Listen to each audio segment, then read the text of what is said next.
105.3 The Fan.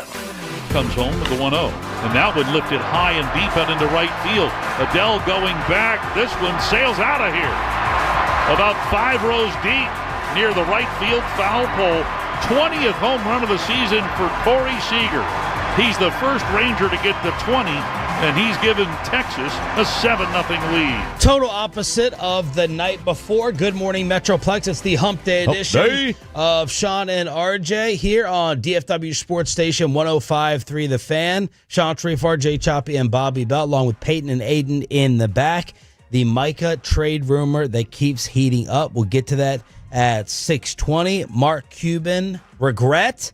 That's coming up at 7. We got a Rangers-Brewers ticket giveaway during the Expressway. Choppy has started watching The Gambler, so we will review that with him with some of the final episodes. 7:20 commercial free, and we got much, much more. The Wednesday wheel spin, Nick Eatman, Brett Boone in the final hour of the show, but 7-3 Rangers with a nice bounce back to once again get back to 500. Corey Seager, first Ranger to hit 20 home runs on the season, and as much as Jacob deGrom struggles with the Angels, Patrick Corbin the exact opposite, as he finally has a bounce-back performance with a walk, 8 strikeouts, and he is now 3-0 with a 1.93 against the Angels this season in 4 starts. It did end a little sour, allowing the 3 runs in the 9th, but most people were probably checked out by then because this game was wrapped up, and this was about Patrick Corbin, and that's really how every manager would love every game to go. 8 innings and just go right to one reliever.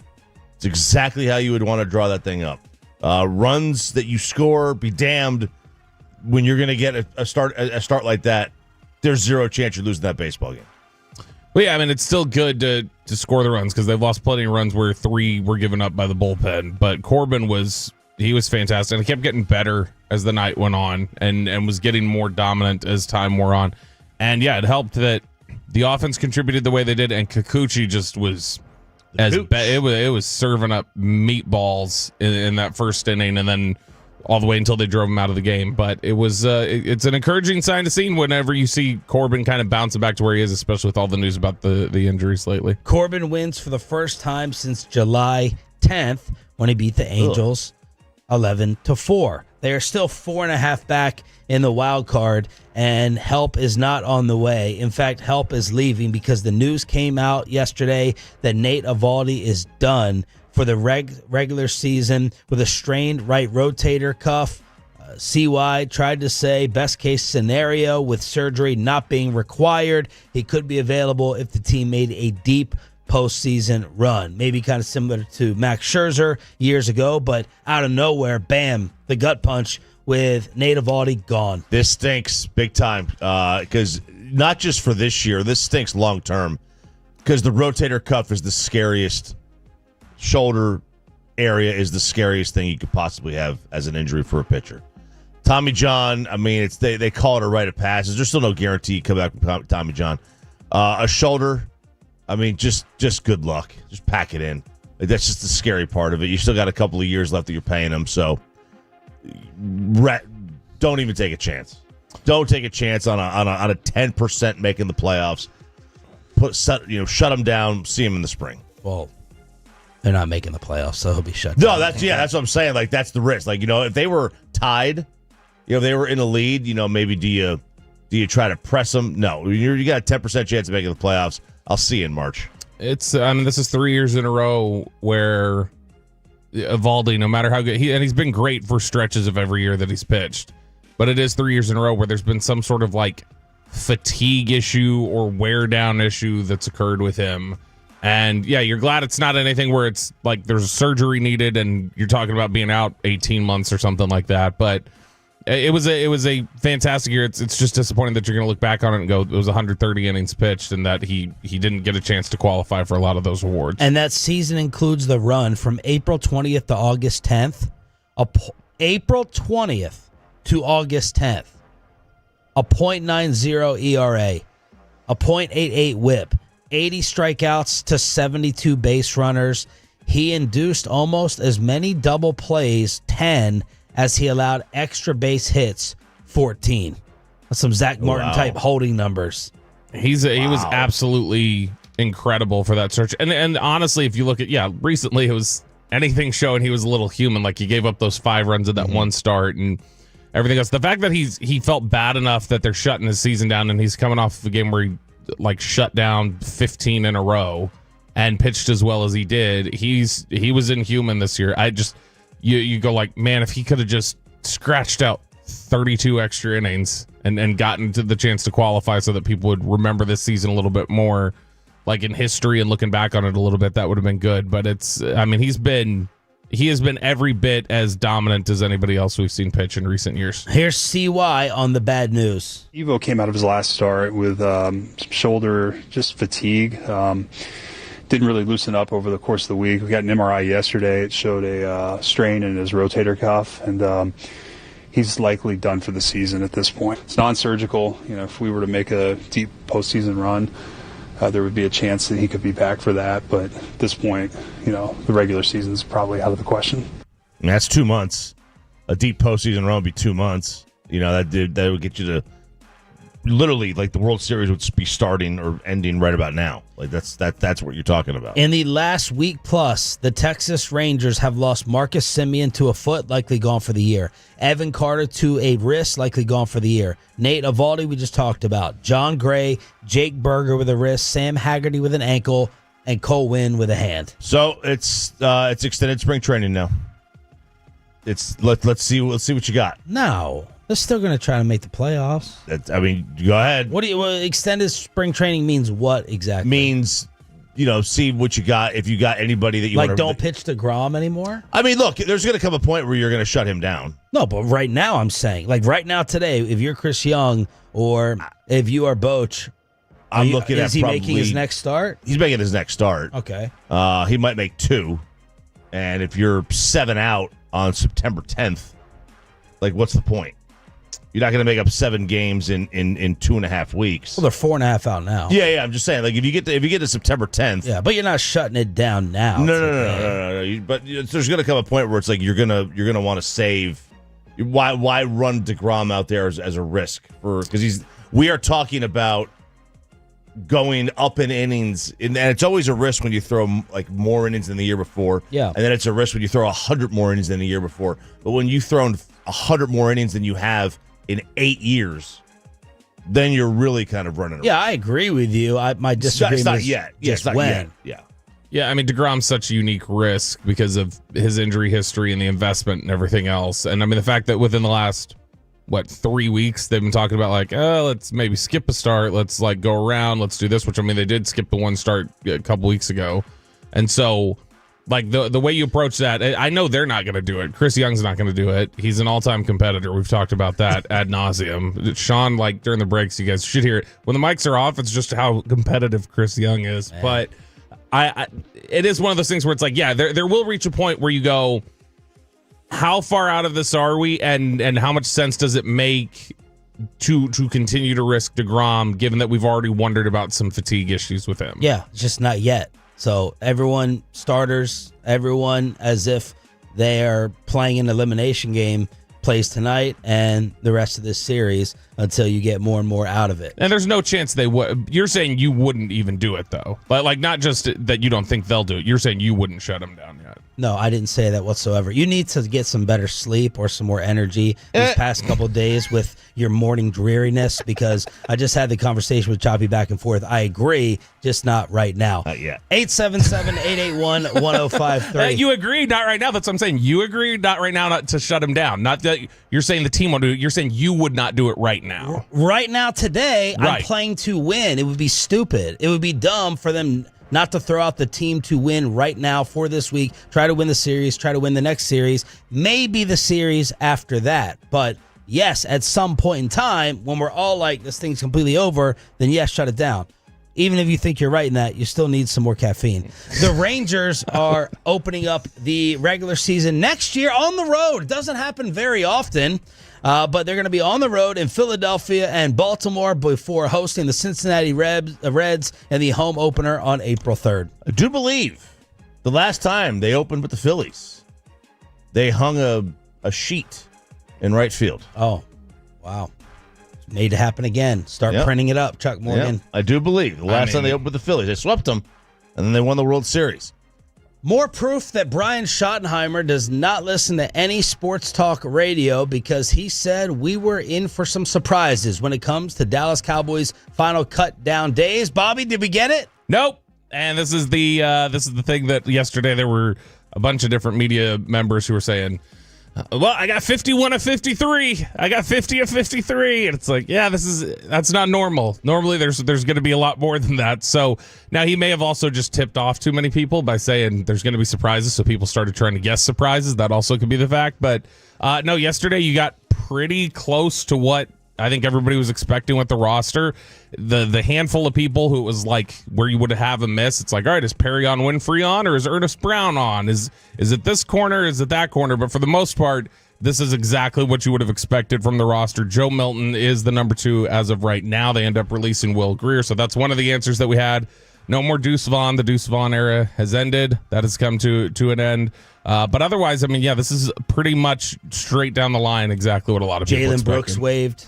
Jalen Brooks was waived. Ryan Israel Flournoy. McQuamu was one that I think people started thinking was going to get cut when they were watching him play deep into the fourth quarter of the last preseason game. Where then it's like, okay, they clearly don't have a lot of plans for him. But the fact that Kalen Carson's on right now until they can make injury moves, they put Mingo on IR. They do end up keeping Phil Maffa and figuring out a way to get him injury reserved, and then that'll save him. But yeah, for the most part, this is an offense and defensive breakdown that they've settled on that looks pretty close to what we expected. How long do they have for these other guys that they cut? They want to get back on the press road to clear waivers. 24 hours. Oh, so they'll know today. Yeah, on, a lot of them they can cut and they're just released because they're veterans or whatever else. Some of these though, like half of them, they've got to have clear waivers. What happened? So Will Greer can just, if he wants to, he can just say, I'm not going to go on somebody else's press, well, I'll just come right here. Yeah. Will Greer's a veteran. Will Greer can make that decision. What happened with Winfrey? This confused me throughout the day. Brian brought us checking with the gang of 7 and everything and clearing up reports. What was this back and forth? Yeah, and Calvin Watkins from the Dallas Morning News, I think, was the first one to report that he was going to be cut. And then Calvin had to circle back around and said there's been a change of plans, that they basically called Perrion Winfrey and told him, nope, you are sticking around, and that they said that the term that Calvin Watkins used was that they told Perrion Winfrey this was, quote, his last chance. Now, Perrion Winfrey's had some off-the-field issues throughout his career, so I don't know if that's a reference to, hey, this stop is your last chance in the NFL, or if there's something that he's had trouble with here in Dallas that they're telling him, hey, let's figure this out. But Calvin said, I think the biggest thing was communication. Winfrey thought he was gone. Team was trying to tell him he needs to step up. So Winfrey heard from the Cowboys and took that to mean I'm released. And the reality was they're saying, no. You need to step up. You're on, but you need to step up. And Brian Schottenheimer got emotional talking about the Winfrey decision. Well, I'm emotional for him, number one. I mean, what I saw in that room in my office was real tears of joy. But like I said, pain and passion, and he means it. I mean, it's a guy, when we're playing in the fourth quarter of a preseason game that we've already had won, and we're on the 1 yard line and the defense is trying to get a goal line stop, and he is absolutely going crazy trying to motivate those other guys. If you can't cheer for that, then I don't know what you can cheer for. So thrilled for him, but thrilled also for this football team, because I want guys around that realize that take advantage of every opportunity to play this game, man. It is the best game in the world, bar none, in my opinion. And he's a special young man that deserves this opportunity, and he's earned it. And because he's earned it, I tip my cap to him. So there it is, Brian Schottenheimer talking about the want-to from Perrion Winfrey on the roster as of now. It's a nice sentiment. He does need to, as has been the case throughout his career, he does need to take advantage of the opportunities that he's been given. He was a guy who was considered when you got through the draft process and got through the Senior Bowl and he performed the way that he did. A lot of people thought that, all right, the talent's clearly there. How much is his drive? How much is his consistency? And that's clearly something that they've had to communicate to him now. It's a good story because he got added so late to the process and ended up sticking. But overall, I mean, this is this is a team right now that you're looking at on the defensive line and saying there's opportunity for him, and they're going to need him. No matter if he is guy 53, they're going to need whoever is the last guy in that defensive line room. Brian Schottenheimer talked to Micah Parsons for an hour, and some of that included body language and laying down on the table during the Falcon game and the trade rumor that heated up even more last night. Are you buying into it? We'll have it all for you inside the Star on Sean and RJ next. But if you've been injured in a car crash,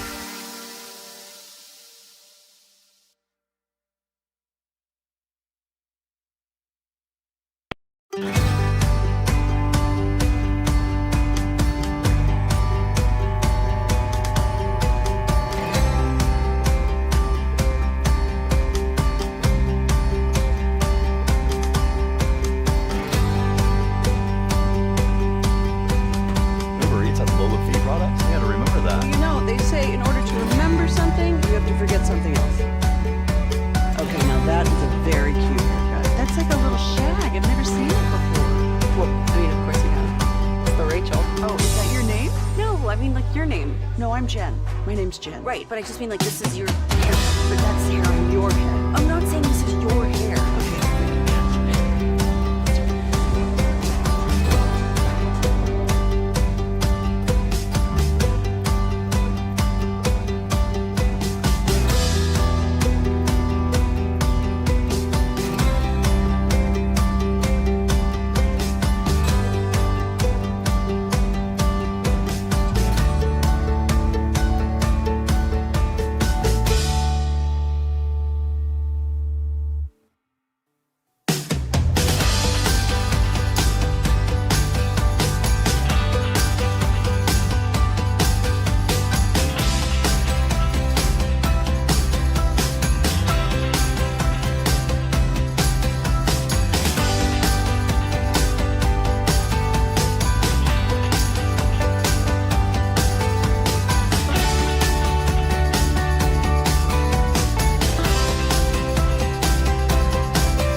truck rate, call Frankel first 214 or 817-333-3233. With Frankel & Frankel, there is never an out-of-pocket cost. They only get paid when you win.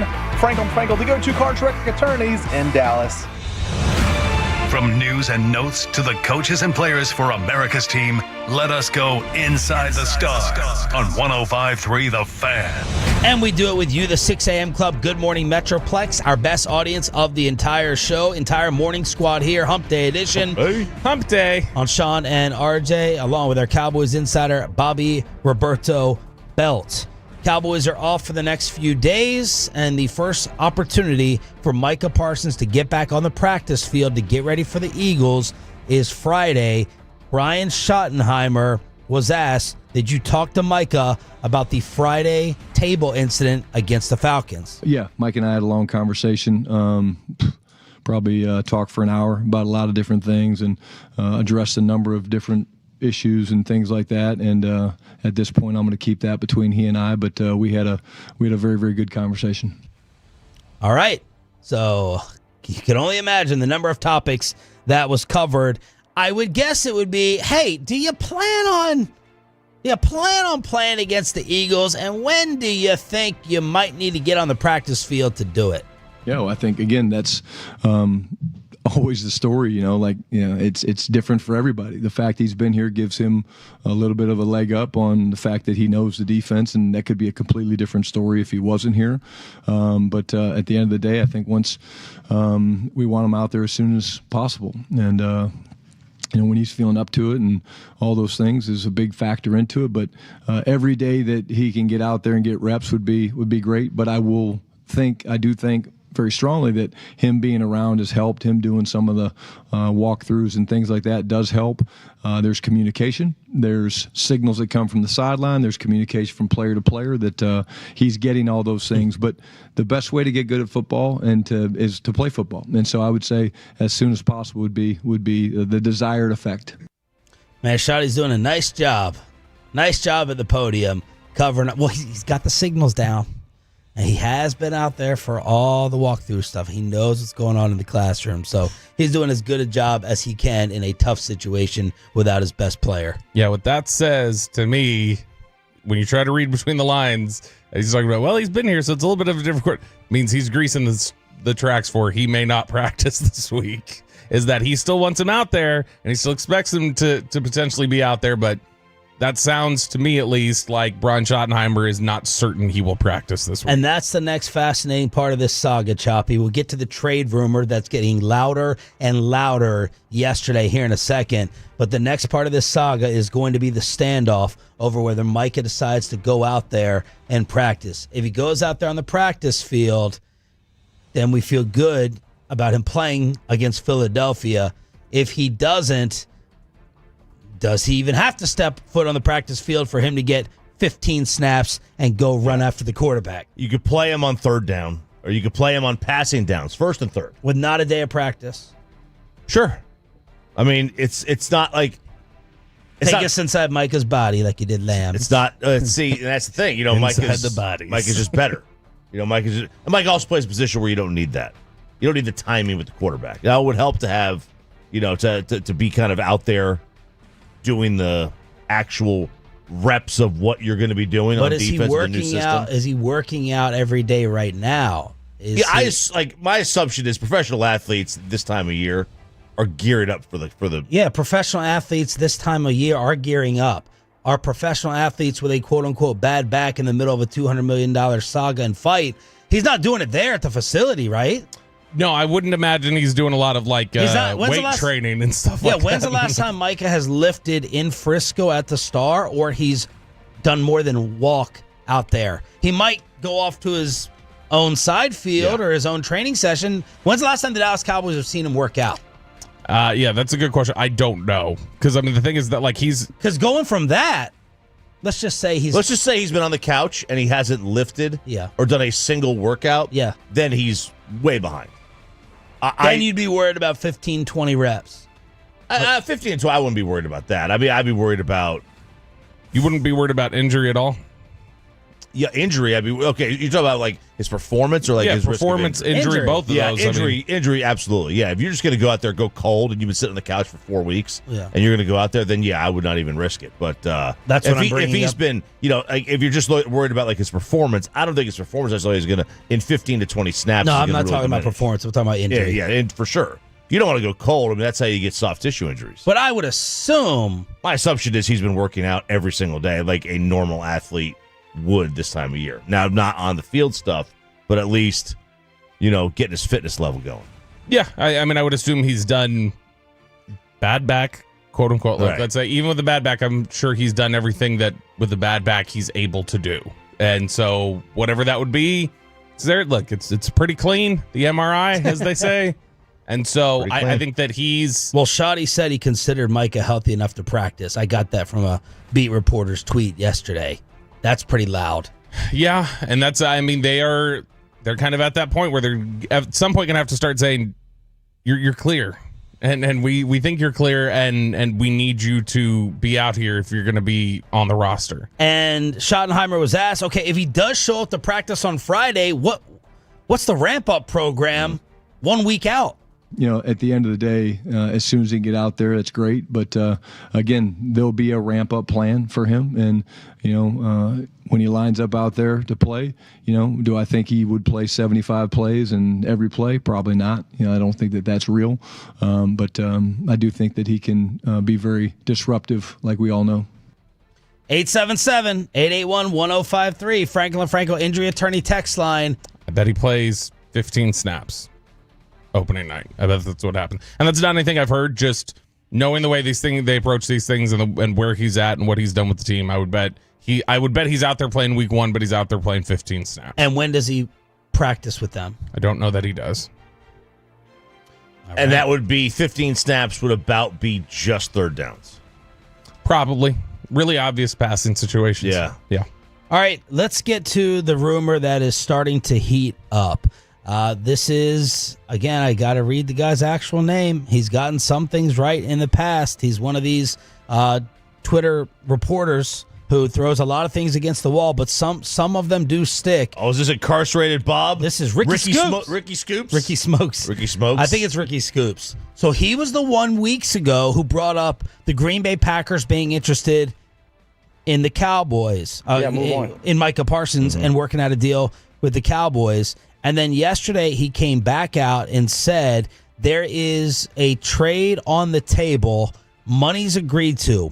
Green Bay willing to pay him $45 million a year, and now it is up to Micah or whoever is at the end of this to have the final sign-off. But a Packers trade offer worked out and is on the table and done for Micah, $45 per. Bobby Belt, over to you. The Packers would make a lot of sense if he was going to get traded. I don't know. Why would it make a lot of sense? Because of just where they're at as a contender, how they're kind of on the edge as a team that's like, hey, we're a contender, but are we totally at the top of the NFC right now? The fact that they could stand some stronger pass rush. The fact that the agent David Mulugeta does have a good relationship with Green Bay, has negotiated deals there before. Jordan Love is his client. There's all these different things there that go into it that would make sense to me in terms of as a match. I don't know. Dallas would have to be comfortable with trading away somebody, a big-time player to a contender, though, within the conference. Right. If you're thinking that you're even in the same discussion ballpark with Green Bay, are we all comfortable enough, if you get a nice package in return, that maybe you have vaulted Green Bay past you by giving them Micah Parsons? Well, you might have, but that's where you have to come in with where are we realistically as an organization, and Jerry would never do that. I mean, it's okay. I can make an argument that they're there with Green Bay right now. Yeah, I can make that argument. But yeah, it's okay to vault somebody past you in the short term if it means for the long term gain. Now the problem is it's a risk. What if you get 3 first-round picks? What if you're San Francisco and you picked up the phone and said, do you guys want Charles Haley? That is the thing that you have to worry about, is the idea of what exactly are you giving them. And it's also long-term because he's 26. So we're talking about at least 4 years of havoc in the conference. Not the division, but in the conference. But also, I mean, if they genuinely feel like how much do you step up in big games, and they genuinely feel like how much do you contribute, they may feel like they're not giving Green Bay anything in a crucial moment that would determine a game. Even if he's a good player, they may feel like you're not going to be the determining factor. That's one of the reasons we're not paying you. Based on what I heard yesterday, and Bobby can vouch for this, I sent Bobby something similar to this before this guy came out with this tweet. Yep. And because I was told something similar, I think at the very least it is worth looking at trade packages.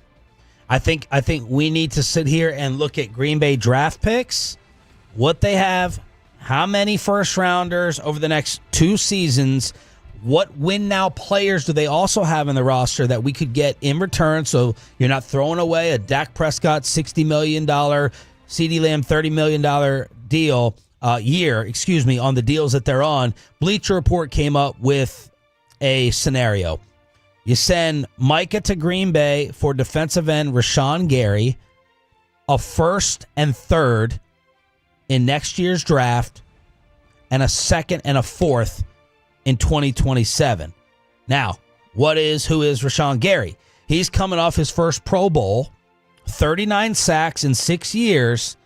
He did go to Michigan, as Bleacher Report pointed out right there, but that would be, a package to play around with. Rashawn Gary, a first, going to be probably back half of the first round, a third, which you may think of more as a fourth, and then a second and a fourth in 2027.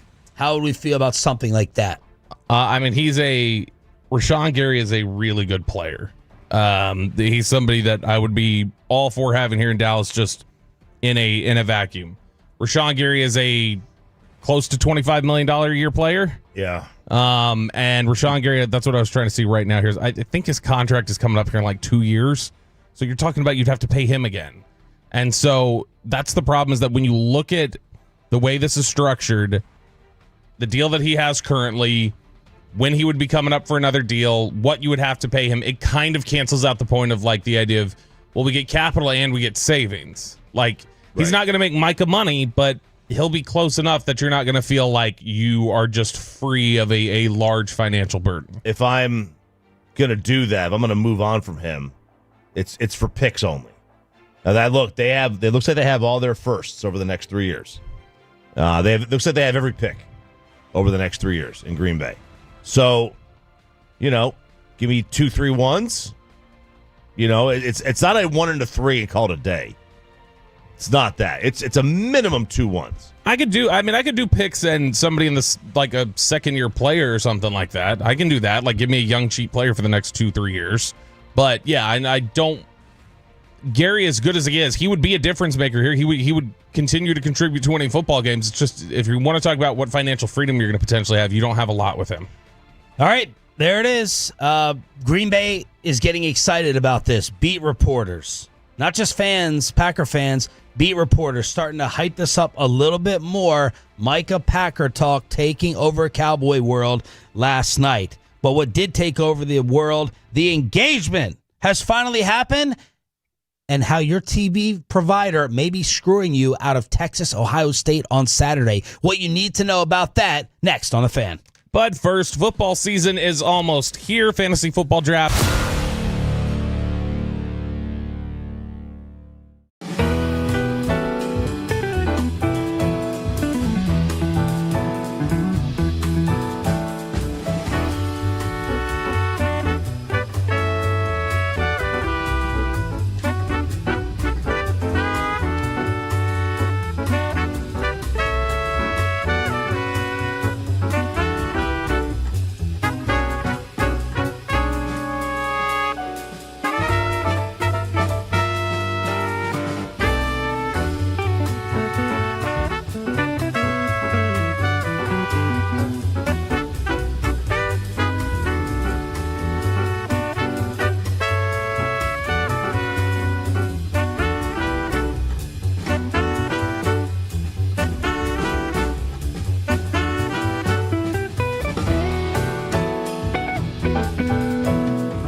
something, you have to forget something else.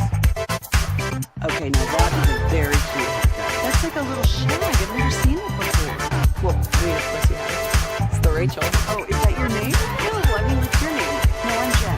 My name's Jen. Right, but I just mean like this is your haircut. That's hair on your head. I'm not saying this is your hair. Okay.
Visit ClassicChevrolet.com. This is Texas. This is Classic Chevrolet. Together, let's drive, relax, enjoy the difference based on new Chevrolet registrations 2023 and 2024. I'd like to know where Lou Holtz is right now. Oh, I win. Google me. We're not hosting an intergalactic kegger down here. I may be hosting more people at the radio station pool party Saturday than I thought because you may be screwed and out of luck. College football kegger here on DFW Sports Station and the 6 a.m. Club with Sean, RJ, and Bobby. We got a Rangers-Brewers ticket giveaway coming up 7:20 with the Expressway. So I initially understood this story to just affect people viewing on Fox, but I guess YouTube TV is the main culprit here. YouTube TV, which, Bobby, you rely on for your TV viewing? No longer. Not for about a month now. Why? Switched to Fubo. Okay, why? Oh, For Us by Us? Yeah, For Us by Us. That's what that is. No, that's Fubo. Fubo was a switch that I made because it was the deal that they had. I was going to be able to get more of the channels that I wanted without having to do add-ons. And are you still DirecTV Stream? Yep. Same with me. Pepe? Yep. Yes, DirecTV Stream. YouTube TV announced Monday in an email to subscribers that Fox and their affiliated networks, including FS1, FS2, Big Ten Network, could become unavailable if the two parties are not able to reach a deal by today. So is that saying if you have YouTube TV, you're not going to get Fox channels and you could be SOL Saturday for college football? That is what it means. Woo! It's funny how they always do this around the start of football season every year. I was going to say, this does feel a little bit like... This is Mike and Jerry, except with the rabbit ears. Right. Yeah, see, it does feel very much like, well, as soon as the season starts, we're done negotiating. And then it's like, but you're going to get it done. Like, you send out this email, I feel like once a year of like, you're about to miss this channel for the rest of your life. And then it always gets done. Yeah, it gets done, but we have missed games. So, yeah, eventually gets done. Guess what? If I'm a Texas Longhorn fan, which last time I checked, there's a lot of, you're going to be screwed on Saturday or have to be displaced or leave your house if you have YouTube TV. So, whoop-de-doo, you finally get it done. I need the possible game of the year in front of my eyes. Even still, we miss games very rare. There's not usually the Charles Haley smash a helmet incident after 2 games. Like, usually it is, they get it. I don't think there's any chance they miss Texas, Ohio State. I don't think YouTube TV wants that. Oh, okay. This is their negotiating ploy that they use. I remember an ABC ESPN dispute in the last 2 years where I wasn't able to watch it. And I think it lasted for like 2 weeks. I wasn't able to watch the first 2 games of the season. So it's happened recently. I used to be like you, and I'm like, whatever, it's never going to happen. And then here I am searching for passwords to try to access this damn game to start the year. So they followed through with it recently. I think it may have been ABC that was the problem. I think that's what it was. And that is a real like negotiating tactic that these companies use, and they always do it around football season. And whether it's the NFL or college, and they're taking advantage of the fact that this is a mega game. This is a mega game. Like Texas, like Ohio State can lose this game and have no problems, right? Texas still has to go to Georgia. They still got to go to Florida. They do not have. That is a tough schedule. SEC cultist is here. Am I wrong?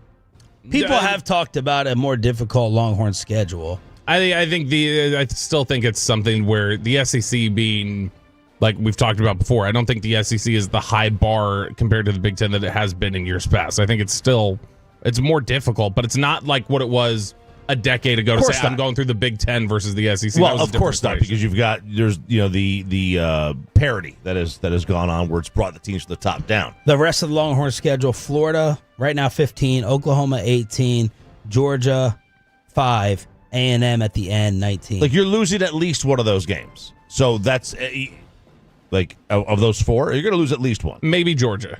Florida and A&M feel like those teams we classically see that they start the year 15 and 19, and then we look at the end of the year and like, oh, they're 2 games above 500. Why were they a top 20 team? It's like, well, just because the AP threw them in there. Yeah, I think the Florida thing is if Lagway's healthy, they are legit playoff. They're contender. talented. Yeah, they're a playoff contender. So make backup plans just in case. Saturday morning. What's your address? You're going to be there anyway, I think. I thought you said the Tolos might have to go through. Oh, that's too. right. That's right. What'd you say, Peyton? Give my neighbor's address out. Oh, yeah. What was that? How did that all go yesterday? Fine. I mean, I never saw him or anything. Just saw his truck out there, but I'll be watching for him. I can see him from my back patio. Okay. Keep an eye on him. And 6-0. What was the rest of it? Where are you going to be watching it, Pepe? I'll be starting out at home for a little. Because you've been real sketchy. Yeah. Real sketchy about your Saturday plans. Well, you got to ask me off air. I can't say it on air, but yeah, I'll be doing something up until 5:30, and then hit the talkback. Say it in Sean's ear. The talkback's broken this morning. Oh, but he's already gotten engaged. I'm like, what else could he be surprised? What else? Engaged with photos? No, he took those. Way to be on his social media. Floribama. Baby creation. Oh, those were the engagement photos, that one? What if he is getting married early and he's just not going to tell us that he's doing a wedding? Possible. Yeah, he's like being real sketchy. Yeah. Because this isn't just, well, I'll save it for Friday at the firehouse about how Peyton's probably not going to be at my house. Better not be political. Whatsoever, with no explanation. Speaking of the college football ramp up, this controversy, is it real or not? Oh, let me play the Arch clip. This is the internet falling in love with Arch Manning when he was asked about that big old target on he and the Longhorns' back. I mean, I think that's all of us at Texas, and I think we kind of try to shift the narrative. We're going for everyone else. Target's not on our back. We have the red dot on everyone else. Ooh-wee! We got a red dot on everybody else. So I love the quote. I love the statement from Arch. It's good. Turn it around. Turn it around on them. We're not the hunted. We're still the hunters. I feel like that could have very easily sounded corny. Yeah. It didn't come from him, which I was kind of surprised. When I read the quote at first, I was like, this is going to make me cringe hearing him say this.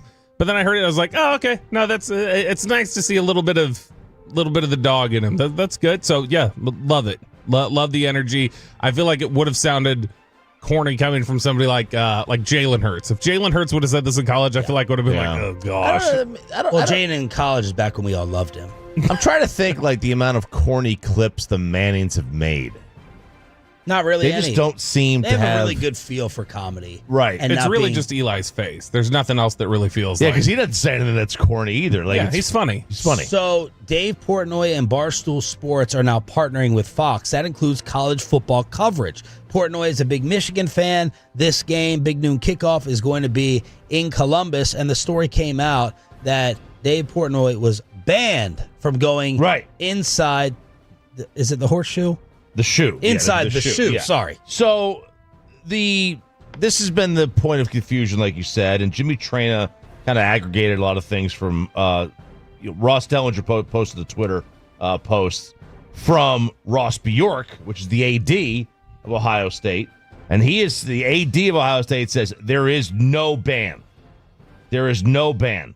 Fox decided he would not be on the main desk, and those not on the desk normally don't appear on the field. And a Big Ten spokesperson says that it's the league's understanding that he will not only not appear at the desk in this game, but he won't be on the main stage inside the stadium of any school this year. Why? So will he be doing tailgate reporting? That's a miss from Fox if that's what they're doing. Like to me, if you want the full power of whatever you're getting from Portnoy, use him the way like McAfee has been used on College Game Day. That's how you use him. Yeah, but I don't want to hear Dave Portnoy with any real football breakdown. I'll take more of that from McAfee than Portnoy. But this is a sickening win for Portnoy. I don't know how this got out, why this got out, but he's going to be looked upon as a hero. You know, he's already banished from Super Bowls and Patriot games by Roger Goodell, and now the bad boy, he gets under the skin of the defending national champ so much he's not even allowed in the stadium. And as you put in your email last night, what really matters in these stories is the first story reported. Right. It doesn't matter. The retraction, none of it matters. All that matters is all we are going to know is that Dave Portnoy was banned. Yep. Because most people don't go search out the retraction. This is the Michael Irvin comment. You know, when he was it some TV, like it was I can't remember. I don't want to say which TV station it was. They accused him of sexual assault, and he went off. And he goes, "I want you to report the retraction with the same intensity." Use the word the same intensity with which that you posted or talked about the alleged impropriety. Yep. And it never happens like that. There is no same intensity, and that's the thing with this. It's the Winston Churchill quote. It's a lie can travel halfway around the world before the truth has time to get its pants on.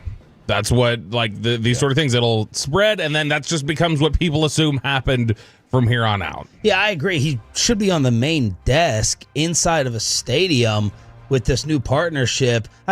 Maybe they got him set up outside with his own crew. I don't know, getting the crowd hype and being a villain, but it's a big win for him. He could go out there to the tailgate and do tailgate reviews.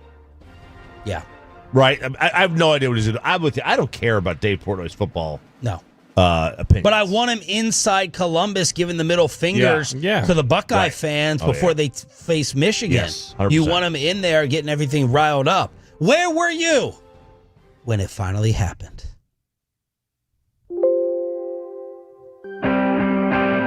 The engagement is official. I think Travis Kelce's father said it actually happened 2 weeks ago. They've been engaged for 2 weeks, Travis and Taylor. So they were engaged during the podcast, the dual podcast, maybe, or that was right around that time. Yeah. She must have taken a ring off for that thing. She must have been like, I won't commit to you till you commit to me.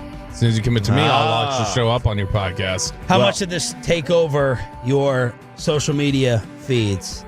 It messed up the baseball release, didn't it? The schedule release? Well, baseball messed up the schedule release in the MLB marketing world, where it's like, hey, Taylor just announced her engagement. Let's try to one-up this by releasing our schedule 7 minutes later. Well, I don't know if you can blame...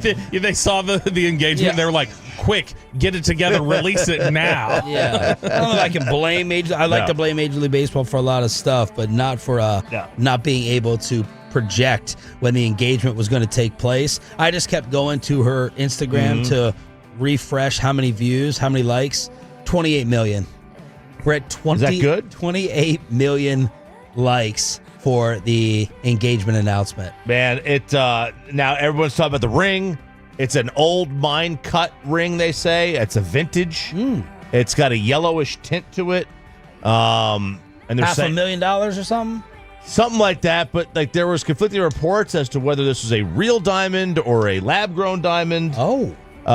Which that is, because that's more like the lab-grown is the more humane way, I guess they're saying to and get cheaper. Diamonds.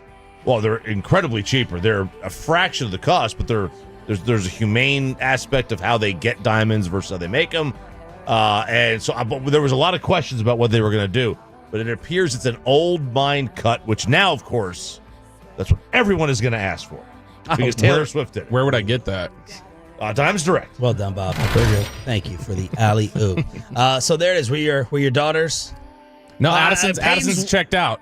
Addison has quit Taylor Swift already. She's out of this. Didn't take over I guess I've trained my algorithm pretty well. This didn't dominate like I thought it would. Peyton's fiance was obsessed. She's like, "Oh my God, I can't believe I'm engaged at the same time as Taylor is." Yeah, she was freaking out. I had to give her the news. She's at work. I was at home and I saw it about 9 or 10 minutes after the post came out. So I texted her. I was like, "Oh my goodness, you're gonna freak out," and she was excited for the rest of the day. So long time to commit to a bit, man. I told you it wasn't a bit. Wow. How's that prenup though gonna look? That's what I want. For him. Yeah, for him. Exactly. So there it is. The news, the social media news that took over the entire world. Does Mark Cuban have regret with the way Mavs fans were left after the sale and the Luka deal? Cuban speaks on selling the Mavericks, that, a Rangers-Brewers ticket giveaway, and back to the Cowboys Gambler documentary after this.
This is Sean and RJ on 105.3 The Fan. Not done very well against lefties this year as Helman crunches one to deep left. Ward going back. He turns to look. It's out of here. Michael Helman with his second home run, a line drive shot to straightaway left. He gives Texas a 5-0 lead. Rangers bounce back on this radio station. That's Matt Hicks with the call. Good morning, Metroplex. Hump Day edition. Hump Day. Sean and RJ. It's DFW Sports Station 105.3 The Fan. Corey Seager hits number 20. Patrick Corbin finally gives you a fantastic performance. You're 4.5 back in the wild card, but unfortunately the news comes out. Another Ranger goes down with injury. Nate Avaldi gone for the rest of the year with a strained right rotator cuff. And look, the concern with this is how strained, what is the future prognosis going into next year? No longer about this year with him. That's why obviously they're being super cautious with him, because a rotator cuff, man, like that is a career jeopardizer. I'm not going to say ender, because I mean modern medicine, that is absolutely a career jeopardizer. Yeah, I mean it's a super concerning injury. The fact that they seem optimistic about it in general of just like the strain, but this is the wild thing about pitching and how quickly arms can turn. The fact that he was as dominant as he was in the last start, and they just go, there's some fatigue, tried to pitch through it. They're like, let's get you an MRI. And they're like, oh, no, it's your rotator cuff. Let's stop. And you're done. Yeah. And it's over with. And it can flip on it in a hurry for you. I feel awful for Nathan Avaldi that he didn't get to the baseline minimum of the innings this year, just so that history will remember how good he was this year, he was incredible. He was. It kind of sucks because there is a legitimate case that if he got the qualifying innings, that he was a legitimate Cy Young candidate. Like he just was like that. You can absolutely make the case that he's been the best pitcher in the American League this year. Cowboys final 53 news. They have Perrion Winfrey make the team. They waived Deuce Vaughn. They waived Jalen Brooks. They waived and released Israel Makwamu. Maybe the best story is rookie corner Zion Childress making the 53. And reporters are speculating that he is the option at slot if Trayvon Diggs is not available against the Eagles, Bobby. Yeah, I think that's likely. Would be the fact that if Diggs can't play and you can't kick Bland inside, it would probably be Childress out there, which is one of the reasons he probably was a guy that they targeted and decided to make the roster. But he was somebody who, all the way back in the summer when you talked about who were some of the guys that stood out and had the best shot of making it, Elijah Clark made sense out of Syracuse, Mike Smith from Kentucky, and then the other one was Zion Childress from Kentucky. So every year you usually get one or two guys that sneak onto the roster from being an undrafted free agent, and Childress absolutely earned it with some of what he did during training camp. Brian Schottenheimer said Joe Milton is the number 2, but they're not done looking around the league at the position. Quote, I thought Joe settled in. We feel good about his direction and where he can go. Okay. I'm glad. I'm glad they feel that way. That's good. The fact that they're comfortable with it, awesome. Well, they're not comfortable enough not to look. I know. I was going to say, the fact that if they're going to say he settled in because he went 10 of 18 against the Falcons' third stringers, that improvement, sure. Stack good days on top of good days. That's what you need. But right now, Joe Milton is not somebody that I think you could comfortably say will get you the same results as even Cooper Rush did whenever Dak was out for 5 weeks. Agreed. I mean, you want to bring in Taylor Heineke? He get cut? Yeah, cut yesterday. How about Hendon Hooker? I mean, let's just make it a whole Tennessee I don't think group. Heineke is a Tennessee guy. No, I know. That's what I'm saying. How about Hendon Hooker instead? We kind of said Hendon wasn't the guy. Even though you don't want to get older than Dak at the position. Right, he really is about the same age. And I mean, look, he did beat Milton out, but Milton also beat him out to start with. So, like, what do you really want? After trading Kenny Pickett to the Raiders and releasing Tyler Huntley, the Browns will go into the regular season with 3 quarterbacks. Shedeur Sanders makes the final 53 as the number 3 behind Joe Flacco and Dylan Gabriel. Why did they get rid of Kenny Pickett and keep Shedeur Sanders? I'm confused. I thought that Kevin Stefanski was... Kenny's white. I thought Kevin Stefanski was bigoted and just didn't even want him around. I think that's why Kevin Stefanski was so easily just brushing everybody off, is because he knew what was happening. We're keeping Shedeur. We're cutting Tyler Huntley, but We're giving him an opportunity to put something on tape at the end, and we're going to get rid of Pickett, so it's not a big deal. Ultimately, they end up keeping Shedeur about where he should be, which is their third quarterback right now. They liked Gabriel more, and he's there too. Should he have said that in that clip? Like, guys, look, the reason I took Shedeur out is we're just trying to give Tyler some tape. Maybe. Should he have said that at the time? Like, we're going to cut the guy. We just wanted to give him a chance to put something on tape. Maybe so other teams can look at it. It's possible they didn't cut him. Like, he hadn't been cut by the time he had first talked to media, though. So I don't know if he just thought that's unbecoming to talk about somebody that way before they're free. But that was, I would imagine that's what he's doing. That's what most teams usually do with that decision. I'll say this. Which, by the way, how stupid is that? Like, how long has Tyler Huntley been in the league? So that one final drive in the final preseason game is going to affect my decision making. Fresh. It's fresh tape, though. We haven't seen Tyler Huntley play in a while. Maybe we haven't worked him out yet. Like, it's an opportunity to just see, hey, do I look at that and even want to bring him in for a workout? It's just, I get it. A lot of teams do. Yeah, you have an idea of if you like him or not. But if you kind of like Tyler Huntley, he played in 5 games last year. If you kind of like Tyler Huntley, you turn it on and go like, all right, he looks like he's in good shape. Let's put him out there. Or let's bring him in for a workout. Like, a lot of teams will. That's what they did with Will Grier here. When they traded for Trey Lance and then Will Grier played that whole game a couple years ago, the whole idea was just give him an opportunity, put it out there so the team can get him. Will Grier also has 0 regular season tape. Tyler Huntley's been in the league for years. Right, but you do want to see where somebody is. Like, it could be even a 38-year-old veteran. You want to see, all right, where's their body at? Where are they at conditioning-wise? How do they look? I will say, this was like the whole, is Shedeur going to make the roster? That was one of the dumbest. Of course he was. There was a full quarterback room. It is a full quarterback room, but there was no chance they were going to cut Shedeur Sanders. But they might trade him like they did Kenny Pickett. Sure, could have done that. Spencer Rattler is going to start for Kellen Moore in New Orleans. I'm sorry, Kellen. That's a brutal existence to have to kick off with. I mean, he did put up, 80 points against Tennessee at the end of his career, Spencer Rattler? Something. It was a lot. It was a lot of points. It was 62, 63. It was significant. But Spencer Rattler, I've never been a believer. I would just roll with Shuck and just say go. Like figure out what you got there, because I think Spencer Rattler kind of is what he is. I really do like Rattler from, he's got a live arm. He's got a very good arm. He's got a lot of measurables that you would want from a quarterback. There's a reason he was such a highly touted prospect, blue chipper, coming out of high school. And he's just never put it together at any level. But I also think if you're counting, you probably want somebody who started in the NFL for a little bit. Mark Cuban did a sit-down with All City, and they asked him if he regretted selling the Dallas Mavericks. I don't regret selling the team. I regret how I did it. Right? Would I still sell the team? Yes, for all the same reasons I've said 100 times. Would I do it the same way? Absolutely not. What would you change? I would have put it out to bid. See, that's one of the things. He did it quietly, just like the Luka deal. Yeah, it's like you're not. Did the phones not work at the Mavs facility? Can you not make outgoing calls to possible investors and trade candidates? Yeah. No Nico, no Cuban. You just find the one billionaire out there. There's a million billionaires out there, or 66, right, in this state. There's 66 billionaires in Texas. Find one, anyone that was gonna A, have a clue, and B, not run this conspiracy theory that we're upping and moving to Vegas.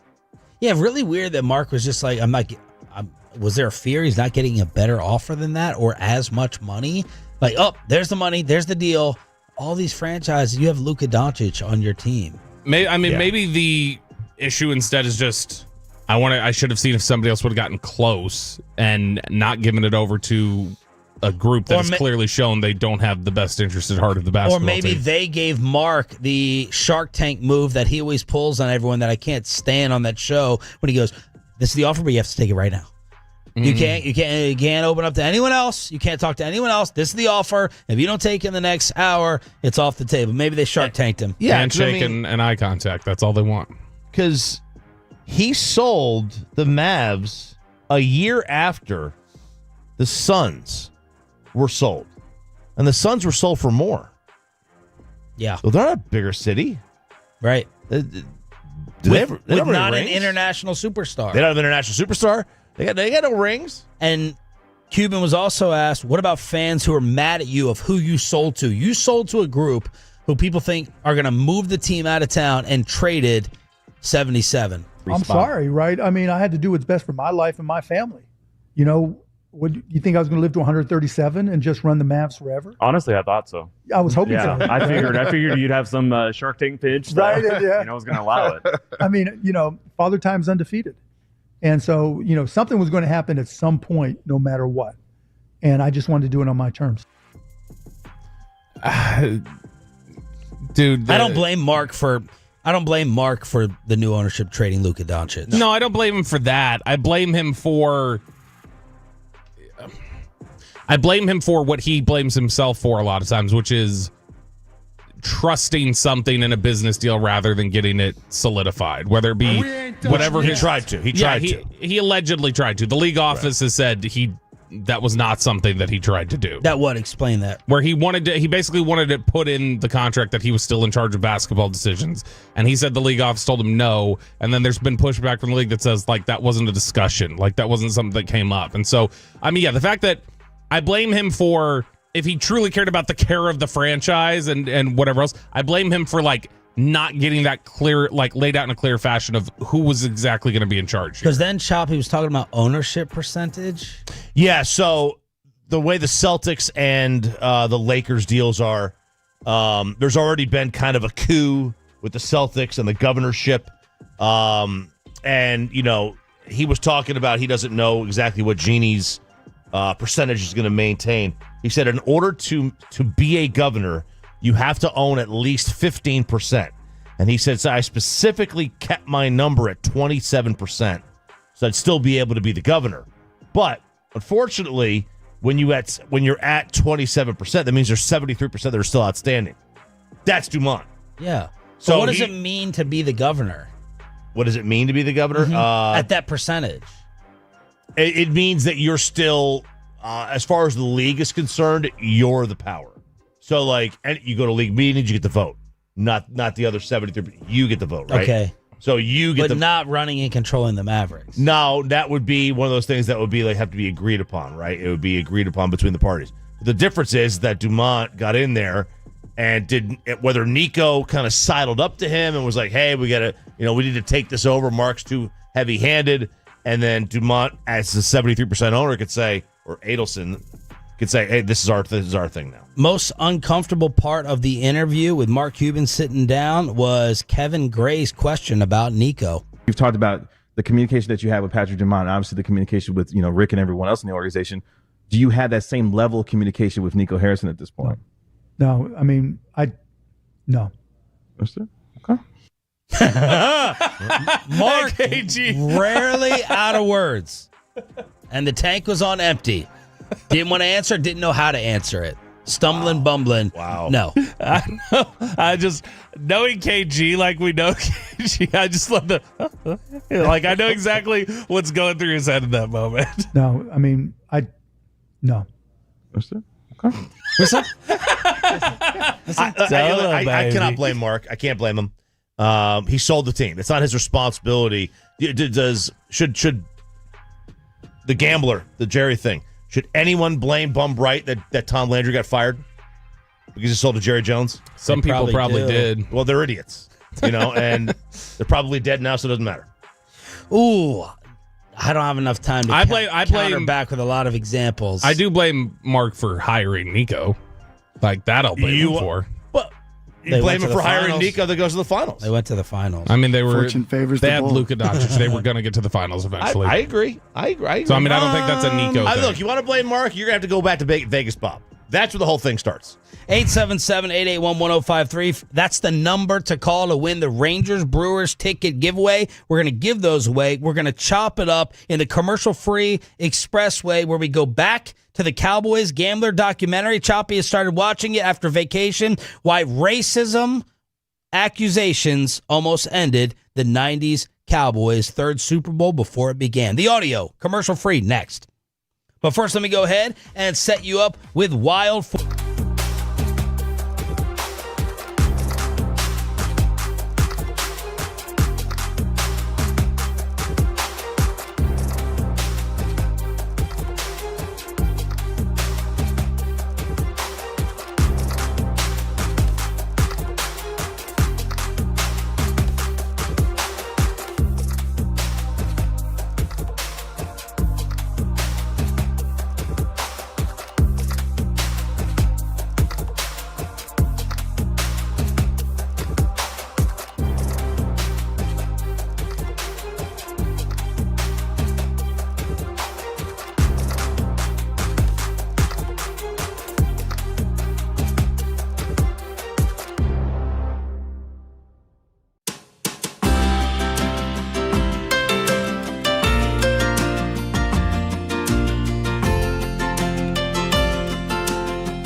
Uber Eats has low-level products. You gotta remember that. No, they say in order to remember something, you have to forget something else. Okay, now that is a very cute haircut. That's like a little shag. I've never seen that before. Well, I mean, of course you have. It's the Rachel. Oh, is that your name? No, I mean like your name. No, I'm Jen. My name's Jen. Right, but I just mean like this is your haircut. But that's the hair on your head. I'm not saying this is your hair. Okay, freaking me out a little bit.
Rangers Brewers ticket giveaway during the commercial-free Expressway here with Sean and RJ. It's a hump day edition with Cowboys insider Bobby Belt. We got Peyton and Aiden in the back, chopping it up at 7:40.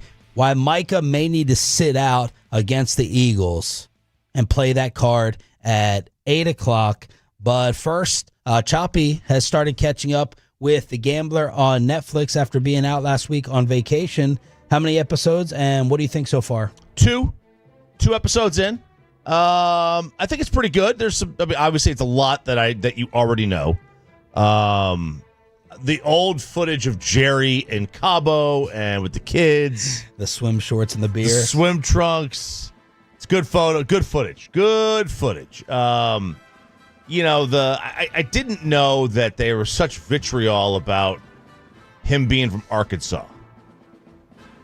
You know, we're all like, it's Southwest Conference at the same time. It's right. It's all commingling here. Do Texans look down, or everybody looks down in Arkansas? Well, there you go. People from, like I said, you know, Mississippi, North Louisiana and Arkansas, they're all, barely people, right? That's the thing that stood out. I think we talked about from the first episode was the fact that that still has him angry. Like you can tell that still upsets him. If you were called a dumb country bumpkin, sure, I'd be angry about that too. Sure, 100%. I just mean specifically too. He has a lot of pride in being from Arkansas. Clearly, it's more than just the. I like that. I do too. I love that he's proud of where he came from. But that's the thing is that's still 35 years later. He's sour that was ever brought up. Was the fact that he was from for my entire life didn't know there was ever a problem from being from Arkansas. You told me this morning. I was like, how do you have a Netflix show or any show on that time and not speak to the most prominent media member in town, which is Randy Galloway? That bothered me. I didn't know he declined it. Two things I learned about this. I don't know how I can wrap my brain around the second one, but one, that Randy Galloway declined to be in it. But two, Netflix paid the Cowboys $50 million to do this? Is that right? Can that be true? How are they going to recoup and make money off of that? $50 million? That seems excessive because, I've seen like two reporters say it. How many hours did they tell us they got with Jerry? 40? Yes. They got 40 hours with Jerry. They got God knows how many other hours with other people that I would imagine they've got more projects that they can bleed this into for perpetuity for a long time. One thing that stood out to me is Jerry, I don't know if he's full of BS, but he made a comment in this that he was losing $30,000 a day. Yep. When he was building the stadium, he was saying he was spending $1 million per day on the stadium. Does he really break down money on a per day basis and how much money he is spending, losing, saving per day? I would not be surprised. That is unbelievable. Now, $30,000 a day, he broke down to what? Because he was losing $1 million a month or whatever he said. So I think that's why he broke it down. Here it is. Like Netflix acquired the rights for nearly $50 million, outbidding ESPN and Amazon. And everyone originally had it as a 10-part series. Wow. So choppy catching up. And we are getting closer to wrapping up. You got anything else? Look, I thought Fish would be in there, gentlemen. His bylines were no Brad Sham. Oh my God, his Fish rolling over in his grave that Skip Bayless was in this thing. Holy crap! Look, I get why they put Bayless in it. He's a humongous national figure. You really actually found him refreshing in this. Yeah, I've never seen him in the role of playing historian, basically, or setting the scene for something without firing off his hot takes. Now he becomes a little more Skip-like the further it goes along, where I hear him chiming in on stuff. And I'm like, okay, there's a little bit of Skip there. But especially early in the series, he's just explaining what you got to understand back then is people viewed it this way and this, and it was odd. It was almost like he seemed a little more like a human being when he was speaking. All right, let's get to the latest. Yeah, and so this is we stopped off at episode 5. Episode 5 and 6 both kind of blend the timeline of them losing the 94 NFC Championship game, everything that went sideways there, the awful start to the game. One of the big things that episode 5 introduced for us in episode 6 was another person. They put the ball on the tee. They whack it out of the stadium is Deion Sanders. Deion Sanders gets brought into episode 5. And I thought, again, he was so good in this, just like everybody else was. And this was a good clip I liked of them talking about Deion's impact on the rivalry and coming into San Francisco and the type of player that he was. I was it. Yeah, that's what I was. You know what it is. It is it. It is that one ingredient that gives you the flavor, that gives you the taste, that gives you the understanding, the wisdom. That it's the purpose. That was the it. Deion was an impact player. He could score from punt returns and kickoff returns. He could score as a receiver. Frankly, he created such an imbalance on defense because teams would go away from him. Interception, Sanders. A real lockdown corner. You don't want to play around with that. The way I changed the game, that you were concerned about me, I wasn't concerned about you. Are you the reason that he didn't get a 3-peat or that the Cowboys? Yeah. You darn right, I'm the reason. I'm the reason, the season, the treason, whatever you want to rhyme it with. I'm it. And he's so believes that to his core that, hell yeah, I'm the difference, dude. What a stupid question. Well, he was the Charles Haley pendulum, so I don't disagree with him. I don't either. I love that Emmett said, this isn't about Deion's speed, and this isn't about the flash. This is about Deion's football intelligence. I love that Emmett, he slowed everything down and said, don't skip over this guy understanding the angles and understanding route concepts. Deion's football intelligence. Yeah, and they've always talked about him as the guy who just, is the freak athlete. And that's what Emmett talks about, where he goes like, it's not the athleticism. Like, that's obviously a big part of his game, but it's the fact that he knew the formations and he knew splits and he knew how to get, like, he was a football genius out there. I heard I think this was a podcast or whatever with Revis, and he was saying, like, I had to know every route concept. I had to know this guy's lining up here. That means this is going to happen. And that he was saying, like, the great corners look at the other side of the field. They focus on the other side of the field because some of what goes on the other side of the field could tell him what is going to happen over here. And I assume everything was the same thing for Deion, and Deion just had, like, even more athleticism than just about anybody else to throw on top of it. What scared me was Steven's mentality even back then with the classic Jerry story of putting Jerry up against the wall during the negotiation. And lo and behold, Jerry talked to Eugene Parker back then, Deion's agent, to get a deal done. What a novel concept. But Steven was even petrified and scared back then. And San Francisco said it was irresponsible to match the offer. 7 for $35. Which at the time, that's a ridiculous amount of money. We're a year removed or 2 years removed from Emmett's deal being the one that they all were freaking out of, and that was 5 for $13 or whatever it was. Yeah. And then they go 7 for $35. And they played the clip. I'm so glad they played the Pizza Hut commercial in there that I grew up remembering, of where Jerry sits there and goes, what's it going to be, Deion? 15, 20 million? And he goes, both. Yep. And then they go, both, of course. Because that's the whole thing in the pitch of the commercial is you can get both on this new pizza and everything else. And so it's, when you hear them talk about paying Deion and how do we figure this out, I'll tell you what stood out to me. The lack of understanding of how the salary cap works from everybody who was talking about it on TV back then, which I understand. It was fresh. It was new. The way the rules worked, everything else. But the fact that everybody thought, where'd he come up with $35 million? Well, the cash isn't the problem for them. Like, it's the accounting space. And the accounting space is not, well, he signed for 7 years, $35 million. So clearly $35 million, somehow they've made that look like it's $2 million this year. People didn't understand how you could shift numbers, how you could do different things. But it did put pressure on the Cowboys to come up with extra cash.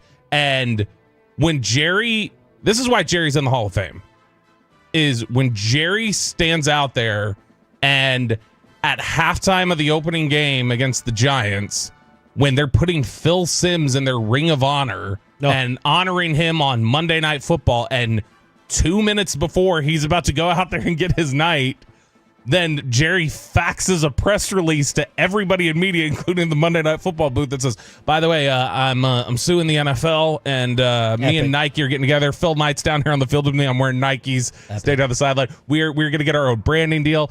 Literally, he found every single marketing deal the NFL had, and he sold to the opposite competitor. Yeah. And created a ton of cash flow and said, I'm not revenue sharing with any of you. Wow. I'm keeping all my money, and you guys can figure it out on your own. That's what you do. All-time balls and brilliance. And then everyone followed him. It was the good old boys club. We're letting this Arkansas hick come in here and screw up our deals. And he's telling us how to do business. We're millionaires and billionaires too. And Phil Knight said that was his most fun time as the head of Nike, being down there on that field. That's what Micah on Thursday night, that's going to be our poor man's version of that. If Micah Parsons does not suit up and he's just standing there roaming the sidelines, it's going to be a Micah cam on him throughout the entire opener. But the league sued Jerry for $300 million. He goes, I could have lost Cowboys right there and then. Right there and then, he rolled the dice with a $300 million lawsuit, and then countersued for $750 million. And when he tells that story, if he's in the league meeting and they say, Jerry, you got to step out now, we're going to be talking about your lawsuit. He goes, totally understand, get it. He said he's walking out, and he said he was just going to walk out, and then he got kind of emotional. He stops and he turns back and he goes, I know if I lose, you guys are going to take this team from me. Like, I know that's what's going to happen. but you guys need to know. And he said he was getting like full of tears, and he got full of tears right there. He goes, if I win, I'm collecting every effing penny from you guys. Yep. And they ultimately settle, and they figure it out. But that's the thing is that, and you see Goodell, which that was wild, seeing some of the archive footage of Goodell in like the mid-90s, like walking around as one of the lawyers that they had. But Goodell, like it's insane to think that guy who went to war with them and thumbed his nose at them so aggressively, that league puts him in their Hall of Fame and says, yep, you're one of the people we couldn't do this without.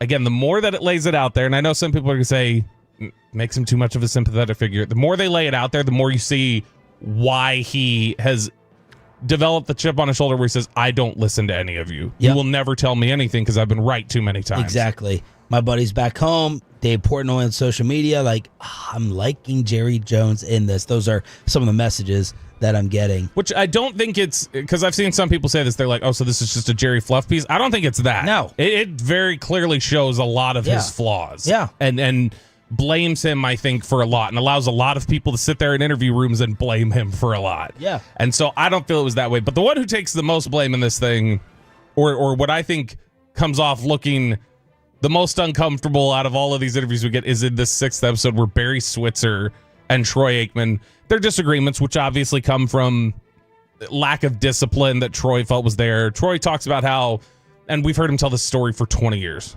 Troy says, back when Jimmy was here, he would play the bad cop, and I would go, hey, don't listen to him. But inside, I'm thinking, I agree with everything Jimmy says. But it allowed me to kind of ease up a little. And when Barry wasn't willing to do that. Well, I did not realize, to go back, that Barry was retired for 5 years. I did not realize that he was out of the game. Imagine that right now, like Joe Gibbs, coming back in D.C. Yeah, came back. And then you're not even... Vermeil did it, right? Vermeil did it. Controversially out of football. Like, had to leave Oklahoma because this was the equivalent of...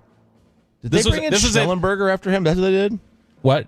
Oh, you brought in Stellenberger, right? I can't remember. After that? If Kansas City, after winning the Super Bowl, would have fired Andy Reid after winning the second Super Bowl and then announced in mid-March, by the way, we're hiring Urban Meyer. Not that it was Jacksonville, that it was Kansas City off of 2 Super Bowls. They went, hey, Urban Meyer, who had a whole bunch of controversy following throughout his career and has been out of football, we're hiring him out of nowhere to just coach our team. That's the equivalent of what Dallas did by hiring Switzer. And Barry was getting a colonoscopy. Getting a colonoscopy. What's wrong with that? That was a great 30-minute nap. And by the way, just to wrap up, the Jerry Fox TV stuff, did we pass that? That was in a previous episode. That was back in episode 4. That's another trailblazer thing he needs to be given credit for, because Fox was the stepchild of television. It was seedy. It was Married with Children. It was grimy. It was over the line. It was The Simpsons. And Jerry and Rupert Murdoch were like, no, I'm going to get them to pay $1.6 billion for the league and take Summerall and Madden. So don't discount his importance in that when he was recruiting the bad kid. Yeah, everybody today who watches Fox, like Peyton has grown up in a world where Fox is Fox, for instance. Yep. The equivalent, and this, I don't mean this as any sort of disrespect, the equivalent of what happened here is Jerry got the NFL to sign a media rights deal with the CW. Where it's like, that's the one that's now broadcasting all their games. And people are like, you took the games from who? Shots fired, Chase Williams. You know what I'm saying, though. It is one of those things where it's like, the CW is not on the level of the big 4 networks. And it's in a lot of places, but it's not in everywhere. And that was one of the things the NFL was worried about, was this is in like half of the markets in the country right now. We're going to miss a ton of places. And then ultimately they work out the deal that they need to. But the tension that exists with Barry and Troy just got so much worse when, after a loss, I can't remember who they were playing, but they lose a game, and Troy Aikman had apparently just been berating Kevin Williams for a couple drops that he had. Was it Arizona? It may have been Arizona. Switzer ends up calling Troy and telling him, hey, I think that you crossed the line, and we're hearing from some people here that, we feel like you only pick on the black players. And that's the moment that Troy's just like, I'm done with you. Yep. And I'm having nothing to do with you again. And that was in the middle of the season. And they managed to keep it quiet until the week of the Super Bowl against Pittsburgh. And then when they get to the week of the Super Bowl against Pittsburgh, it's all coming out. And everybody consistently in this documentary is defending Troy and saying, no, not racist. He's not racist. I thought the answers were kind of interesting. Charles Haley goes, no, if he was a racist, would have had a problem a lot earlier. Michael Irvin goes, absolutely not, didn't happen. And then they go to Emmett, and Emmett goes, I never saw that. And I was like, that's the strongest. That felt a little bit like Shador going, I don't know if he's lying. Right. What do I You can know? ask Emmett when he comes in the studio. Exactly. That'll be Bobby right there. It'll be the first question. I was surprised at the amount of players who liked Barry and defended him. Barry was like, I expect you to be professionals. You're men. I'm not going to be a drill sergeant. I'm not going to get on you. If you show up to practice hungover, I'm going to give you guys the day off. That didn't go over well with Troy. But I could absolutely see after 5 years of Jimmy how you'd love Barry Switzer. Absolutely. It's like after Parcells, they got Wade. They Belichick. loved Wade. Yeah. Belichick leaving. Same thing. Now, the thing that was, when you mentioned that aspect of it, of Barry just being like, be free, they talk about how Barry used to be a hard ass. And like, that was one of the things Aikman couldn't understand, was like, you were like hard at Oklahoma when I was there. But the aspect there that when Barry's telling that story of his mom, I didn't know that. I had no idea his mom had ended her life, but that Barry had just got done telling her, I hate seeing you like this, because she had a drinking problem. He's like, I'd rather just not see you at all than have to see you like this. Wow. And she went out, ended her life, and Barry talks about having to pick her up and put her in a bed and call the police. And the guilt. And I think that that's probably one of the reasons why he just never went hard after people again. So there it is, a little recap of The Gambler. We'll wrap it up this week in the commercial-free Expressway, why Micah may need to skip the Eagle game. That's coming up at 8. The random Wednesday wheel spin at 8:20, and we'll chop it up after hooking you up. All right, Cholos, right now, call number 10 at 877-881-1053 wins a 4-pack of tickets to see the Rangers play the Brewers at Globe Life Field in Arlington on Tuesday, September 9th. And Cholos, you want to get there early because the first 15,000 fans in the gate will also receive a Jock Peterson replica jersey. That's caller number 10 at 877-881-1053. Ralph James Choppy. By the way, how did the rest of your day go when you left here with a wife yesterday? Tremendous. Yeah, she came home from work, and she was in a good mood. Oh. So I think, I don't know if she forgot. Yeah. I'm hoping she did. Yeah. I'm hoping she did. But, yeah, we had a good day yesterday. Very good. Very good day. Excellent. I feared for you. I was worried for you. Yeah, I feared for myself, too. I thought for sure that I was going to be single for the day. Yeah. Well, let's see how much more trouble you can kick up right now. All right, here we go, fellas. Let's have a little fun today. The Crackers are getting their cracker back. Oh, man. Hell yeah. Yeah, baby. Cracker Barrel. They changed their logo, right? And now they're changing it back, apparently, per reports. They are going to keep the old-timer logo. This is a company statement. We thank our guests for sharing your voices and love for Cracker Barrel. We said we would listen, and we have. Our new logo is going away, and our old-timer will remain. It's the new Coke fiasco all over again. Yeah, that was what? That lasted about a year, maybe? Yeah, Coke changed their formula to New Coke and branded it as New Coke, and everybody's like, this tastes awful. You need to change it back, and ultimately they had to flip it back. It's not the same thing because it was worse for New Coke. Cracker Barrel did not change their recipes. I told Amanda this. She's petrified that I'm going to say it on the radio, but I am going to say it. I think you're now allowed to say, I think we should, as a society, accept the phrase angry black person because it doesn't really mean anything because white people are the angriest. You change it to angry white person because this rage, Bud Light, this, holy crap. Are they giving me the same amount of hash browns? Are they giving me the same sausage? I know you don't like the decor inside, but it's that moniker with African Americans. It's no more. It's angry white people because these causes and these Twitter rages. That's who it's coming from. Here's my. I don't care about the sign. Where they lose $100 million so they lost. They lost $100 million last week, and then they went up. Then I guess Trump tweeted something about it, and they went up 6%, but then they went back down. It's crazy. But Trump insulted them, I'm sure. Yeah, right? and so it went up, and then they went down. Yeah. Here's my. And this is not a Cracker Barrel specific thing. Go look at any Pizza Hut or any McDonald's that's built right now. Do they have the same roof that they had 100 years? No.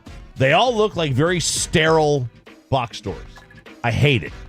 You know, when you walk by an old Pizza Hut that has now been rebranded into, an insurance agency. Oh, that was the old Pizza Hut. Right. I love that. That was an old McDonald's. Yeah. And now they don't have that anymore. Yeah. And I think it's just become completely sterile, and we have no character. Well, guess what? It's one of the great things I love about Whataburger is that there's just that iconic look. Well, they don't go out of business. All that may be true, and you're entitled to your own taste buds, but I think ultimately you agree with me. I don't give a rat's freaking ass what building the McDonald's is in. If I'm craving a 20-piece and fries, I want their 20-piece and fries. I don't care. And if I'm getting but people carry it over to their taste buds. That's where you're a moron. If I want a pan pizza from Pizza Hut, that's the nostalgia I want, not whether they have the little red Hut sign on the outside of the building. Yeah. But hey, it's the character of the building that I have a problem with has gone away. It's not going to stop me from going. It's not going to stop me from going to Cracker Barrel because they took the old man, the old fart in his beer barrel out of there. But then they changed the inside. And again, the inside, I like the homey inside of it. I don't want this. I don't want it to look sterile. They keep the country store and those awful candies they would sell in there. They keep that. I would hope so. That's the best part of it is the story. 214, Sean, you just think that about angry white people because you work with Bobby every day. Bobby's not angry. He's annoying. I'm angry depending on if I've medicated. The rage that comes from all these stories most of the time, especially on social media, it's white people. So I'm changing the saying. It's angry white person. That's what it should be. White people are the angriest. It's about to be angry overweight people. You can be uncomfortable all you want. I don't care, Bobby. You look uncomfortable. I've It's enjoyed true. it. I enjoy the mess. If you hang over the seat, get ready to pay double. If you hang over the seat. Starting January. Luckily, the Rangers charter. Earthquake. Starting in January. Dude, guys, we don't want to be associated with that. Southwest. Separate ourselves. So Southwest has had this this thing going on where if you are a person of size, you get to get 2 seats. Hell yeah. You get to get. You buy 2 seats and they will refund you the second seat. That's what they do now, right? So you buy. So if you're a plus size person, yes, 400 pounds. 400 pounds. They make you buy 2 seats. Okay. And then they refund you the second seat. Oh, they do. They do refund you now. Okay. That apparently is going to change. What? You did go a little prepubescent. My voice did crack. Listen, when you're talking about the fats, you got to be very careful. I don't know All if I right? like that one. So to ensure space, they're communicating that if you previously used the extra seat policy, you got to purchase it at booking. If you purchase it at booking, you still will get that refund. Okay, but if you don't purchase it at booking anymore, see previously. So basically, I'm getting to have every flight a seat free next to me, and I'm only paying for one. Yes. Hell yeah. Correct. Now, right now, what happens is I'm that surprised the airlines are refunding you though, because they're losing out on a seat. they're not taking. I don't think they're going to take the PR hit. Yeah. Right. So right now, you could walk up to the gate and be a plus size person, and they'll give you that second seat, and you can they'll get a refund for it. Going forward, you have to do it at booking. You can't walk up to the gate and say, "Hey, I need a second seat." Not going to work like that. You're going to have to, do it at booking. Otherwise, you're not getting your money back, and you're going to pay for 2 seats, and that's going to hack some people off. And that's the problem. Southwest is getting destroyed for this, but They're just making you previously book they're it? just making you pre-book it. That's all they're making. So why get destroyed for that? They're just saying it's insensitive. Just it's insensitive. I think it's more sensitive to not have you stand at the counter and fight by saying I need 2 seats because I'm overweight. Yeah, who knows? Like who ends up even finding out you bought a second ticket? Like nobody would know unless you just announced to everybody, this is my empty seat here. Yeah. Chopping it up here on 105.3 The Fan. Guarantee it's white people. Yesterday, I got in trouble with Sarah about the bathroom. Let's continue with the restroom. I got to hand it to her. On the trip, she did power through. She got sick. She got some kind of food poisoning, and she got sick. She's sitting there in the car, just worried that she's going to vomit. She's hunched over. Stomach is killing her. It's like me on road trips. So she was like, we got to pull over. And, we pull over, and she does, and she, vomits. And then she vomited in the hotel as well. This is on the way. This was starting the trip. No, this was mid-trip. This was like Wednesday. This is like the last 3 days we were there. Hump day. But I had never heard her vomit before. Now you participate in hump day. Yeah, I had never said heard it plenty of times. Late. I had never heard her vomit before. Okay. Ever. I've never heard her break past gas or vomit. And I keep saying, just do it in front of me. I don't care. That doesn't bother me. She won't do it. Good job. But Good she for you, vomited. Sarah. She vomited in front of me. And I have, like I said, I had never heard her vomit. This was the most silent vomit ever. All I heard was the substance hitting the toilet, the water. And I was like, are you peeing? She goes, no, I'm throwing up. And I'm like, there's no sound. When I throw up, I pop a blood vessel in my eye. You've seen this. It becomes red. And I am like, Oh, yeah. and I've never, y'all's girl, are they making noise when they're vomiting? Well, I've never heard it either. You never heard it? I've never heard it either, but I don't know how someone can throw up silently. It's a silent vomit. I've never seen anything like it. It's got tight abdomen muscles. I to guess. Be able to, that, No blah? Strong core, yeah. It's violent. Yeah, when I go, it's violent, and it's usually, it can't just be one. It's usually like 6 of them. Yeah, everyone at Radio Row hears Bobby, can judge Bobby. Echoing from the bathroom. I did make it to the bathroom. Okay, that's good. Held it in my mouth to get to the bathroom. But it's not a private bathroom. No, yeah, like I said, it's reverberating down Radio Well Row. stalled. Like a faint spirit in the McAfee distance. set, and everybody hears it, like, vomiting. So I never heard her vomit, but it's a silent vomit. That's good. That's impressive. That stuns me. That stuns me. Chopping it up here on 105 through the fan. We got 2 problems with my kids. 2 problems. First one is testing. The other one is football. Which one do you want first? Let's go football. All right. Football sports show. I am terrified. My youngest, Julian, he's in middle school. He's in 7th grade. It's his first year of middle school football.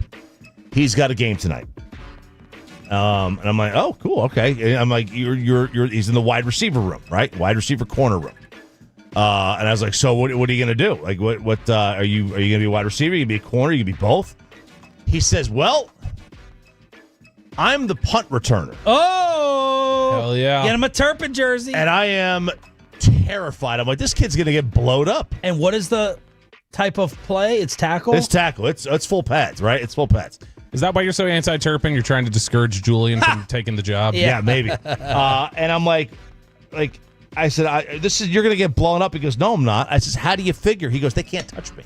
He goes, I've scored it every time in practice. I've scored every touchdown. And I'm like, all right, I know you're fast. Wait, is he talking about I'm elusive or the rules of practice? No, I think he is elusive. He thinks he's elusive. Yeah. But is he saying they can't touch me? Yeah, he because said they can't catch me.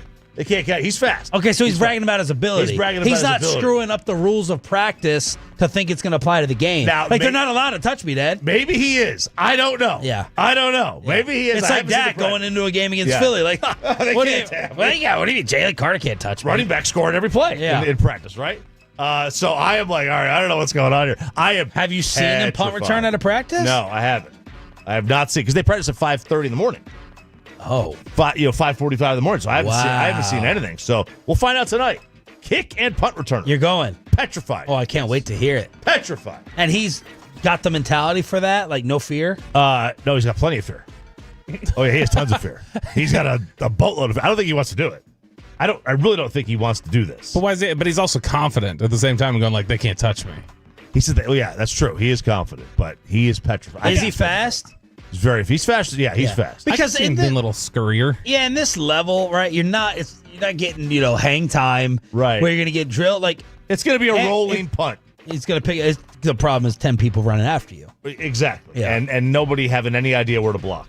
Right. Nobody's having any idea. You're telling them if it's 3-on-1, just get down. Get down. Pull the Peyton. Show them Peyton Manning film. Can they do the wedge? Take a dive. The wedge in middle school. the lock it up. Yeah. I've seen his courage before because I saw him walk into that Odyssey suite that day, Chop, and he grabbed that handful of fruit right when we walked in and just double fisting it. Yeah, he will double fist. Chopping it up. A very entertaining edition, and you should not be in trouble for any of that. Every hump day. At this time in the commercial-free expressway on Sean, RJ, and Roberto, why Micah Parsons may need to play the card of missing Thursday against the Eagles. Next on the home of the Cowboys,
true that you've got to forget something else to remember that Uber Eats has groceries? No, that's absurd. Hey, remember when you used to be a, what was it, Pepper Lady? Pepper Lady? Wasn't it Cinnamon Sisters? Basil Babies. Saffron Squad? Nutmeg Maidens? Pre-curb? No. Nutmeg Maidens. I just said that. Was it Spice Girls? Doesn't sound right. Was it Saffron Squad?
o'clock hours, we try to get you to your weekend as quickly as possible. Entire morning squad is here. Thank you for being part of it.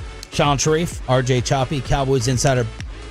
Don't start that. It was 4 seconds, Chop. Is this the meeting again? What are we doing? Don't start that. I just saw Chop in the bathroom. I was like, how fast do you think Sean talks if I start squeezing this bottle? He goes, 11 seconds. It was 4. It was pretty good. This meeting I was in such a good mood. Ratings are great. Listeners are with us through the roof. Awesome feedback from the Tolos. Things are going well. We go into this post-show meeting. Oh, my God. 3 different things just pissed me off. I go home in such a bad mood. And man, I say, what's wrong? I was like, my coworkers, everyone. Plural. I got a life story for 15 minutes being poured out from a guy I love. I got directions on what to talk about on the radio show when Jerry Jones doesn't tell us what to talk about. And the boss is like, make sure you don't do this on Friday, blah, blah, blah. Like, what? And then I got, do the water bottle. And then I got Bobby doing this, and I'm staring at him, and finally I snap on him, like, shut the hell up. So I'm doing all these things, and it was supposed to be a good meeting, and I'm 2 hours of my life has gone away, listen to snap, crackle, and pop over here, and then directions on what and not to talk about after 15 years. Like, I'm going to listen to that. And Sean goes, and then I told Josh Clark, are you done? Like, get out so we can leave. Yeah. I'm just popping this one little spot it's my OCD, and I'm popping it. And then Sean goes, here, I'll do it for you. I'll do it for you. And just starts like squeezing the thing. Yesterday I asked him at the elevator, are you out? Are you out? You're coming in here half-assed tired. You're moody. I think I'm dealing with Roy again when he's out of what he was out of. It's a great question. And I got to I got plenty now. manage moods and emotions in here when things are supposed to be going great. You're like Jerry Jones. You can't just be happy with success. You always got to stir something up. There you go. What's your point? 877-881-1053. Franklin Franco injury attorney text line. So yesterday, Brian Schottenheimer said he spoke with Micah Parsons for an hour, and part of that was about his body language. And what he was doing on that table against the Falcons was not going to elaborate further. But I was listening to all the talking heads after Micah laid down, and surprisingly to me, no one really blasted him. I wanted to hear from former players. No one really killed him. But everyone started agreeing on these different sets, whether it's Florio and Chris Sims or ESPN and First Take and Get Up, that they think Micah may not play against the Eagles. And, of course, he's still not practicing. And Mike Tannenbaum, from a GM perspective, said, this isn't just about Micah and Jerry. Jerry Jones is letting down the whole team. What's really important is being 10 days away. I remember with Darrelle Revis, like we had a long holdout. I was right, the agent was wrong. And we finally get the deal done. And, we're excited. We have a really good team. And then on opening day, Randy Moss beats him for a touchdown on a post. He pulls his hamstring, and all the air came out of the balloon. And that's why, to me, Kevin Patullo, the new OC of the Eagles, and Nick Sirianni, they almost want to see Micah Parsons out there. They will tempo him and go no huddle. And now, if I'm Jerry Jones, again, he was the owner, I'm the general manager, but there's a sense you're laying your whole organization down. You have a chance to have a really good team, certainly on offense with Pickens being there. And now you have Who's letting the organization down? Jerry Jones. And I always felt as a general manager, I had a responsibility to give us a chance to win each and every year.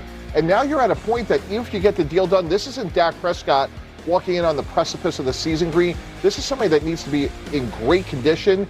And you're going to play the Eagles on opening night. It really diminishes your chances of winning. And it does suck and is unfair for everybody else. Yeah. Yeah, it is. I mean, now look, is he saying that Micah needs to be in practice more than Dak did? Is that what he's saying?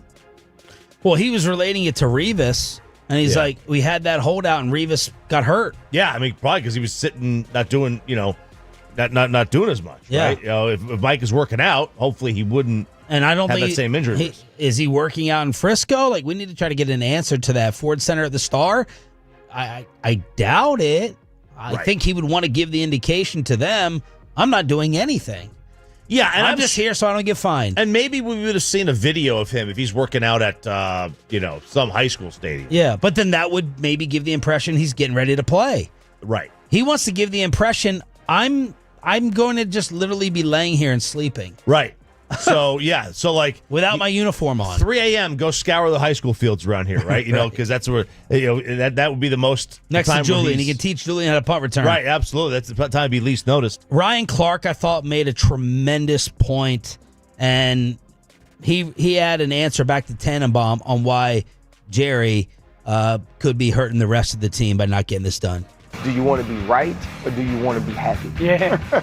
Jerry Jones wants to be right. Jerry Jones isn't concerned with being happy. Jerry Jones, in my opinion, isn't concerned with truly winning a championship. He's concerned with winning this engagement, this negotiation with Micah Parsons. Wow. And not winning this engagement or negotiations with David Mulligeta, with truly Micah Parsons. When have we seen an owner and general manager set out on a vendetta in the way that we've seen Jerry Jones attack Micah Parsons?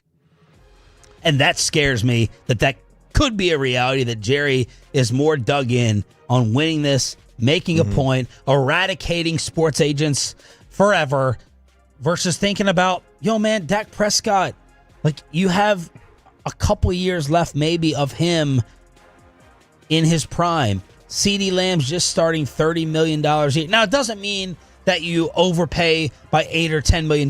This Packer rumor that's not going away is Green Bay has agreed to pay him $45. If Micah approves it, the deal's on the table and the parameters have been agreed upon.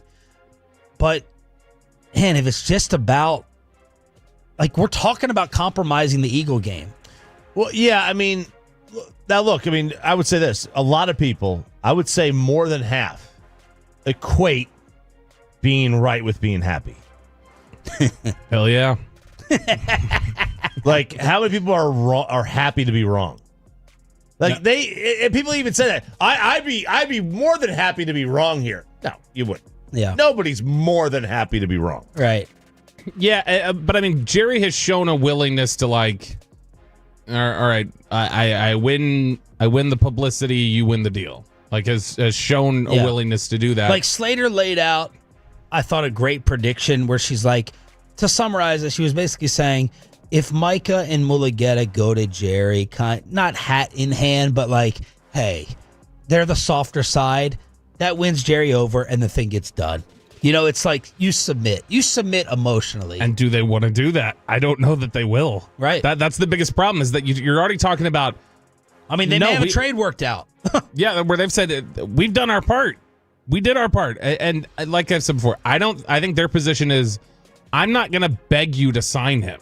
I'm not going to beg you to give him his money. Right. This is a player who's already shown what he can do. This is not a like, oh, please, benevolent Jerry Jones, give us whatever means you have. Like, they're not going to do that. That's the attitude I would take. I'm freaking Micah Parsons. I'm getting paid. I'm a superstar. Yeah. I'm going to the Hall of Fame. I'm Lawrence Taylor 2.0. I'm not giving in here. If you listen to some of the things Jerry has said, I don't know how much it is about just making a point versus if he believes they had a certain deal in place or discussion, then and Mike is saying something completely different, it may be a case of where Jerry's not trying to prove a point. He's just like, no, I'm fed up right now. Yeah. I'm not. And look what you're doing to the rest of the team and the Eagle game, and the start of the season, and something that keeps. I don't think we have enough time for it. He keeps bringing up Emmett and the 0-2. And Stephen A is like, but you were 0-2. And Jerry's like, but we won the Super Bowl. Yeah. As if the 0-2 start didn't matter. So I think he's using that as a negotiation ploy. Like, we can still go 0-2 and win it all. We did it with Emmett. And what if they go 2-0? Right. They went 0-2, and didn't they still get home field? Yeah, I mean, they went 15-2 to close the year because Emmett came back. Was that the Giant game at the end to give him the home field? Yeah. Was that same season? Yep. You know, it takes a lot for me to praise or play anything from Mike Greenberg, who I can't stand. Stone Cold Lead Pot Locks. I can't stand Mike Greenberg, but I thought this was intriguing and maybe even correct. At this point, if you're Micah Parsons, I think you have to sit out a game. Because you have no other way you look of foolish pushing. if you don't. Well, no, but forgetting about, I don't care if I look foolish or not. How else do you force the issue? Right. The one way you're going to find out, like Jerry Jones, when you're playing someone, if this is a poker game, and I have $12 billion, and you don't, I can bet an amount of money that you can't call no matter what else happens. So I got to find out if you're bluffing. And the only way I can find out if you're bluffing is by sitting out at least one game and seeing if that changes anything. To me, that's the only move left. That's what Emmett Smith did. That's what Emmett Smith did. He sat out 2 games, and it's 30 years ago, but it worked then, and maybe it works now. The difference is I had a sense of urgency that if we didn't win, I would be fired. A head coach has a sense of urgency. If he doesn't win, he's going to be fired. Jerry Jones is going nowhere. I get it. RC mentioned it. You're not here. I made $9 billion. So that's why, to me, this situation, this is the closest we're going to see to what happened with Jalen Ramsey in Jacksonville. And what happened there?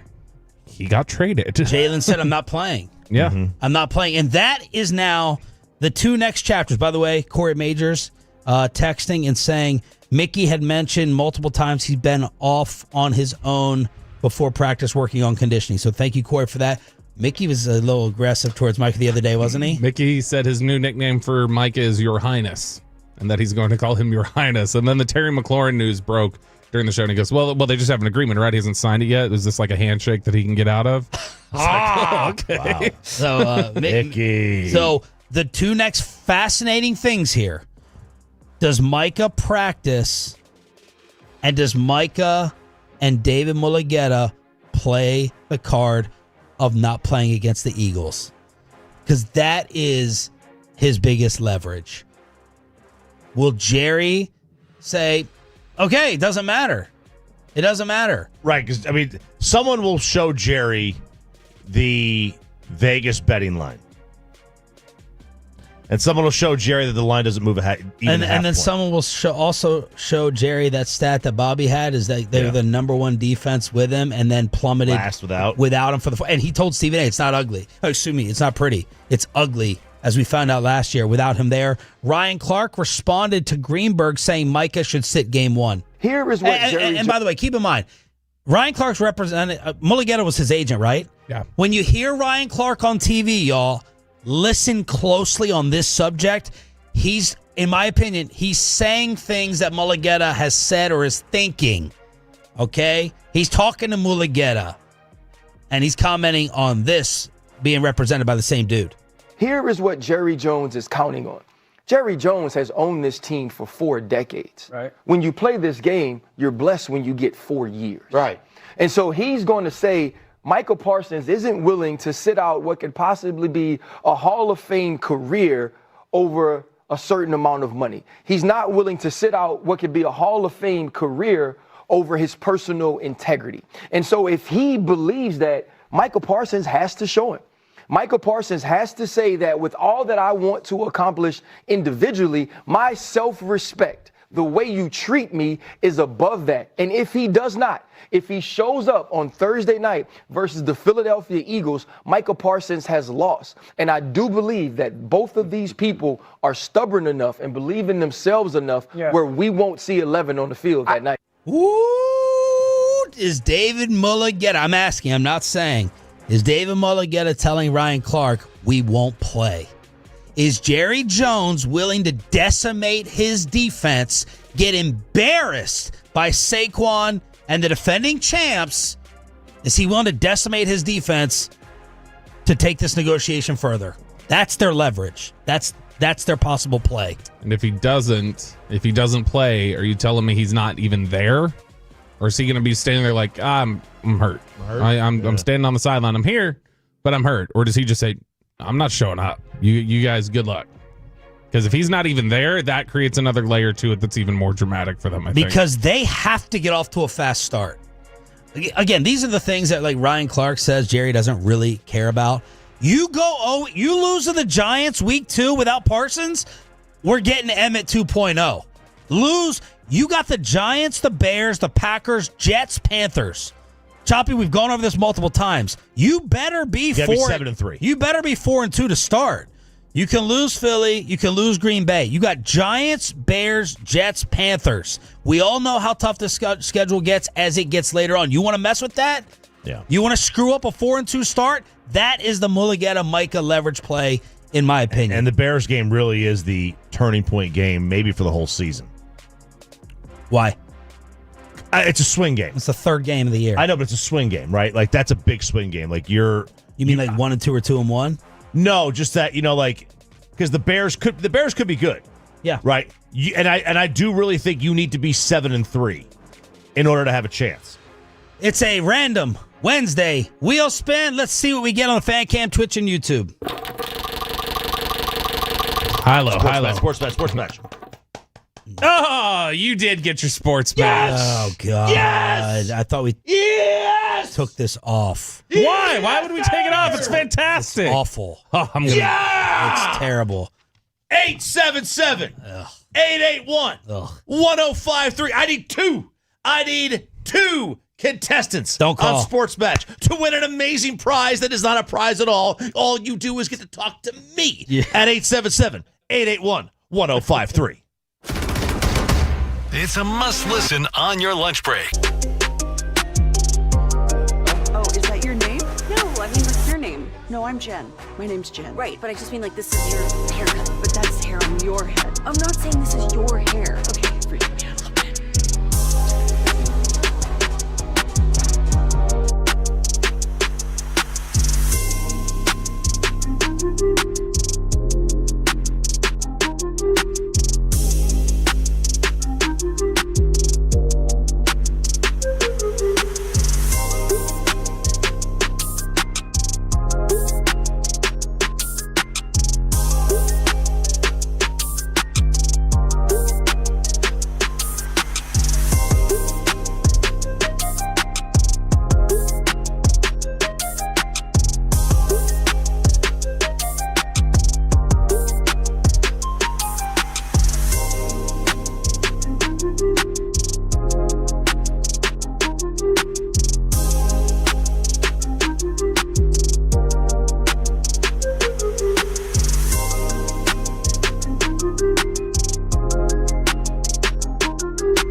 Frankel. First 214 or 817-333-3333. With Frankel Frankel, there's never an out-of-pocket cost. They only get paid when you win.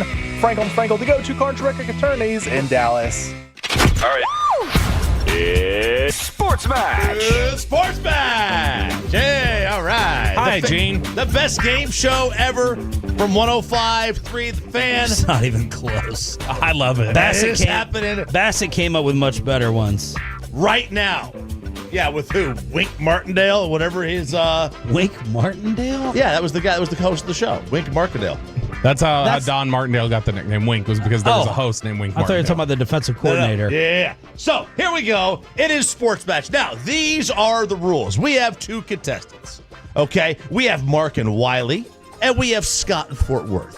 I am going to ask the panel. The panel is you, Sean Sharif, you, Bobby Bell, and you, Peyton Phillip Russell. And I'm going to ask you guys a question. Okay? It's going to be college football related.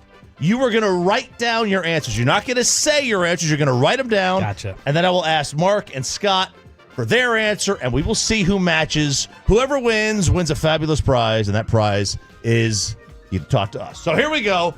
Let's do it. Question number one. Mark in Wiley, good morning. How are you, Mark? I'm pretty good. How you guys doing? My headphones fell out. No, his headphones fell out. We're doing great, Mark. Thanks for asking. All right. So here we go. Question one. Mark, this is not for you yet. This is for the panel. I'm going to ask them. You come up with your answer on your own. Bill Belichick is back in college football for the first time since he was in a fraternity at his alma mater. Back then, he was doing keg stands. Now, he is tapping blank. Bill Belichick is back in college football for the first time since he was in a fraternity at his alma mater. It was Wesleyan College. But instead of doing keg stands, he's tapping blank. I got it. Ding? Bobby, do we have a ding? Ding. Yeah, ding. Do we have a ding, Peyton? Do we have a ding? Ding. We have a ding. Okay. Mark in Wiley. Let's go right now. Bill Belichick back in college football for the first time since he was in a fraternity at his alma mater.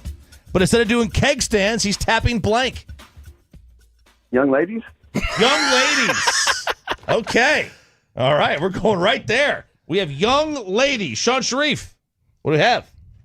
Sorority girls. Sorority girls. Judges, Aiden, you're the judge. Sorority girls and young ladies, is that, do we have a thumbs up or thumbs down? That's the same. That's the same. Okay, Bobby That's Bell. a score. Winner, game over. Congrats, everybody. The top of Jordan Hudson's head.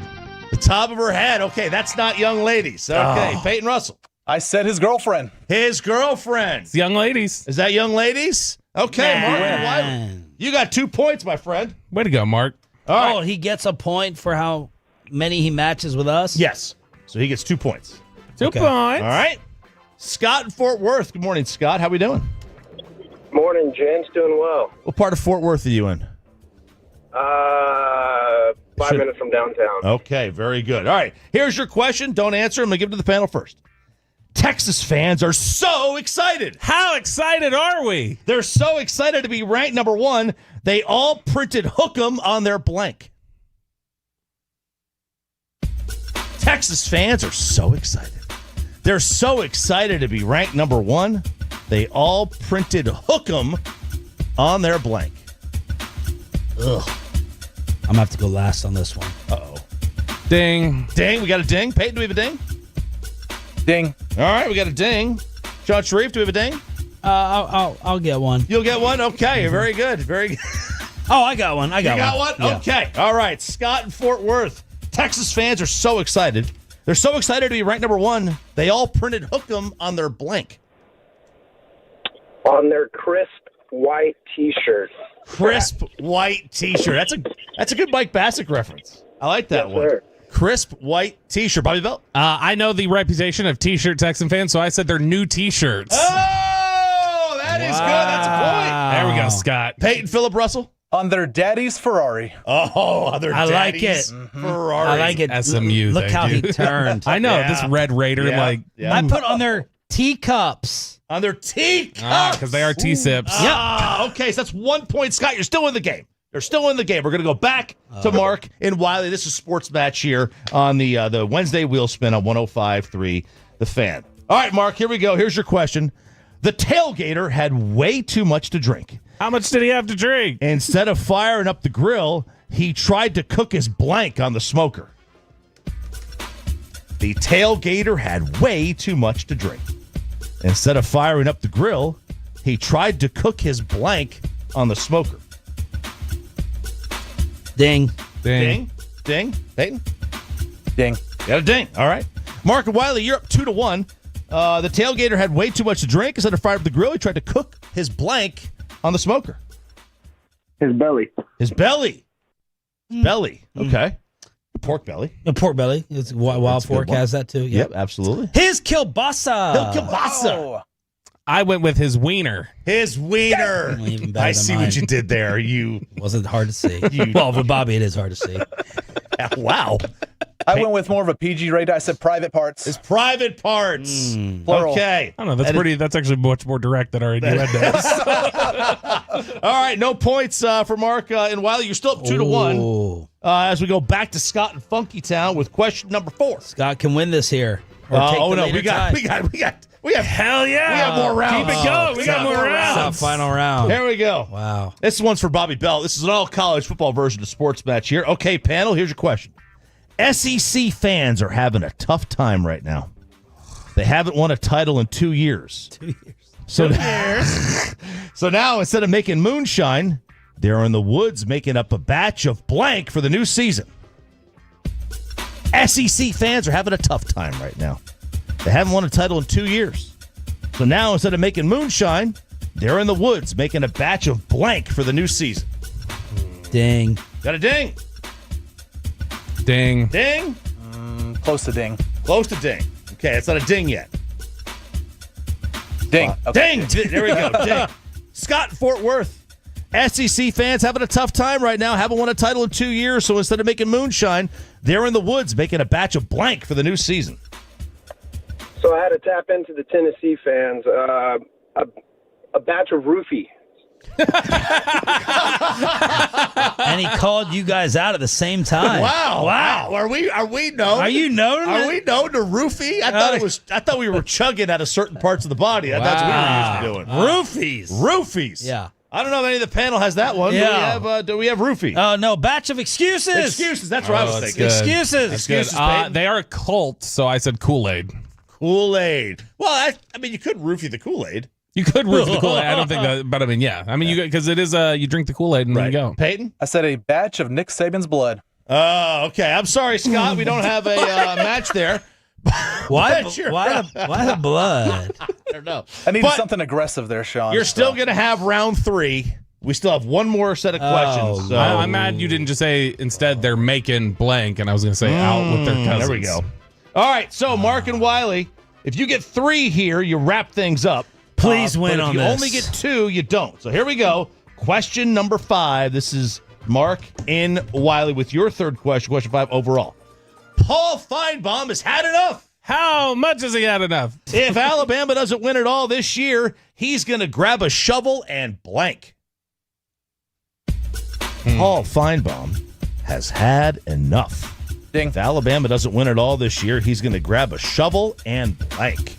Oh, we got a ding. We got a ding for Peyton.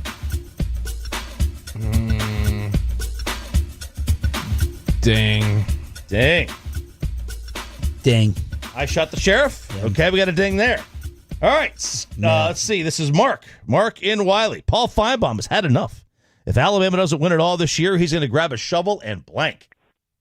Bury himself. Bury himself. Good common sense answer. Yeah, it's a common sense answer. I like that one. I said hit Lane Kiffin. Hit Lane Kiffin. They hate each other, right? They do. I was going to say somebody else that he hates. I was going to say Barry Lincoln Riley. Barry Lincoln Riley. Oh, is that Barry people? Or he said Barry himself. Barry himself. Okay. Dig his own grave. That's a point. That's a point. That is a point. Game over, out of reach? No, not game over. It's ironic because he already looks dead. Scott and Fort Worth can still tie. Luckily, I came up with a tie-breaking question. Oh, yeah. See, Peyton, that's prep. Yeah, that's prep right there. Okay, Scott and Fort Worth, you need 2 points. You've got to get 2 here. Aren't you late for work, guys? Now, I'm going to ask you, do you want a NIL question or a Brian Kelly question? NIL. NIL. You should have gone with Brian Kelly. Yes, he should have. I already know what the answer is. No, but it's probably very inappropriate. The new NIL deals have gotten so out of hand. How out of hand have they gotten, Gene? They're so out of hand. One player just signed a sponsorship deal with blank. This is so wide-ranging. Ooh, signed a sponsorship deal with blank. I'll narrow it down. Yes. Arch Manning just signed a sponsorship deal with blank. The new NIL deals have gotten so out of hand. Arch Manning just signed a sponsorship deal with blank. Ding. Ding. Ding. Ding. Okay, Bobby, do we have a ding? Yeah, I dinged. Okay. Scott in Fort Worth, you need 2 here. You got to match these. New NIL deals have gotten so out of hand. Arch Manning just signed a sponsorship deal with blank. Arch Manning just signed a sponsorship deal with OnlyFans. OnlyFans. Was that a drum roll? That was a drum roll. That was a drum. That's pretty good. That's pretty good. Great drum roll. All right, OF. Arch Manning got an OF deal. Sean, what do we have? A gun company. Because the target, the red dot. He's putting the red dot on everyone else. I made a Quinn Ewers joke, and I said starter.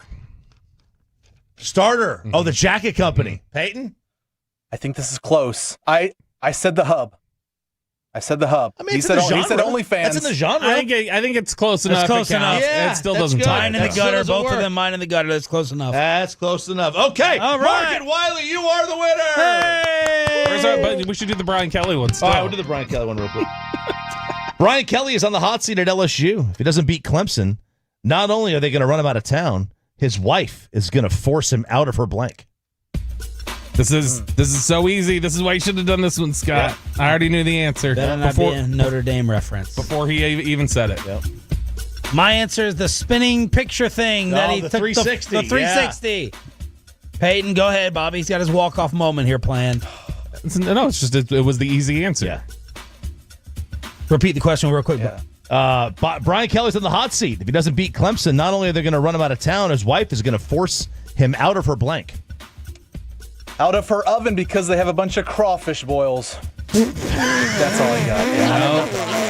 That's got to be the worst answer. Brian brought us rolling in his grave. What, crawfish boils in the oven. Give me the last line. His wife is going to what? Force him out of her family. I knew as soon as he said Brian Kelly, I knew family was the fill in the blank. There it is. The worst game in the history of radio. The best. The fan text loves it. They want us to do it every day. Every day they want us to do it. Random Wednesday wheel spin. Why the latest predictions for Dak might spell trouble for the Cowboys. That's next. And below the belt. Right here on the Fan. After we get you over to Platinum Ford in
order to remember something, you have to forget something else.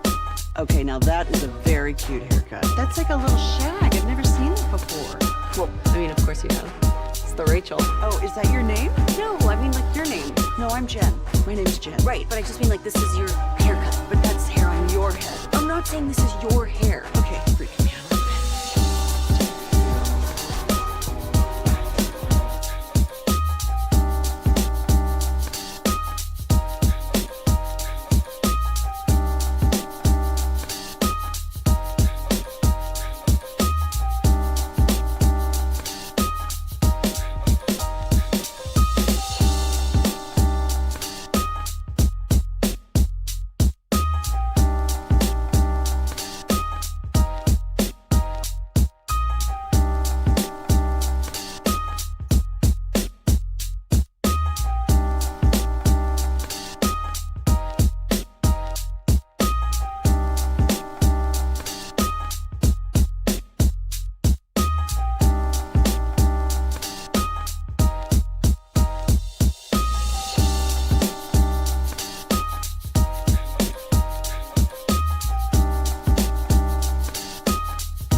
Upgrade your vehicle, get to Classic Chevrolet in Grapevine today, the back-to-back #1 Chevy dealership in the world. More new Chevys than anyone else, all priced to sell. Visit ClassicChevrolet.com. This is Texas. This is Classic Chevrolet. Together, let's drive, relax, enjoy the difference. Based on new Chevrolet registrations 2023 and 2024. The great Bobby Belt. Bobby knows ball. Hey, let's talk ball. We're the ball knowers and we just talk ball. Welcome to the ball knowers of the round table per the fan text request.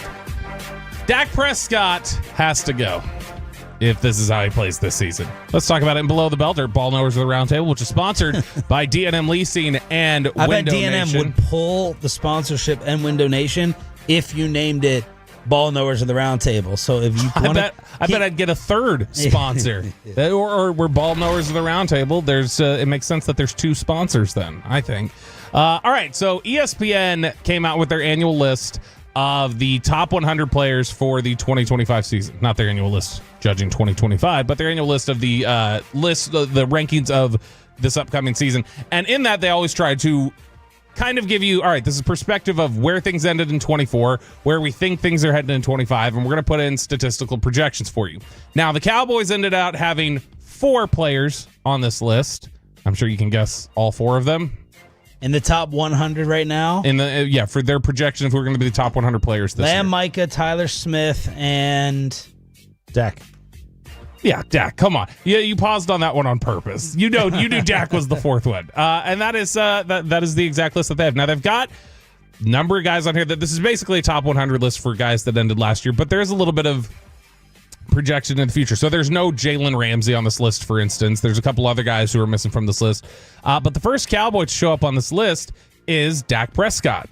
And he shows up at player number 78, which is generally where I feel like a lot of these lists have had Dak this year, somewhere between like 70 and 90. But Dak Prescott comes in number 78 on this list, one spot behind Tyler Smith, who is 77. That maybe feels a little low to me. Of course, it doesn't look like Tyler Smith is going to make the NFL top 100 as they continue to leak that out 2 players at a time. All right, I'm glad you brought that up. I just want to cross-reference because I've been keeping track of the top 100 to see how much you guys go off after they name Micah 36 and Lamb 35. And we're all like, oh, we got to see who's above. Who are the 34 better players than those two in the league? I'll just go from 34 up. Buddha, Josh Jacobs. By the way, Buddha is 90 on this list. Josh Jacobs, Nico Collins, George Kittle, Xavier McKinney is better than Micah Parsons and CeeDee Lamb. A.J. Brown. Maybe we can get Xavier McKinney from the Packers then in the trade. And no one thinks A.J. Brown is better than CeeDee Lamb. Tristan Wirfs, Jahmyr Gibbs, Zach Bond. Philadelphia. How many years has he been in the league? A few years, but he's only been really good for like 1. Exactly. Daniil Hunter, Brock Bowers, Lane Johnson, Max Crosby, Jaden Daniels. Jaden Daniels is 21. He's better than Micah Parsons already. Amon-Ra, Jalen Hurts, Derek Stingley, Dexter Lawrence at 17. That's where they are on the list. What a joke. And this is by the way, they got to stop this. I've been completely checked out of the list because of the way they've released it this year. 2 at a time? Yeah, it's 2 a week? It's 2 a day. 2 a day. So it's 2 a day, and so it's like, okay, like nobody wants to do a big full reaction of who are the 2 players released today. When you do 10 at a time or something, you can start going, wait, that person's ahead of this person. I just think it's a silly way. It's all about engagement, though. I'm sure they're trying to pull them in to get them to click every day on a new list. But I thought the show, I used to like watching the show, right? The unveiling, was that 5 at a time? No, they would do it 10, as like 10 at a time? Yeah, it was 10 at a time. So how are they broadcasting it on TV 2 at a time? I don't know. I haven't checked in on NFL Network in a little bit. Oh yeah, Bobby got the axe. I was. What happened for real though? I was too busy. They were annoyed with how I wouldn't. So you no longer work for NFL Network? I'm like inactive, I guess, technically. Like I'm on their rolls, but I'm inactive. So technically, I guess I still can't gamble. Okay. Are you getting a paycheck? No, I only get paid when I work. I'm not like salaried with them. So it's like basically contractor stuff. And so when on those days when I don't work, I'm basically like an inactive contractor now. So it's like I'm on the rolls, but they had me inactive because I just the rolls is payroll. I'm talking to RJ Choppy here. I'm on the rolls. Right. I figured that made sense. I figured we all know what that means on their company rolls. Yeah, like I'm on there. So you're not working with Slater on game days. Mm-mm. Wow. No, I told him too many different times like can't do it. But now I'm too unavailable, I guess. Wow. But IR. Yeah, I'm IR. You really were serious when they merged with ESPN. You were not going to work with Orlovsky. I mean, that's really why. I was like, nope, not going to work as long as this ESPN deal's hanging over us. You're more serious than Micah. That's what I do. Threats. This is what I do, guys. My back, it's just hurting. You can fix my back if you get rid of Orlovsky. Your back really is broken. Yeah, mine is. Yours is. Sciatic. Number 78 on this list is Dak Prescott. This is ESPN's top 100 players for the 2025 season. He had been 27 the year before. And they said his fall in the rankings is because of hamstring avulsion that ended his 2024 season after 8 games. In 23, he was runner-up for MVP with 36 touchdown passes and 8 interceptions. CeeDee Lamb and George Pickens might be Prescott's best receiver duo considering their age and experience. Schottenheimer's Prescott's 4th play caller, but it's not like the coaches knew. He was on staff for 3 seasons before his promotion. Now, this is what we've got here. They've got his 2025 projection. And this is where I say, if this is the way he plays this year, he's fully healthy, and this is what he puts up, the Cowboys are screwed. 4,300 passing yards, 27 touchdowns, and 14 interceptions, which would be a worse statistical season than the one Aaron Rodgers put up last year with the Jets. Ugh. If that's what they put up with him fully healthy, and George Pickens and CeeDee Lamb here, and you assume some stuff, they are not making the playoffs. They're not making the postseason if that's the way that he plays. That his touchdown Vegas, I think, is 26.5, 27, something like that. It's right around there. And I gotta that see, seems low.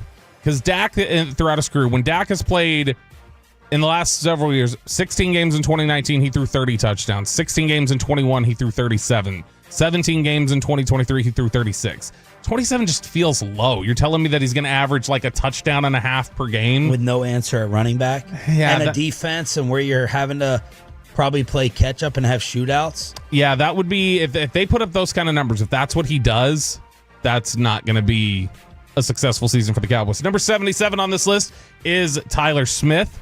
He's the next one up on this Cowboys list. And then you got to go way down the list before you find another Cowboy on this list. And you've got CeeDee Lamb coming in at number 19, one spot ahead. Again, this feels pretty high up. Number 20 on the list is Brock Bowers, the tight end from the Raiders, who's a good player. Yeah. I'm stunned they have him up that high this early. But number 19 is CeeDee Lamb. They say Lamb missed the final 2 games last season because of a shoulder injury and played without Dak Prescott for 8 games. He still got 101 catches for almost 1,200 yards and 6 touchdowns. I don't think we talk enough about what his output was last year because we all talk about it being a down year when half the season was without Dak, and when Dak was in there, he wasn't very good. Yeah. And that he put up those numbers still. Their projection for him this year, 117 receptions, 1,400 yards, 8 touchdowns. I will say there's this growing sentiment, and the signature stat they have listed in here for him is that he has 496 receptions, which is the second most by any player during his first 5 seasons after only Michael Thomas. He's 14 receptions off Michael Thomas's career pace through 5 seasons. I think it's stunning how much you're starting to see people kind of talk about Lamb being the guy who's going to break the receptions record this year. It's like the year that they get Pickens is here is the year that, because I've seen a few different people make that projection. Oh, does he run those Michael Thomas routes? Yeah, the 2-yard routes. No. possession guy. No, when Michael Thomas broke the receptions record, his games were 14 receptions for 92 yards. That's what he did every single week. Speaking of receivers, the great Alec Medford striking again. The Panthers are trading for friend of the show. Well, they're trading friend of the show, Adam Thielen, back to Minnesota. There's been some buzz about that recently, that he might go back to Minnesota. He is one of our all-time greatest interviews at Super Bowl. And Jordan Addison suspended first 3 games on my fantasy team. And we saw, where did Micah Parsons end up on the NFL Top 100? You said 36? Yep. Which is hilarious in and of itself. Even with the uncertainty. No wonder Jerry doesn't think he's worth it. Micah Parsons comes in at number 9 on this list. 1 spot ahead of Chris Jones, who finished 10. They say that Micah, his contractual future is the biggest question entering the season. And what? 1 spot ahead of Chris Jones and... Oh, he's 2 spots ahead of TJ Watt. That's right! That's right! Okay, because these are actual smart people. You know who's doing this list? It's analytic folks. It's smart people. It's nerds, okay? Doing this list. You just call Todd Archer a nerd. Yes. And, they horrible got sandwich picker. They got it all right. All right, they had Micah over that try-hard TJ Watt, who's not a top 10 player in the NFL. Oh, and they put Mahomes number 1. The rest of these lists were finding out ways to not get him there. You know, they're going to put him behind the people he always beats. He always beats Lamar. He always beats Josh Allen. But somehow, all these other lists had Mahomes behind him. But Micah, rightfully, is right there. I'm curious. He's right there ahead of TJ Watt. I know you always say they have Mahomes, and so that's it. Do you think Mahomes has been the best player in the NFL the last couple of years? Really?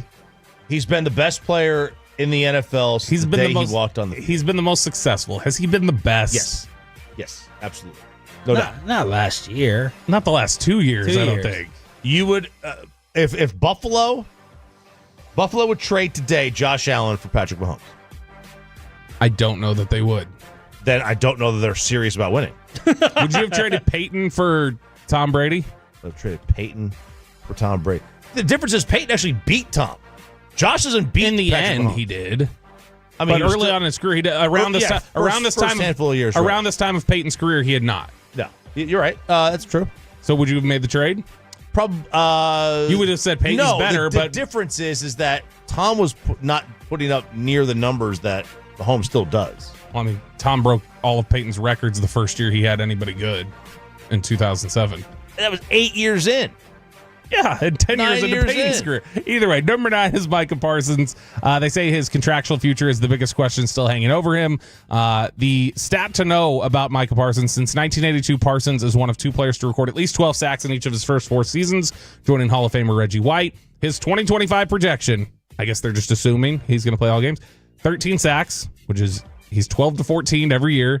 13 sacks, 2 forced fumbles, 61 tackles. The rest of the list here from ESPN: number 8, Jamar Chase; number 7, Justin Jefferson; number 6, Patrick Surtain; 5, Joe Burrow; 4, Lamar Jackson. That's interesting to me to have Lamar a spot ahead of Joe Burrow on this list. Number 3, Myles Garrett; number 2, Josh Allen; and then number 1, RJ Choppy's Patrick Mahomes, who they project with 30 touchdowns to 12 interceptions. Some of these projections, Josh Allen, 27 and 11 interceptions, 31 and 10 for Lamar. Who made this list? ESPN. It was a number of people, another number of experts voting on the list.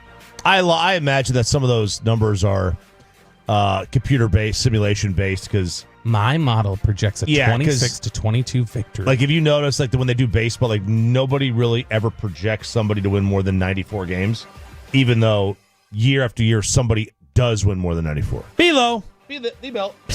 Whatever it is. Every day at this time here on your official home of the Cowboys and Rangers, Brett Boone, Rangers hitting coach, should be in a good mood at 9:20 after the 7-3 win last night. Brett will join us then, but first, Nick Eatman, DallasCowboys.com. Is he starting to believe the Micah Green Bay rumor now? Nick, to kick off final hour of the Hump Day edition. Okay. Next. After we get...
else to remember that Uber Eats has groceries. No, that's absurd. Hey, remember when you used to be a, what was it, Pepper Lady? Pepper Lady? Wasn't it Cinnamon Sisters? Basil Babes. Saffron Squad? Nutmeg Maidens? Paprika? No. Nutmeg Maiden. I just said that. Was it Spice Girls? Doesn't sound right. Was it Saffron Squad?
This is Sean and RJ on 105.3 The Fan. Final hour fist pump time on the Fan Cam, Twitch, and YouTube. It's the Hump Day edition. Hump Day of Sean, RJ, and Roberto on your official home of the Rangers. Brett Boone, Rangers hitting coach at 920, and the Cowboys as we welcome in insider Nick Eatman, DallasCowboys.com, brought to you by the WinStar World Casino and Resort. Proud to be the casino of the Dallas Cowboys. Please game responsibly. Good morning, Nicholas. How are you? I'm great. Good morning, guys. What surprised you with roster cuts yesterday, if anything? The one that surprised me was Jalen Brooks getting cut for Illinois. If it was, a 1-for-1, which usually is like that, that was the one. I mean, I'm looking at the list right now. No major surprises. I would have been shocked if Mozzie was cut. Now, I don't know if, I don't think Mozzie needs to go buy a couple houses, but I mean, I don't think anyone does really from that standpoint. But I think the receiver one was probably the most surprising. Nick, with all the shows and the feedback and interaction you do over there, DallasCowboys.com, how much do people care about this final 53, the end of the roster discussions that every beat writer has to put out their mock and projection for? I think that's it. I think that's the reason. Everyone loves to be right. I stopped doing the 53 a few years ago because it's not clean. It's well, this guy is going to be on it for Monday, and then he's going to be gone, and he's going to come back, and then there's going to be somebody from the Browns that come out or whatever. It's just, you know. It's but not, do you find fans like debating Awesome Richards versus Perrion Winfrey? Oh yeah. Not just fans. We have people on our shows that do that. I mean, that's part of it. I think that's what makes. You know, I mean, you're talking to somebody. We have 7 podcasts in a row from 8 a.m. to 3 p.m. I mean, so what all are we talking about here? You know, and I do a podcast with fans, and so they do talk about the difference between Fairweather and Brevin Spanford and Tyler Neville and John Stevens. Of course. Oh yeah, Nick. When you look at how they ended up shaping this roster, is there a spot or a position on the team that you go, that looks like they're probably still going to keep their eyes out for something? That, like, maybe they're looking on the waiver wire today for a corner, or man, maybe they're looking for a defensive tackle. Is there a position that you see on the roster and go, if you're the last guy in that group, I wouldn't feel totally secure yet? Yeah. What did you say? Corner and defensive tackle? Yep. Yeah, I would say corner and defensive tackle. Yeah, I agree with you there, Roberto. That's it. I mean, those two for sure. I mean, Andrew Booth.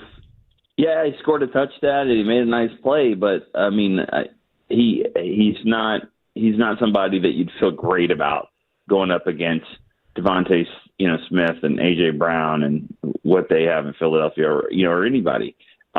And then again, I don't know if I feel good about Deron Bland or Trayvon Diggs going up against them, just because that's how good of receivers that they have. But you're right. The bottom there. Now, I have a hard time thinking after what Schottenheimer said and did yesterday. I mean, I have a hard time thinking Perrion Winfrey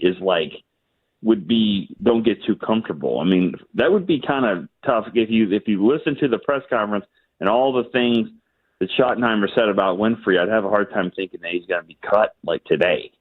So he seems pretty safe. Schottenheimer also said he spoke with Micah for about an hour over body language and a lot of different things. How are you feeling now? It's just day by day, because the practice days are dwindling. You feel more confident? This might be a dumb question. You can say it. You feel more confident about him playing against the Eagles or practicing first? I think he'd have to. I mean, I think they have to go hand in hand. So you think he has to? You think he has to practice? I think he has to practice. Okay. And I think that he would say he has to practice. I mean, the last thing that Micah Parsons needs to do after all of this and how $40 million a year and 42 and whatever the number is, the last thing he can do is go out there and suck. I mean, and I'm not saying he would, or because he never really has. But I'm just saying, he hasn't played his best games against the Eagles. The Eagles have figured some things out with they don't go at him the same. So he can't go out here and do all this and not play well. I think he has to practice some, and I think he knows that. But, they've got a few more practice days between now and then to do that. The interesting thing here, if I could say this about Mike, his agent said a long time ago that we want to be last. Okay, of all the defensive ends, pass rushers, we're going to be last. Well, the cycle is now all gone. I mean, they've all signed or done something. Hendrickson did something just the other day, and so he's kind of off the table for right now. So here they are. They are last. They're last to the table, and that's something that David Mulligetta has said, and I think that here we are. So that's why I still hold out some hope that maybe a deal could be done, or at least something to get him on the field. Nick Eatman, D&M Leasing Hotline from DallasCowboys.com. How much do you think in your mind, is it starting to weigh in your mind that they could sit out game one like Jalen Ramsey did under Mulligetta and just sit out like Emmett? As close as it gets, you throw it all out on the table. What I can't get past is, why was he here all this time? Why was he doing a hold in? Right. Wasn't that just so he wouldn't get fined? So, and a $1.245 million paycheck just seems. But he wouldn't get fined. He wouldn't get fined dressing with a bad back, right? Or just being on the sideline with a bad back. You're right. And that's why it was very important to do the MRI the other day and all that. And you're not getting treatment, though. So it would get messy. It would get real messy if you tried to play that game with the bad back. Yeah. Because you haven't, I don't know all this, but I'm just saying, the Cowboys could look into a lot of things here. And, okay, well, you still are playing some ping pong in the locker room and you went this summer, you went and did a lot of things. So how'd you hurt your back? Yeah. Because you haven't practiced and all that. So yeah, I saw him hop the fence. I saw him hop the fence in Oxnard. Yeah. Like, does the CBA have anything like where, like, if the MRI is clean and the team doctors clear you, but you say you're not ready, like, does that they have any kind of recourse for docking him pay to try to force him out there? I think so. I think the Cowboys, that's the reason why they did the MRI. They wanted to make sure, let's get ahead of this. And so in case this didn't happen, as far as the CBA and all that goes, I don't know actually how it all works. I'm sure all that's factored in, but I bet you, like anything else, it wouldn't be quick. It's not going to be a quick deal to but let's resolve this thing. And the more layers that it goes like that, the worse this gets for this long-term situation. So Nick, he's not been getting treatment with them? I don't think so. I don't think he's been getting I don't think this is a steady everyday thing as far as him getting treatment on the back. I think the back, from what I've always been told, the back is air quotes. Right. That's what that's what we all kind of think. So, the back tightness, I don't even know, he hasn't made a comment really since then if that was the reason for laying down or whatever. But, ultimately that wasn't a good look. This thing is getting worse and worse as we go. But maybe I'm just, glass half full. I still feel like he's gonna be there. I just feel like he's gonna play in the game and he's gonna practice here soon. And, I think Friday's a big day for him to get on the practice field. And I think they're off a couple days here. If they, they'll start ramping this thing up. It's game week, starting tomorrow really is, you're a week from the game. So Nick, that leads us then to this Packer rumor again. We brought it up to you a couple weeks ago. Yesterday it started getting louder and louder that they've agreed to parameters. $45 million Green Bay would pay him. Micah and has to sign off. That's all it's waiting for. Packers beat reporters are starting to get excited. The fan base. What do you think of that now? Yeah, it is getting a little bit more. It seems like it's surfacing a little bit more now. I don't know if it's more just an internet thing or not, but the $45 million. That's all nice and good for them when he's their problem, but that has nothing to do with the Cowboys. The Cowboys is like, all right, are you giving us enough to get rid of them? If we're going to trade him, then I think that's got to be hammered out. And I just can't imagine. I can't imagine Jerry doing that and the Cowboys making this move. Not right now. I don't think you trade him, but before the draft. Okay. Before the season. What are you getting? What are you getting? You're trading him to a team that's been good. That team has been better than you. And now you're going to trade him to get a pick in the 26, 27, 28 range or whatever, mid-20s? Yeah. So you're saying more so because of the timing. You're adding in the team, too. I don't think it makes sense at all, and for a lot of reasons. Number one, what does it show to your locker room that this is what we're doing and we're not getting really anything? If it's just draft picks, right? I don't know what would be in return, but let's just say it's draft picks. What does that? That doesn't help you for this year. So you're basically telling the team in the locker room that we got our eyes on the future. Mm-hmm. Then what are you getting in return? 2 number ones, 3 number one. Okay, hey, nothing again. This team has drafted well for the last decade or so, but if you're looking at mid-20s, would you take Micah Parsons for Tyler Smith, Mozzie Smith, and Tyler Guyton?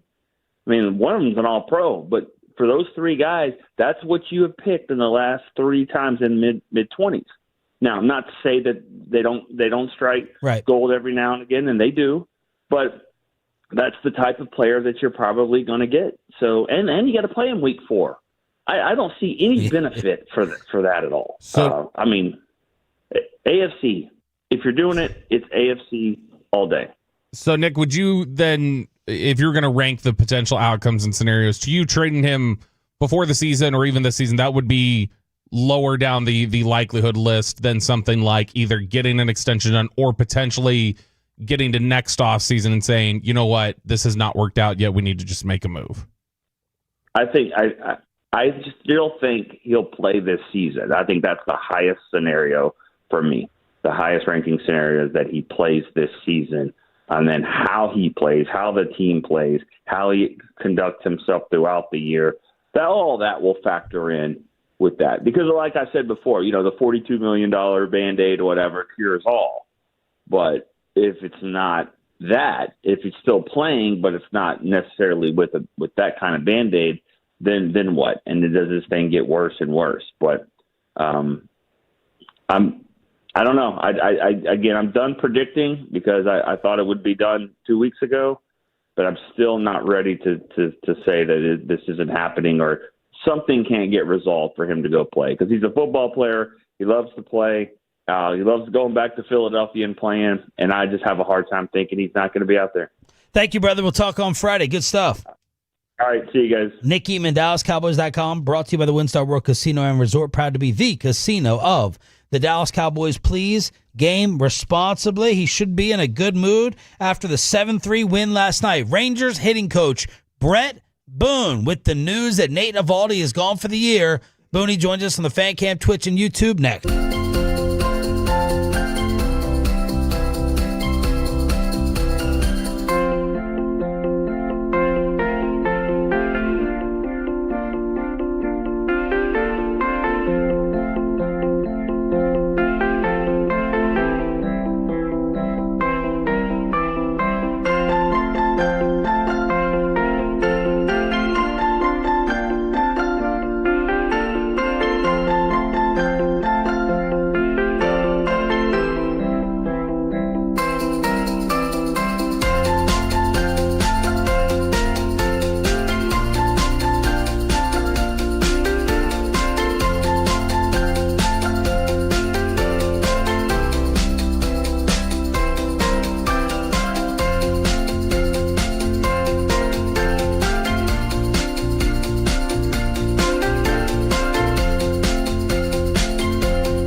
You have. It's the Rachel. Oh, is that your name? No, I mean like your name. No, I'm Jen. My name's Jen. Right, but I just mean like this is your haircut. But that's hair on your head. I'm not saying this is your hair. Okay, freaking me out a little bit.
French record attorneys in Dallas.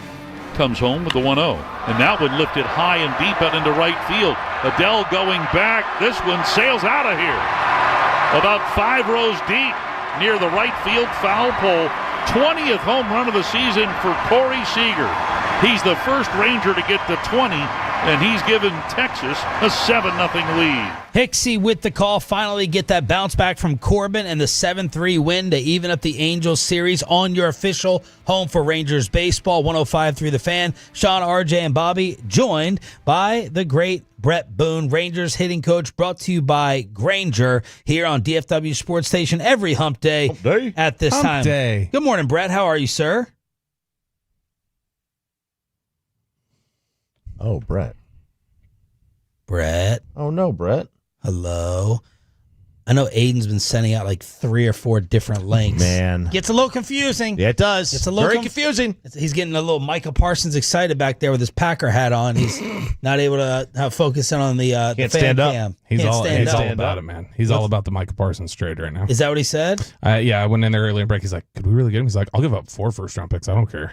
He wants them. I'll take him. He wants them. I'll take the 4 firsts. I know. The thing that's scaring me the most is not possibly losing Micah. This is the Twitter rumor that's out there.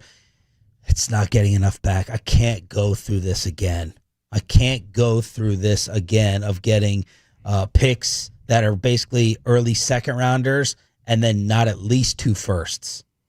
That's what I'm trying to reconcile. Yeah, because like who's like the classic example of like the most hurt guy in the league? I'm trying to think of like what Nico would trade for him. He'd get like a first, and then he'd get whoever like I don't know. He'd get who's the Robert Edwards, the guy who shredded his knee a couple Edwards 20 years from ago, 1997, whatever, at the Pro Bowl games. Oh God. We'll cross-talk with the KNC Masterpiece coming up at 9:40, and of course the devastating news: Nathan Avaldi gone for the rest of the season. CY said it's not a surgery, and he could be there for a deep, deep postseason run. All right, I think we have Brett Boone now, Rangers hitting coach on the D&M Leasing Hotline. Good morning, Brett. Let's try this again. Good morning. How you doing? Doing well. Hey, before we get to anything current, I saw you Boone approved the Beltre statue. So just talk about Adrian Beltre. You hashtagged it, great teammate. What did you think of the statue? More importantly, the person and player. It was awesome. You know, I love Adrian. We played together in 2005 and in Seattle, kind of in the middle of his career. Him and Richie Sexton signed with the Mariners, and we were locker mates. And he was a great guy to have around and a great player. Obviously, what he did after Seattle kind of cemented his legacy at the Hall of Fame and all the accolades that come with it, but just a tough guy. I mean, you couldn't get him off the field, and I don't know. He's one of those guys. He just had a great way about him. You know, you get up, you're having a bad day, you get to the ballpark, you see Adrian, he makes you smile. He's always done that, and obviously a great player. Then he got the statue, and I was teasing him. I said, you know, not everybody gets a statue, buddy. I said, not most people get to go to the big leagues, let alone the Hall of Fame, and now you got a statue. And he's really humble in it. But I went out and saw the ceremony, as did, you know, all the players and staff for the Rangers. And you know, it was just I don't know, cool thing. And truly, not too many people get a statue. That's like next level stuff. So. Good to see him. Booney, when you played with him, because he became a Hall of Famer late, like very, very late. Yeah, absolutely. What did you think of him as what kind of player was he at that point? I thought he was a really good player. You know, he had his first year in Seattle wasn't his best, and but I knew he's a really good player. I just thought hard-nosed. You can't get this guy out of the lineup. I mean, tough, played hurt. You know, at that time had a quiet demeanor, and I think as his career went on and he kind of blossomed, he became a real team leader and a guy that you were accountable to as a teammate. You know, I hear that from his teammates. When I had him, he was still kind of a younger player, and you know, like I said, was quiet, wasn't out front, but after he left here, he went the year in Boston and then had his tenure in Texas. I heard he really, the guys around here that remember him when he came in, they said, "Oh, Brett, he was kind of the focal point." And not saying that in a bad way, like he made himself the focal point. He just kind of grew into it where when there was a problem, where there was, people were looking for answers, it was always turning to Adrian. And he had that personality. Like I said, he has that personality. When you come to the ballpark, you just look at him and he makes you smile. He's just got that way about him. But I heard he was really a team leader here in Texas, and obviously the numbers speak for themselves.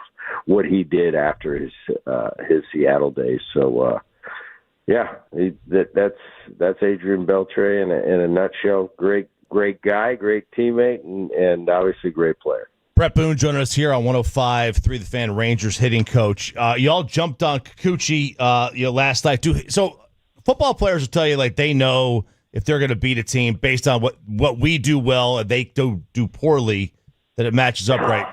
Do hitters know the same thing, that what they do well is going to beat the pitcher? Because y'all beat up the coach pretty good last night. Yeah, the first time, I think we might have even faced him one time before I arrived here, but we faced him in Anaheim, beat him up pretty good the first time. I think the second time hit him okay. And, my thought last night was, hey, we've got this guy before, let's go get him again. And, I didn't expect that quick, but he walked us. I mean, and that's our key. And that's what we've been doing better. If the pitcher allows us to take our walks, we've been taking our walks. And you got to take advantage of that. Obviously, the young guy, there were so many key at-bats early in that game. Freeman with the huge sacrifice fly. JJ had that big 2-out knock to left. And obviously Helman, hitting his second big league home run to make it 5-0. But no, it was just one of those things. There was no real game plan. I mean, we game plan. We have an idea of what he's trying to do. I can watch his game. We watch his films. Most of the guys are watching the film, so they have an idea. And maybe before the game, a little one-on-one will formulate for each individual how we're going to go about it. But the guys had an idea how to go after him, and it was one of those nights where we got on him early, and it was great seeing Patrick bounce back. Corbin, he's had last 3 or 4 starts have been kind of rough for him, and for a guy that's done a great job and has been real steady all year, to come back and go 8 last night and give that bullpen a rest because of today's game, that was huge, and it was perfect timing. So great win. We got a pretty darn good homestand going. I think that's 4 out of 5. So hopefully today we can cap that off and go over to Sacramento and take care of business. We're at a point in the season where we don't have any more time to we can hit a little lull. No, it's pedal to the metal now. We got to win as many games as we can. I think in the short term, you just look to win a series. So today is a perfect example. We got to win a series tonight against Anaheim, and head to Sacramento and try to win a series there before we go to Arizona. When did you all start scoreboard? Like, when does a team normally start scoreboard watching? I try not to watch it all, but guys are watching. We'll be in the coach's room and after the game, and then we watch all the games, and you'll hear a shout. Somebody wins. Whatever. I think Kansas City yesterday, who's the one team in front of us for the wild card, they were down 4-1. They came back and win the game. So you'll hear stuff like that. But really, if we're being serious, a month to play, we can't worry about other teams. Yeah, it's great when the teams in our way are beaten on a daily basis. But if we take care of business, we can kind of take care of things and establish our own destiny. You just got to worry about winning and what's going to happen on the other end. Stuff you have no control over, you really can't obsess with. I think if we make this thing interesting and have a great finish, as you get closer, there will be a lot of scoreboard watching and games on in the clubhouse after our game. But if we get to a point where we need a team to win to take over a wild card spot or something like that, it's going to be that means we've been playing really well. So take care of business first, ourselves, and we'll see what happens. Rangers hitting coach Brett Boone joining us here on 105.3 The Fan. Brett, we've seen Wyatt Langford kind of turn things around a little bit lately, and specifically you guys have run him in the leadoff spot several times in the last week, and he seemed to have a lot of success there. It seemed to kind of set the tone in a nice way for the rest of the lineup. Do you think that's just a coincidental thing, him kind of catching fire at the same time that he's also in the leadoff spot, or do you think that's just a spot where he feels really comfortable? I think Wyatt for a lot of the season was down. When I first got here, he was up in the front of the lineup second, and then he pushed him down. He was fifth and sixth. The injury to Marcus, that was a perfect opportunity to kind of put him at the top of the lineup. He's been great, and he's hit mostly leadoff against left-handers, and usually in that two-hole against right-handers. Wyatt's he's an interesting guy because he's a sky's the limit talent. He's 23 years old. He's got a handful of games in the minor league. So his learning process has been at the big league level. And he's just so talented that he's kind of too good to learn in the minor leagues. That's why he's learning here. But Wyatt's a guy you kind of have to be patient with. I've said this to a lot of people after watching him. And with his skill set, he's a guy that tinkers a lot. He's a guy he's going to learn to play this game and get to the level that he's going to eventually get to by trial and error. And what I mean by that is he's in the cage. He's a cage rat. He wants to mess with his hands and his legs and his lower half, and he tries different things, constantly trying different things. That's how you learn. That's how you learn to find what works for you best. He's still learning his body at this level. But I think you're going to see a player that's going to – he's a really good player, but I think you're going to see him get better and better. And in a couple of years, I think he's going to be a guy that's going to be talked about when you talk about annual MVP, guys that are going to be bantered about. He's going to be a perennial guy like that. He's got that kind of skill set. So he's been big for us lately. He's been a big spark plug for us. He's been in the middle of a lot of our rallies. And, it's funny, you look at the lineup yesterday, and there was a lot of young players in there. And, I was teasing them. And you look at Wyatt, and he looks like that 10-year veteran out there because of the young kids that were in the lineup yesterday. But he's really doing a nice job, and he's kind of got hot for us at the right time. Having this guy like Simeon go down and Evan Carter, that's a big part of your offense, and it seems like he's picked that up, and hopefully he keeps it going and has a great finish to this season. How gutting was the Avaldi news?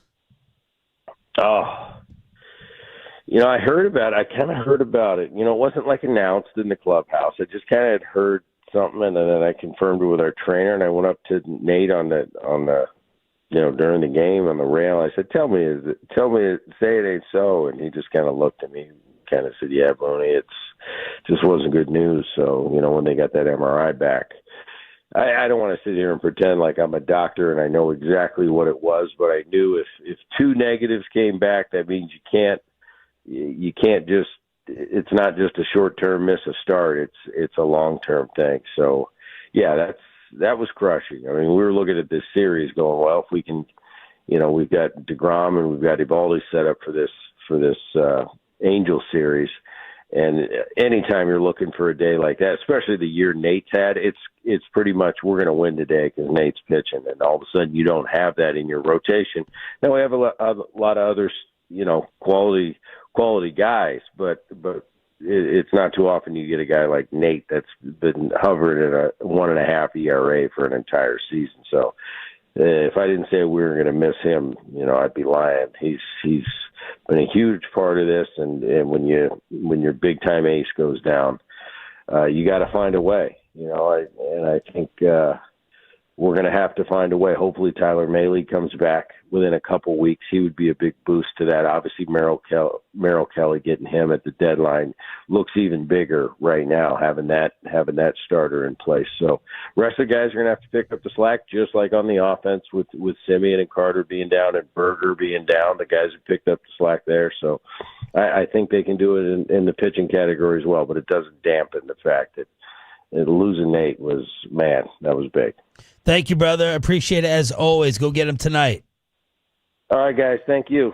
That was Rangers hitting coach Brett Boone, brought to you by Grainger. For the ones who get it done, Grainger offers the professional-grade products you need delivered when and where you need them. Call, Click Grainger.com or just stop by. Let's crosstalk with the KNC Masterpiece to close up this Hump Day edition after this.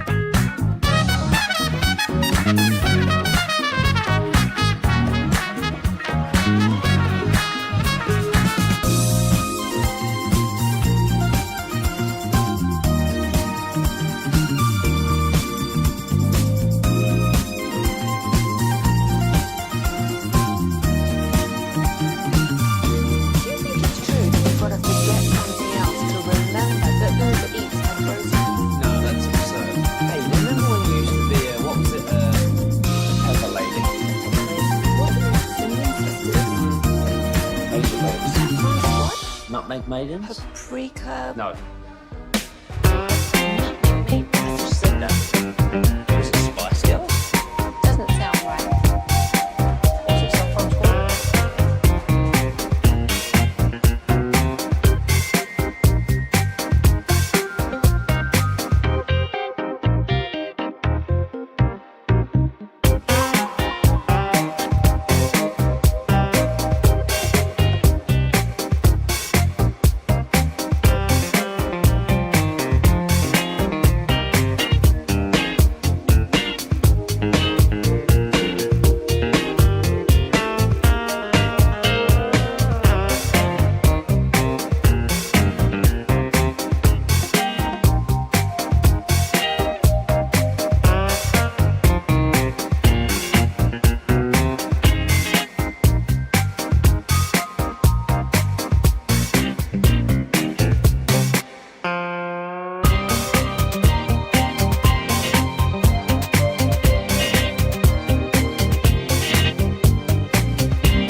low of V products? I got to remember that. Well, you know, they say in order to remember something, you have to forget something else. Okay, now that is a very cute haircut. That's like a little shag. I've never seen it before. Well, I mean, of course you have. It's the Rachel. Oh, is that your name? No, I mean like your name. No, I'm Jen. My name's Jen. Right, but I just mean like this is your haircut. But that's hair on your head. I'm not saying this is your hair. Okay, forgive me a little bit.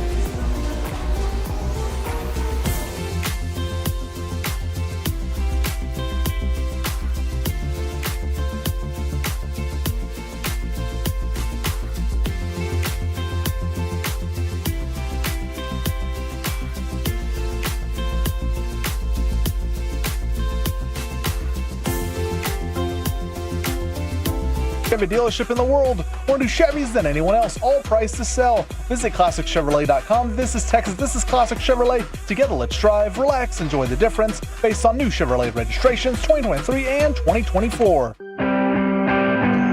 Let's crosstalk with the KNC masterpiece here on 105.3 The Fan. Was this during your show? Did you break in with the big announcement and coverage about Avaldi? It was shortly after our show. Was it? Yeah, we went over to do a segment on the 33 yesterday. I think it'll be on tonight. Is that correct, Kevin? It'll be on. It'll be on TV. Is that's channel? The 33rd team? Yeah. Channel 33. No, Yeah. yeah. Okay. You remember you came over there whenever I was working over there. Was did that- a couple yeah, shows. That's two references to CW. Yeah. today. Chase. Yeah, because Bobby made the earlier reference today, so I didn't know if you were just making fun of Bobby's Oh, reference. no, my What were you fault. guys on for? Talk Rangers. Talk a little bit about the Rangers team. Okay. But we didn't know the Avaldi news at the time, so it was even after. Like I think we got out of there, and that happened. I'm actually asking about Tay-Tay. Yeah, not Avaldi. Oh yeah, the this engagement. definitely Hence the music being This played. definitely broke during our show. I did not know this was her. I'm Were you? sorry. Were you being real? Yeah, I didn't know this was her song. I'm broke sorry. during our show. It sounds like every other one, right? Don't drag me into That's not this. true. I went to see like the Instagram post. My wife had already liked it, so she already knew. So I didn't even need to send her the information. So Did your wives care about this when you got home to discuss it? My wife didn't say anything to me about it. Corey cared though. Yeah. Because Alec sent you a text. Yeah. His face lit up. Like you would have thought you found out we just won the lottery for Cooper Flag. His face lit up and he goes, "Is this real?" And then I was like, "What is happening?" I had to make sure. it was actually real, and it 28 was. million Instagram likes. I didn't understand, and some people helped me out. I didn't understand the caption either. And I appreciate the people in the fan text who explained it to me. Then multiple people were like, "It's from one of her songs." And I was like, "Yeah, I figured that." Which song? And several other people walked me through it. I've been defending her on the show against Bobby and saying she seems genuine and likable, but I did think it was douchey to put her own song up for their Instagram post. I thought that was kind of douchey. Well, so background, that's the song that she wrote about Travis. Oh, he's there you go. the gym teacher. Thanks for handing me your man card, Peyton. Yeah, Oh, exactly. Okay, so two people at our station, one frequent guest and one formerly frequent guest liked that post on it. Would you like to guess who the two people that work at our station that liked that post were? That currently work here? Corey. Liked it on Instagram. I don't think I did. Corey did not. Zach. Nope. Two of them are here within like our sphere right now. Peyton? Peyton is one. Oh. And the other clue is what?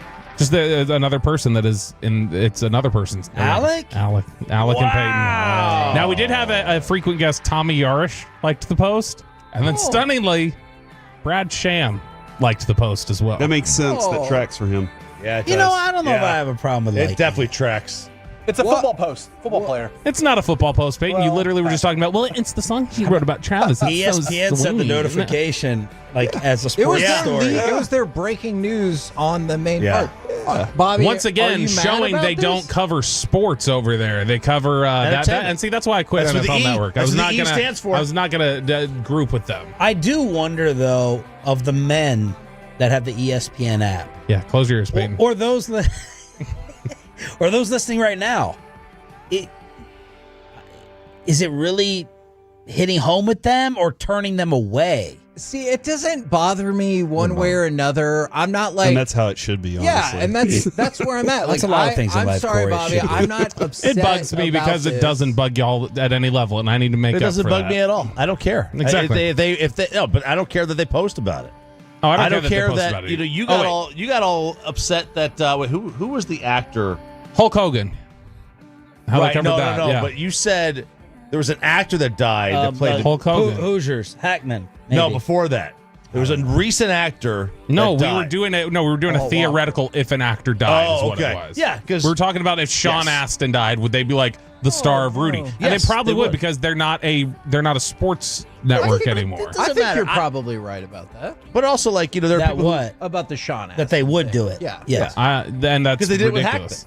They put Hackman up there, but it was like But I mean, again, they also were covering WWE matches recently, and like there was something else they threw up there recently where I was like, I'm going to clip that and send that to them because it shows that they don't cover sports anymore. What's coming up on the show, Corey? Guys, we do have Bruce Bochy at 12:30 today, and FC Dallas wingback Bernard Kamungo will join us at 1:30. Are you guys buying into this Packer Micah rumor? No. From And if the so, how Spuds much? McKenzie character? And didn't that person just steal it from a Reddit thread? It looks to be that way. Yeah. I mean, But if, that guy did bring up the Packers first weeks ago. if that's a real offer, That was great. weeks ago. Let's go. What's the offer? I haven't seen an offer. Multiple firsts and a second is what I had originally heard. You're going in. Oh my God, I could not do that fast enough. Me either. Wow. You either? Yeah, I'm taking 2 firsts for him instantly. But Green Bay's end of round, maybe? Sure. you can I package mean, if those I have 2 firsts 2 years in a row, I can do whatever I need to move. Yeah, but why don't I just get hope to get a mid or top of the round pick? But if I get 2 firsts and a third, let's say, and I also don't pay $45 million, like, well, let me get a mid first and a top 10, top 15 if pick there's and not a- pay because, I mean, 45. If there's a better offer out there, Yeah. agreed. well, But and also I you don't got to know- remember that whatever deal gets done is probably going to be contingent on is Micah signing here, right. and if Micah's not going to sign with some Jacksonville or something, So 2 firsts and a third, Bobby, Kevin, doing it quickly. yes, I would do that with almost anybody on the roster. Yeah, that's not an Yeah. anti-Micah sentiment. That's Okay. that's just a lot of stuff. yeah, I would. I mean, I mean, that's what it better be, bare minimum. I would need to beat. Yes, that's the minimum because I would need to beat the Khalil Mack deal. And I think he also got a 5th thrown in, sir. So I would need at least 2 firsts and a second minimum to start. Yeah, Kevin's been throwing offers at me off air, on air, and What every about this time I say the same thing, I'm like, my bare minimum's 2 firsts, 2 seconds. Give me a couple thirds if you're trying to figure something else out. And the reason being is I don't have to do anything. I don't have to trade. I do not have to do anything. But you also don't right have now. to get anything in return when eventually he leaves. You may not have that's him on the true. field either if he doesn't play against Philly. I understand that, and that's actually I think the basis of our noon segment. Yeah. Who's going to be the leader that steps up on this defense if he's not there? And is he even the leader? And so we'll do that at noon. By the way, Jacksonville. everybody keeps talking about, like you just referenced it, the idea of like what they got back for Khalil Mack. They also still had to trade a second with Khalil Mack. Like, so they didn't get it wasn't just Khalil Mack straight. It was Khalil Mack a second and a 5th for like some jumbling in position. How old was Khalil when he was that happened? 27 and Mike is 26. It's the closest comparison we have. And Mike is better. Mike is better than Khalil Mack was at that time, probably. Yeah. What about 3-1s? no hesitation if it was with the Packers?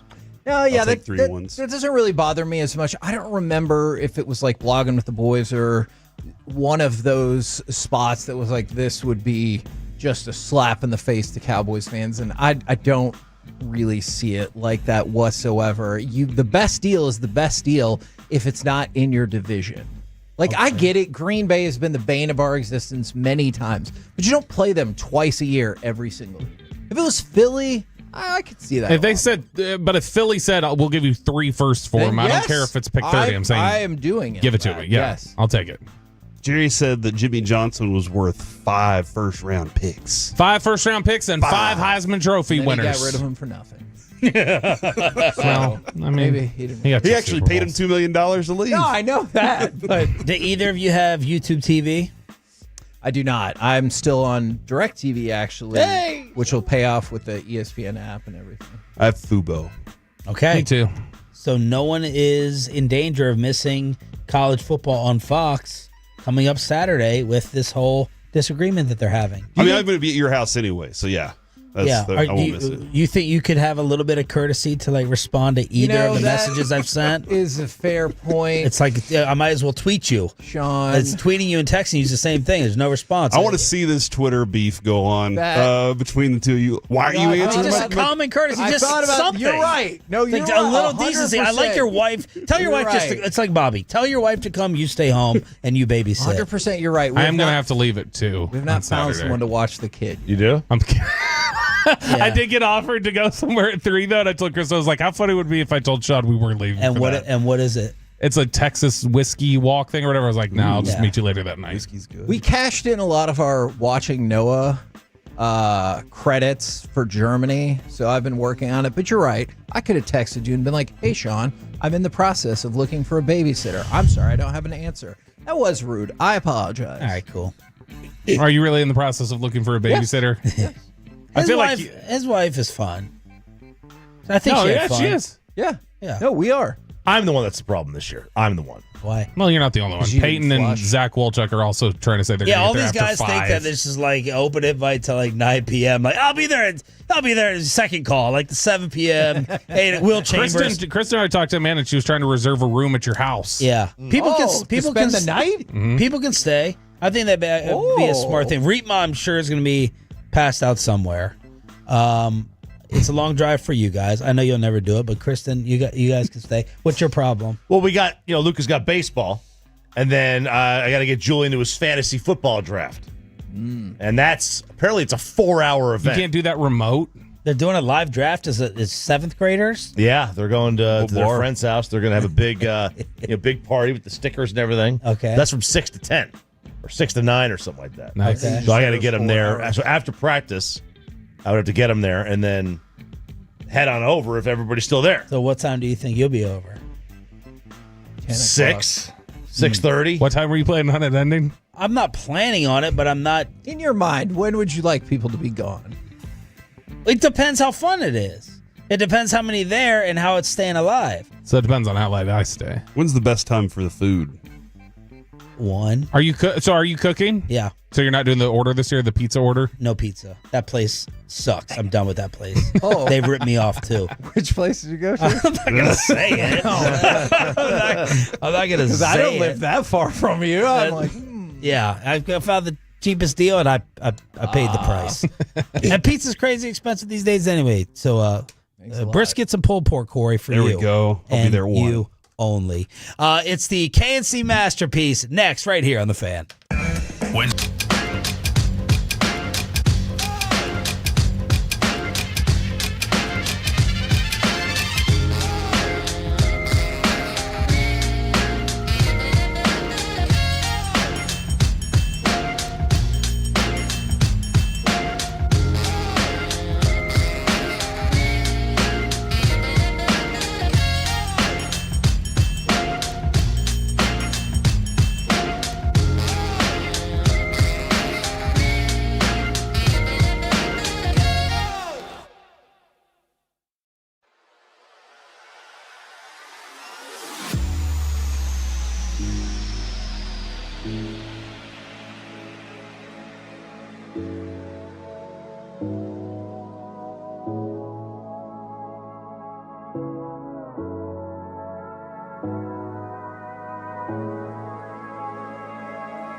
you've got to forget something else to remember the Uber Eats, okay? No, that's hey, remember when you used to be what was it? Other lady.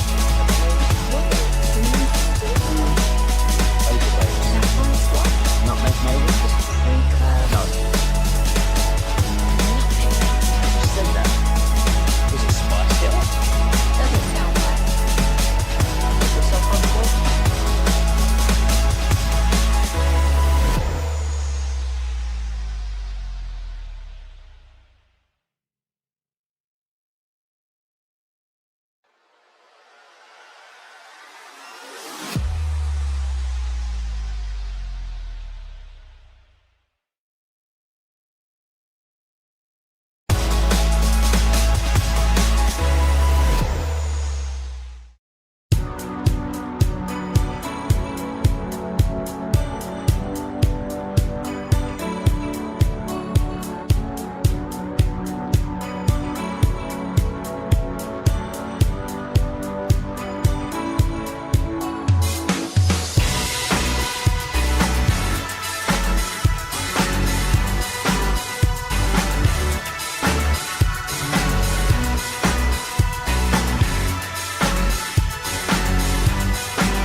KNC Masterpiece on 105.3 The Fan. KNC Masterpiece right here on 105.3 The Fan. We might have a bit of a technical situation here, so call engineering. Right before, they're on a meeting. Right before we went on air, the speakers in here went crazy loud, and of course it was a Bobby commercial, and I was like, "This is what no." And so Corey went up. He's already loud anyway.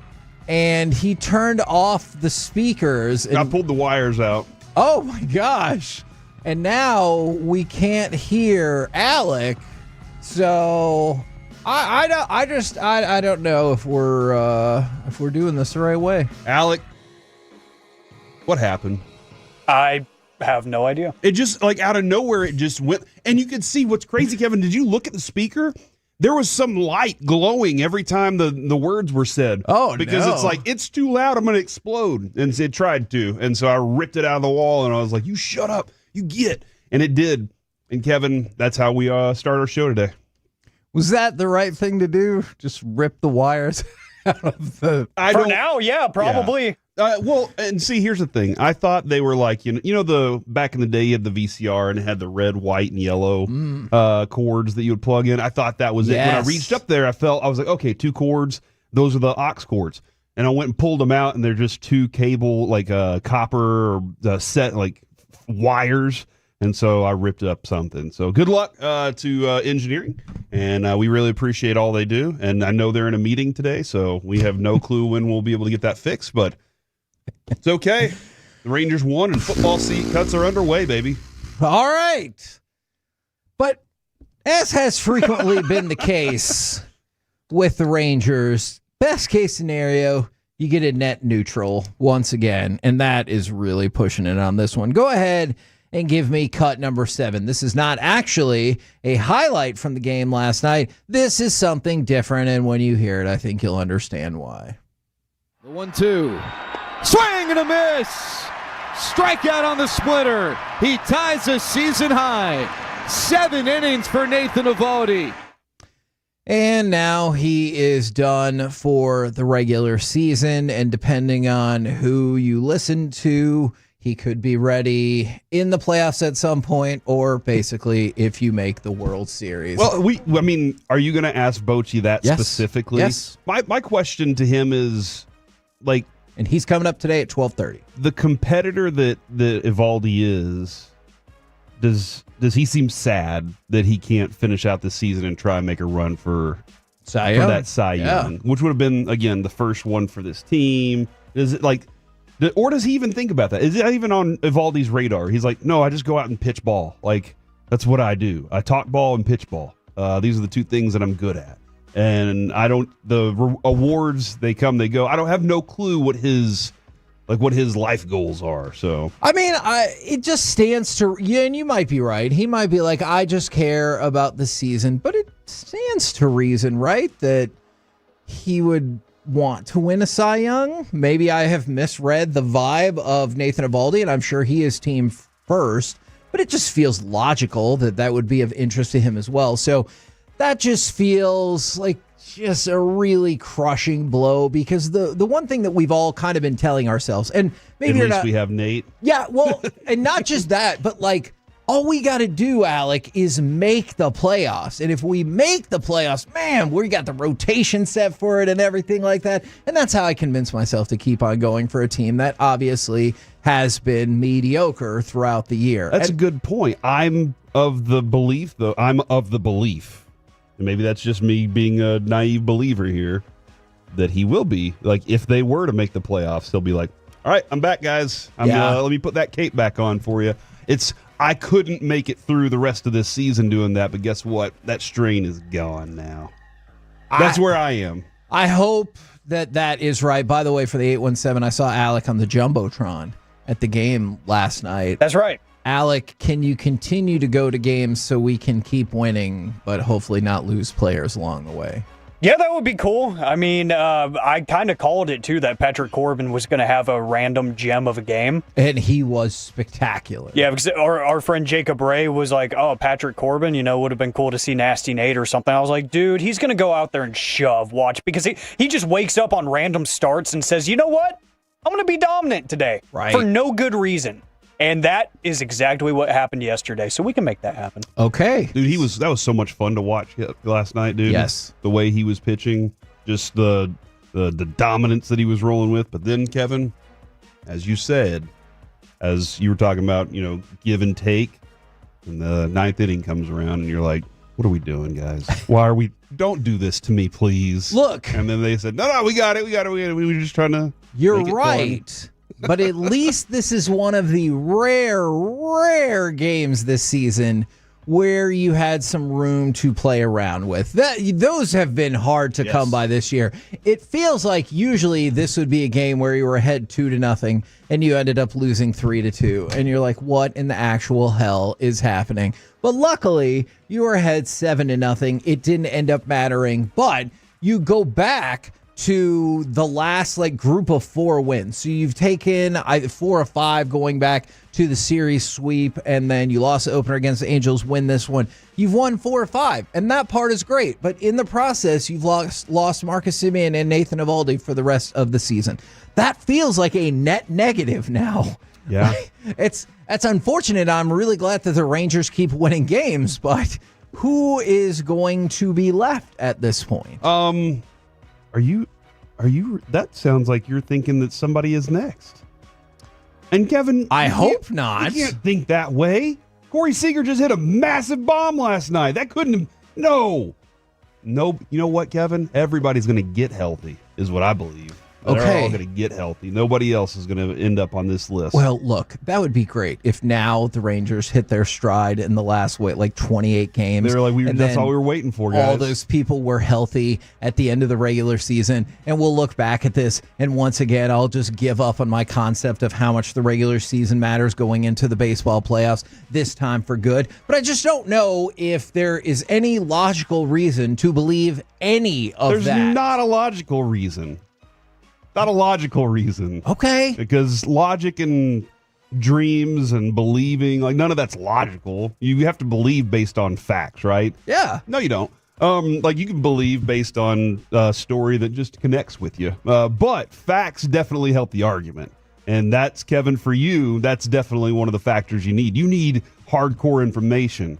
And I already waved the white flag, so I'm still just hoping right now the best for everybody. But I'm like, oh man, every time they win, I want to jump back in, but I'm like, you know what? I committed. I'm going to stick to it. Every time we link you up with the dude from CW33, you guys talk about leading with your heart and everything, and I'm just like, come on. I know I want to get back to it, but logic told me the season was over. Now, on the Cowboys front, this is another big day for the Cowboys, and then we can talk about the roller coaster that is Perion Winfrey and taking responsibility for things that you reported. I think he's talking about Calvin Watkins. Yesterday, Calvin Watkins said that Perion Winfrey was off the team. And we all lost. Yeah, we were You remember mad. Broadus? Yes. He punched somebody in here. I know, but Alec probably deserved it for the egg thing. Now, Calvin put out a story, and then he also put out a tweet that said, change! Perion Winfrey is on the team, but nothing actually changed. He just reported it wrong because his source, which clearly feels like it was Perion Winfrey's agent, I don't know if he specifically said that or not, but it clearly was. Perion Winfrey misunderstood the conversation that was about to happen with the Cowboys. Hence, it feels logical that he told his agent, and his agent told Calvin Watkins, and that's what Calvin Watkins said. And then Calvin Watkins wrote a story, and he does great with this, and he's usually all over this. But I love in the story, he said there was a lot of confusion because, and the next sentence wasn't, I tweeted out that he had been cut. He said that's where the confusion was. That's what the confusion was. Nobody else was confused until that moment. Yeah. He said there was confusion with the agent and Perion Winfrey. And I was like, yeah, but we would have known any of that until you reported it incorrectly. And I just kind of wish he would have been like, they misunderstood and told me and I misreported it. And if he did do that, I apologize. I haven't seen it. The basic understanding of how this works is they don't put a little red thing in your locker like they used to in Major League all the time, which Mike said they actually never did. They don't do that. They have what is known as the Turk come by and say, hey, coach needs to talk to you. Bring your playbook. And that's a sign that you're done. All right. Usually that's a sign that you're cut. So what happens is you go, oh, crap. Go grab your phone real quick. Text your agent. I think I'm about to get cut. And then you go do your thing. Well, I think you're right, Kevin. In that scenario, he was asked to go see coach. He went and told his agent. And then he goes and he gets in the room and Shotty's trying to play it off, as he said. And then he throws. He said down, it was an a-hole move, and I was like, yeah. And then he throws down the hey, you made it. This is the last chance kind of thing. Like we really love you and everything. And I love that line that he said because Nick Harris asked another question about I put my life on the line, my body on the line for this team. I care for this team, and I love hearing Schottenheimer saying, that's the kind of player I want. Because my son Carter got in the car when he was talking about that. This game's the most fun game on the planet. These are the types of things, the environment you want to be in. And Carter hearing that, he was like, I do love this game of football, Dad. And I was like, see, that's what I love too. So today is another big day. Obviously, you should always stay locked in and listen to the G-Bag Nation. I feel like we're pretty consistent about that. But today is another great example. So here are the two things, because we've talked about the steps and the mechanisms along the way. Here are the next two spots for that today. The waiver wire process will close at 11 a.m. So we're, 46 minutes and a few seconds away from that happening. And that can essentially be a second draft, I believe, is the way Shotty described it. And you can see all the different players who have been waived, and you get in line, and that's reversed based on your record from last year. But this is the opportunity to pick up some more players depending on where your waiver claim is and everything like that. I believe Cowboys are 14. Is that where they are? That sounds right. So keep it middle of the pack. Hey, what do you know? So that seems like something where you could see more personnel movement. But here's the other one to keep an eye on today. At 3:00, teams can now add additional players to the injured reserve with a designation to return. Because remember, we talked about it yesterday, Mingo and Peyton Turner being on that initial injured reserve list because you could only use it twice going into the cut down yesterday at 3:00. Now today, as of 3:00, that window changes and you can add two more players with the ability to return. And so I assume Phil Maffa is going to join that list. And I don't know who else, but you have the potential to do that, which then could feed into your ability to make those waiver claims or pick up those players. But just keep an eye out on that as well. Okay, then that's the place. That's where they're going to build this team, Kevin. Hopefully, for the future. Hopefully they've built most of what they feel good about the team. Does it not feel weird? Because that is, Schottenheimer, one of the first things he said yesterday was that they got to be honest with them, tell them the truth. Don't want to BS them about the conversation. But whenever you have a guy that you're like, we really want you to stick around. Look, we understand this is a business and you have to want to be here, but here's how we're going to play this game. Doesn't that feel like tampering a little bit? If you kind of suggest to them, can you suggest to them, hey, we're going to put you on this. It's just going to, we need you to pass through here, fingers crossed. That is 100%. But it's happening all over the league. Yeah, no, for sure. That is 100% what the Cowboys have done with CJ for the past several years. And I think I said, I meant they had two injured reserves already. Right. There are more going forward. You're able to add more than two going forward. So just keep an eye on that. They have done that with CJ in the past. It's not collusion. It's not collusion if you're in agreement with the player. So collusion happens when the people with the power and the money work among each other to screw over another entity, obviously, like the players. If you're in agreement with the players, that's fine. That's just business. Interesting, man. It's fascinating how these backsliding doors and loopholes are available. Sure. And they know them all and they're playing with them. Yeah. I mean, look, that's smart. I will say, I think that the Cowboys usually do a pretty good job with this. I will admit, I don't look at the mechanisms by which a lot of these other teams handle their business and slide people in and out anywhere near the same as the Cowboys. But I feel like the Cowboys usually do a pretty good job of this. So while you got the initial 53 yesterday, as soon as 3:00 today, you are going to start to see some churning happening with that. We're the KNC Masterpiece right here on 105.3 The Fan. Coming up next, let's talk with our Dallas Cowboys insider, Mickey Spagnola, right here on 105.3 The Fan.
something, you have to forget something else. Okay, now that is a very cute haircut. That's like a little shag. I've never seen it before. Well, I mean, of course you have. So Rachel. Oh, is that your name? No, I mean like your name. No, I'm Jen. My name's Jen. Right, but I just mean like this is your haircut, but that's hair on your head. I'm not saying this is your hair. Okay, good.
This segment of the KNC Masterpiece is brought to you by Cars for Kids. Donate today at carsforkids.org and by the personal injury lawyers Frankel and Frankel. If you've been injured in a car or truck wreck, call Frankel first, 214 or 817-333-3333. With Frankel and Frankel, there's never an out-of-pocket cost. They only get paid when you win. Frankel and Frankel, the go-to car and truck wreck attorneys in Dallas.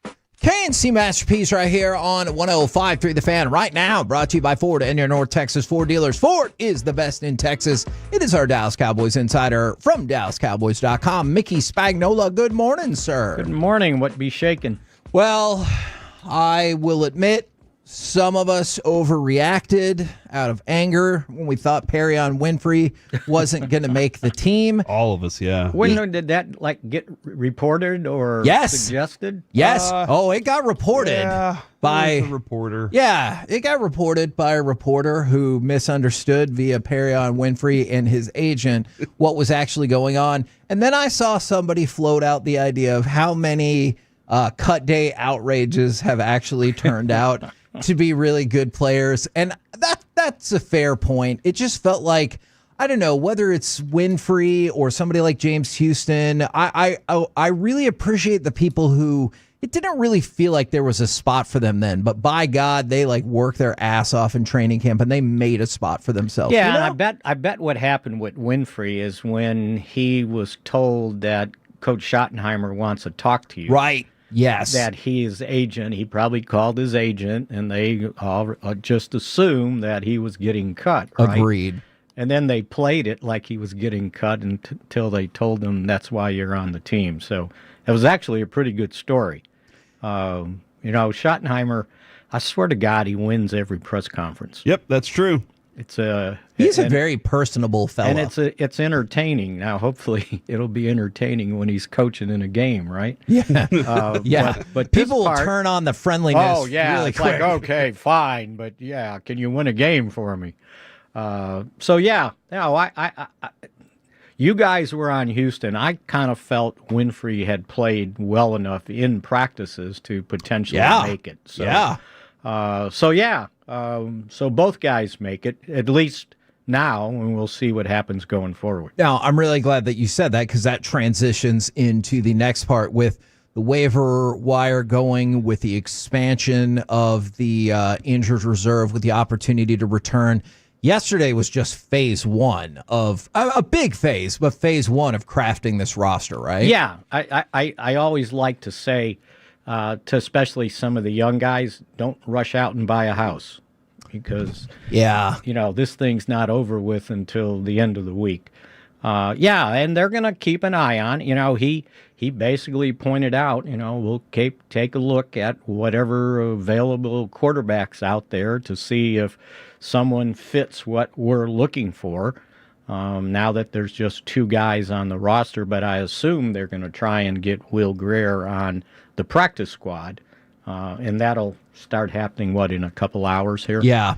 And so, the other thing with some of these guys that got released, meaning they're vested, if those guys are on the roster the first game of the season, their contract's guaranteed.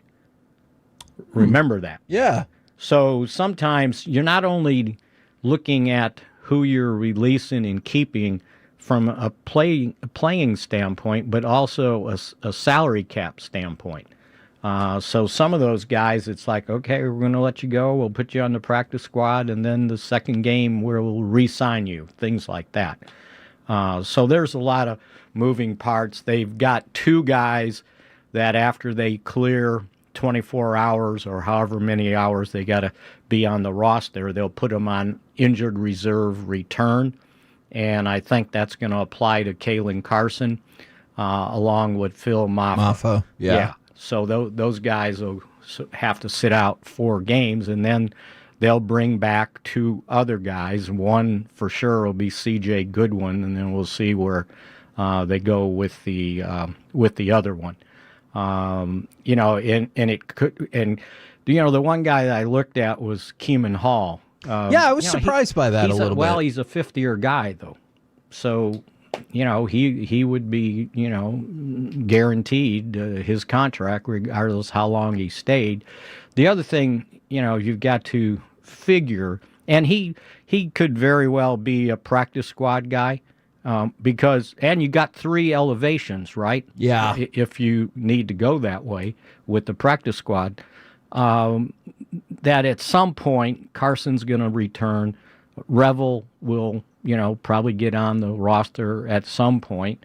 And if they need another corner, if they think Diggs is not ready to take on a full load in the game, then you can elevate somebody off the practice squad to help out from a number standpoint. So, this whole thing is not solidified by any means just yet. Was special teams the difference for Ryan Flanoy? It sure sounded like it. Yeah. That his ability, although Jalen Brooks was a pretty good special teams player. Yeah, he was. And and he's another guy that they could, if in that other spot they could bring back and put on the roster because the wide receivers are down to 5. Yeah. And then the thinking is in 4 games, Mingo will be ready to come back, so that's 6. So, I think there's still a little bit of movement going on. I don't know if you guys saw any quarterbacks that caught your eye and said, well, maybe, better than Will Greer. We told you yesterday, Tommy DeVito and Mike White. Mike White was, I think, the only one that kind of caught my eye. The one that I would have been intrigued by, but good for him, he made the roster, is I would have been curious if Quinn Ewers would have floated back out there, but I don't know how the Cowboys would have felt about having 2 essentially new to football player to the NFL quarterbacks backing up Dak. And a new one that would have to learn the system. Too, Yes, exactly. Right? On the run when you're not going to get many snaps in practice. Yeah, I just think it has to be a veteran type guy Probably. that started games in the league that you would, say, okay. And who knows? I mean, that guy could be signed to the practice squad too. There's no limit on how many quarterbacks you can carry. So yeah, I think there's a lot of things that still have to shake out. I don't know if there was an uproar with Mozzie Smith. Everybody, Oh, yeah. thought he was going to get cut. Here's an interesting thing, and Schottenheimer said, "Hey, I told him this had nothing to do with being a first round pick." But when I thought of this the other day and I looked it up, his salary cap hit for this year is just $3.6 million. Right. If you cut him, you're going to inherit $7.8 million in dead money. So it's almost cheaper to keep him, yes, than to let him go. Even if you split the cost, Yes, you're right about even that. if it's it's going to be 7.8 regardless if it was all this year like a trade or if you split it over 2 years since it's after June 1st, right? Yeah, and it's still going to cost you. But you surely, because I fall into this trap all the time, because I am a fan of this team, and I realize that is a dangerous combination. Don't you think, or you're probably used to the fan reaction of like frustration for you're a first round pick, you're supposed to be awesome. I'm not thinking through the financial implications of it. I'm just mad that you're not better straight away, Yeah, and when was he a first round pick? That first year? No. I mean number. 23? Oh, yeah. 24, 25, 26? I don't remember. It was somewhere in there, right? Yeah. So it's he's got a second round grade. Now, if you had a second rounder that you got all hot and bothered by, you wouldn't probably think as much about it. But because he's drafted in the first round, even though he had a second round grade, and you did draft a little bit about need, right? Then, I wonder what they saw of him at Michigan. Yeah. Because he played, right? Right. So I'm not sure what happened in the transition. And I thought how Schottenheimer handled it was really good. Like, okay, we've seen flashes. Now you need to be consistent. You can't, make a play here and then get pushed back 5 yards the next two plays. You got to be consistent. And then the other thing is just, if nothing else, you get a 320-pound body to put in the middle, right? Yeah. And there's not a lot of those guys going around, and they didn't have many other guys that kind of fit the bill. And even, if Solomon Thomas and Osa are your starters, neither one of them are 300 pounds. So you needed some big bodies in there, if nothing else. The running back room. Yes. Do you think that's the room? Like that's how it's going. No, Maffa's going to go on injured reserve. Okay. So he and I guess Carson. for like external purposes, do you think that any of those other those guys are here? Do you think they're looking at anybody else? He said we're open. We're open. Well, for business. he said they were open at every position, right? Yeah. And I just feel like all the work they've done, they feel like they're probably pretty confident with what they have. I'm not. Javonte Williams is your starter, right? Yeah. You're going to keep Blue. You're going to keep Hunter Lipke. Yeah. And then I always thought the wild card was Miles Sanders, but they kind of he's showed up in a couple of practices, and his speed also kind of showed up. So. So you got a rookie as you're at this point third, could be second, because if you remember when Sanders was out, Blue really stepped up. And he didn't just step up because he was fast. He was running between the tackles with authority. This guy can help him. Now they just got to make sure he stays healthy. And then Lipke, which they did not show in any of the preseason games, and I hope, the Cowboys are probably thinking, okay, don't say this because Philadelphia could be listening. They used him in a lot of one-back sets on the nickel offense. And it wasn't just to protect the quarterback. They were using him as a receiver and a running back in those situations. So his versatility might have eliminated somebody else from, being in that room on the 53-man roster. Yeah, and I think both Corey and I, we go back to the interview we had with Schottenheimer from training camp, and we had asked about like him battling to make a spot, and then Schottenheimer talked about like the 8,000 different things that Lipke could do.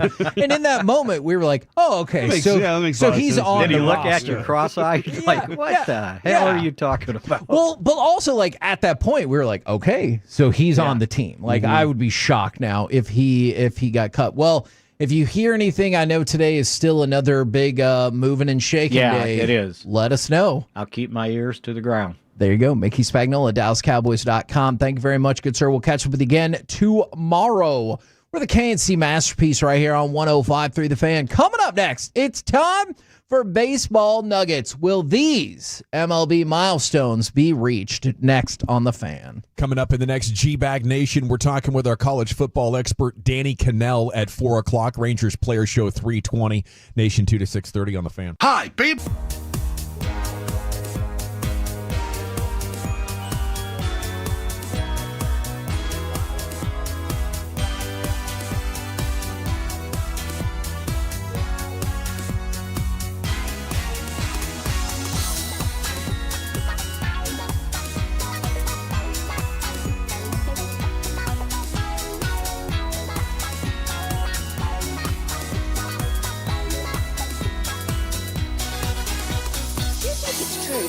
Forget something else to remember that Uber Eats has groceries. No, that's absurd.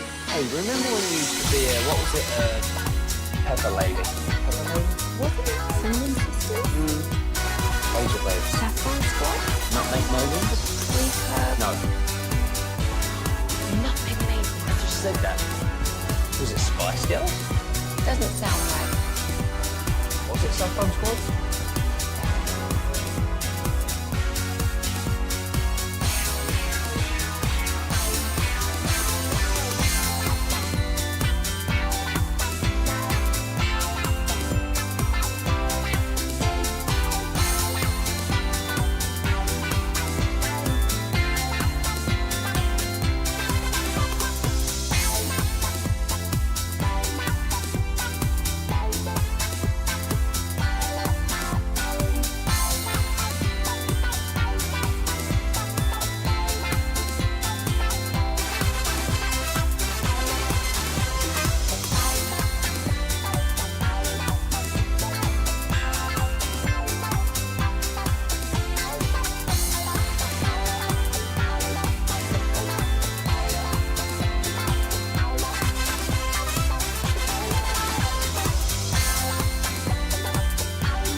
you're in the market to upgrade your vehicle, get to Classic Chevrolet in Grapevine. Back-to-back #1 Chevy dealership in the world. They've got more new Chevys than anyone, all priced to sell. Visit ClassicChevrolet.com. This is Texas. This is Classic Chevrolet. Together, let's drive. Based on new Chevy registrations 2023 and 2024. Another 3-2.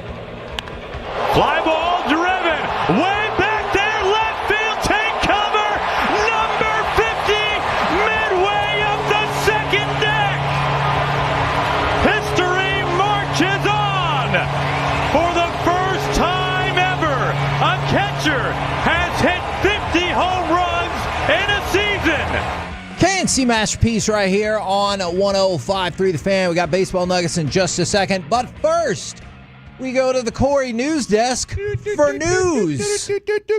Keegan Bradley did not call his own name, Kevin, for the United States Ryder Cup team, deciding against becoming the event's first playing captain in 62 years. They did announce the team, though, and I think the reason that I'm mostly excited about this is because it's right there in Frisco. It's right here in our backyard, and like that's something that I always get pretty excited about. Anything that's going on here in DFW is fun. So I'm going to name off the team if you're ready, Kevin. Bradley finished. Well, 11th. I said I wasn't. You asked if I was ready. I was getting ready. He finished 11th this season, by the way, so he was eligible. He was like, if you haven't been winning, you're not playing. Okay, and I'm ready. So then, all right, here we go. I'm ready. Name number 1. I hope it's Keegan Bradley. Not Keegan Bradley. Justin Thomas. Oh, we work with him in the newspaper. That's a different Justin Thomas. This is the golfer. That one was just awesome. Okay. Number 2 on the team, Colin Morikawa. Okay. You know him? I do know him. I'm 2 for 2 in knowing who these people are. Number 3, Ben Griffin. I don't know who that is. I think he's Peter's son, Meg's brother. Ben Griffin? Look, Family Guy. No, I got that part. I will readily admit I'm not a huge golf fan. I thought I could maybe get all of these. I don't know who Ben Griffin is. I'm sorry. That's okay. I bet Alec will. Cameron Young is also on this list. I think I've heard of that fella. And Patrick Cantlay is on there. Nope. You don't know Patrick Cantlay? He's good. And Sam Burns. Those are his 6 captains picks for next month's Ryder Cup at Bethpage Black on New York's Long Island. Do you get jazzed up for the Ryder Cup? It is one of those things where, yes, Kevin, us against Europe, us against the world. I love that thing, and it's a fun golf event. Like they seem to be having an intense amount of fun being teammates with each other and competing against each other, even though they're competing against guys they're friends with too. It adds another element of fun, so I'm excited for it. Okay, I like it. Thank you very much for the update, and I apologize to any of the golf fans that I've let down along the way. Right now, brought to you by Reliant Air Conditioning, gimmick-free AC repair and replacement. Let's do those baseball nuggets. And I wanted to start with some predictions, projections, things to watch for the rest of the season. If you're concerned about the mounting injuries for the Rangers, don't think they're going to make the playoffs, what else are you going to take a look at? Cal Raleigh, we just played the highlight. This makes a lot of logical sense. He is the second switch hitter ever to get to 50 home runs. He's only behind Ken Griffey Jr. in terms of most home runs ever for the Mariners, first catcher to get to 50, and also the third player in American League history to get to 50 home runs before September. The other two, Aaron Judge and Roger Maris. So obviously, that's pretty dang good. Right now, he's on pace for 61 home runs. Are you invested in him making a run at Aaron Judge, or are you like, he plays for one of our division rivals, so not really? Yeah, I mean, I'm perfectly okay with him. This is interesting, Kevin, because whenever McGuire and Griffey and Sosa, back in the day when they were doing this, I had never seen like that kind of run. Sure. And now here we are years, 30-something years later.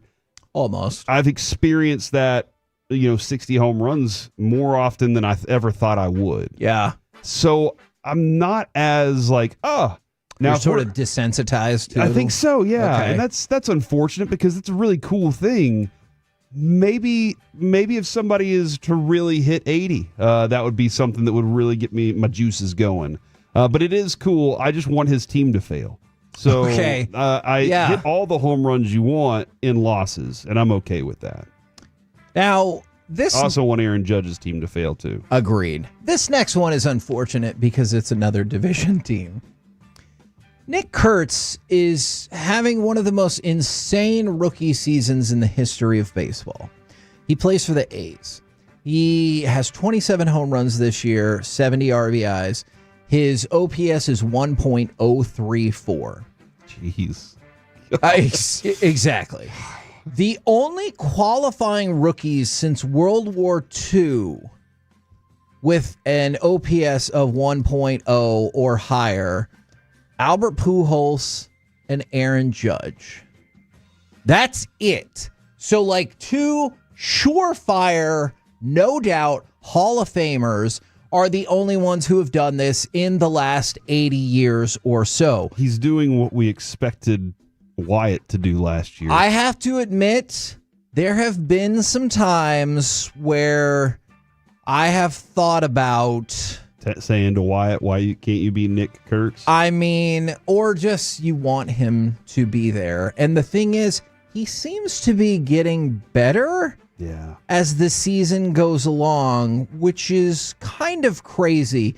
His on-base percentage since the All-Star break, I think is like 475.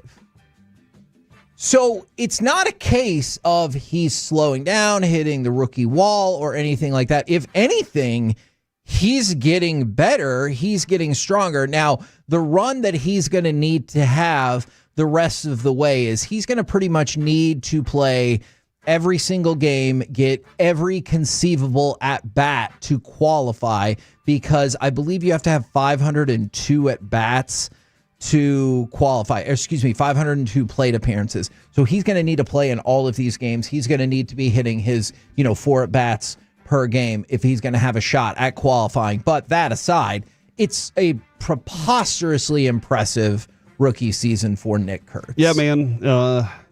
It's like, why didn't we draft him? Is kind of where we are. Why did they get him? I'm jealous at this point. I'll look into this that. team needs some runs. Okay. That's the thing. Yeah. All right. Congratulations to him and whatever team he eventually gets traded to. Oh, man. Dude, that's going to happen. Oh, that's going to happen. You are right. And then also, are you invested in Paul Skeens making a run at a Cy Young? But also this, through 50 starts, Paul Skeens has the second lowest ERA in the live ball era. Now, if you go with anything in the live ball era, that's how you know it's been a really long ass time. Right? That's a good way to put it, isn't it? I would say so, Kevin. In the history of the Pirates, only 2 pitchers have ever won the Cy Young. Do you want to try to name one of them? Because you'll never get the other one. Andy Van Slyke. He was an outfielder. He was not a pitcher. When I tell you the name, you'll be like, oh, yeah, I remember him. Doug Drabek. Oh, Doug Drabek. I remember him. In 1990. And then the person that I would not have gotten, Kyle Yeomans. Dude, that it's not makes a lot of sense. It's not Kyle Yeomans. Hey, Kevin, did we not? We didn't draft Nick Kurtz because we drafted Malcolm Moore 30th because we won the World Series. Is that what happened? We were 30th. He was 4th. Okay, so we didn't. well, I don't know if we had a chance. It doesn't feel like we were to really draft close him at all. I don't think we should drag Malcolm Moore's name into this. It doesn't feel like we were really close whatsoever. The other one is Vern Law in 1960, which Mr. I am the law. Yeah. No to that. Alec, you can see it on his face. Are you sure that Vern Law didn't run around saying that? Yes. I am the law. I am convinced that did not happen. He was not aware of Judge Dredd or anything like that. That doesn't mean that he didn't run around saying I am the Judge Dredd could have gotten that from Vern Law. Okay, then I feel like he's owed some royalties. Right now, Paul Skeens, in his first 50 starts, he has an ERA of 2.02. The only one better since 1920 is Vida Blue at 2.01. Love Vida Blue. So Paul Skeens is in rarefied air. Yeah. I think his life's pretty good right now, right? Kevin yes, probably so. From the 6'8", yeah, considering all the other things that are going on and off the field for him. From the 682, buy Nick Kurtz cards. I think you should sell low right now on those cards. Sell low. They're pretty high right now. Yeah, no, I think you should just undersell the market to me. To Corey. Yeah. I gotcha. And then I'll oversell those to Mike and split the profits with you. And that's the tough part about all of this is a lot of times because of the prospecting world in cards, these cards have already been really jacked up. Like we talked about it. By the time Wyatt Langford made it to the major leagues, he needed to start winning MVPs, or else you're like, man, I don't know. Some of these cards, they feel a little bit high. All right, got a couple more. Maybe I'll save the Rangers schedule notes. I dare you to save them. Okay. They did agree to a minor league deal with utility man Dylan Moore, who has not been good this year, but maybe he can turn it around. And I believe it's like 189 batting average. Feels like that could be a DH for us. And then also for the Cardinals. Quality laughs along the way. Turn it on and leave it on. 105.3 The Fan, the Odyssey app, iHeartRadio app, and TuneIn app. This Odyssey Sports Minute is brought to you by Bosch Power Tools. The more you Bosch, the more you feel like a Bosch.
They say in order to remember something, you have to forget something else.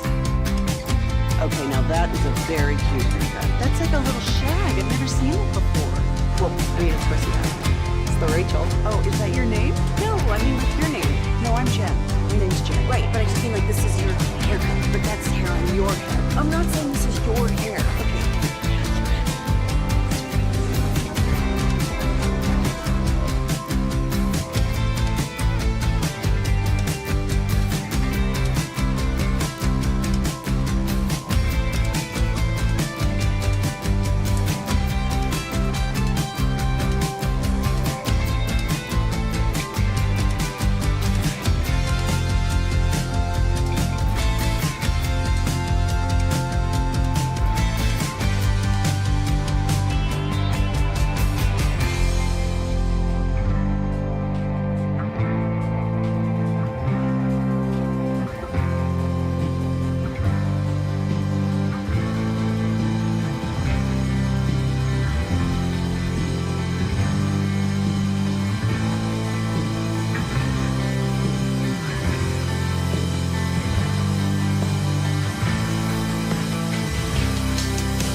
KRL-FM Leasing Studios. It's the KNC Masterpiece on 105.3 The Fan. KNC Masterpiece right here on 105.3 The Fan as we draw closer to the Odyssey Town Hall where people will not be around, and I feel like we can do whatever the heck we want.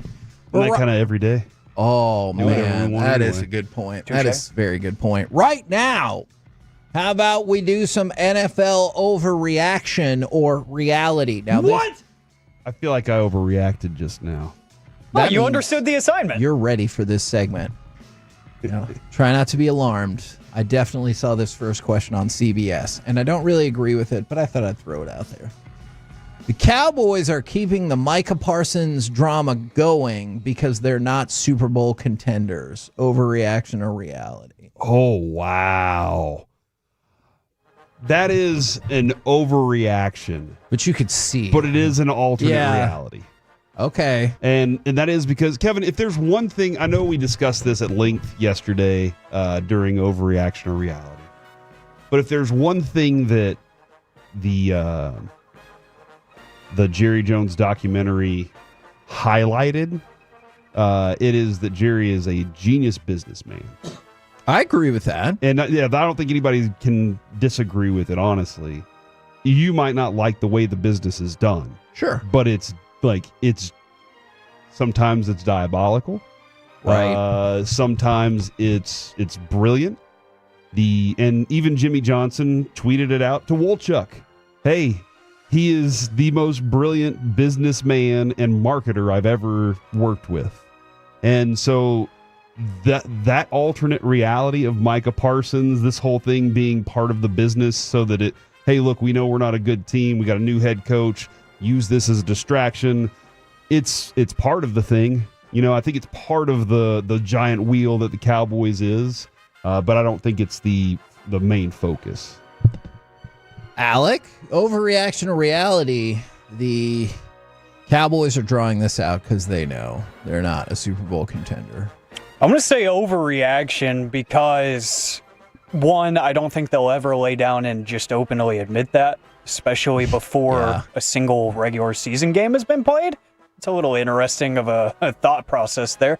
But I think they're drawing it out for the exact reason that they always do. Attention gets people to talk. And even if they were Super Bowl contenders, I feel like this would still be happening, which is ridiculous. But it's just the way that the family and the organization runs. We're still talking about it. It's at the point where I feel like Nick Eatman this morning, where he was like, I'm done predicting this. Because it feels like the story changes every day. You get a dude with a dog as his Twitter picture that won't put a face to any of his fake reports out here getting people to talk about stuff just because there's nothing new. And it's working. It's 100% working. This is exactly what they want. They just want people to keep talking about it because it's intriguing, whether we like it or not. Can I throw one more wrinkle that we've talked about in the past, but it is on Pro Football Talk now, and I realize the wide reach that they have, and I think that's probably going to pick up some traction. But we've already talked about this. But if you are not aware, Micah Parsons, or I guess his team, his agent, had filed a grievance earlier this year about his positional designation for his rookie tag. And so he thinks he should be at linebacker for the $24.007 million, which is what we all thought it was going to be. I thought it was going to be for the longest time, as opposed to the designation of defensive end in $21.324 million. You might be like, who cares? We're talking about bigger numbers than that. So a $2.6 million gap is probably not going to matter that much. Here's why I think it's going to matter going forward. You remember the other day when Sean asked for help with the math, and I said, I think the Cowboys are underestimating what his franchise tag numbers are going to be. This is the reason why. Is I think this has been the goal all along. So some of these players that really got paid that are still like registered as the outside linebacker or whatever, as opposed to a defensive end, the Cowboys are going out the defensive end franchise tag, when in reality, the explosion of contracts could hit them at another position. And so I think that's another reason, among all the other things that we've talked about, why Micah and his team might be digging in, because they fundamentally, and think about how big of a gap there is to overcome. If you don't even agree on what your position is, so what your rookie number is, let alone what future franchise tags are, that we're not even starting out with common ground. All-pro safety Kyle Hamilton, Kevin, has got an extension. Ooh, how much? 4-year, $100.4 million extension. And that so means it's $25.1 million a year. That's $4 million more than Kirby Joseph. Who's the next hire. See, I just assumed that meant Joseph or whoever had a 4-year, $100 million deal. And he's like, give me the 0.4, which again, sounds absurd. That's $400,000. Never forget that. $82 million guaranteed. For a safety. And that is a high guarantee percentage. Good for him. Yeah. He's badass. So that. Yeah, when you're badass, you get paid like a badass. Yes. Well, most of the time. Well, but apparently not all the time, because we can't even agree what he's badass. the rookie number is and go from there. So whenever people argue they thought they had a handshake agreement, Micah thinks it would have been foolish that you're never going to talk with the agent. They can't even agree on the position. According to Tom Pelissero, Rashee Rice is accepting and will serve a 6-game suspension to start 2025. The NFL and PA are working to finalize the settlement, which will end Rice's disciplinary limbo and make him eligible to return Week 6 versus Vegas. Now, let's go to the fan text for an overreaction or reality question from the 806. Overreaction or reality? Roger Goodell is a Tolo, and he heard me talking about how the NFL is glazing the Chiefs, and now that's why they have changed their decision. Reality. That's what I think. I mean, Roger Goodell has reacted to a lot of things we've said on this show, like immediately. So that actually is true. It is kind of wild. So yeah, I'm going to say that's a reality. Kevin, the 6-game suspension, serviceable. Yeah. For what he did. And plus, if you look at the constraints of the NFLPA, I do think that the NFL's hands are tied to a certain extent about how long these suspensions can be. But this feels acceptable. I like that it starts straight away. Like, I'm never a fan of, and then I promise we'll get back to the questions. We'll tell you when we start the suspension. Yeah. That's the one that drives me nuts. What? I hate that too, and also with athletes when like you get a deferred jail sentence and they're like, but don't worry, you can serve it 3 years from now. You can serve it 2 days at a time when that's convenient for you. Bull crap. You got jail. Go to jail. Right? You got jail. Yeah.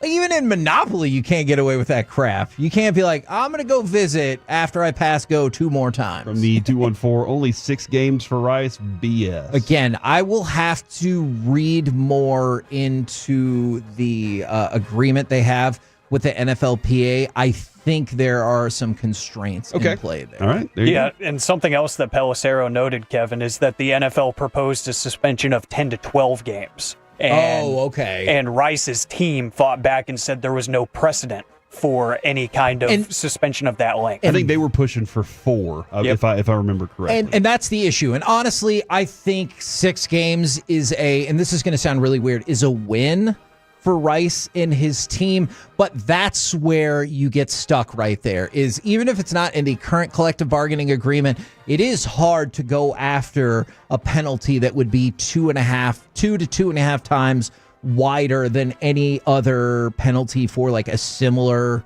type of grievance. So I understand how precedent could have done them in right there. All right, NFL overreaction reality. By the way, thank you both very much. That was a plethora of relevant NFL news. So thank you very much for keeping us all up to date. We try to do what we can, Kevin. The Corey and Alec news desk is always open for business. NFL overreaction or reality. Jimmy Garoppolo is going to start at least 3 games for the Rams this year. Reality. I like those responses because then it feels like it was a good question. Yeah, well, and I'd love to see one more Matt Stafford run. Like, I really would. Local kid goes off and has a career in Detroit that just was underwhelming because it was Detroit, and then lands in a place that's the perfect place for him. Elway finished his career with 2, like that right off into the sunset kind of thing. But back injuries are weird.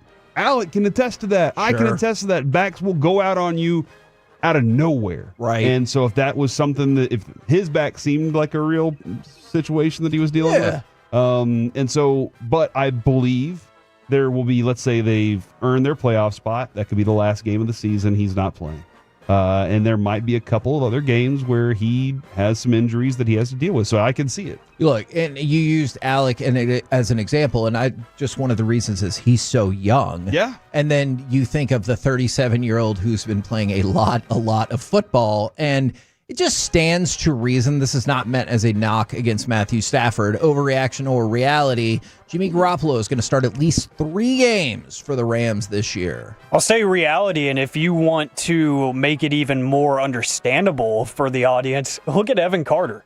He is so young, but that bad back is definitely giving him plenty of issue and keeping him from playing in games, not at the moment, but you've seen it in the past where, a guy as young as he is, barely into his 20s, he's having to miss a ton of time because, given it's a longer season and whatnot. But again, to your point, Kevin, this is a guy who is on the wrong side of 35 that we're talking about, that has played a ton of football. I think that it might even be one of those games where if they're playing as good as they hope, they say, look, there's no reason for you to play. Right. Like if it's even giving you a second thought of if you should be out there, it's okay. Take this game off. We'll try again next week. Now, somebody at the fan text asked a question, which another person on the fan text answered that question despite not knowing what the question was. And I always think that is really neat. From the 214, what did Rashee Rice do again? From another 214, here is essentially what happened.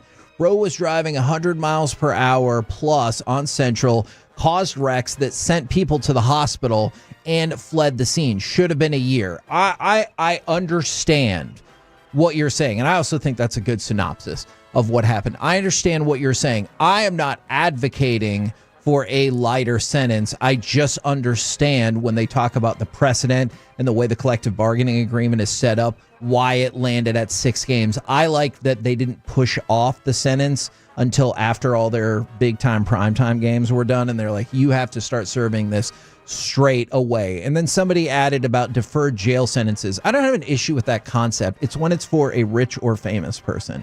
And they're like, let's work into your schedule about when you can be in jail. NFL overreaction or reality? Corey, I'm sorry for this question. Mike McDaniel or Brian Daboll will be the first NFL coach fired this season. I'm going to say McDaniel. I think... You get both. I think no. Okay. Oh. I don't think Daboll's getting fired. Is Jackson Dart's going to save his I job? think he tied himself to Jackson Dart, and I think the Giants understood that they screwed up with Daniel Jones, and they were like, Daboll we like. Daniel Jones was bad. Okay. And that's a very rare situation, right? Because the coach will come in and they're like, well, just get rid of everything and let's clean house. I think that they've committed to Daboll. But Mike McDaniel, Kevin, his team came out and said, we lied last year about being together on this thing. And so like that right there signals that you don't have a collective group in that room, and you're supposed to be the leader of men as much as you are a sharp play caller. Bonus question then for both of y'all. More likely that Mike McDaniel gets fired in season or the Dolphins make the playoffs? Oh. More likely that Mike McDaniel gets fired in season. Oof, I could see that. I think I'm there with Corey. Even though I hate the idea of firing a coach in season, I don't think it benefits anybody. I think I would lean that way, and I think I would say reality to the original question, with McDaniel being the one. I am interested to see, though, how strong the connection is with Chris Greer, the GM. Like, if he's going to be like, that's my guy, going to let him play out the season. And then you get to the end of the season and the owner's like, okay, both of y'all are out since you didn't want to get rid of him.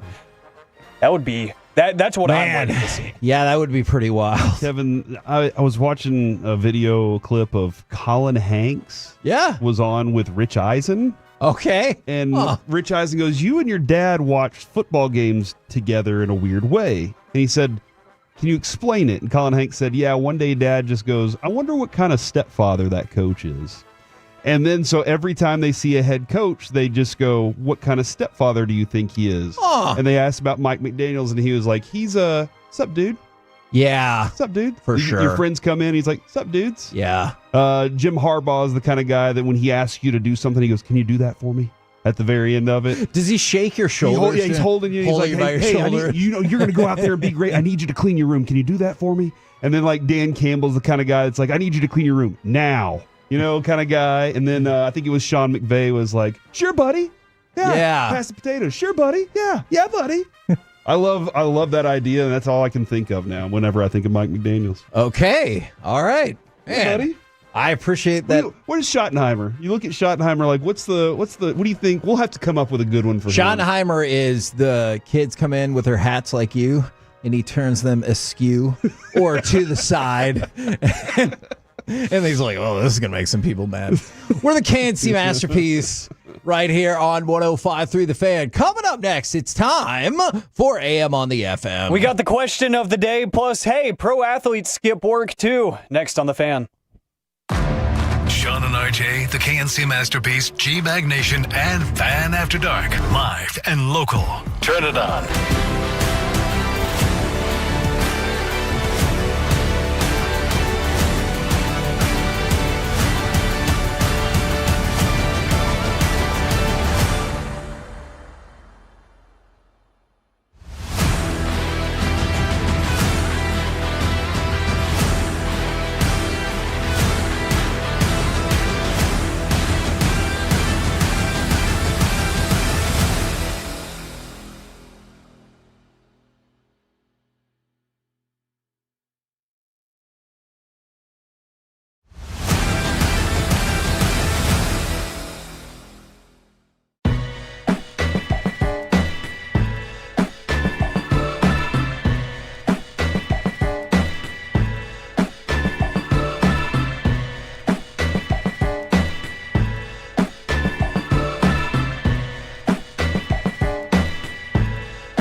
truck wreck, call Frankel first, 214 or 817-333-3333. With Frankel and Frankel, there's never an out-of-pocket cost. They only get paid when you win. Frankel and Frankel, the go-to car and truck wreck attorneys in Dallas. KNC Masterpiece right here on 105.3 The Fan. Want to remind everybody on Friday, we will be at Uncle Julio's in Frisco doing the show 10 a.m. to 2 p.m., 2401 Preston Road in Frisco. Uncle Julio's, lots of giveaways, fun with us, hopefully good broadcasting all day long this Friday. And now it's time for this. What does this button do? Please, please, do not push the button. You have no idea what it... Alec, you be quiet. Alec, that was awful. 1 for Alec, 0 for Peyton. Don't you dare touch that dial. Don't you dare do it. Thank you, Jim Carrey, for telling people so I don't have to. It's time. Is that what that's from? Yeah, it is. Oh, yeah. Is that Cable Guy? No, it's actually from a song. Oh. Yeah, he actually featured on The Weeknd's album, Dawn FM, and he was supposed to be like this ghostly radio host. And so it was like in between songs, he's like, don't you dare touch that dial. Oh. We've got more music coming up, and transitions into another song. So I was like, hey, that kind of fits what I do for a living. That's pretty cool. So we'll put that in an intro. It's time for AM on the FM. My name is Alec Medford, the man that they call the Pride of Mansfield, Texas, 877-881-1053. That is the Frankel and Frankel Injury Attorneys text line to answer today's question of the day. Plus, pro athletes skip out on work to have fun, too. We'll talk about what Le'Veon Bell did during his time with the New York Jets. Get to that here in just a little bit. And I did mention busy week for me. I was at the Ranger game yesterday. Said hi to a few Tolos out there. Appreciate that. And the next 2 nights, not just tonight, the next 2 nights, I will be at AT&T Stadium for the weekend's 2-night stay at AT&T Stadium. So I'll be in the club level tonight.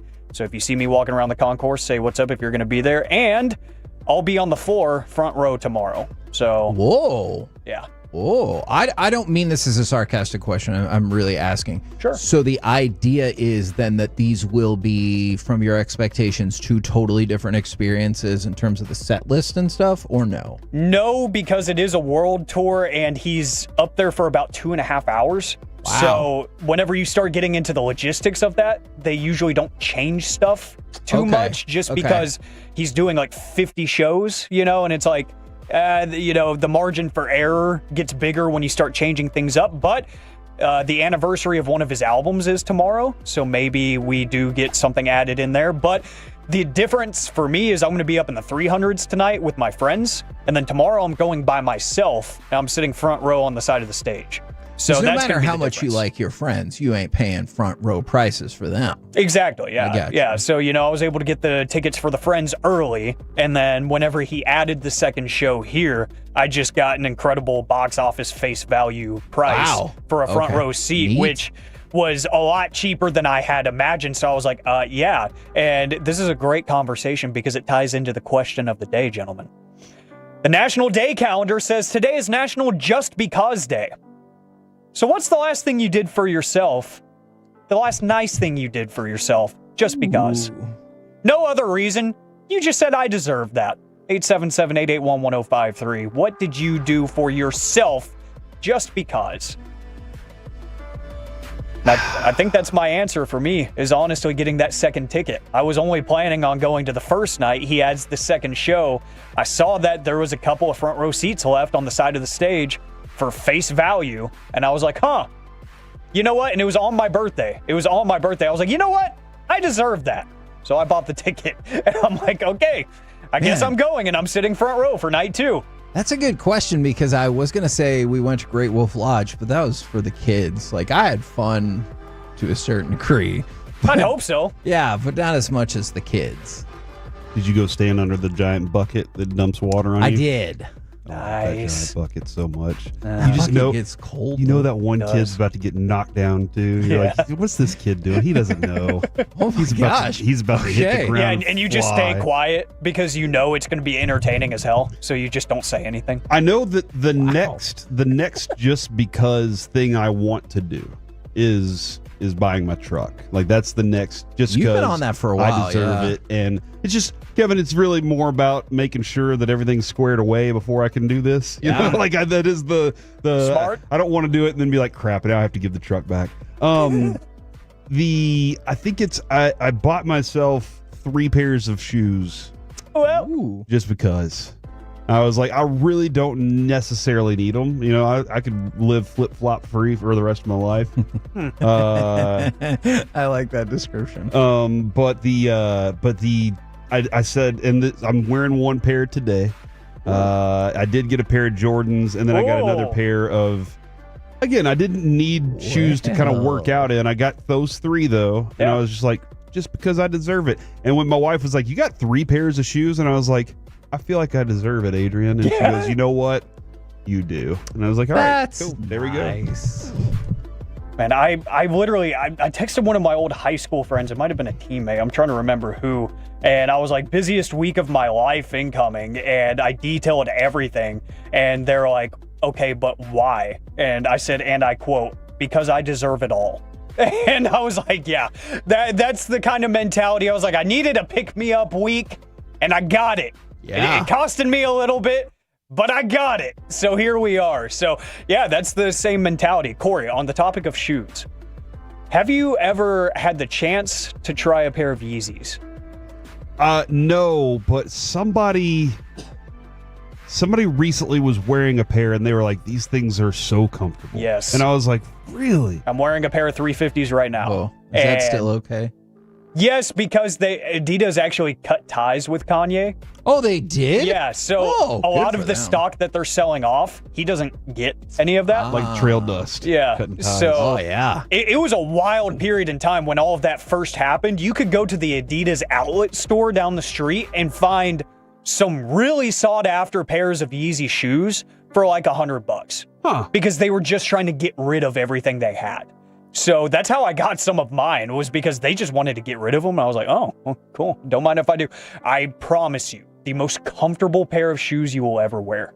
See, and I saw somebody, dang it, he was wearing them just recently. Not the Yeezys, but there was another pair, and he was like, dude, you got to wear these. And I was like, all right. And he was like, even when I put them on, my kids were like, those shoes are awesome. And that is kind of, my kids had kind of like talked me into getting the shoes, and then I finally said, okay, fine, I will.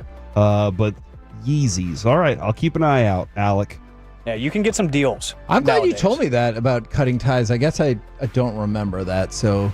Yeah, it was like a one-day event because it was like a big press release, like, hey, yeah, we don't condone that, we're done. Yeah. And then it was like maybe a couple months later, they're like, well, we still have like $12 million in stock, just sitting in a warehouse. So we got to do something about that. So they just discounted a bunch of them and they sold out like crazy. But I was able to get like 2 pairs, and I think I spent like $250 when they usually go for like $250 a pair. So I was like, huh, cool. Why not? And that's one of the pairs I'm wearing right now. I got them for real cheap. So why not? So now I think they're just selling them unbranded. They're just like Adidas 350s or whatever they call them. Yeah, somebody just texted in and said they're called 350s. Yeah, because the silhouette of the shoe is just so popular that they couldn't just abandon it. Because I don't think he owns the design of the shoe per se. He just attached his name to the design. Adidas owned that trademark and that copyright. So they said, you know what?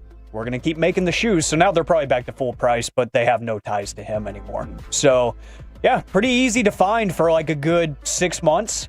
You could find them at the local mall for dirt cheap. But there are still like some of those colorways that are still super sought out. I'm not as big into shoes as I used to be. That was like a pandemic interest for me because I had nothing better to do. Okay. Like most people. And now I just don't have time to keep up with that stuff. So keep those coming in, 877-881-1053 for National Just Because Day. The last nice thing you did for yourself, just because. And from the 425 went to a cigar lounge. There you go. Ooh. While sipping on some brandy. That sounds really nice. Oh, so this is the fancy version of what I've now been told not to call the gentleman's club. Because do you remember this conversation I had with Reggie? This is what I view as the gentleman's club, is when you're in your big fancy chairs with like your cognac and your cigar and you're talking to other rich people about rich people things. I don't think of that as the strip club, but I know like those get called gentlemen's clubs. But in my mind, a gentleman club is like where the fancy people go. Isn't it the men's room? Nope, that's not the same thing That's either. different. Yeah, That's the parlor is what the gentleman's club. What your description of it is the parlor. Yeah. That's what you hope it to be. Sure. Although my wife won't let us smoke cigars in the house because health stuff. Do you think there's a hybrid gentleman's club out there that is both strip club and the fancy lounge that I described? There absolutely is. Okay. And that feels like a solid business idea. You go in initially, it's the fancy one that you're talking about. Okay. And then you have to knock on the secret door and then turn the style, and then you got to, push somebody over and slip a 20 to somebody, and then you get into the other one. That makes sense to me. It's a complicated process. It has to be. Fair enough. From the 214, I bought myself the red bottle of Versace cologne just because it was a Tuesday. I like that logic better than just because it was a Tuesday. Yeah. So, why not? I just want to say, all of this makes sense to me because there are things, especially if they're financially achievable for you, that like it could just change your outlook on the day, the week, whatever. From the 469, this is quite the investment. This is not a just because thing, but it is a just because if it was impulse. I spent $1,700 on a bull mastiff puppy for myself just because I wanted it. Okay. I mean, we kind of did the same thing with my dog, my Frenchie Finn. It was just like, I think it was one of those like post-divorce things. I was like, I don't have many people to talk to. There's only one other person in the house, and he's got a 9 to 5. So, I want a dog. And my dad was like, okay, pick one. And I'm like, I want a Frenchie. And he was like, okay, find one. I was like, I found this one. And he was like, okay, let's go get it. What does the average dog cost? Now, put aside, like, obviously, I know you can go to shelters and adopt, and we've talked about that is a great way to do it, but I also know dogs can be like crazy expensive. What if you had to boil it down, like what do you think the average dog costs? I think a lot of people are seeking out the popular dogs now, so the price is just going up and up and up. So I'd say like you're easily in the like $500 to $1,000 $500 is what I was thinking most of the time, because I think Finn, to get him all sorted out, was like $1,500. Okay. Because he's a Frenchie, and that's the ultimate celebrity influencer dog. So yeah, that was a tough ask, but hey, sometimes a little bit of childhood trauma can get you what you want. Sometimes, there you go. Appreciate the interaction there, and guys, sometimes pro athletes skip work just to have fun. Le'Veon Bell, you might remember him. He had a great run with the Steelers. He went to the New York Jets, and then he was never to be heard from again. Right. And he actually might have a valid reason for that. So, ML Football is one of those aggregator pages that likes to steal people's content and then never actually give credit for it. So I don't know where he actually said this, but he like some people who confirmed it. listen to some of our interviews. Oh, absolutely, yeah. Weekly radio hits. Hey, reminder: Bruce Bochy coming up today, as every Wednesday during the season at 12:30 on 105.3 The Fan with the KNC masterpiece. It's not hard to say that. ML Football posted this, and Le'Veon Bell actually confirmed it. The Jets ruled out Le'Veon Bell for a game with the flu, and he missed practices thereafter to end the week, but he was seen on Saturday night bowling around 1 a.m., hours after skipping the team's walkthrough going into a game. And Le'Veon Bell quote tweeted this and said, bowling, greater than sign, Adam Gase's offense. Oh, dang. To which I say, you know what? I watched that Jets offense under Adam Gase. I understand. Was it the right way of going about it? Probably not. Do I blame him for it? No. So, hey, get the quote-unquote flu, and you can go out bowling with your friends instead of playing an NFL football game and still get that check since you were technically on the injury report. I always wonder what the statute of limitations is on things like that, where Gase is just living his day, living his life, and he's like, what the hell? Yeah.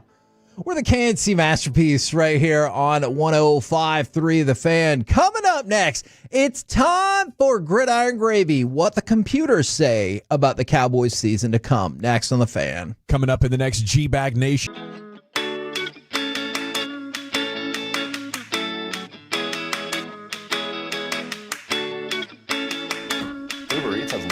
Oh, I got to remember that. You know, they say in order to remember something, you have to forget something else.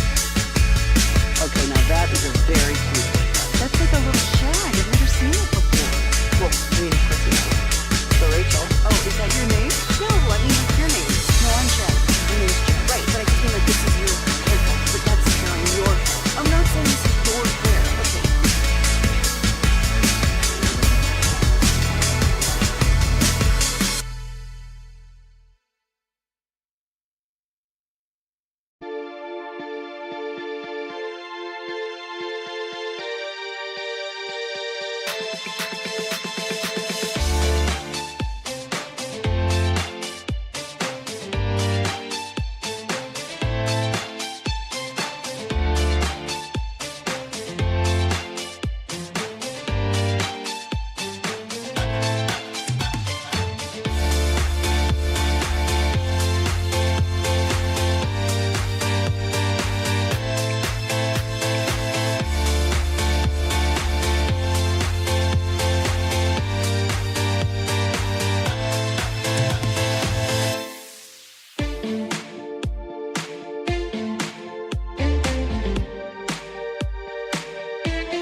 Doesn't sound right.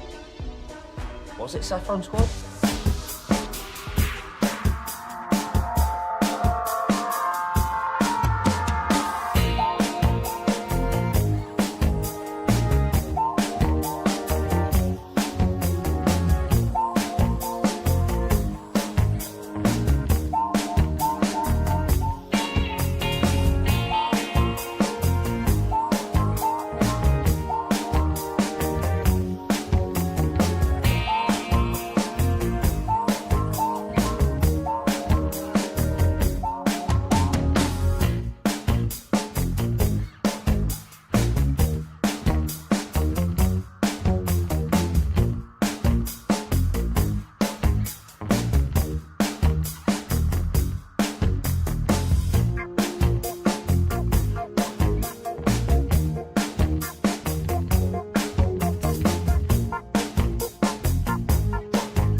Right off 35, Sean, at 547 North Methodist, and stop on by. We have free breakfast from Whataburger. Plus, with this heat, pick up a Sean and RJ one-of-a-kind cooling towel while they last. We'll see you in Red Oak this Friday morning, presented by Whataburger, Fraser Roofs and Gutters, and Firehouse Movers with the Fan.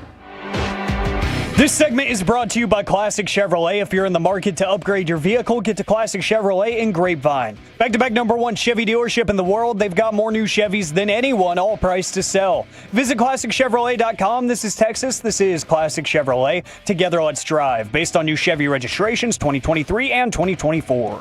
At the Bengal 37 with 2:25 in a tie game. Snap to Burrow, back and sets, rushed in the pocket. He is sacked!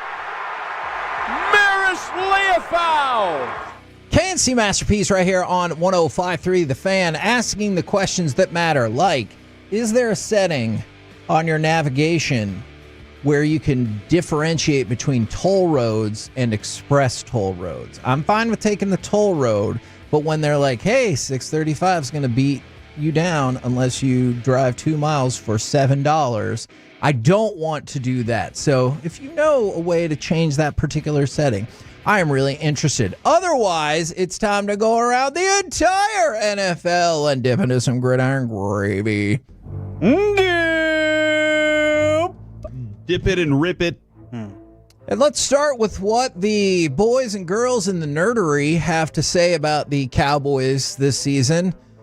The eggheads that I love so much at The Athletic, they do amazing statistical work, have the Cowboys at 7.9 wins for the season. We'll go ahead and round up. That doesn't feel too difficult. And they've got the Cowboys going 8-9 this season, with their playoff odds at 29% and their Super Bowl odds at 1.5%. Unfortunately for the Saints, their Super Bowl odds are 0.0%, which feels wrong. Hey, you should at least get the 0.1, right? First off, this is why we should just get rid of all computers. All right. Obviously, They don't know what they're doing. So whenever you see apocalyptic future movies without technology, you're like, good. Yeah, exactly.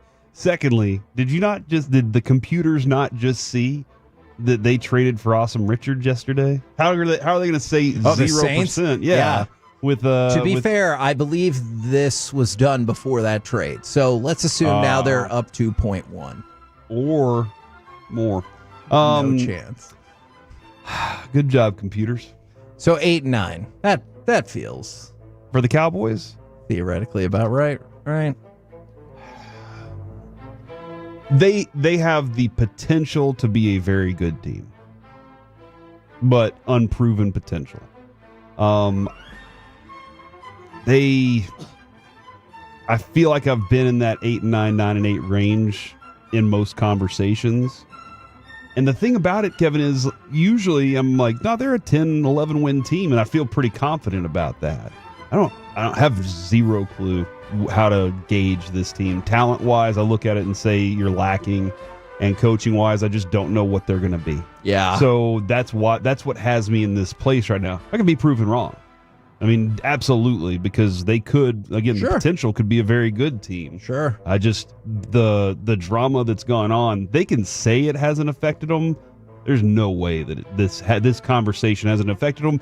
Maybe it's also given some other players opportunities that they weren't going to get if Michael was on the field. So, okay. Now, update on a former quarterback. At least for now, it appears as though Trey Lance has won the backup job in Los Angeles. I still always want to say San Diego with the Chargers. The Chargers cut Taylor Heineke, which will clear the way for Trey Lance to be the backup quarterback to Justin Herbert. You mentioned it earlier, the Adam Thielen deal did get done to return him to the Vikings. I believe this was a day after Adam Schefter said they've been trying really hard and it's not going to get done.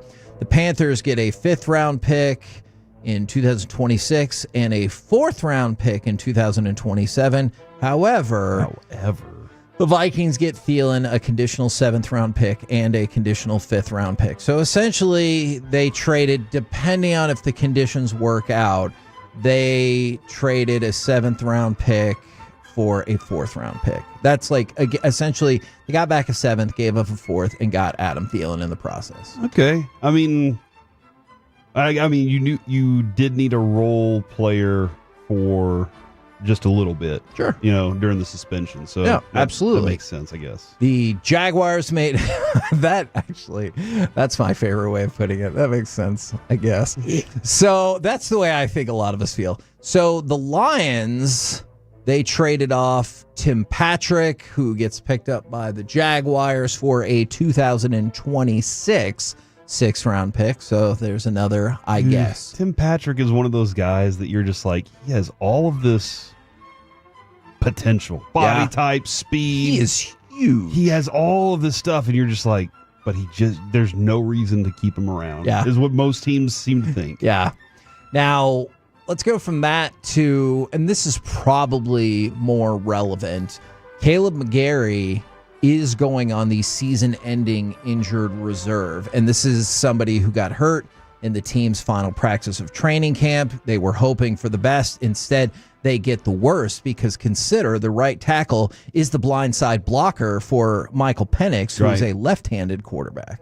Yeah, that stinks for him. Stinks for them. That late in the process. Yes. I mean, heck, they could have traded for Awesome Richards to be on that side. Mm-hmm. You think they would have really fixed things up if they got Awesome Richards? Could have been a bidding war. The Cowboys. What happened with Awesome Richards? Remember when he was like the one player that got mentioned every single time by the Cowboys to show how much depth they had? Yeah. And then when the position was available, they're like, we tried him out at tight end and traded him because he wasn't going to get the spot. Yeah. I have no clue. And sometimes that happens in coaching changes. Yeah. Maybe Schottenheimer was like, I never really believed anyway. Now, in a story that obviously has probably gotten more play than it should, and I'll add to that, Shedeur Sanders did in fact make the Browns roster. He will be QB3 behind Dylan Gabriel, who has won the backup spot. Did he? Or did Kenny Pickett get traded and they were like, well, I guess we needed 2.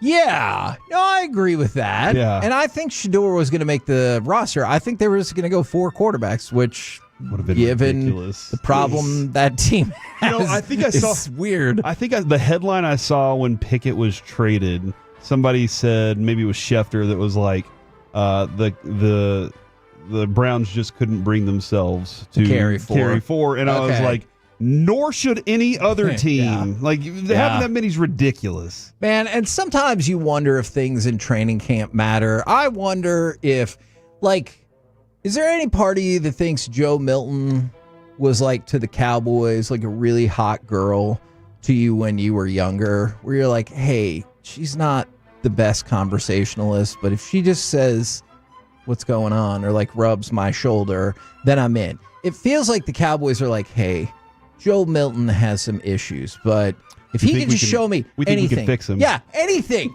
Show me anything to let me cut Will Grier. Just anything. please. And remember, last week, my insane plan of cutting Will Grier to keep Houston looks like it could have played out that way. Yeah, it could have been other positions, but I choose to view it that way. Jimmy Ward has been placed on the commissioner's exempt list. This, of course, means he is not allowed at any team functions, can't go to the game, can't go to practice. This all stems back from his arrest in June for alleged family violence in his home involving his fiance. So we will see how that plays out in terms of legal things, in terms of potential future suspension. But for right now, he's just on the commissioner's list. He is not available. Now, you knew this was going to happen. Jimmy Johnson has called out Jerry Jones, sort of, about the Netflix documentary because they watched it for 7 hours and 45 minutes and learned nothing. Quote, we were in Carolina when we were announcing that I was going to go into the Cowboys Ring of Honor. And Jerry told an off-color story. And I said, hey, Jerry. And Jerry goes, no problem. I got final say on editorial content. And then Jimmy followed up while watching the Netflix documentary.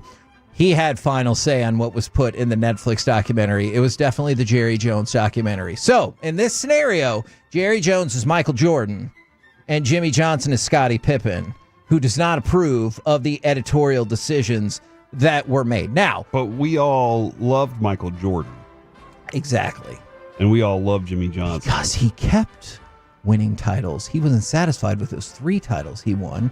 He got suspended from the league or quote-unquote retired. Here, you won another one. And then came back and won 3. No, I'm counting them in 3s. Okay. All right? That's how it works because it's convenient for my narrative in this instance. But this goes back to what they both said at the very end of this thing, which was we would make up and then one of us would say something. Yeah. And then we would make up and then one of us would say something. By the way, in this same discussion, he mentions once again what a great relationship him and Jerry have. It feels very much like, hey, I'm not like, I don't want to like start any trouble, but just stop. Stop what you're saying right there. Once you said but. Yeah. That was the knew time. You should not have said that. But interesting. Exactly. I can do it. Interesting because sometimes Jerry just says things that are not grounded in reality. I feel like is fair that Jerry said he had editorial control. I have to go back to that interview because I don't remember if Sean and RJ asked the director or one of the 2 directors if Jerry had editorial control in this deal. Yeah, we'll have to ask Sean or RJ or Bobby or Peyton. Hopefully they're in the meeting right now. I bet they are. Man, how cool would it be if, like, at 1:30, everybody on our station just, like, poured into the room and just did this, like, it's happened amazing before. round table? Absolutely. Settle down. All right, Jerry, I'll try. We're the KNC Masterpiece right here on 105.3 The Fan. Now, there are other parts to this topic, but from the mind of Corey. Oh, Tyrus Wheat was claimed by the Lions. That is not the segment, but we will talk about that. Also, if Micah remains out, who is this team's defensive leader? Plus, Corey will have more reactions to Tyrus Wheat. Next, right here on The Fan. Tolo means turn it on and leave it on.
studios, it's the KNC Masterpiece on 105.3 The Fan. KNC Masterpiece right here on 105.3 The Fan. If Micah is not here, or if he does not play, at least straight away, who is the defensive leader on this team? That question and others from the mind of Corey Majors. Wanted to let you know this real quick. Did you see that Bill Belichick filed for these trademarks with Jordan Hudson, his granddaughter, girlfriend?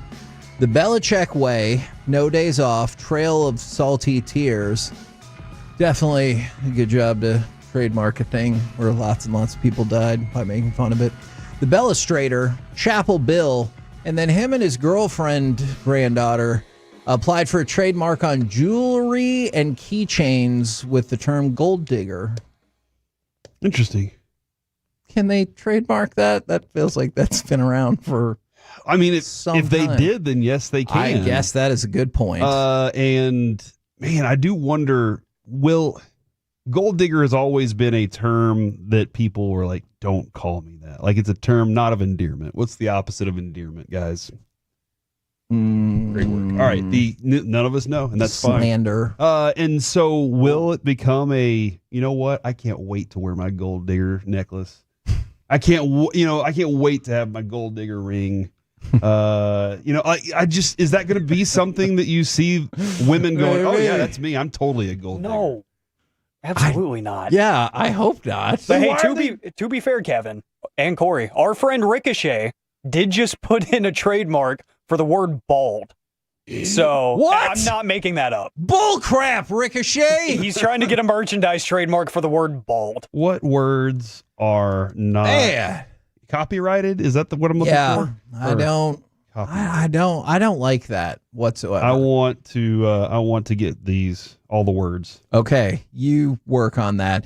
In case you have missed a couple of different breaking news items we've had about the NFL from throughout the show. Rashee Rice has accepted the 6-game suspension, which will start straight away for the Chiefs this season. I guess maybe the NFL thought there was enough heat coming off the Taylor Swift, Travis Kelce engagement yesterday can handle this suspension. And then Kyle Hamilton agreed to a 4-year, $100.4 million extension. And $25.1 million per year, highest value for a safety in NFL history. Kevin, the Cowboys have some assignments via the waiver system. Defensive back Trickweezy Bridges from the Chargers. He was a Florida kid. And Reddy Stewart, who was at Troy, but also from Minnesota. So got a couple. Those are some fun names we picked up. Yep, couple of defensive backs there. So that kind of lends itself to the discussion that we've been having a lot, and that is, what are we going to do at corner? And so defensive backs, they're like, let's get some new ones in here. And I can't help but wonder if the Keemon Hall deal, they were like, hey, we'll find somebody better. We've heard that these players might be on the move, and so that's why they made one of those moves. Because I have to admit, I was surprised when they got rid of him. Yeah, and that's what Shoddy said yesterday when he was like, "Hey, I told Will McClay to shut up and get in there and start I don't feel sorry for you. Get in there. Let's start getting some new players. I understand. Open for business." Now you brought this up, and I know there's several other like Micah-based questions that you could ask, but you brought up something practical on the field, short term, maybe the rest of the season, long term. Who knows? Who is the defensive leader on this team if there is no Micah? And then I guess if you want to factor this into the question, when he comes back, if he misses games, does he automatically just become the leader again? Oh, that's a good, yeah. And is he the leader? Yeah. 877-881-1053. Answer those. If Micah is the leader, answer yes. And then add to it, who's the leader in his stead, if you will. And I would immediately go to DeMarvion Overshown first, but he's not there. Ooh, okay. Because what did we see whenever we were out there? He's there. Yeah. He's involved in everything that's going on. He just can't participate in the physical activity of practice. But he's there for it all. He's the passionate one. He's right there in Eberflus's pocket, trying to, basically what you hear Eberflus say when the story was out there is he wants him to be a Sean Lee. He wants him to be that kind of a player, but he's not out on the field. So, okay, that's two people now you take away. Well, when we were there, Oso Odigizua was like, yeah, I definitely see it as my time, my opportunity to help lead this team. I just signed the contract with the team, pretty good contract for himself and for the team. Sure. And now I can get rid of all those thoughts of, will I be here? I'm here. Now I need to elevate everybody else around me because I'm the veteran in this room. Well, DeMarcus Lawrence had been here for a long time, and he was just kind of looked at as the leader. And whenever he left, Micah said, now it's my turn, right? And to add on to that, do you not get the sense that maybe those two did not get along particularly well? Do you kinda? Yeah. Yeah. I'm not. Yeah. I do not know that for a definitive fact. It's just the way some of the things have been said or presented, both in front of the camera and behind the scenes. They have different philosophies. Yeah, it feels like that, which that doesn't have to, that's a good way of putting it. Not that they didn't get along. They had different philosophies. And so Mike has talked a lot about wanting to be the leader now. Yeah, and it feels like, and people are probably going to be texting in, Micah feels like it's all or nothing, mentality. Yeah. And you can kind of see that in the way he plays. I go out there and I give everything I got. And then whenever I got nothing left or I don't believe anymore, I give nothing. And not saying that my body language is a great depictor of the way that I feel. And that's true for him. But when you're the leader, your body language has to be different. You can't ever let them know that you're shaking because the guys are following you. And so let's go down some of the reactions that we have gotten so far. And I agree with some of these, and I wonder about some of the other ones. From the 214, Micah was never the leader. It's going to be Solomon Thomas or Odigizua. I have questions about, can the newest player to the team truly be the leader? I know there are the defensive leader. I know there are times, but it doesn't necessarily feel like that's usually the way it goes, right? It happened, Michael Bennett came here and was like, why the hell am I having to be the one stepping up and saying something right now? Exactly. And that's what I don't like. I know Solomon Thomas walked in and was like, this might be my last shot, so I got to make sure that everybody realizes I'm here. So he did that in practice. He balled out. He did a great job. Yes. But he also understands that he's a veteran. You've had conversation with him before too, so you know what he's all about. But he understands that this room lacks the leadership. And so I'm sure that he was like, well, I'm willing to step into that role. But sometimes it is, I don't want to step on toes of anybody. Well, sometimes the leader doesn't need to care about that. Yeah. Stepping on the toes, the part of it is, hey, somebody needs to lead this room. And if the rest of the guys are willing to follow me, then, hey, let's go. You're dead on about that. Part of being leader is knowing who and when you can step on their toes. So I'm with you on that. Here's the next one from the 903. Mike is not the leader. It will be overshown. Is it Osa? We're going to circle back to Osa. I think Osa's the candidate right now. I want to get back to him in just a second because one of the issues I think that exists with overshown, and we've talked about this before, it is really tough to be that leader when you're not playing. Now, I could see if, let's say you go back and Ray Lewis was injured, but he's been the leader in the locker room for 7 years. I could see how you could still get that done. Overshown has not been the leader for this team year after year because obviously he's younger in the league. And so when he's not playing, I think that was difficult to pull off. And so that, once again, pushes you back to Osa. I'm assuming then, because I've not seen this name pop up once in here, that it's not Trayvon Diggs.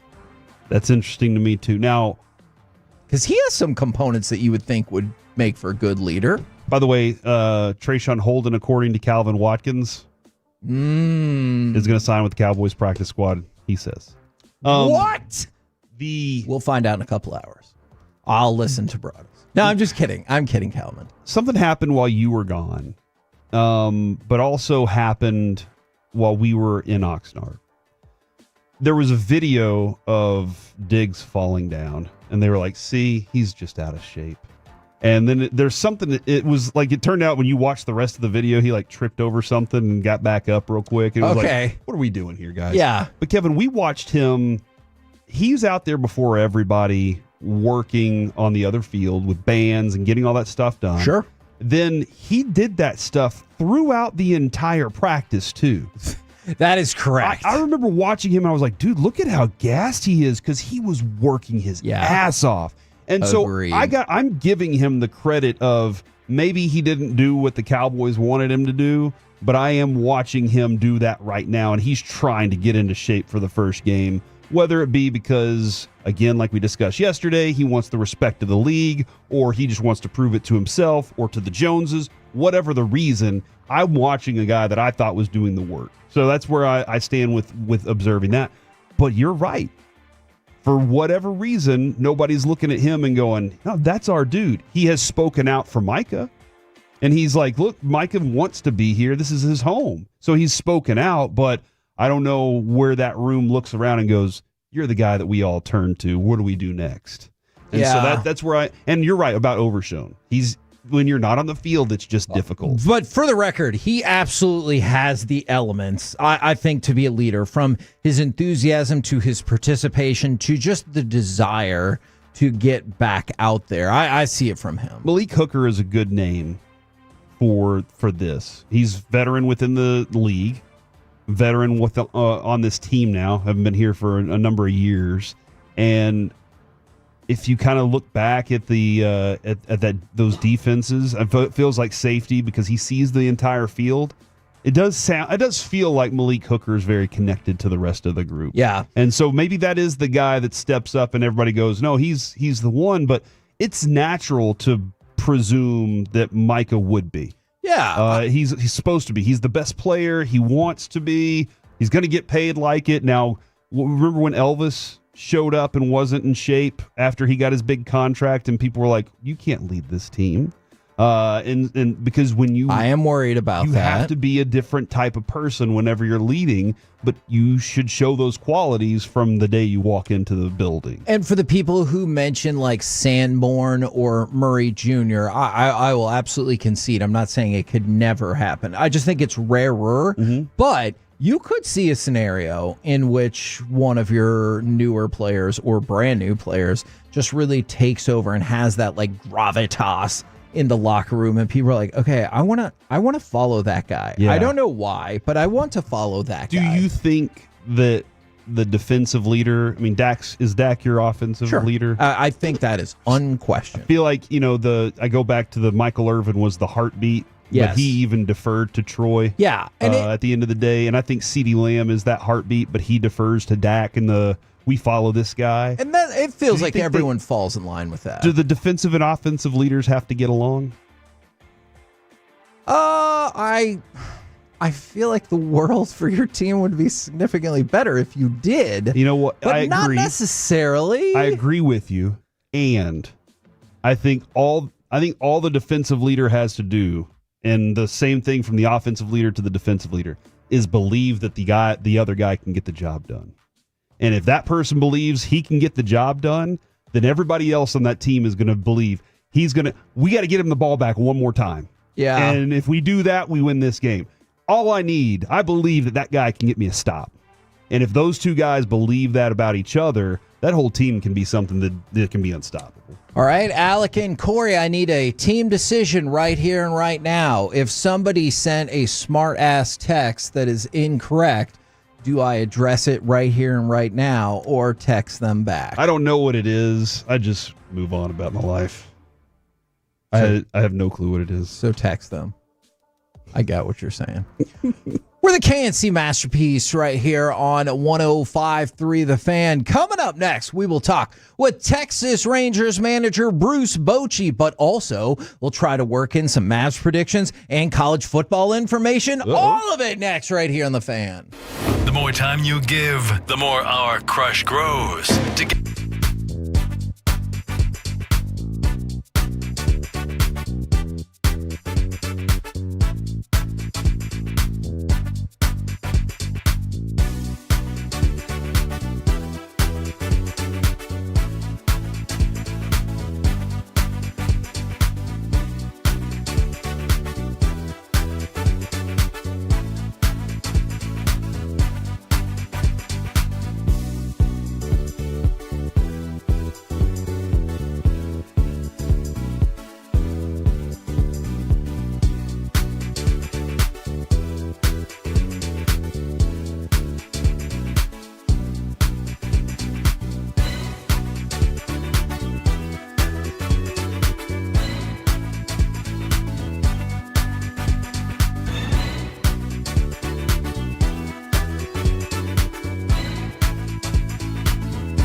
That's absurd. Hey, remember when you used to be what was it? Pepper Lady. Pepper Lady? What were it? Cinnamon Sisters? Hazel Baby. Saffron Squad? Nutmeg Maidens? Pre-curve? No. Nutmeg Maidens? I just said that. Was it Spice Girls? Doesn't sound right. Was it Saffron Squad?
with Texas Rangers manager Bruce Bochy in about 5 minutes, which means I have time to offer you a choice.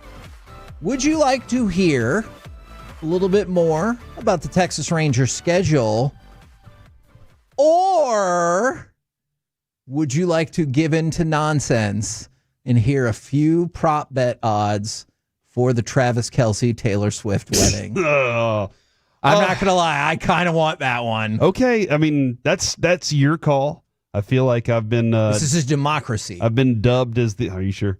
I've been dubbed as the Taylor Swift liker of things. Mm-hmm. I did watch the entire podcast. By the way, I learned from Jason Kelce, that thing set records. Like podcast records, other records. And that's why I ask you this question. We're the record show. Maybe we'll get to the Rangers thing in a second. When will the Swift-Kelce wedding take place? I want you to know this. August 13th. The betting odds are even on both sides of this. On or before July 4th, 2026. I never thought I could ask this question. Do you think that the Travis Kelce Taylor Swift wedding, if it were to take place on July 4th, 2026, could steal the thunder away from the 250th birthday of the United States? Yeah, I do. I think you're right. Yeah, and so does Alec, I think. That would be the most America thing, right? So that would probably be... I wonder, the people that are saying they're going to turn the dial if we talk about Taylor Swift. I think it's because we didn't say it's actually a constitutional republic, not a democracy. Okay. I assume that was a governmental text. She's always got these like numbers that mean a lot to her. Okay. She's an actuary, I think, or something like that. That is not what an actuary does. We discussed this. Numbers are important. Disappointed to her. in you. So that I feel like there's going to be some significance behind the number, and that's where the guess is. And if people are mad about it, it's like 2 minutes. Sorry. All right. Will it be a shotgun wedding? No. Now, this is interesting to me. Will there be a shotgun there? Oh, yeah. There has to be security. Taylor Swift must have the baby inside 8 months to qualify as a shotgun wedding. I don't think that should count as a shotgun wedding. If you're only 1 month pregnant when it happens, meh. 5-1 on your money. This one, 5-1 on your money. Alec, will Taylor Swift and Travis Kelce sing a duet at the wedding? That's 1,000% yes. It's 5-1 on your money. That's what I think too. What? Oh, I'm going to make some money.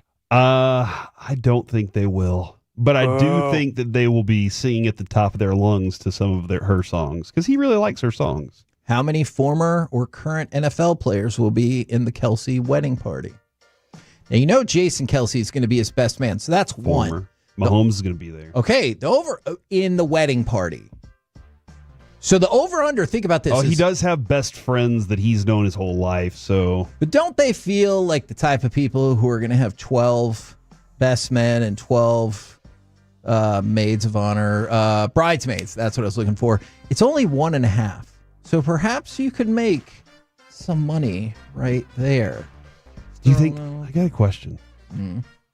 If she doesn't have Brittany Mahomes as one of her bridesmaids, is that going to cause a rift amongst the team? Our president could be displeased. I will look into the odds about Brittany Mahomes being a maid of honor. Ooh, actually, you know what? Here we go. Man, she has a lot of really famous friends. Good for her. Lord is at 10-1. She's the most recognizable pop star on the planet, right? I would think either her or Beyonce, probably, right? You think, okay, Messi, Ronaldo, how many other people are more recognizable than her at this point? Probably the Pope. I wonder about the Pope. If he's wearing a White Sox hat, I'll notice him. Okay. Otherwise, I'll be confused. Yeah, that's a good question. My answer is not a lot. Okay. All right. Now, for a couple of Rangers schedule factoids, I feel like hopefully I've given you the information necessary about Taylor Swift over under 2.5 wardrobe changes during the wedding. All right. For the Rangers, next year they're going to be done with their AL opponents even earlier than this year. So the Rangers will finish their AL West schedule next year on September 10th. which means the last 15 games they have are all outside the division. So, like, you could still make up ground, but it's not going to be the kind of head-to-head ground that you're used to in the schedule for the Rangers. So does it feel like it'll be more important to gain that ground early? Yes. But here is a positive. If you look at the breakdown of the Rangers schedule, we talked about back-to-back series on the road to start off the season, but consider this. They have 3 9-game homestands next year, and one of them is leading into the All-Star break. So they're going to play Detroit, Angels, and the Astros July 2nd through July 12th, leading into the All-Star break. So that's going to give them like 2 weeks at home in their beds, including the All-Star break. And then the last run of the season, 9 of their final 12 games are at home. So you host Boston, Toronto, and the Mets from September 15th to September 27th. So while it won't be divisional opponents, and there's a National League opponent in there late in the season, you do have a ton of home games. And so that feels like a positive, given the way this team has split between home and road games this season. When it comes to that, those things are so weird, and you can't. It's like flip a coin on if they're going to be good on the road or home every other year. You never know. I wonder how many teams, you go back and look at their records over a 10-year span, and you're like, man, they were just dominant at home for 10 years. Right. But they stunk on the road. Or if when it was a roller coaster. That being said, I'm also very curious about what this team looks like next year. Who's going to be around? It does feel like this Nathan Avaldi, Marcus Semien situation, while it is health related, could be looking ahead. I'm not going to rule that out. Also, I will say this. I still think how the rest of this season ends will make the determination about who's going to be here. Because there are some things right now that you might think like, oh, I don't know about this guy. I don't know about this guy. But if the season ends a certain way and hot streaks carry you into the playoffs, then all of a sudden, don't you think like, I don't know if it would be Adolis Garcia or somebody else, or, like maybe Josh Young picks it up, and maybe that completely changes how they're pictured in this scenario going into next season. All right.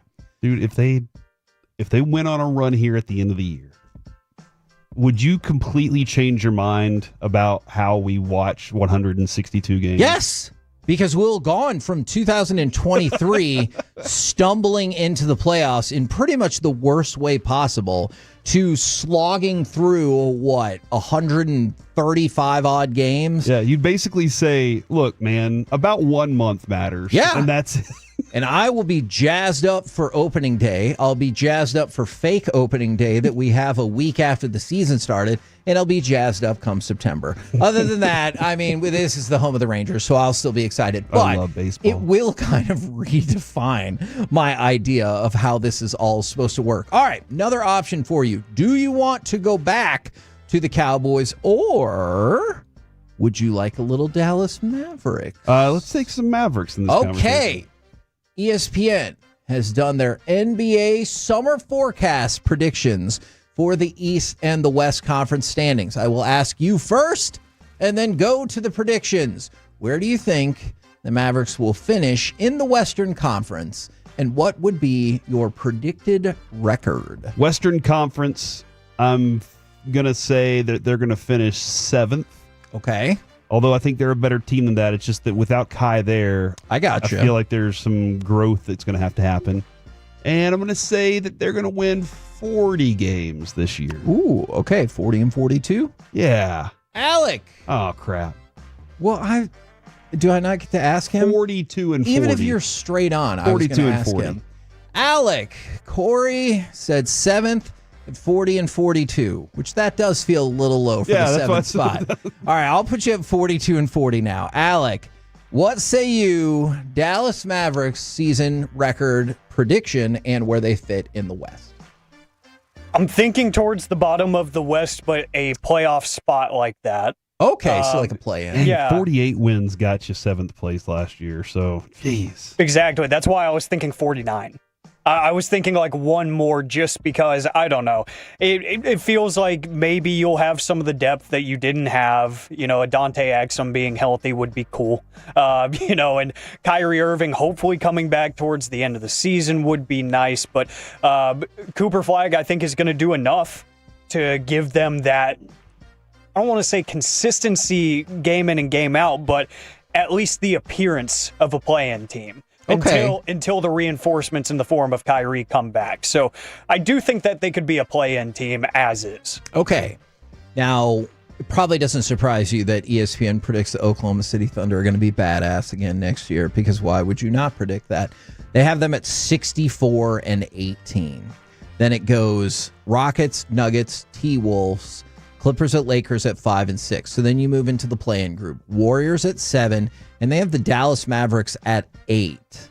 So you guys were right there positioning-wise, and they have the Mavs going 44-38. Given the injury issues and the unknown about the return of Kyrie Irving, the general ongoing injury concerns that you might have about Anthony Davis, Derek Lively, and plus the fact that I think Cooper Flagg is going to be great eventually, but out of the gate, who the hell knows? 44-38 doesn't feel that bad, and this could be, like we talked about with the Rangers, a scary group to face in the playoffs. See, and you're right about the playoff thing. And yeah, by the way, in the Eastern Conference last year, 41 wins got you 7th place. So stupid Eastern Conference. Yeah, I mean, look, and by the way, they do not. ESPN doesn't think that's going to change. 8, 9, and 10 for ESPN is Philly, Miami, and Indiana, and they have them at 40, 39, and 39 wins. So there you go. I wonder if the mindset of 130 points is how we win games is going to disappear from the Mavericks. For sure. I think so. Are they going to hang their hat on we are a defensive team, and all the guys are buying in that they are a defensive team and they can win games late? Because Kyrie Irving's a great scorer in the fourth quarter. He's just not going to be there during the regular season. So, yes, scary team in the playoff because their defensive unit could be the one that you're like, oh, my gosh. First off, Anthony Davis, when healthy, fantastic defender. And sure, PJ Washington, really good. The whole team, Cooper Flagg's defense he is a good effort defender. And talent, combined. And so I don't think, athleticism. And I think who were we talking to the other day? They were like, and don't forget, like he gets other guys involved not only offensively but defensively. He wants to make sure that everybody is doing their jobs defensively as well. So that's another thing to add to it. And Jason Kidd, he understands the value of why defense can help you out in the way that they want. But for Luka's term, it was 130 points. That's fine. We can score. We'll score out the wazoo. Just wait. And so I do wonder if that kind of game is doable in this NBA. This version of the NBA that we've seen is so catered to the offensive game. So that's where that number, that kind of philosophy, I think they can. Jason Kidd believes it. That's what he told us when we talked with him. Look, and I do as well. All right. Back to Cowboys. We've got Cowboys questions that matter, if you would like. Or I kind of want to talk a little bit more about Perion Winfrey, if that is acceptable. Sounds good with to me. y'all. All right. So one of the things that Schottenheimer talked about with Perion Winfrey, and you brought this up, is that this is kind of your last chance. And I wonder how many people know all about his progression through college and the NFL. Okay. Go ahead and lay it all out there for us. All right. So you go back. I agree with you that there might be some people that don't really understand. So you go back 3 years, junior college route to Oklahoma. And so then Perion Winfrey from Oklahoma, where clearly he showed out well enough to get taken in the 4th round of the draft. And so he had ups and downs, went through college football, maybe a tougher road than other people, but he made it to the NFL. He played in 13 games his rookie season. Even though it was mostly in rotational work, he was out there, and it looked like he was going to pick up more responsibilities in his second season. So again, junior college route, build it up, go to Oklahoma. NFL, 4th round, middle of the pack, rotational, work your way up. All right? So it feels like, hey, all right, we're doing it. And then, look, and he knows this, a lot of this is his own fault. And so I don't want to make it sound like, and all these tragic things happened that he couldn't control. A lot of this was his own fault. And I would love to talk with him some more, and so we could kind of like go back into that. In April of 2023, he was arrested after being accused of forcibly grabbing the hand of a woman he was dating, causing bodily injury to the victim. Now, the charges were later dismissed because he completed a pretrial diversion program. So not necessarily saying that it didn't happen, but he completed the program. All right. So 2 months later, he then got released from the Browns as he made another poor decision.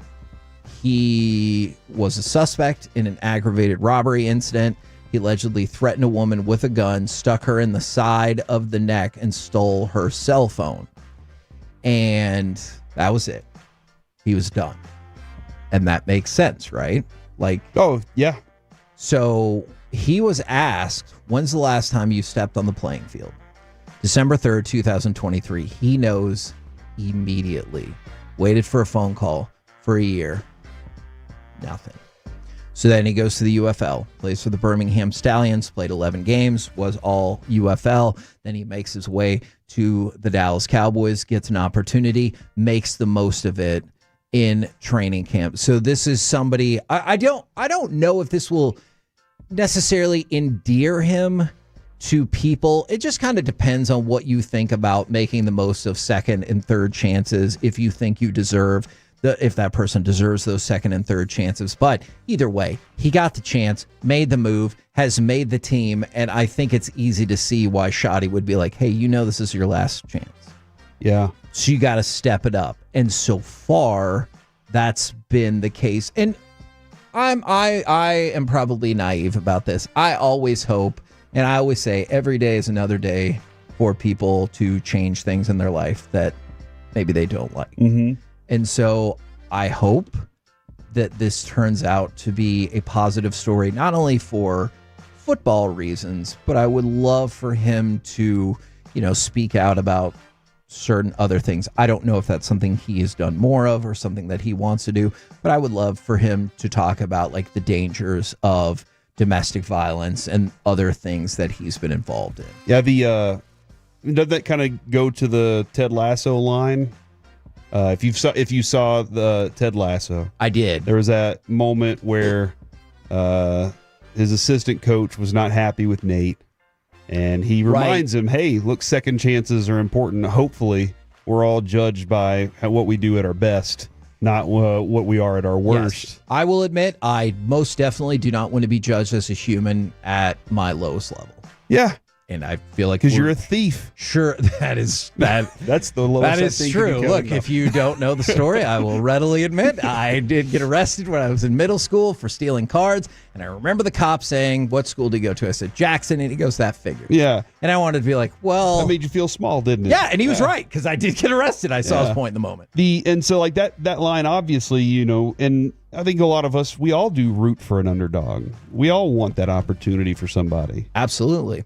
Right now, whether you're out on the mound, at the plate, on the road, National Car Rental invites you to stop waiting and start winning. Book like a winner today. And Olshan, let's talk with Texas Rangers manager Bruce Bochy. Good afternoon, sir.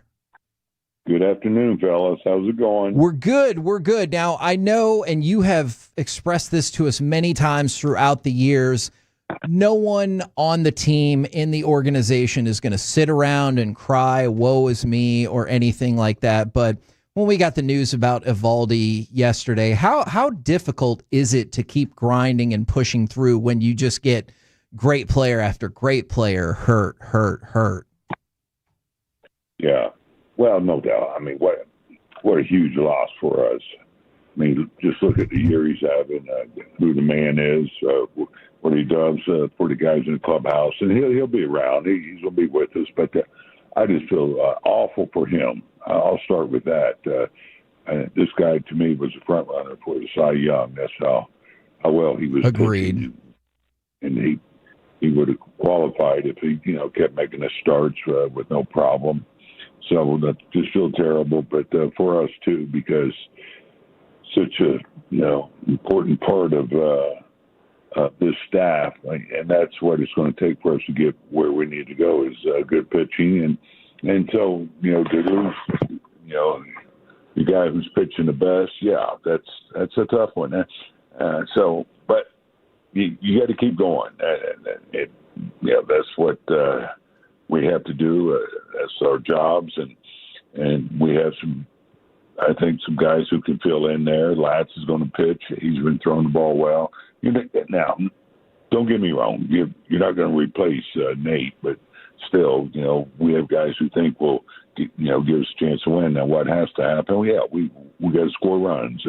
Last night, what a great job of bouncing back after getting shut down. But I really think we have a couple guys that really can help out in that spot, and if we have with the days off, if we move guys up, we'll do what we think is best to help us get to where we need to go. Is Kamar Rocker one of those people? And if not, can you tell us why not?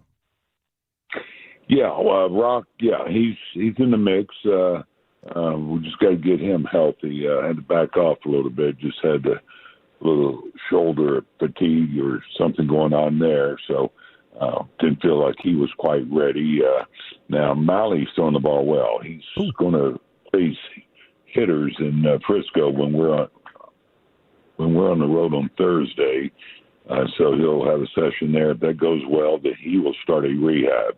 They'll go one inning, and next time maybe go inning plus or 2 innings. At that point, then maybe we can use him here, to pitch 3 to 4 innings, to shorten it up a little bit. So, and we've done that with Nate in the past. So he's an option too. When Patrick Corbin's been on, he's been pretty spectacular. And last night it was kind of, I don't know if curtain call is the right thing. The way the season's gone, he was like, that was his game right there. What's been his best asset this year? Well, he's made every start. That's an asset for somebody on the rotation, especially when you've had the injuries that we have, the innings that he's given us, and he's pitched well. Yeah, he had a hiccup the last 3 or 4 starts. They've been a little rocky, but before that, this guy just did it. He did an incredible job for us and giving us those needed innings. And last night was probably our most important start, for a long time because of, guys going down, how much we've been using our bullpen. We needed him to get us deep in the game. Today we had to have a spot starter in a bullpen day, so we really needed him to at least get us in that 6th inning area, and he more than did that. It was, I think last night I was watching the game, and in the 8th inning, I believe it was after his strikeout in the 8th, you leaned over and you and Maddox were talking, and y'all were kind of nodding your heads. Do you happen to remember what y'all were saying to each other in that moment? Because it looked like Corbin had some swagger about him, and I didn't know if that was kind of the discussion there. Yeah, just what an incredible job he did after the 8th. I waited for him to come down the steps. All his teammates, they knew that was his last inning, so all the guys were there to just tell him what a great job and shake his hand and all that. Just really, really a beautiful job of pitching. This game sometimes is hard to figure out because their lineup is a lineup that does do a lot of damage against left-handers, and then he goes out there and does what he did. So really, really impressive. Had command of all 4 pitches, locating. He got them to chase. Just a tremendous job of executing his pitches, and stuff was good. I mean, he was hitting 93 out there. Yeah, it was. For a guy that's pitched as much as he has, he's logged a lot of innings. He's held up so well. I don't think his arms bothered him all year, so he's got a gift there with staying healthy. The also after Higashioka hit that home run last night, Mike Bassick and Dave Raymond were joking that catchers don't get to celebrate because they have to immediately go start talking to the pitcher about what they're going to do next. But then they get the benefit of having long careers as managers. Do catchers get to celebrate those home runs? They do. I mean, very long. But yeah, you have to celebrate a little bit. Higgy's not one to celebrate too much anyway. But yeah, you have to take it in. I mean, they pretty much have gone over how they're going to pitch guys now. Before that inning, before they go out there, they may touch on a guy or two if they're going to make any adjustment. So yeah, you have time to enjoy it, of course. Now, speaking of that, I know we aren't rooting for this player because he's on another team, but especially as a catcher, how incredible is what Cal Raleigh is doing offensively this year? Yeah, historic, obviously. I mean, he's playing every day too. It is. I really admire catchers who can go out there and catch 140 to 150, 60 games, whatever. Hold up, but not just hold up, but do what he's doing. Piazza, he was one of those guys. Bench, Carlton Fisk, those guys, and so what he does behind the plate and being able to maintain his power and because your legs go, you're tired, your foul tips, you're getting beat up back there, and he hasn't slowed down a bit. So just remarkable season for a catcher. Being in our division, you hate to see somebody be that good, but right. But you respect it, you admire it. He just seems like he's just a great teammate and a leader on that team. He's going to have a nice long career. Now, I know this happened a couple of days ago, but we've been discussing it. Obviously, this person is very near and dear to Rangers fans' hearts. How much better is the game of baseball when Ron Washington is around? Yeah, we all love Ron. Wash is he's a lifer. He's one of those guys you enjoy talking to. He's got a great way of putting things and his wisdom. And I enjoyed having a chance to say hello to him when he had a little press conference here. And we go back, being together, I guess across the field, just seeing each other over the years. So, I'm glad that he's healthy. It looks like, he's looking good. He's feeling good. So I don't know what he's going to do, but it was just good to see him in uniform again. Is it a little weird to be able to hug a guy like that you defeated in the World Series, and B, you're managing the team that he was managing when you defeated him in the World Series, and you also have won a World Series? Is it a little weird, or is there just no awkwardness in that kind of conversation? No, it's not weird. Back that winter, in winter meetings, we talk. You're competitors and you're trying to beat each other, but when it's over, really, we're the only sport, basically, that after the game, we don't shake hands or high five or hug, football, basketball, and those things. Anyway, it's not weird at all. I also was kind of, is there another gear for this team, Boch, that they haven't hit yet this season, or is what we've seen this season kind of what the team actually? Where is your mindset on what that could be? Yeah, I've been saying this. I think there is another gear. I think we've seen it after the All-Star break. We got on a good roll, and we had a nice run here to start this homestand. And really, these 5 games, we won 4 out of 5 now. The game we lost, I don't know who would have beat that guy. Soriano, that's some of the best stuff we've seen all year. I said that you could put an all-star team in there against them, and they wouldn't have beat them. We just ran into a buzzsaw there. And so I like where we're at now, how we're playing. Again, Nate's a loss, and we're going to have to fill that hole. But not just Nate, though. Marcus, Berger. It's unreal what's happened with these injuries. But these guys they're going out there. They're showing up. They're playing hard, and it's been a good homestand. We'd like to finish it on a good note. It'd be big to get this one and have a day off in Sacramento and get ready for those guys. Do you believe if the Rangers make the playoffs that Marcus Semien and or Nate Avaldi could be back for that?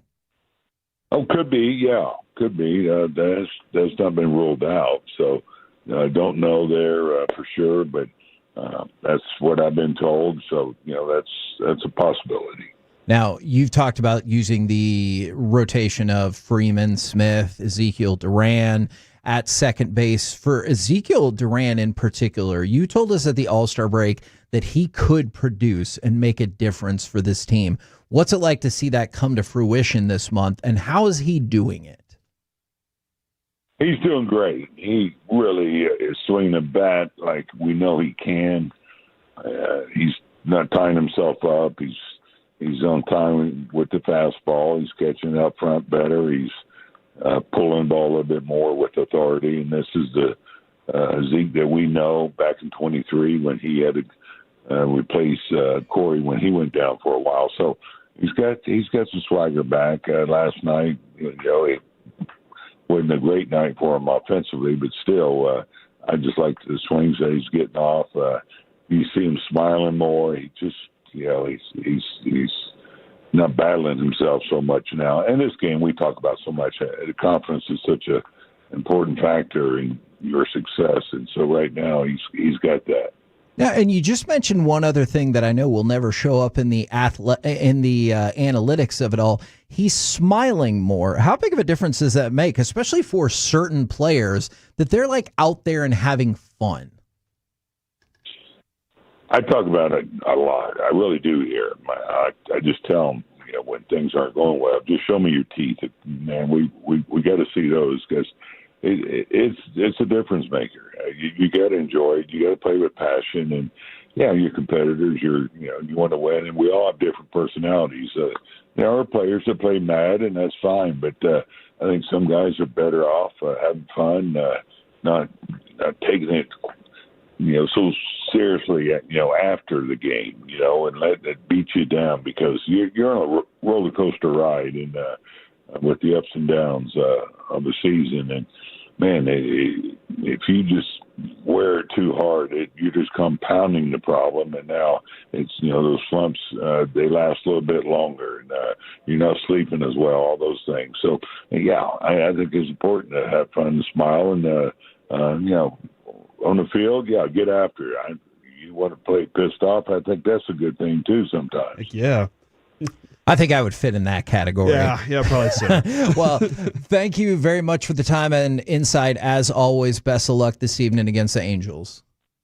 All right, guys. Good talking with you. Thanks. Yes, sir. There you go. Bruce Bochy right here on 105.3 The Fan. One of the probably most newsworthy parts of that is Tyler Mahle about to go on his rehab. That'd be nice. Yeah, and then bounce out to Frisco and then maybe be back in a position where he could throw those 3 to 4 innings for the Rangers. With the KNC Masterpiece right here on 105.3 The Fan. Coming up next, time for the C Block starring Corey Majors. Where is the red dot? And could the Cowboys maybe have this plan? Next on The Fan. It's a must-listen on your lunch break. Rangers manager Bruce Bochy brings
stuff?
KNC Masterpiece on 105.3 The Fan. KNC Masterpiece right here on 105.3 The Fan, where I also don't care if Tom Brady can attend production meetings. Right now, it's time for the C Block starring Corey Majors. It's important for him to attend those meetings, though. How's he supposed to give you information if he's not I there? know why he cares. I'm saying I don't. He cares because he wants information from those teams that he can provide back to the Raiders so they can win. Facts. I mean, that's... Do you think... Yes. You think it was Brady all the time, not Belichick? Oh, no, I think it was both of them. You think both of them were cheating? Yes. I think it was just Brady now. Oh. Now that I've seen how he's trying to infiltrate the NFL rooms, makes sense now, Okay. Kevin. According to Mark Stein, the Mavericks have ramped up their efforts to create the needed roster space to complete the signing of Dante Exum.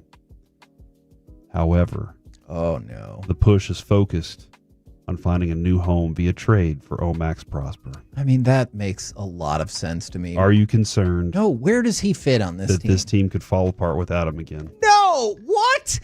At no point did the Dallas Mavericks fall apart because Omax When wasn't they didn't there. have him, they didn't make it to the finals. They beat Phoenix, but they didn't make it to the finals. Remember?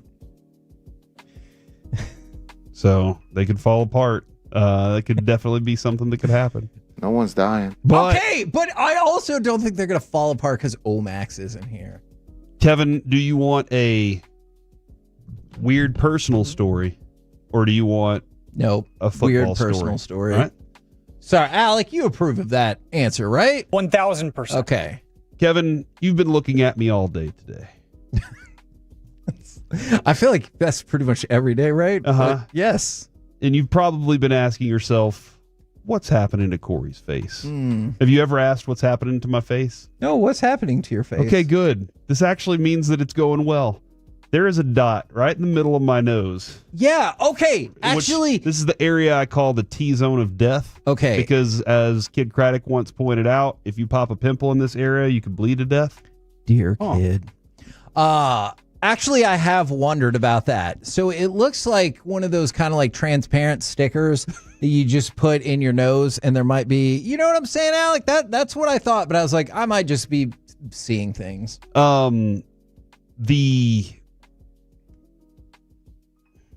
This morning I woke up and I had a little bump right there in that area, and I was like, ow, that hurts. And my wife said, you should use the Mighty Patch. And I was like, what is the Mighty Patch? I have no idea what that is. Yep. Okay. I was like, what in the world is the Mighty Patch? And then I realized my kids have been using the Mighty Patch because I've seen these all over them because they're all, in that age where they have acne. Does that mean like Stridex isn't like a powerhouse anymore? Oh yeah, dude. Stridex is gone. They went away? I don't know. Oh, so man. 10 years ago. So yeah, what was you used to sea breeze or whatever? And it made my face tingle, and I assumed that meant it was it was working. just melting off your face. That's right. So I don't know anything about this, but I went and grabbed a Mighty Patch, stuck it on there, and I guess 6 to 8 hours, and it's supposed to cure the world. But Adrian was like, yeah, it's kind of see-through, so people won't really notice that much. And I was like, oh, okay.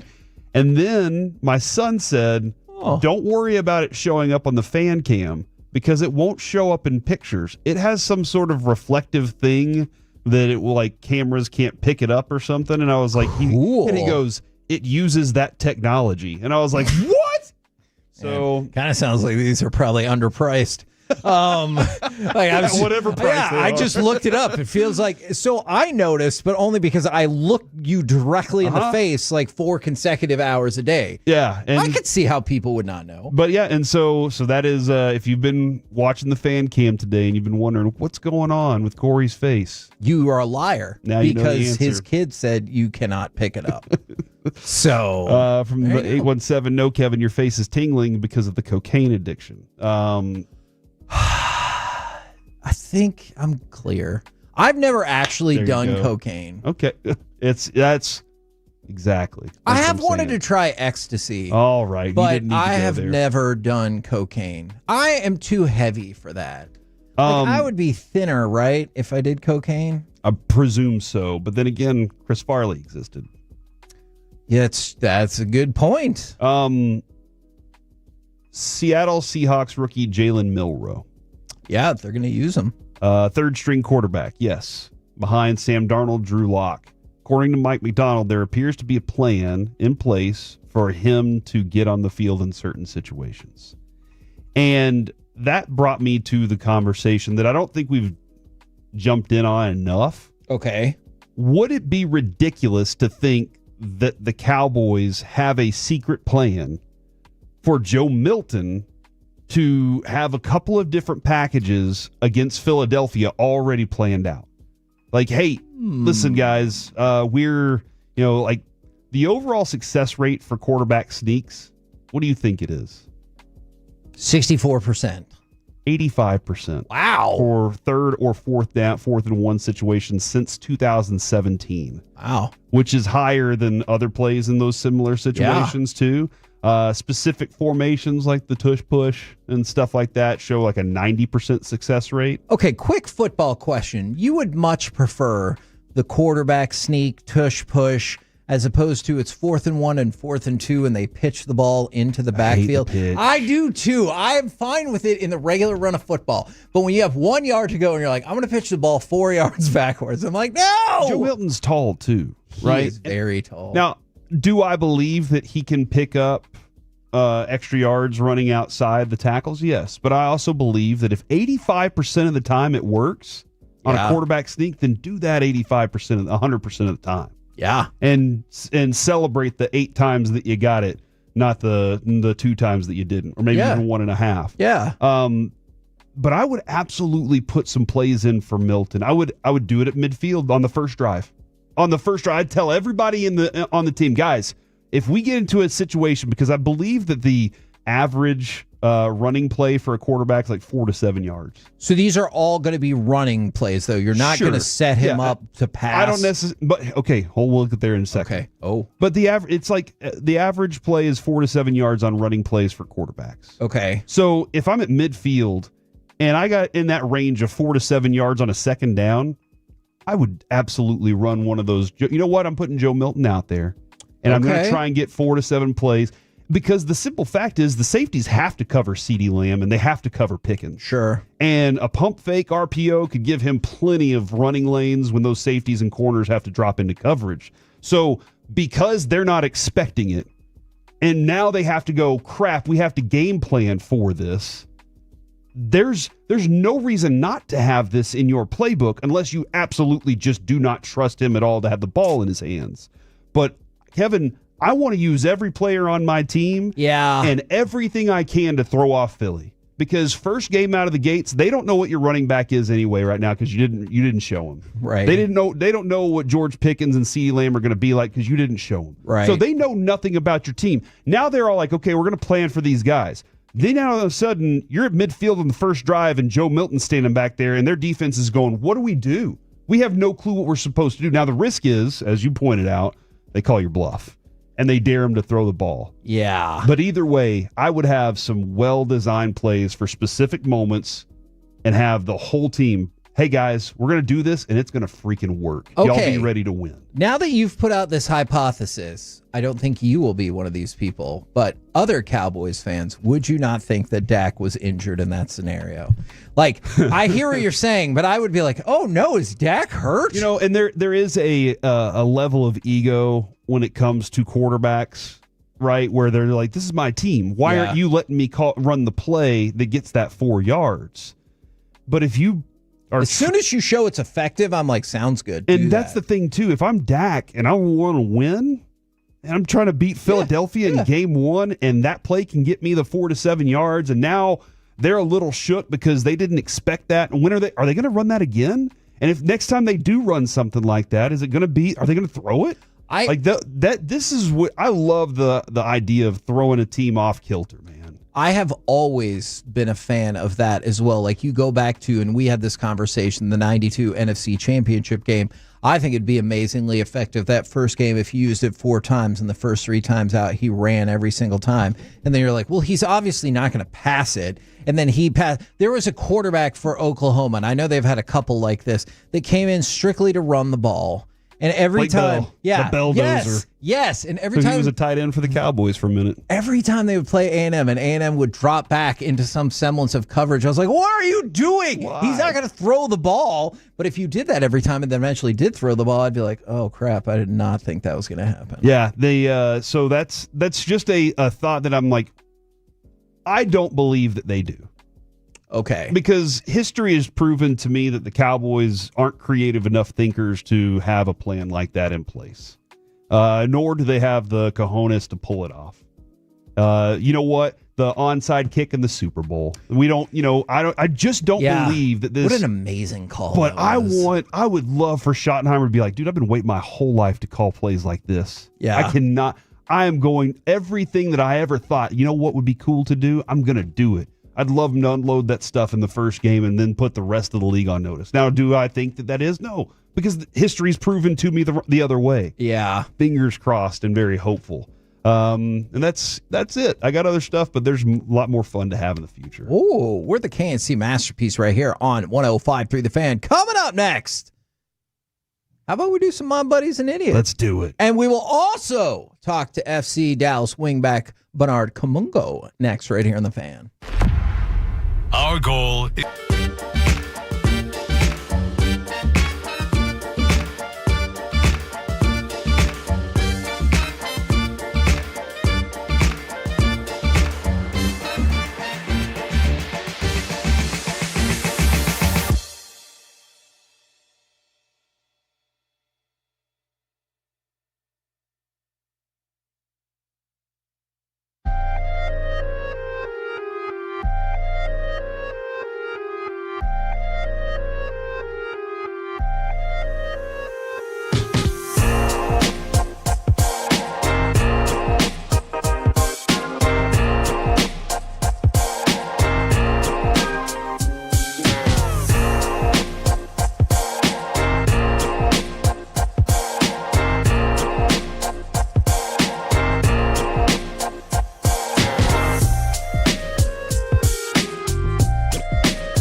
order to remember something, you have to forget something else. Okay, now that is a very cute haircut. That's like a little shag. I've never seen it before. Well, I mean, of course you have. It's the Rachel. Oh, is that your name? No, I mean, your name. No, I'm Jen. My name's Jen. Right, but I just mean like this is your haircut. But that's hair on your head. I'm not saying this is your hair.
for Kids has helped more than 100,000 kids nationwide. Donate your unused car today at carsforkids.org and join over 1 million proud donors making a real difference. This segment of the KNC Masterpiece is brought to you by the personal injury lawyers Frankel & Frankel. If you've been injured in a car or truck wreck, call Frankel first, 214 or 817-333-3333. With Frankel & Frankel, there's never an out-of-pocket cost. They only get paid when you win. Frankel & Frankel, the go-to car and truck wreck attorneys in Dallas. Those two possessions of the second quarter. Dirk got one shot. He's about to get another one. Down low against Larry Nance Jr. Here it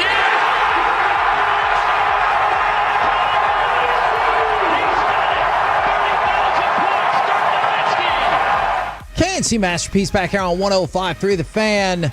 We're going to get to some My Buddy's an Idiot in just a second. But first, I want to go back to Corey's Ryder Cup desk. Okay. For more Ryder Cup information. As we said this morning, Keegan Bradley didn't call his own name. He did name the captains Justin Thomas, Colin Morikawa, Ben Griffin, Cameron Young, Patrick Cantlay, and Sam Burns, his 6 captain picks for next month's Ryder Cup at Bethpage Black. So that's going to be going down. But then the other guys that were already qualified by finishing in the top 6 in the U.S. standings, Scotty Scheffler, the greatest golfer on the planet. Who don't you feel pretty confident right now having Scotty on your team? Hell yeah, dude. JJ Spawn, Xander Schauffele, Russell Henley, Harris English, and Bryson DeChambeau. Now, Kevin, here's the quote, though, that I really like, because he was in 2023, Keegan Bradley was 11th in Ryder Cup points. This year, he's also 11th. He qualified to be selected. Okay. Zach Johnson passed on him and took some other people instead who were lower standings. He said, I grew up wanting to play Ryder Cups. I grew up wanting to fight alongside these guys, and it broke my heart not to play. It really did, because you work forever to make these teams, but ultimately, I like this part, I was chosen to do a job. I was chosen to be the captain of this team, and the ultimate goal to start this whole thing was to be the best captain I could be, and this is how I felt I could do this. So he was like, I'm not selecting myself because I'm being the captain first. Yeah, so that makes a lot of sense. I think that's a very mature way to look at it, and it adds to the odds even more that we'll win. We're going to win, dude. I love it. America. Now, it's time for My Buddy's an Idiot. Oh, no. Are you calling Keegan Bradley an idiot? No, that's why we separated. Okay. That's why we separated. 877-881-1053. Does your friend have a terrible sports or pop culture opinion, or does he write for the Bleacher Report? Now, we didn't get a chance to talk about this on Monday. It's a story so absurd it almost doesn't warrant airtime. Yet here we are. The Bleacher Report put out their Mount Rushmore of the century for every NBA team, which is great because we've talked about this in other sports before. But then you get to the Dallas Mavericks. Dirk? Yep. Jason Terry? Okay. Luka. All right. Who would be your fourth? Jason Kidd. Tyson Chandler. I know it's short, but do you consider Tyson Chandler at all? Tyson Chandler's an option. Hold on, you said the century or that since 2000. Okay, all right, because I was about to go back far. Yeah, Tyson Chandler was the captain, like the defensive captain of that team. Without him, we don't win that championship, I believe. Oh yeah, for sure. He was the dude that you were like, I got faith that we can communicate because he's back behind us watching this game, and he's also the one that we're hoping, teaches Derek Lively the way. Yes. As long as Derek Lively can stay healthy. And that is a tricky thing. So many things about Derek Lively's personality I love. He loves cards, he loves Legos, and he played Duke basketball. Like, I could not want to be friends with a human being anymore. And he plays for my team, so obviously I want him to be great. Yeah, I mean, Jason Kidd because he was part of it, but Tyson Chandler is a good option there. All right, so your final pick would be? I'll say Kidd. Okay, you wouldn't bump Terry off for Tyson Chandler, right? I would not, because Jason Terry was here for the bad part too, and the good part. And dude, he made LeBron James chase him all over the court, wore his ass out, hit big time threes. So yeah, I'm there for him. Bleacher Report went in a different direction, and they tried to explain their nonsensical choice. They throw Dorian Finney-Smith on there. Worse. Oh, go ahead, then. If Mike was still working here, this would have made him quit the show. They put Dwight Powell and said, I swear to God, I'm not kidding. And then they wrote this. What? No. No. Because there's a little paragraph for all of them, and then there's one sentence for Dwight Powell. Dwight Powell has never been a star. What a nice way to put that. But his 700 games played trail only Dirk among Mavs this century. It just felt right to include such a Dallas staple. So you don't include the Dallas staple, who's the actual coach of the team right now, and won the championship, and was drafted by them, even though I know that was before the year 2000. Or Tyson Chandler. Instead, you're like, I'm going to put Dwight Powell. And Corey, I needed you to know that. The police are on their way, mofos. Maybe. Corey, you seem so despondent by this. If Mike was here, I would be going, oh, he absolutely deserves it, just to watch his head explode. Mm-hmm. All right, because I love bits. Okay. However, since Mike's not here and I can't make anybody else's head explode, I have to face the reality that I'll never trust Bleacher Report again. Man, I do feel like we might have made a mistake. I'll take the loss on this. I'm an idiot for not presenting this properly. We should have called Mike.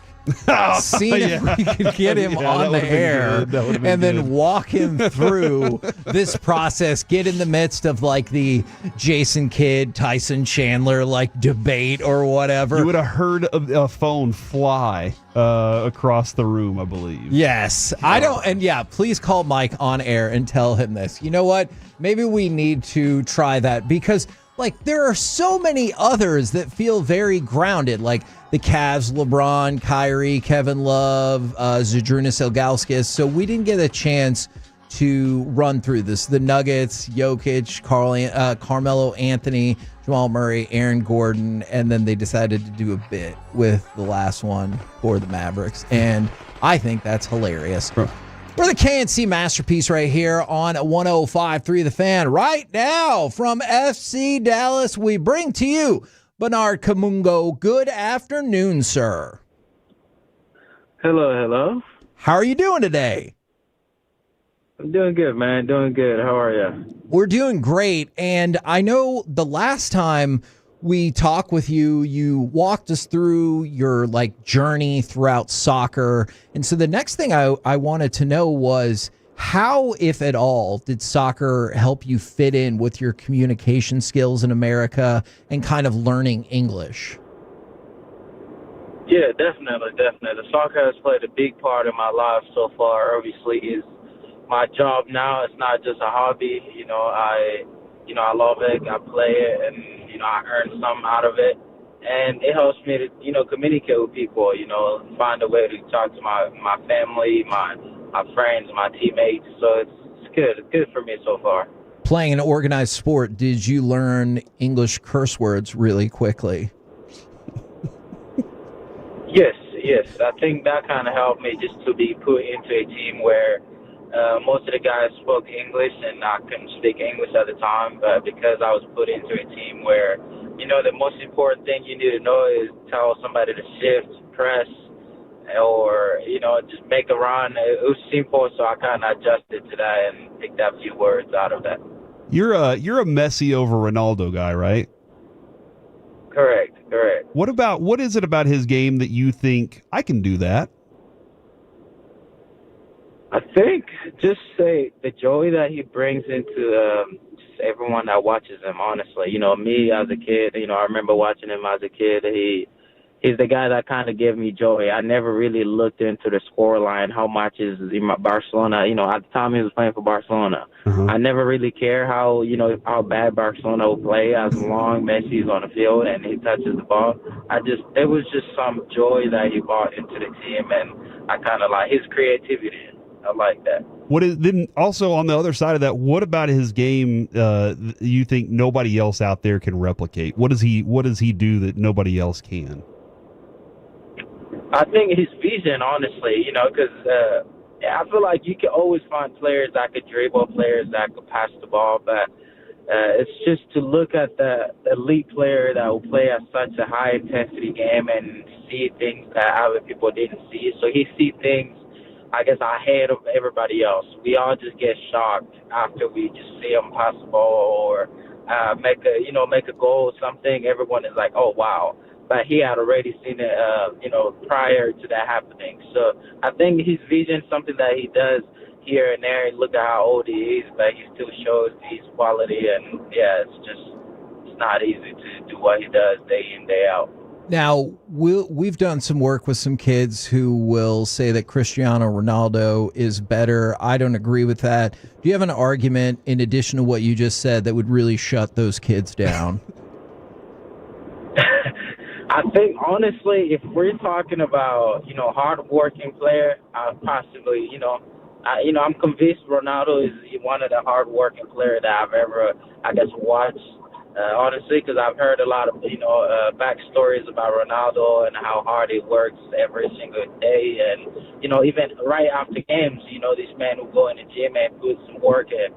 But compared to Messi, it's something, he was born with the talent. This man was just born with almost everything, and he perfects everything that he does. And if we talk about free kicks, PKs, dribbling, assisting, scoring, he's done it all. There's nothing that I've never seen this guy do. He's just one in a million. I feel like we are blessed to see guys like him and Cristiano, obviously, compete against each other, because I think that's what brings the best out of all of them. So I'm just happy to be in the moment where I got to watch him play, and I still do. So it's really good for me. Do you feel like the only thing Messi and Ronaldo can't do is pay their taxes on time? Hey, possibly. I don't know about that, but I'm sure that's one thing that they're not aware of. I hope you have a good accountant. As you travel through soccer superstardom, I hope you have a good accountant. I wanted to know, what is training like? Are there any major differences for training for like a week when maybe you're not gearing up for that Wednesday night game, or more likely that Saturday game? Does that really change like the flow of training for y'all at all? If we, sorry, can you repeat the question? Yeah, if you guys don't have a game that week, like maybe you're not going to play on Wednesday, or maybe you're not going to play on Saturday, does that change how the training schedule for the week goes? I think it changes if we're not going to play. If we have a game on Wednesday. If we don't have a game on Wednesday, it does not change anything, because if we don't have a game on weekend, we always do like inner squad where, we just play against each other, 11 against 11 on a Saturday or Friday sometimes. So we still go through the same trainings that we do on Monday, Tuesday, Wednesday, and, just basically same thing, but, rather than playing against the actual team, like, we just do it like an inner squad against each other, and, Do you have to dial back the trash talk at all in the intra-squad game? Yeah, I feel like inner squad is actually harder than a real game because you're playing against your brothers, you're playing against people that you get to watch, here and there, and you got to do a trash talk, you got to go hard on them, and it's actually so difficult. It's more difficult than people could imagine, honestly. And so the team itself has had some better results in these last 3 matches, but you also seem to have thrived probably a little bit more at wingback. How do you feel like you have been playing since moving around a bit? No, I think for me it's positive. It's positive. First is the team, seeing the team get results almost every game we play now. It's something that we've been looking to do. But the past few games, and I'm just happy to be part of the team and help as much as I can. Obviously, I'd prefer to be high up the field and be at the striker position where I just receive the ball and try to score. But now I got different responsibility. It doesn't change much, honestly. Rather, maybe now I'm just a little lower, where I get to defend a lot, and then just standing up there. So it's still really good because I'm always happy as long as I'm on the field. I know I could play a wing back because of my pace and what I could bring to the team. Quality attacking forward, and that's it. So I'm glad I'm helping the team so far. Man, we appreciate the time very much, good sir, and we look forward to talking with you again sooner rather than later. Thank you so much for having me, boss. There you go. Bernard Kamungo right here on 105.3 The Fan. I liked his acceptance of the tax thing. Look, man, you make hundreds of millions of dollars. It's probably complicated. We're the KNC Masterpiece right here on 105.3 The Fan. Coming up next, let's chat with those fellas from the G-Bag Nation right here on 105.3 The Fan. Come on.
This segment is brought to you by Classic Chevrolet. If you're in the market to upgrade your vehicle, get to Classic Chevrolet in Grapevine. Back-to-back #1 Chevy dealership in the world. They've got more new Chevys than anyone, all priced to sell. Visit ClassicChevrolet.com. This is Texas. This is Classic Chevrolet. Together, let's drive. Based on new Chevy registrations 2023 and 2024. The 2-1 offering. Higashioka swings and belts one deep left center field. That ball is way back, and that ball is history. Hits the back wall of the Angels bullpen. Higgy with his 9th of the year, his 38th run batted in. He makes the slow trot around the bases. It's 6-0 Texas. KNC Masterpiece right here on 105 through the fan right now. Courtesy of Dean Leasing, it is time for our chit chat with those fellas from the G-Bag Nation. Gentlemen, how is you today? Amazing, Hagee. How are you? I was doing great until Corey read me the tweet from Jane about Micah being at the airport because maybe he's going to get another opinion on his back. And maybe I'm being pessimistic, but in my mind, he's seeking out a doctor who will say his back can keep him off the field so he can continue to get paid and not have to play. Yeah, this is the first time that I've thought there's a chance he doesn't play. I think at this point it's become clear the Cowboys should trade him. Wow. What say the rest of y'all? I mean, first of all, I agree with you. What is going to happen if the MRI comes back negative? The second opinion. I don't think he's flying for that MRI. I think he is. I think he's searching. Yeah. I think he's searching right now. Yeah. For a doctor that will say, you probably shouldn't play. That's what I think. I think they're searching a little bit here. And to me, that's, like I say, if a doctor comes back and says, there's really something wrong, and then they'll have to probably go to a third doctor. And then, so to me, I think that they're probably searching for something that's not there. And I just wonder if the MRI comes back as, no, there's nothing wrong. There's no structural damage. There's nothing there's nothing here. Now, where does Micah Parsons turn? This seems like to me a something that they're trying to cross something or get at something that might not actually be there. Is this all just part of the modern contractual game, or are you to the point where you're like, this is too far? Oh no, he has a right to go do this. Okay. I just, like I said, I would wonder, like, if they have a clean MRI, what will this next MRI show? Yeah. Could it very well show the same thing that, is it a clean, and maybe, hey, for his sake, if he could find an MRI that has stuff wrong with it, not every doctor's perfect here, but if he could find one that's not clean, then he's got a case to talk about. But if he doesn't, then now he's really played the last card he could play in that regard. Fellas? I mean, I'm not trading Micah until the offseason. He's going to be on the Cowboys this year, and then I would reassess. Is he going to play? I think eventually, yes, he's going to play, because this is going to end up getting ugly, and I don't think that he's really got a lot working in his favor because the Cowboys got ahead of this and got that MRI done. Now, it was their medical staff, so maybe, there is a way, but with the way the collective bargaining agreement is, I just don't think Micah's going to win this one. So now you're going to have Micah versus the Cowboys, and the Cowboys are going to push back and be like, we're not going to pay you because you technically are healthy enough to be playing and you're choosing not to play, and this whole thing. And then he's also going to have to reach a point if he holds out, what is it, a maximum of 10 games, or else he loses a year of service time, basically. Which makes this whole thing pointless. Starts all over again. Exactly. So to me, at some point he's going to have to be on the field, and I just don't see the Cowboys actually caving in and moving him and giving him what he wants. We asked the question at noon today, and we were having the conversation. He wanted to be the leader. He had the meeting with Jerry about being the leader, that conversation. If he's not out there, who is the leader of the defense for this team?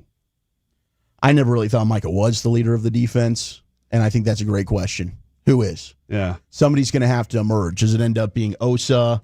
Does a guy like Solomon Thomas, who is very well respected, end up stepping up in that room? Now, I think it's hard to do, when you're a new player. Eric Kendricks, I think, probably dealt with some of that last year. Same thing with a guy like Jack Sanborn or Kenneth Murray that are also veterans. They're in positions to be able to do it, yes. But do they have the respect amongst the group? I think Maris Leofau is a guy that's loved and is really well respected and well spoken as well, that could grow into that. But right now, I think that's a massive question that I also have. I don't know. I don't know who the leader is on that side of the football. It is a good question. I think that if there's a guy who's been around long enough and maybe has some skins on the wall, it's Malik Hooker. Yeah. That name did come up from a couple of people.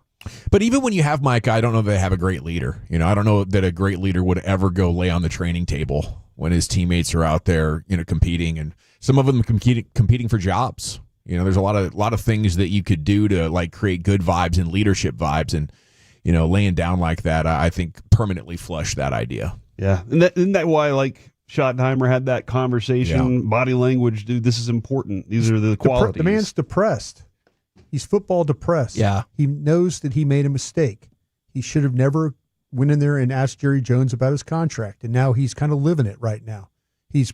Jerry's not happy with him. He's having to hear about it every single day from national media, from us, from everybody. And so now he's hearing it, and he put David Mulugeta probably in a bad spot. David's probably thinking, well, man, I mean, how am I going to get out of this one? So there's a lot, and it seems like to me that it's a guy that's very much withdrawn into himself.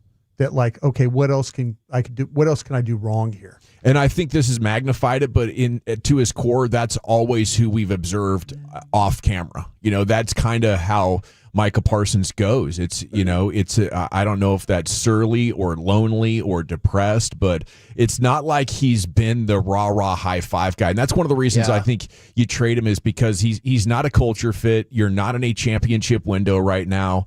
By the time you are, he might be out of his prime, and you need some cap relief. You've been up against it. You can't even afford free agents. You're hoping to find undrafted guys and failed 7th round picks to be starters for you. Yeah. That's how kind of the financial straits that this organization is in. And again, you're not in a championship window with him. So in that situation, you should trade players for picks. If Micah is football depressed and David Mulugeta is very powerful, but he still works for Micah, can Micah not just say that's why I think Micah is getting close to the point where he can't go through this anymore.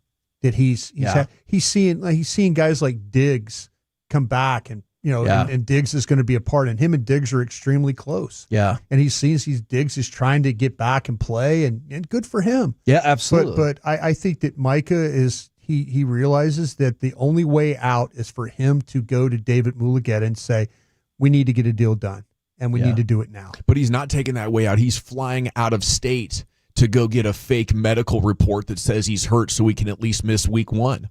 I mean, that's turning your back on your team. It does kind of feel like that might be what happened. You got drafted into the NFL. The 5th-year option is a thing. You're getting $24 million. You're turning your back on the team. It's time to be here in practice. Shotty said yesterday we already can't play him a full game. So that's withholding services. We have a contract. We're not the one withholding anything. He's the one now withholding from the Cowboys. I've just had it. Ship him. Woo! What do you guys got coming up on the program today? Pure Gold as always, Hagee. Thanks for asking. We do have the Rangers player show coming up at 3:20. I think Rich Rice still efforting to confirm, but I think we got a pretty good name lined up. Ooh, okay. And plus, if all else fails, I would just tell Mulugeta, even if Micah got hurt, the Cowboys still pay hurt players. Thank you. Yes. It can actually work in your favor. Yeah, well, we might give you more money. They end up perking up a little bit more. Wait a second, what? Yeah. Is there going to be 20% more opinions and more corrections and news updates? I think so. You guys are minimum. That. Nice work. Kind of going negative. That's the new status quo. Looking forward to that. Should mail it in today. Yeah. We've been the KNC Masterpiece. We'll be back tomorrow. What else you want to call us? I didn't say that. I'm just saying we're lazy and don't do our jobs very well. Brian called us. He said it with his mouth. I did. I called you that, Hagee. I said you're lazy. You started in the newspaper business. You're lazy. Oh, man. You should see that newspaper. We don't have a lot of people working there. We'll be back tomorrow, 10 a.m. to 2 p.m. right here on 105.3 The Fan. Kevin. Take us with you wherever you go. Now heard on the iHeartRadio app, YouTube.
studios. You're rolling with the G-Bag Nation on 105.3 The Fan. Welcome to the nation. Here we go. It's Hour 1, G-Bag Nation, 105.3 The Fan. Hope you're having a good one. Welcome into the broadcast. General at your service. If you see me, beer me. N.A. Tomorrow we'll be at Jake's. So that'll be a good opportunity to do that if you'd like to.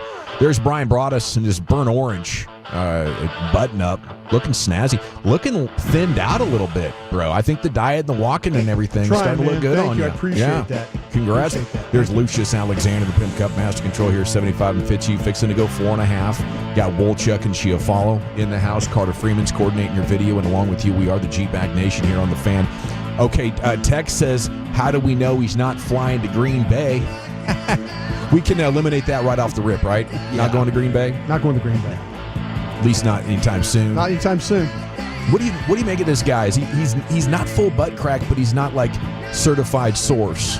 The guy behind the Packers rumors. What's his name? Oh yeah, Ricky Scoops. Ricky Scoops. Ricky Scoops. I prefer Ricky Smokes. There are a lot of the Barstool dudes are the Smokes, like Nicky Smokes and Tommy Smokes. Okay, gotcha. And they've been definitely hitting the timeline with their Barstool Beach House stuff. But Ricky's been right about a couple of things. Last year he was in the middle of the Brandon Ayuk trade saga, which he was wrong about, going to Pittsburgh. There's no offer that could have possibly been made because Jerry's not accepting offers. And it would also be big-time tampering if they had a contract that they were talking to Micah Parsons about. So there's a lot of layers here that really don't add up. But we do know the Packers would absolutely be interested in trading for Micah, and they've got the money to go ahead and pay for him. So unless the Cowboys actually want to initiate those conversations, there's just nothing happening. But maybe we get to a point where that does happen. Yeah, it's interesting when you get these independent sources because oftentimes people know people, and you want to take that information, separate it a couple of degrees, and you're just in a social scene where people are talking and people are sharing information. And it reminds me of the Kyrie Irving trade where a guy was talking about it for a couple, 2-3 days or so. The next thing you know, it's coming to fruition and he nailed it. So I wouldn't be surprised if there's at least some truth back there. Like it's verified Green Bay would like to do it and would happily pay $45 million. I believe that because it's a really good team. Yeah, it is a good team. My biggest thing I would want to know is Micah terrified going to play in Green Bay? Because of the cold. Well, if they're going to give him $45 million a year. The cold, but just maybe the thing about all his stuff that he does in media and stuff is really driven. A lot of it is because he's a Dallas Cowboy guy. Oh yeah. Do you not become as interesting if you're Micah Parsons, Green Bay Packer guy? That's what I mean. He's got to make a decision here that, and that's why I think that maybe that he's getting a little bit to the point of like, okay, I've got to make something happen here. I know we got on a plane to get a second opinion. I think this is to kind of cover bases in case they go another route. But I just wonder if Micah Parsons really, by him being a Dallas Cowboy, it drives a lot of things his direction that he's not going to get being in Green Bay. Yeah, but I think Jerry has probably already laid that out for him. No, that's what I'm saying. That's what I'm saying. And he's requested a trade. Yeah, but I don't want to be a Dallas Cowboy anymore. Then what he needs to do is, players say things. Sure, maybe he doesn't actually mean it. Trayvon Diggs said yesterday that he does want to be here. So he's got his best friend who's clearly saying the opposite to all the reporters in the building. Yeah, I think he's got to make a decision going into his future about, okay, how do I want to handle this? Do I want to be like the Troy Aikmans, the Tony Romos, and the others that have gone before me that have gotten the media and have become these stars because of their playing careers with the Dallas Cowboys? And I think that's something that's important to him. You got to win with the Packers to be as visible as the Cowboys. You got to win big. Yeah. And maybe you feel like you could do that. He's also spent 4 years here and become a star and launched the Bleacher Report career, and he's their content director. Yeah. I think so. Without even playing another down for the Cowboys, I think his profile is significantly elevated, and maybe maybe he can take that wherever he goes with him now because his visibility is so high. Yeah, there's, nothing against Green Bay. 5 years of my life there. But when you start to talk about, I always talk about Spotlight is here. The Spotlight. Yeah. Sean Payton told me this one time. He says, Broaddus, when you're the coach of this place, they know your name in China. Yeah. That's how visible this team is, and so that's got to be important to Micah because I think he's a guy that kind of craves the spotlight. I think he craves to be in that arena. He was craving to be negotiating with Jerry Jones, whether he should have or not, or Jerry should have not. But he craves these things. And, when you go to another organization, it's just not the same. He's a great player. He could be a Hall of Fame player for the Green Bay Packers, no question. But it's just not the same as that when you wear that star and how it carries you later in life. How about this idea, this theory, just for thought provocation? It's the first thing that popped into my head when I saw he was at the airport going to get a second opinion. Do you have to get out of Jerry's sphere of influence to get a doctor who would be willing to, look at things differently on your medical report? Ooh, for sure. Yes. I mean, you wouldn't want to be making enemies of the Jones boys, would you? No, and if you saw, obviously the Michael Irvin episode specifically of The Gambler on Netflix, it's a pretty strong reach there. A lot of pull that the Cowboys certainly have on, at least at that time, they referenced on the payroll. Yeah, but the Jane Slater retweeting a picture of Micah Parsons at the airport's one of the stories, as we're often running here in the G-Bag Nation. We'll, give you any updates as they continue. But I do believe this is the first time that I've really felt like he's not going to play week one because he's taking actions to protect himself and the paycheck. Yeah. And if I don't think the Cowboys are going to budge here at all. So we're heading for a first real standoff involving missed games. Have we not had one since Emmett? No, we haven't. First one since Emmett, I think, is what we're heading for now. Yeah, I guess the Zeke one was probably as close as it got. Yeah, but otherwise, no. This will be the first one.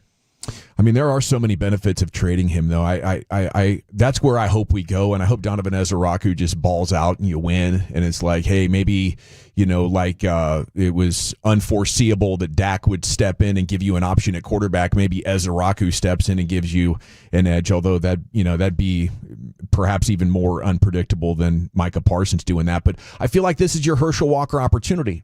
And when you're not in a championship window, what players do you have that you're struggling to get under contract, or you're not sure about is a fit in your culture, isn't a great leader? If you're not going to win, then you need more assets in the future, right? And especially if you're a draft and develop team, it should make a lot of sense for the Joneses to think, wow, if we're so good at drafting, what could we do with multiple years in a row to set ourselves up for the future? Now, I don't know if you do it with Green Bay because the Cowboys aren't good at drafting in the 20s, if you haven't noticed. I think they maybe hit 2 out of their last 7 or so. It's been, kind of rough. So, I would prefer to trade him to a different team. I want 100% Panthers, and Jets, Raiders. Yeah, preferably. That's why I'm totally open to the idea of trading him. I would just let's let this season play out. The draft order, and then the highest AFC bidder will go ahead and make a deal with you. Okay, and then what do you guys think of this report Calvin Watkins had from Twitter about, 20, 30 minutes ago? Micah Parsons has filed a grievance regarding his 2025 salary, according to a person with knowledge of the procedure confirming a report. Maybe a moot point if Parsons gets a new contract, but what's at the root of that? Well, I think that it's just one of those classic, we've seen this before, where a player is kind of a hybrid player, and so he still has a technical positional designation on the roster, but the other position that he kind of plays makes more money. And this one's weird because they have him as an edge, and you would think the edge rusher would be making more money, but apparently the linebacker in this scenario makes more money, so he wants to be considered a linebacker, not a defensive end. Yeah, that is kind of BS. Like, it shouldn't matter. Like, you're one of the best pass rushers.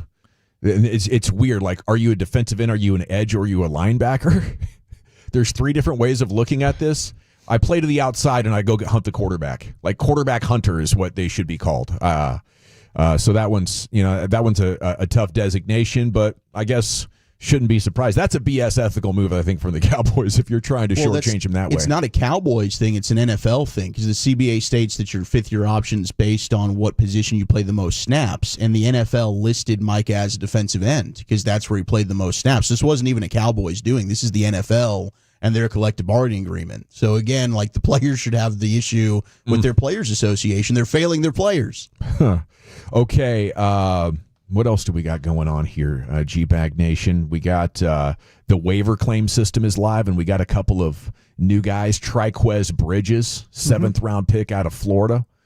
And he was just released by the Chargers. Ball skills kind of guy. He's an interception guy going back to Oregon and Florida. Then Reddy Stewart from the Vikings. Reddy Stewart looks all right. Nice. Just kind of checking him out. Been taking a little bit of a peek while everybody's talking. I'm sorry, I'm working on a couple of different things here, but yeah, just to have an idea what maybe these guys look like. Reddy Stewart looks like to me that the Vikings, he played 61 plays this preseason, and so looking at him as a possible, he's a nickel player, so he's been in the slot on the majority of these snaps, and so overall, I have to say, the quickness and stuff, he's a little bit more of an athlete as opposed to what you would have with Childress, where Childress is a little bit more of a little bit more of a bigger, thicker guy. This guy's more of a quicker, smaller guy, like a true corner.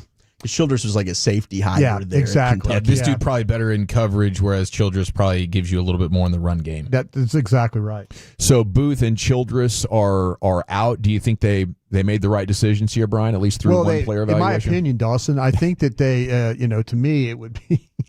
Good move. Yeah, to me, in a way, I would say, let me just look through these two guys and see. But I didn't think it was a. Particularly going into a game you're going to play a week from Thursday to release guys that you've been with all summer. Yeah. I'm kind of questioning that, because what they're doing is they're telling me now maybe that they get Childress back on the practice squad or Booth or whatever way the rules are and stuff, and they have the ability to bring them up and down if they want to. But yeah, for these guys, I mean, it's going to be a crash course this week of having to learn what they need to do, and especially playing a nickel role, it's going to be really, really important as far as knowing what's going on within the defense, and hopefully things will go out. I personally would have moved on from Booth.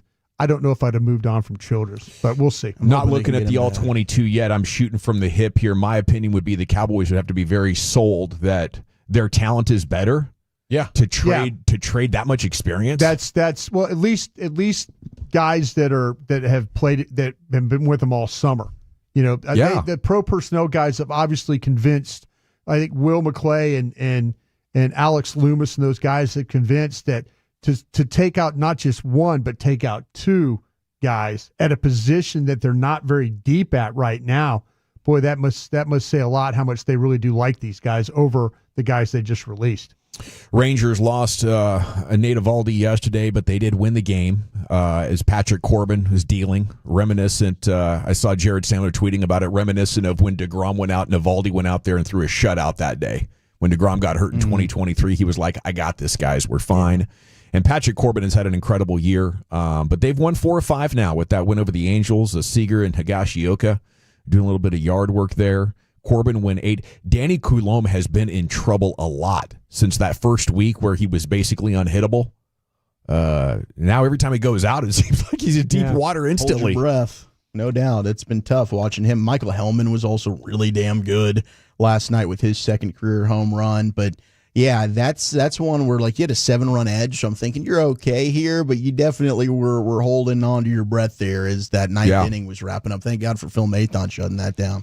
Yeah, you had to bring him in, unfortunately. I don't, that's tough. I don't know how you go through, the next day. If you're Coulombe, I guess you just want to get out there, but now it keeps happening to you. It's really unbelievable.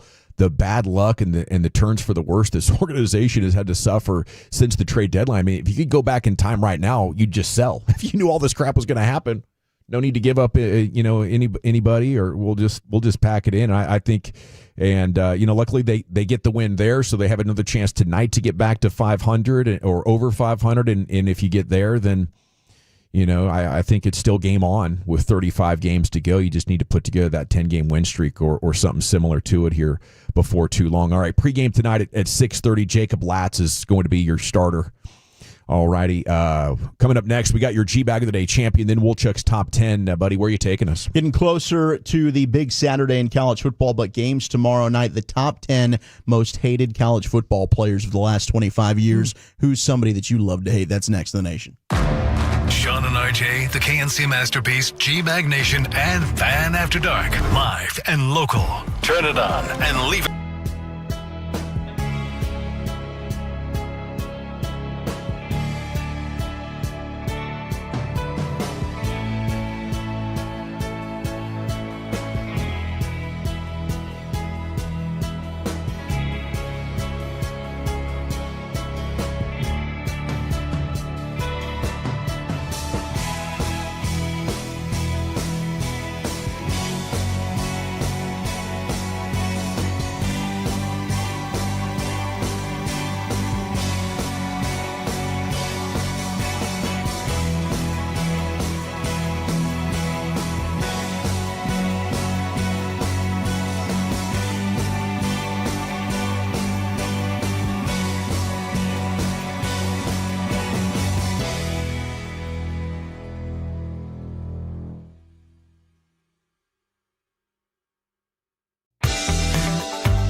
Uber Eats has Lola V products? I gotta remember that. Well, you know, they say in order to remember something, you have to forget something else.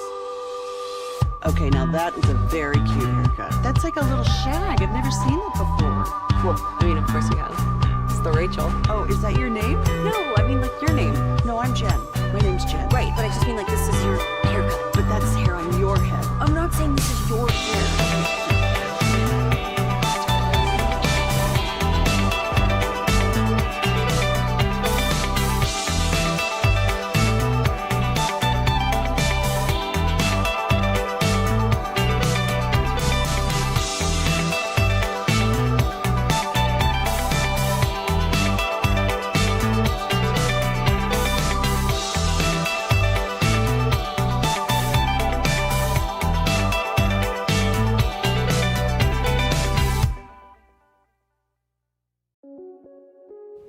It's true that you've got to forget something else to remember that Uber Eats has groceries. No, that's absurd. Hey, remember when you used to be Pepper Lady?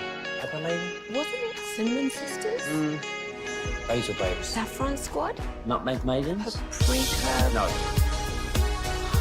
Nutmeg Maidens. I just said that. Was it Spice Girls? Doesn't sound right. Was it Saffron Squad?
So be careful out there.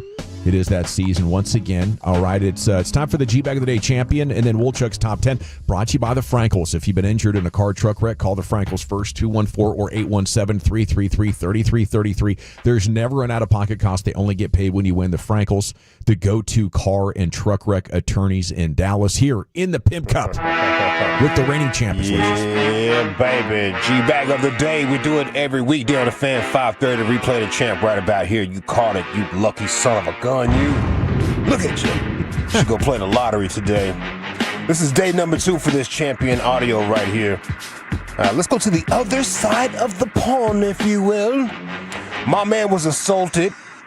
He's telling the police about it, the Bobbies. Apparently, he was confronting his Jamaican neighbor.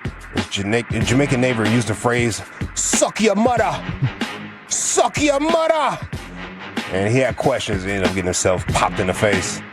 The thing is, quickly, has anybody been injured? Yes, he hit me.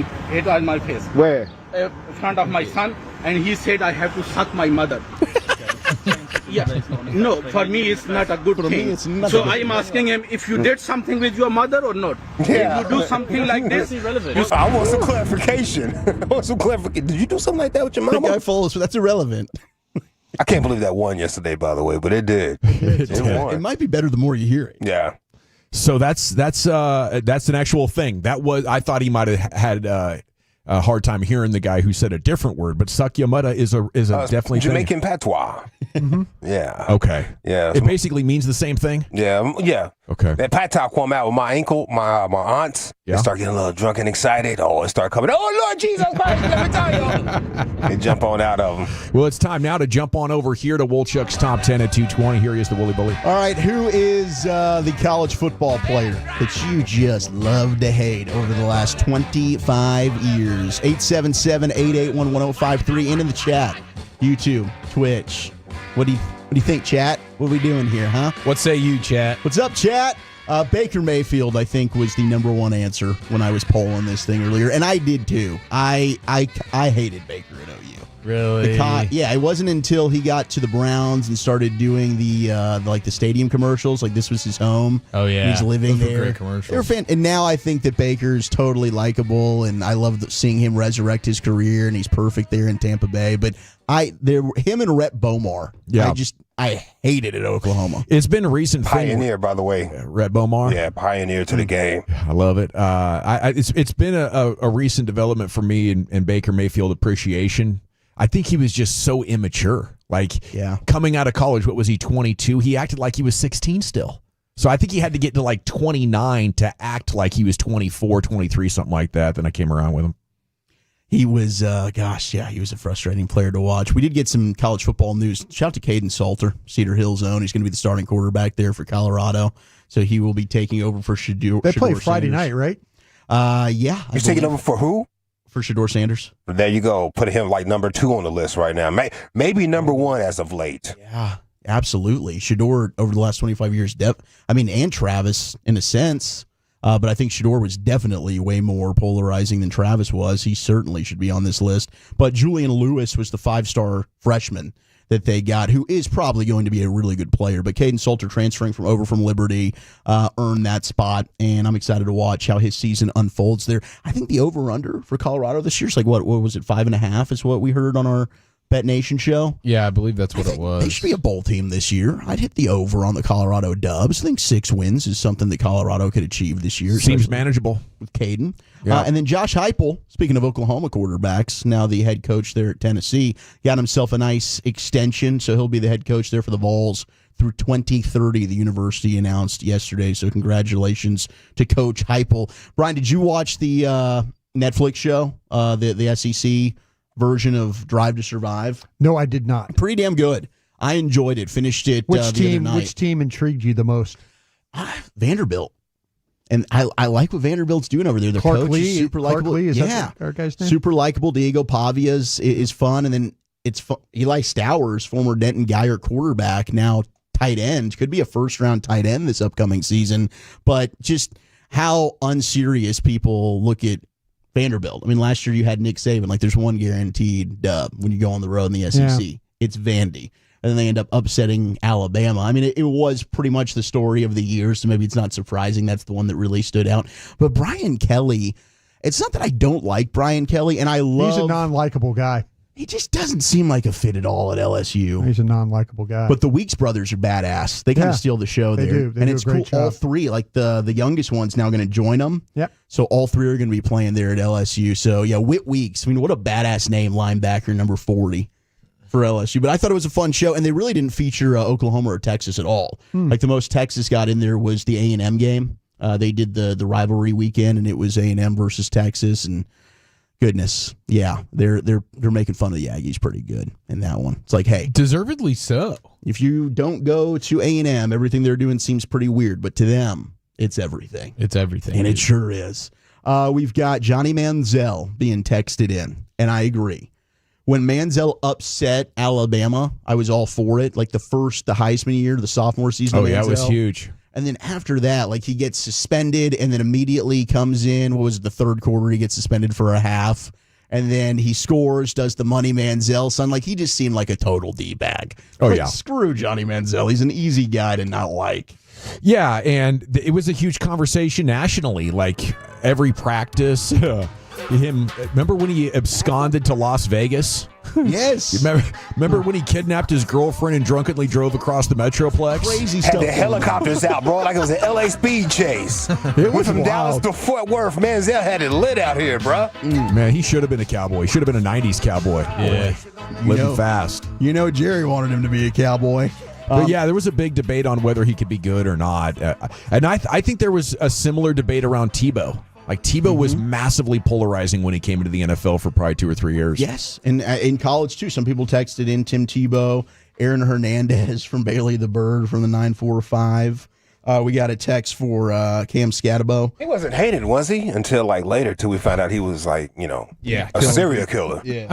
I feel like it was Kellen Winslow in college that went on that whole During my rant. era, it was Brian Bosworth. Oh, the Boz. Yeah, I can see the Boz being absolutely public enemy number one. He was for a lot of people. Was he making money off of I Hate Boss shirts or something He like was that? making he had things figured out. As you He should, was sir. way ahead. He was like the Beatles of his time. He was way ahead of the game. Real business Boz. Yeah, he knew what he was doing. The 949 said anyone from USC. They just hated him. Trevor Lawrence from the 512 got texted in. Couldn't stand Baker Mayfield, that cocky jerk. And then the 903 said Mama's boy Caleb Williams and LSU quarterback Jamarcus Russell, who was a bust for the Raiders. That's our guy, Tim in Carthage. Shout out to you, Rat. He's a good player. Honorable mentions Terrell Pryor for Ohio State. TP. Yeah, the Ohio State players tend to be a little hateable. There's definitely some. They got mad when he got the tattoos. Yeah. Yep. Free tattoos. He Public enemy traded number out one. the gold pants. Yep. Those gold Didn't pants that get Jim Tressel ousted? You know what? I think it did. It's like all over. Not that long ago. I think Urban Meyer was talking about, and I didn't even remember what it was with Jim Tressel, but then Urban Meyer, because Urban Meyer's calling for like the NFL to suspend Harbaugh, Right. Because he fled the scene basically from Michigan. And that's not going to happen, but he's just complaining about how ridiculous these punishments are, and they mean absolutely nothing to the Wolverines. They're just paying off some fines. They don't care. But yeah, he brought up the because he took over there eventually at Ohio State. He's a hateable guy. Urban Meyer is. Yeah. Yeah. I think the coaches are more hateable than the players. Yes. They're I think if you ask me top 10, like is Gary Patterson number one for you? Oh, he's by far number Did you see one. him and Jesse Holly are going to get a lockdown Yeah, I saw pod? that. I saw that. Let's go, They're going to Jesse. get a what? They're going to get a what? Lockdown pod. Podcast together. Oh, wow. What are they locking on to? What do you think? Wow. I wish the best for Jesse. I really do. It's probably going to be a good show. We're basically like pre-gaming for the college football weekend. Okay, cool. Big Yeah. picture college football. I'd just be careful if I was Gary, because Jesse does not play. No. Yeah, that's Push him a little far. Yeah. You'll say something. Yeah, keep your New hands York's off coming of out. them. No, Keep just your hands make off it of them, I got to think we're going to get a G-Bag of the day out of that lockdown At some podcast point. At some point this college football season. Bring Honey that Badger? boy Sweetney on there and see what happens. What do you Dabo hate about the Sweetney. honey badger? I loved. No, not you, but the fandom. Is that who? Are people texting that in? People have texted in Honey Badger. Wow. He's one of my favorites, dude. He's one of the most unique players in college football. So exciting. Yeah. He's that that was AT&T Stadium. Who'd they play in that opener? He had an Miami? It might have been Miami. Yeah, he had an unbelievable game. Maurice Clarett being texted in. Maurice is a nice guy. I love that dude. I hosted him when he came to visit the Cowboys. Fascinating story. I thought he was going to be awesome. Yeah. I mean, it's unfortunate. He was fun to drive around with and talk, and he's a great storyteller. 945. Yeah, he's in like speeches and stuff now. Yeah, he's traveling around and telling people his story. Yeah, and, he was just happy to be here. Career after football. Gundy. I think a lot of people hate Gundy There in the you go. mullet. There's another coach. And then Ryan Day. People probably hated Barry Switzer too. I love Barry Switzer too, man. Yeah. He glamored me at the grocery store one time. Oh yeah, he does seem like a glamour. Oh, he glamored me. That Switzer. Yeah, he had those rings on at the grocery store. We're in the produce section. My man got a Super Bowl ring on, shaking my hand. I was like, "This Barry, how you doing?" Gave me that wink, and I seen that Rolex. He was chewing on that gum. I was like, "Oh, he got me." He was one of the first guys to ever have a Rolex. Like on the sidelines, coaching him up. Yeah. Kellen Winslow Jr. at the University of Miami comes in at number 10. And yeah, he went on a couple of rants that did not age very well. The "I'm a soldier." That was hilarious. Was that the pros, or was that when he was in college? No, that was at the Miami. Was that that was at Miami. That was when they still had some swag about him. And it was right with Devin Hester there, and I think anybody that played at Notre Dame, I kind of hate. Yeah, they're hateable. Kind of hateable. Rocket Ishmael. Rocket's a nice guy. Okay. I shouldn't say that. You caught me, Lucius. You got me right there. All right. Yeah. Was it like Brady Quinn and Jeff Samardzija? Just anybody Those guys. anybody other than Rocket. Vontez Burfict at Arizona State. Zach Martin. Yeah, even Zach Martin. Joe Alt. Tony Brooks, the running back Tony Brooks turned out to be a suspect fella. Yeah. Art Briles getting texted in. Ooh. The dude with the fake girlfriend, Manti Te'o. From the 601. I felt so bad watching that documentary for him. Oh, for sure. He was just an innocent, gullible schmuck. Yeah. Like, he really just didn't know any better. Absolutely. You know? Total schmuck. just had no clue. Yeah. 8 was Shedeur Sanders. There we go, Lucius. Probably should be higher. Maurice Clarett at number 7. That's a shame. Yeah. Oh, LeGarrette Blount at 6. Oh, because he had the punch. Yes, he's straight. But you know what? That was one of the fun. That guy was asking for it. It's one of the funniest KOs that you will ever see because this dude is just taunting in his face, laughing at him for what do you expect's losing. going to happen? And then he gets punched and he goes from like ha ha like to immediately just down and out. Baker Mayfield at number 5 on the list. Oh, you know why people hated Maurice Clarett? He challenged the 3-year minimum. Remember that? Yeah, that was. He was going after the amateurism thing. Yeah, he just didn't want to be in school anymore. And then he bashed the school for not paying him to fly to her funeral and some other stuff that went down there. And he never attended. He admitted he never attended a class at the time. There you go. So he just he didn't make Ohio State look very good on the way out. Oh, so even the Ohio State fans, turned on him a little even bit. OSU's not. He a was fan. amazing. He was won a national title. They pieced it up now. Yeah, he's always in the locker room now. Don't do what I did, kids. Go to class. Learn from my mistakes. Johnny Manziel at 4. Mm-hmm. Number 3, Cam Newton. Yeah. I can see that. Yeah. Yes. And Florida Especially now he's fans- putting himself out there in the media a lot. Oh yeah, and I think tomorrow he's making his return to First Take. They're going to be at Norfolk State for Michael Vick's first game. Yeah, he re-upped his deal. I think we'll see more and more of Cam Newton on First Take after his incredible interview with Joy Taylor. And it was an incredible interview. Andrew Marchand just put out Skip Bayless is joining Gilbert Arenas for a new football show. What? Yes. Gil's Arena takes on the gridiron? Yep, it's going to be produced by Underdog, and it's going to feature Skip Bayless, Aqib Talib, and Jay Gruden. Gruden's hilarious. What a cast of characters this is going to be. That's phenomenal. Holy crap. That is going to...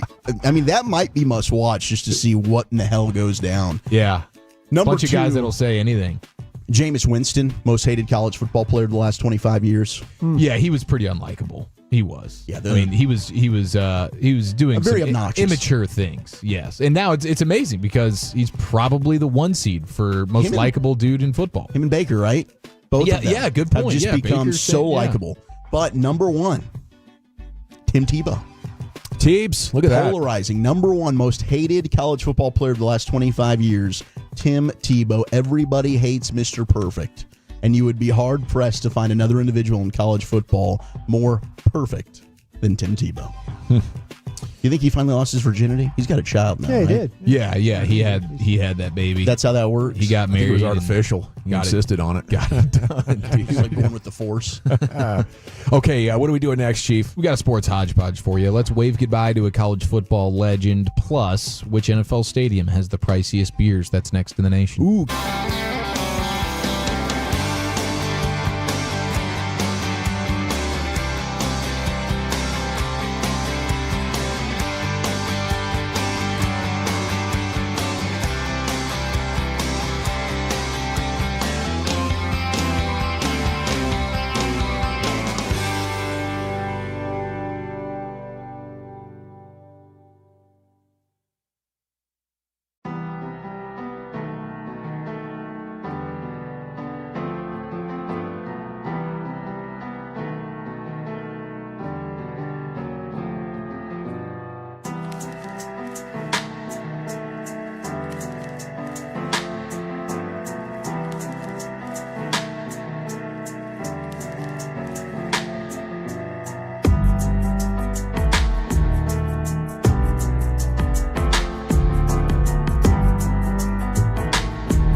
If you're in the market to upgrade your vehicle, get to Classic Chevrolet in Grapevine. Back-to-back #1 Chevy dealership in the world.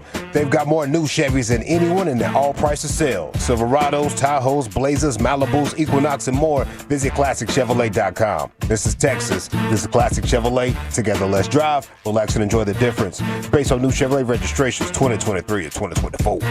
All righty, thank you, Lucius. We have a situation developing in the EFL Cup second round where Grimsby Town leads Man United 2-0, 44th minute. That'd be a stunner. That's an elimination. Possibly for the Reds. Here's Chief of the Hodgepodge. Yes, sir. Thank you very much. We will get to America's ding-dong problem here in just a moment. Speak for yourself. But we have some other things to address, including a retirement of sorts. Now, when I say college football legend that's hanging him up, who's immediately coming to mind for you We're guys? talking about a coach or a Corso? I think Lee Corso. It's Lee. Right? Yeah. Lee Corso. This is going to be a big weekend for Lee Corso. Saturday's a big day. I think this will be the most tear jerker, like move over Tom Rinaldi. We're going to set a record for tears dropped on the College Game Day set this weekend as they wave goodbye from the shoe to Lee Corso. Who cries the most? Herbie. Kirk. Yeah. Kirk and his dog are probably going to just be boo-hooing their balls off for, 4 hours or whatever on Saturday it's gonna morning. Be emotional. You don't think Saban's going to shed a tear? I don't even think his eyes well up. That might be a great bet. Does Saban even get the single teardrop? The No Sean Moreno tear? I don't think so. I love this video of McAfee dancing on set. They're like commercial break, and Saban's just like, oh, jeez. Yeah. McAfee's all fired up with energy, and then you have Saban that is just locked in, ready to go to the next play or the next segment. But yeah, so this weekend you are going to have the Lee Corso retirement and the farewell, and that's going to be interesting. I think I don't know. Are you going to be channel surfing from Big Noon to College Game Day? You should be locked in on Game Day. Did Fox get their deal done? Are we going to have on YouTube? Or if you have YouTube TV, that's a you problem. Nope, still don't have that deal done. That is an issue. I probably won't be paying much attention. I'll be driving in the car. Oh, wow. Okay, so yeah, you have a birthday party. Yeah, at Jared I got a Schroeder's solid house. 45-minute drive.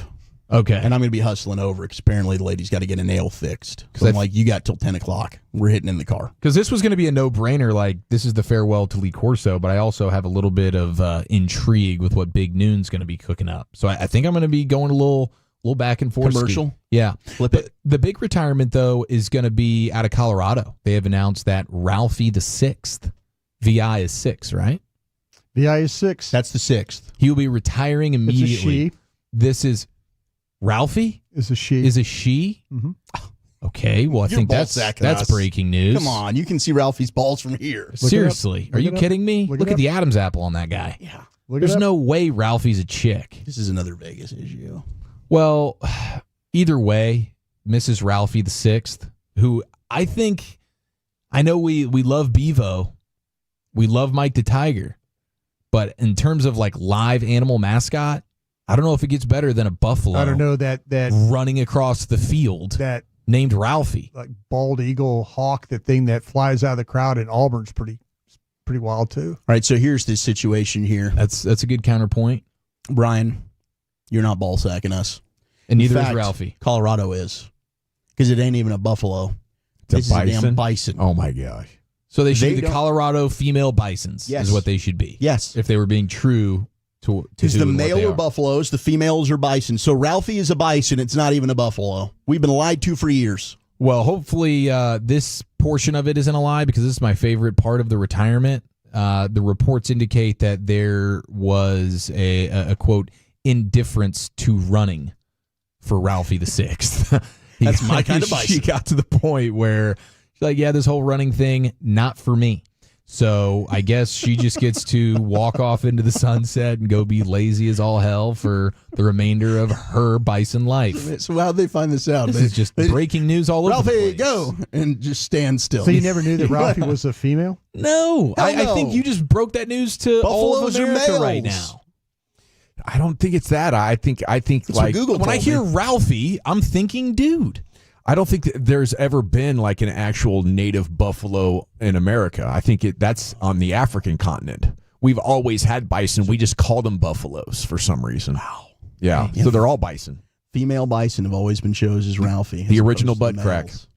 That's crazy, man. Calling them Buffaloes. Don't call yourself a college football Calling them fan. Indians. Hey, dude, if You you maybe knew, you need to watch 6 or 7 of those pregame shows. Learn a little bit. hey Tolos, if you knew Yeah. that Ralphie was a lady, then just let us know. Okay, raise your hand in the class and say, I knew that, and I win college football guy of the day. Right now here in studio, Broadus is that dude. Okay, which stadium do you believe to have the most expensive cold beers on an NFL Sunday? That would be Vegas. That would be Vegas. Oh, good poll, That Brian. would be wrong. Yeah. Philadelphia. Really? Wow. I mean, in the casino, they got to be $15. Okay, I'm going to They're go. $14.99. Vegas is $2. Okay, I'm going to go. Okay. Okay, Eagles. you ready for this one? I'm going to go with SoFi Stadium in Los Angeles. Also incorrect. They're $14 a pop for the Chargers and for the Rams. Where does that there. put them? That puts them squarely at 6. Give me. Or I guess tied at 5. Chargers, Rams, whatever. Can I guess Seattle? Yeah, Seattle is going to be way down on the list, bro. It's actually tied with the Dallas Cowboys at $9.71 a beer. Not That's bad, pretty Jerry. good. That's bottom third in the league. Yeah. Bottom third Give in the me league. the New York Football Giants. $13 a beer for the Jets and the Giants. Okay. Give me the Miami Dolphins. $12 a beer. It's not the Eagles. Give me the. Or is it the Eagles? No, the Eagles $11.25 a beer. Give me the Chicago Bears. Chicago Bears are also like filthy $11.25.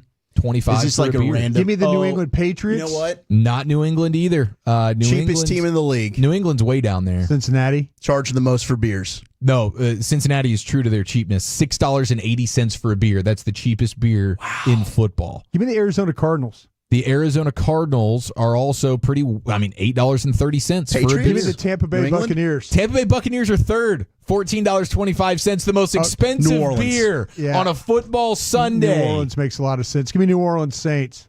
Not the Saints. $11.75 a Houston. beer. Give me the Jacksonville Jaguars. Green Bay. No. It's I think you got Minnesota balls out Vikings. here. no, dude. This is great. I'm so glad. I was surprised by it too. Give me So- the Kansas City Chiefs. No, wrong again. $9.20 a beer at Arrowhead. Give All me the good. Denver Broncos. Denver Broncos, $8.30 How many, a how many beer. more teams do we have that we haven't named? He I hadn't don't know, counted dude. any of them.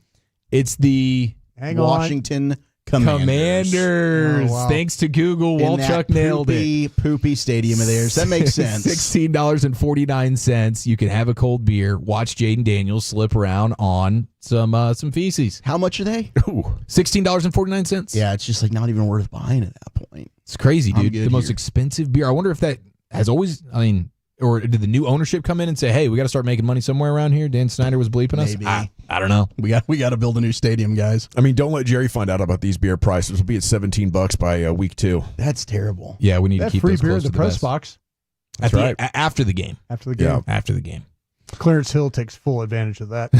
Does he, dude? I need to stick around and get me one of those cold beers. Yeah, that and another plate of food. They had Hey. like hot dogs and pizza and stuff like that afterwards. Yeah. The halftime spread's pretty good. Post game spread's not bad either, huh? You grab a plate of food on the way out when He you say does. goodbye to us. I think he's bringing a growler too for the beer tap. Every once in a while, I'll bring a little to-go container just to throw Every some once in a stuff in while. there, bring it home for second dinner. Ruben had the little to-go plate. I gave him that idea. I That learned was it. I amazing. learned it from Ted Nichols Payne. Yeah, Ted was really good. How are The their late cookies great. these days, Brian? Their How's cookies that? still good?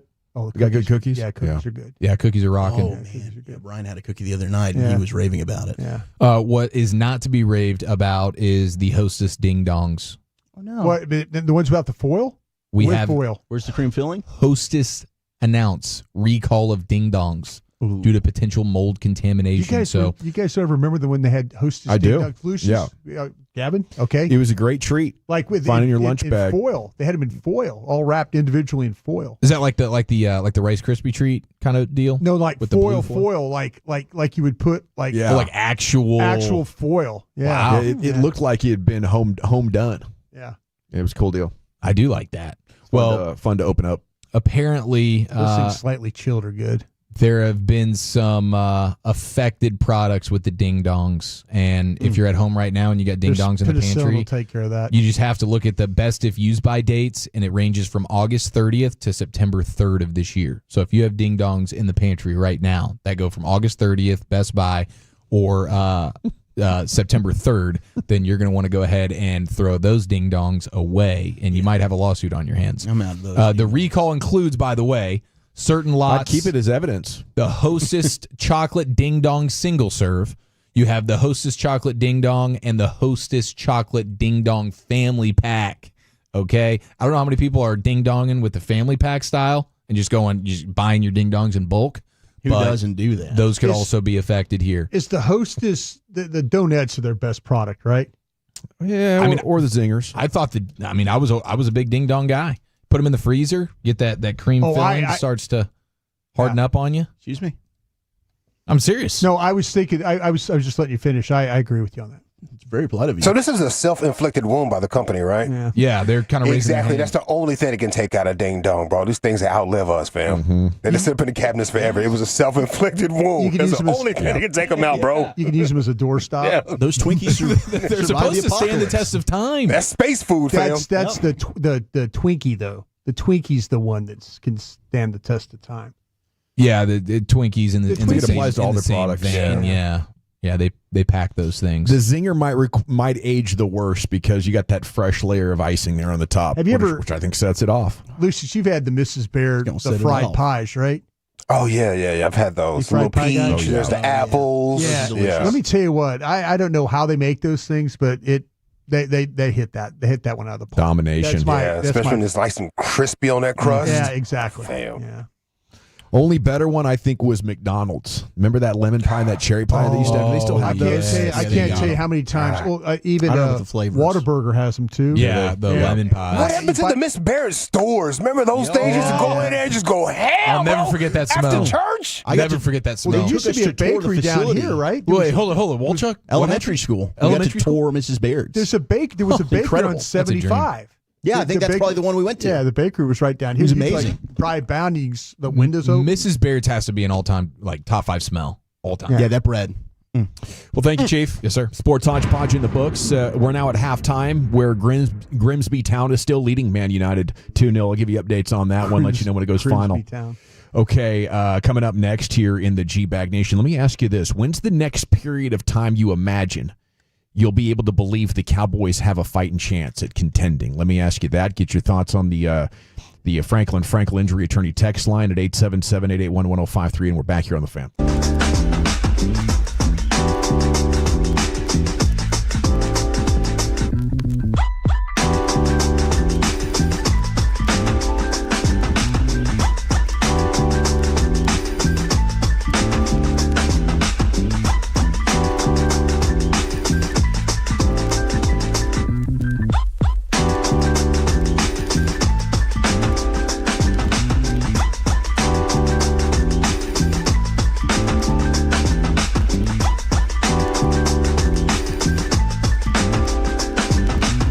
Uber Eats has a little fee product. I gotta remember that. You know, they say in order to remember something, you have to forget something else. Okay, now that is a very cute haircut. That's like a little shag. I've never seen it before. Well, I mean, of course you have. It's the Rachel. Oh, is that your name? No, I mean like your name. No, I'm Jen. My name's Jen. Right, but I just mean like this is your haircut. But that's hair on your head. I'm not saying this is your hair. Okay, freaking me out a little bit.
Saffron Squad?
driven by our D&M Leasing Studios. You're rolling with the G-Bag Nation on 105.3 The Fan. Here we go. It's hour number 2 of the G-Bag Nation on 105.3 The Fan. We have Danny Cannell coming up at 3:40. Looking forward to that. Rangers Player Show coming up here in about 20 minutes or so. Got a Cowboys question for you. And here's a tease coming up at 3:40. Brian Broaddus maybe can tell you some more about the new Cowboys corners that came in. They've released Zion Childress and Andrew Booth and brought in 2 new guys. And Broaddus will have some details on that coming up at 3:40. So quite a lot of football content in here for you around that Rangers interview coming up in about 20 minutes. Still waiting on confirmation for who exactly it is, so stay tuned. But I used to do a bit called Cowboys Gavin, where I'd say at that point I'm super excited about the Cowboys. I'm riding through the streets, firing my 6-shooters, and the last time he rode was 2021.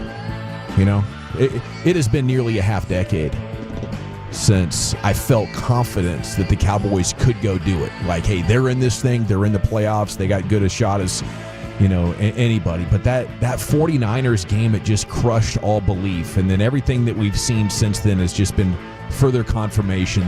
Cowboys don't know how difficult it is to win the Super Bowl, or they're not trying hard enough. They're just not putting enough good players out there, in my opinion, especially if you're going to win with a quarterback of Dak Prescott's quality, which, by the way, I think is significant. Significant qualities on Dak Prescott. Good player.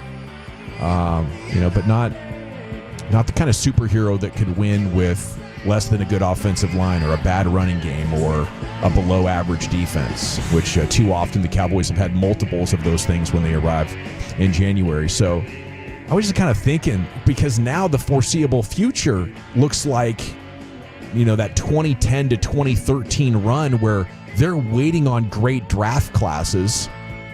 And now I kind of feel like they've lost their fastball with the draft. Or maybe that Tyron Smith, Travis Frederick, Zach Martin combination was so incredible, but it sets a bar super, super high. And I think protected Dak and allowed him the perfect environment to enter the league and start putting together, a Pro Bowl type of resume. So to imagine it happening now, I feel like we got to project out at least a couple of years, right? At 877-881-1053. Go ahead, text in, leave your name instead of your texting from. But let's have an honest conversation about when we think the next time might be where we could be confident about these Cowboys going on a playoff run. Does that involve Dak Prescott's contract running out, getting on the other side of the dead money, and drafting a quarterback who can play at a Pro Bowl level on a rookie contract? Is that where we got to get to? Yeah, before we can feel good again. I think that's the case for sure. Yeah, because hope comes from the quarterback, really, and I think that we had it with Romo, thinking, okay, finally we've got our next quarterback since Troy, and then you had it with Dak, and there was a lot of heartbreak with Romo's career. When it comes to the last game of the season, the division's on the line, and you're falling short. One of those games he didn't play. Matt Castle had to step in because he hurt himself in that Washington game, bringing him back and firing a touchdown to DeMarco Murray. But, yeah, and then you had the Seattle loss. You had the Giants loss. You had the heartbreak of Green Bay. So now you're thinking, like, maybe Dak's the one that can break this curse. Clearly it's not a quarterback curse. It's a Cowboys curse that's going on right now. But I think, yes, and it's not Dak's fault. It's for everything you said. We were out there. We got to see him practice in Oxnard for a week. And I think anybody that's a fan that watches this team on a week-to-week basis, like, you can tell there is a talent discrepancy between the Cowboys roster and when you watch Baltimore play, or you watch, certainly with the Eagles, so you get to play them twice a year. They're just not quite there. So I do think the next hopium will come from a new franchise quarterback, and hope that maybe this is the guy that can finally get you past that finish line. And I think I'm willing to believe, with Jerry having his current role, it's possible to hit on enough drafts. Maybe a couple of these teams over the years have been good enough. They just didn't have things go their way, especially early for Romo. Some of the bad luck involved there. The Dez catch, no catch. I still don't know if they could have won that game. But what if they get that ball snapped against San Francisco and you throw it into the end zone? I think that team could have done it. Dan Quinn had that defense playing well. Like, they stopped San Francisco's offense after those first couple of drives. So I do think it's possible. I don't think I I need to see Jerry Jones has moved on. He's selling the team, or he's stepping down and hiring a new GM. I think even as dysfunctional as it is, it's feasible that they could pull it off. I think for the last 15 years they haven't had a very good head coach. I think they're until they get somebody that can go in there. This team is always, when I talk to Gang of Seven, they are always saying, "Man, that roster, boy, that roster, man, look at the roster." You know why? And you guys practicing down there? I mean, what's up? What's going on? It's always something to do with the coach. And I just wonder. I'm hoping for when all those penalties are happening. I'm hoping for Brian Schottenheimer. Guy, he's such a likable guy. But man, go back and look. 30 years ago, what was it? It was a badass from Oklahoma State, Miami that came in here and had total control of everything. Yeah, but to me, he also. I mean, I wish we'd have gotten Bill Parcells, and he got rid of me, and good for him. He was smart to do that. But the thing that I wish we'd have gotten Bill when he was younger. Yeah. Because that would have been, that's what you needed right then. A difference-making head coach. Yeah, so we need to see signs that Schotty's. You don't need Wade Phillips. You don't need Chan Gailey. You don't need Jason Garrett. You don't need, Mike McCarthy. I don't think there was a single week we were excited about Jason Garrett throughout his entire 9 years. No, and even McCarthy was kind of at the end too. He didn't want to work anymore. He just didn't want to work. And so it depends on the type of guy you get. Like, I'd love for this team to have a Dan Campbell, somebody like that. Yeah. Like, even we talk. So you think it's more attitude and commanding the room and energy? Yeah, I think they've done they haven't. Not every single player has been great that they've drafted or signed or whatever. Gone cold a little bit too. But man, you've like I say, I saw Parcells come in here with the roster that we had that was bad for 3 years. Yeah, and get that thing in the playoffs. That's what you need. You need that guy. And I think that's the thing holding this team back the most. I think a lot of it starts with Clayton Adams and Connor Riley, and because I think there was more of an emphasis on X's and O's, and you can get the right coach with demanding excellence, accountability, discipline, energy from a Dan Campbell or, Jimmy Johnson. But I also think you can win by being incredibly likable and having the answers with X's and O's, figuring out a way to give your team an advantage. I think that's a great point. I guess I could see it by the end of the year if we're feeling like, wow, Schotty's cleaned up the penalties. He's made the team more physical. They're more disciplined. And we're seeing scheme that once they get a top 10 offensive line and a good running back, they'll be able to exploit it. Man, just give me a difference maker in the playoffs too. Give me the guy that I know my coach is better than your coach today. Mm-hmm. Yeah, they haven't had one since Bill. Yeah. And that's the people up top that are hiring the coaches. Oh, that's true. That's absolutely true. I focus on stuff that I could potentially change. That other stuff that you guys focus on, that coach, that general manager stuff, that ain't changing. Yeah, but I don't know that getting that next head coach that you want is going to happen. But I agree with you 100%. The question was, what's holding him back? Yeah. Or with optimism? What would make you believe? That's me, the coach. Yeah, I'd love the coach. It's hard to be a Cowboys fan if like I say, I grew up with Tom Landry. I grew up with Tom Landry. That's my guy. Yeah. That's the kind of guy. And then all of a sudden it went from Tom Landry to Jimmy Johnson, and the fall off was not. It was like, whoa! It was only a couple year fall off there. And next thing you're back in the chips. That just shows you what you could do with a difference-making head coach. I mean, other than the Eagles and the Giants getting 2 each, it's mostly dominant quarterbacks with amazing coaches that get this thing done. You know what? I think you look at both. As much as I hate Tom Coughlin, that I give him credit for the Giants. They come He's a tough son of a gun. I give him credit. He changed and adapted. He adapted. He changed. He got lucky. Had a plan. Yeah, but man, he went on the road 4 straight times and won a Super Bowl doing that. Did. I'll tell you what else I think, and maybe this is the most realistic thing, is Jerry decides, guys, I'm tired of this. We haven't gone on a magic carpet ride. I'd like to go on another one. And instead of taking all of the profits that we make from this team and buying real estate and oil companies, we're going to buy up a bunch of free agents here about 2-3 years in a row until we win it. And future the salary cap, you guys can figure that out because after this championship, it'll be fine to have a couple of losing seasons. I don't know if Jerry has that gear left in him. I do think Jerry is at a point where maybe he looks at what's the end of my legacy is growing this family wealth from, I think Stephen A. Smith estimated family wealth at $16 billion. Can we go to hundo? Can I make high leverage moves in the stock market and investments to explode our family wealth? I think he probably looks at that as a better use of the profits from the Cowboys than trying to get a fourth Super Bowl before he's done. But I'd love to be proven wrong on that, and I think he is competitive enough. You got to be getting annoyed with watching Steven run this thing like it's a mutual fund, for crying out loud. Let's put some freaking risk in this thing and actually go for it. But the bar in the NFL is much higher these days. You can't just try to wade in there. You got to go with both feet. Yeah, that's kind of what I was thinking too, especially with the way teams are approaching it these days.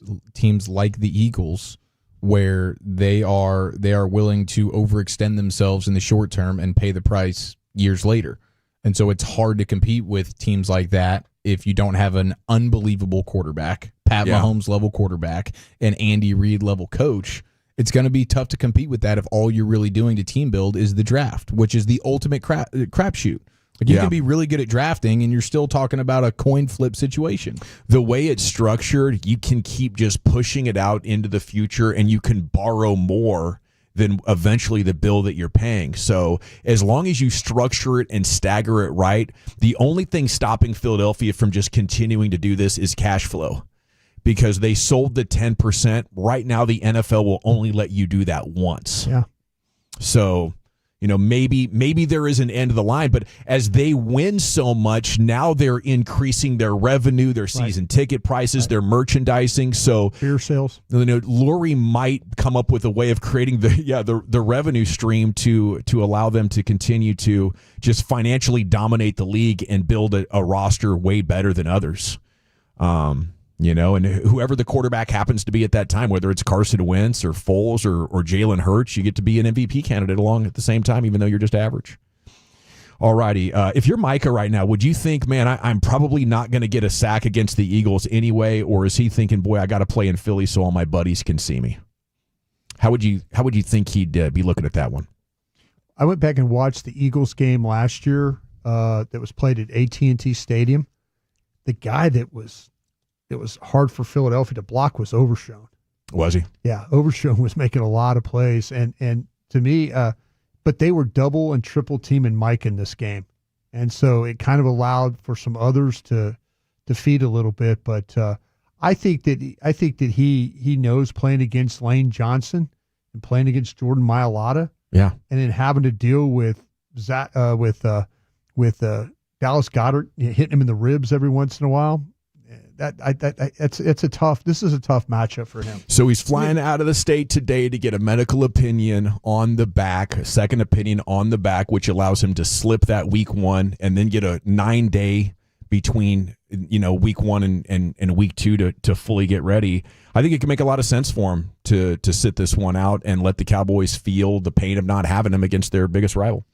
Yeah, especially if he can find a way to do it while still making the game check, which is what he's clearly efforting to do right now. I don't know if he'd be willing to do that if he feels like he's actually going to lose that, whatever it is, $1.5 million. Yeah, I think it's like game. 1.3 or something like that. Yeah, 1.3. Yeah, so I don't know. I mean, he's carrying himself like a guy who is not intending to play. That's for sure. And, how does Jerry Jones take that if a guy, manipulates the medical system? Like, Jerry doesn't even want to let Mozzie Smith go because there's guaranteed money that he's going to give him, right? You won't let a head coach go, whether it's Jason Garrett or Mike McCarthy, in his final year because you don't want to pay 2 coaches. What's it going to feel like when a player takes $1.3 million and is actively pulling against, playing? For me, I think Jerry might look at that as being disloyal to him, might look at that as unethical. And from Micah's perspective, you can look back on it and say, you've done a bunch of unethical stuff. This is warfare. But we're talking about how Jerry Jones could react to that and the potential of, them changing course with their decision to not listen to trade offers.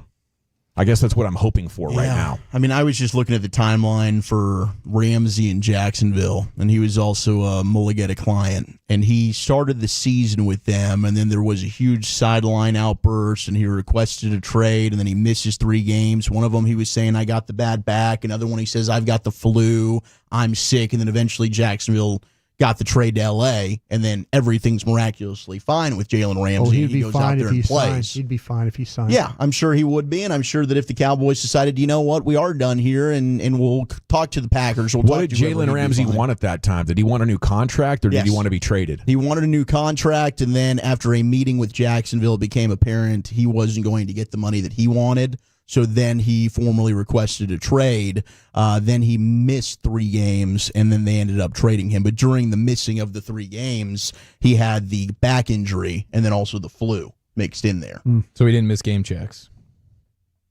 Well, that's genius work from you, Wolchuk. That kind of spells out exactly where this thing is heading. That's Mulligeta's client, too. Yeah, there's your plan. There you go. So how do you think Jerry reacts to that? You've been in rooms with him. No, he's not going to be happy at all. I mean, he's not happy right now. Like I said, it's a bad situation all around. Jerry was wrong, players wrong. So they've all had a hand in this one. Are you with me just wishing that they decide to trade him? I think there's people in the organization that would absolutely just want to move on from him, that they don't want to pay him the $40 million. I think it's difficult to replace a player like that myself. Well, yeah, and there's no replacing him right now. You trade him for draft picks. That doesn't help you for this team. So everybody in that locker room's like, gosh dang, really? That's what we're doing? You clearly don't think we're going to be doing much winning right now. Yeah, the thing that you got some really good news on Diggs coming back. You know, that Diggs injury looked like that might be October before you would get him to play. Now there's a possibility that he could play maybe week 1, week 2. Man, you finally got some really good news about your corner situation where all of a sudden Diggs is playing outside. Elam's playing the other side, and you got Bland in the slot. Now you could match up. Now you're going to be okay. But now you got your best pass rusher, one of your best players in a contract dispute. If you moved him, I mean, how much better are we feeling if we get more good news on Overshown? And now you've got another guy that's capable of blitzing and rushing the passer, and just another element on your defense that causes a problem. To be honest with you, I think what we'll have to do is we have to cobble some of these sacks together with Fowler and Ezeraku and Nealon, and we're gonna have to find a way to come up with Houston. We're gonna come up with 15 sacks somehow, some way. We're gonna have to come up with 15 of them because that's a buttload of pressures. Yeah, that's what that guy gives you. Yeah, he's forcing double team and triple teams all the time. Yeah. Where are you on the idea that the Cowboys should acknowledge we're in a rebuilding mode, or do you think it's possible that enough surprises happen to put this team in contention this year? I think your division is going to be difficult to win, and I don't know if that puts you in rebuilding mode, but I think that the thing that I like what they did with the guard. I think going out and trying to get Pickens, I thought that was a really, really good move, to try and help them. I think their offense is very capable. The defense is terrifying now. And if Micah was in there, I'd feel a lot better about it because of the news, like I just said, we got with the secondary. I think Matt Eberflus is capable of kind of masking some things and smoke and mirrors some things. But man, this is going to be tough if Micah Parsons ain't playing because he's a difference maker out there, But I like I said, I kind of feel like I don't think it's a rebuilding thing. I think you're going to the biggest problem is the inexperience of your head coach. That's the biggest problem, I think, right now. Yeah, inexperience of a head coach and your neglect of safety, linebacker, defensive tackle for 2 decades now is really coming to roost. You're not physical enough, and you can win like that. You don't have to be a physical defense to win. There's been examples of it. It's just very, very difficult. Yeah, I don't want to go through all of this and have really get whooped by the agent for a situation trying to save a season that's not worth saving. We can move on from this, draft players that, maybe plug gaps. We have good young pass rushers. Like it's even without Micah Parsons, it's not the biggest shortcoming on your team. Yeah, but to me, he could be a difference maker. Sure. Yeah, he's supposed to make up for all those holes at linebacker like I say, and safety. They're triple. Like I say, I'm watching the Eagles game. They're triple teaming him, and who gets home? Overshown gets home. So and even Micah had 2 sacks in that game. Yeah. All right, we got to run. Krusty's Corner coming up at 3:40. We'll get more Cowboys news coming up next year. It's the G-Bag Nation, the fan. Patolos, get ready to hit the road with Alliance Hyundai in Fort Worth. That's where my buddy Ryan.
like this is your haircut, but that's hair on your head. I'm not saying this is your hair. Okay, forgive me.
Krusty's Corner coming up here in about 15 minutes. Broadus will tell you all about him. For me, it's a move Micah Wednesday, though. Get picks, save the cap space. I mean, the Dak contract has put them behind the 8 ball so hard. They used to be able to restructure it to get the number low, but now they've done that so many times, they have to restructure just to get it under $60 million.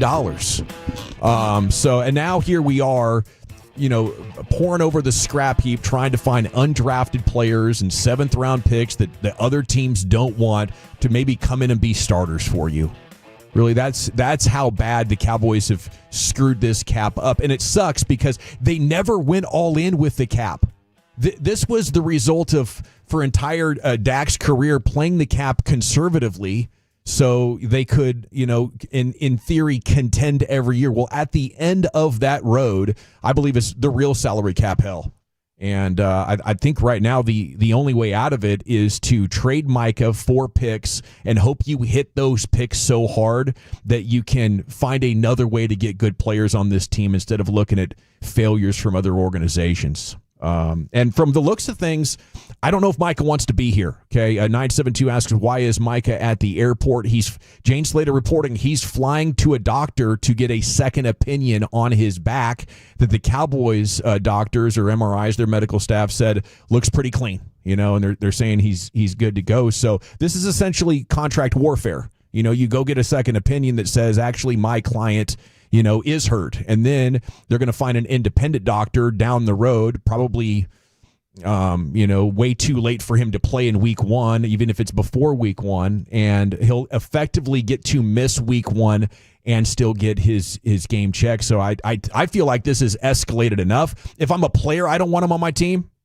If I'm Jerry, I feel like this guy is stealing it. If I'm a player, look, we all get this Jerry treatment.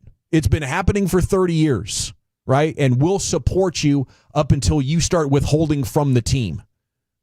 You know how many veteran players there are that this might be their last chance? We got George Pickens and CeeDee Lamb. We actually have a pretty, badass offensive potential here.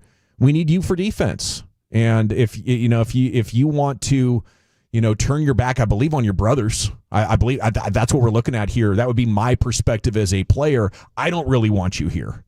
If you're going to be that much about yourself, and you can't stomach the idea of playing for $24 million. Now, mind you, I'm probably part of the 85% of the working class of the NFL. I'm battling my balls off for $900,000, and you don't want to play for $24 million. So now we all just get crapped on against the Eagles. Just sweet, dude. I don't want you here. I don't know if the coaches want you here. He's already been through the social media ringer where he's on there, on the podcast, and we heard that almost every player on the roster went into coach's office, said, man, we got to shut this down. This is a problem. This is, not right. I don't know where you look at with the Tank and Micah rivalry. Maybe Tank is toxic himself and he brought an equal amount to the party, but, Micah's not been a uniter. And I don't think anybody wants to hang out with him on the sideline. Nobody's going up to him saying, hey, Micah, what's up? He's standing there alone. He doesn't want to talk to people. People don't want to talk to him. It's 180 degrees from the Brian Schottenheimer culture that he is implementing. And I hope, today, I hope that the Cowboys have decided this is where we draw our line in the sand, and we are not going to reward a player that is withholding services from the team to this extent. All righty, so that's what it's all about to me. Danny Cannell's coming up at 4 o'clock. Krusty's Corner here coming up at 3:40. Any reaction to that, guys? Or I don't think players are going to put themselves between not publicly the money. Yeah, but I know, and I've said this before, and people will tag you on Twitter and say what they want to say about leadership and other players loving the guy. There's definitely those in that locker room that aren't Micah Parsons fans.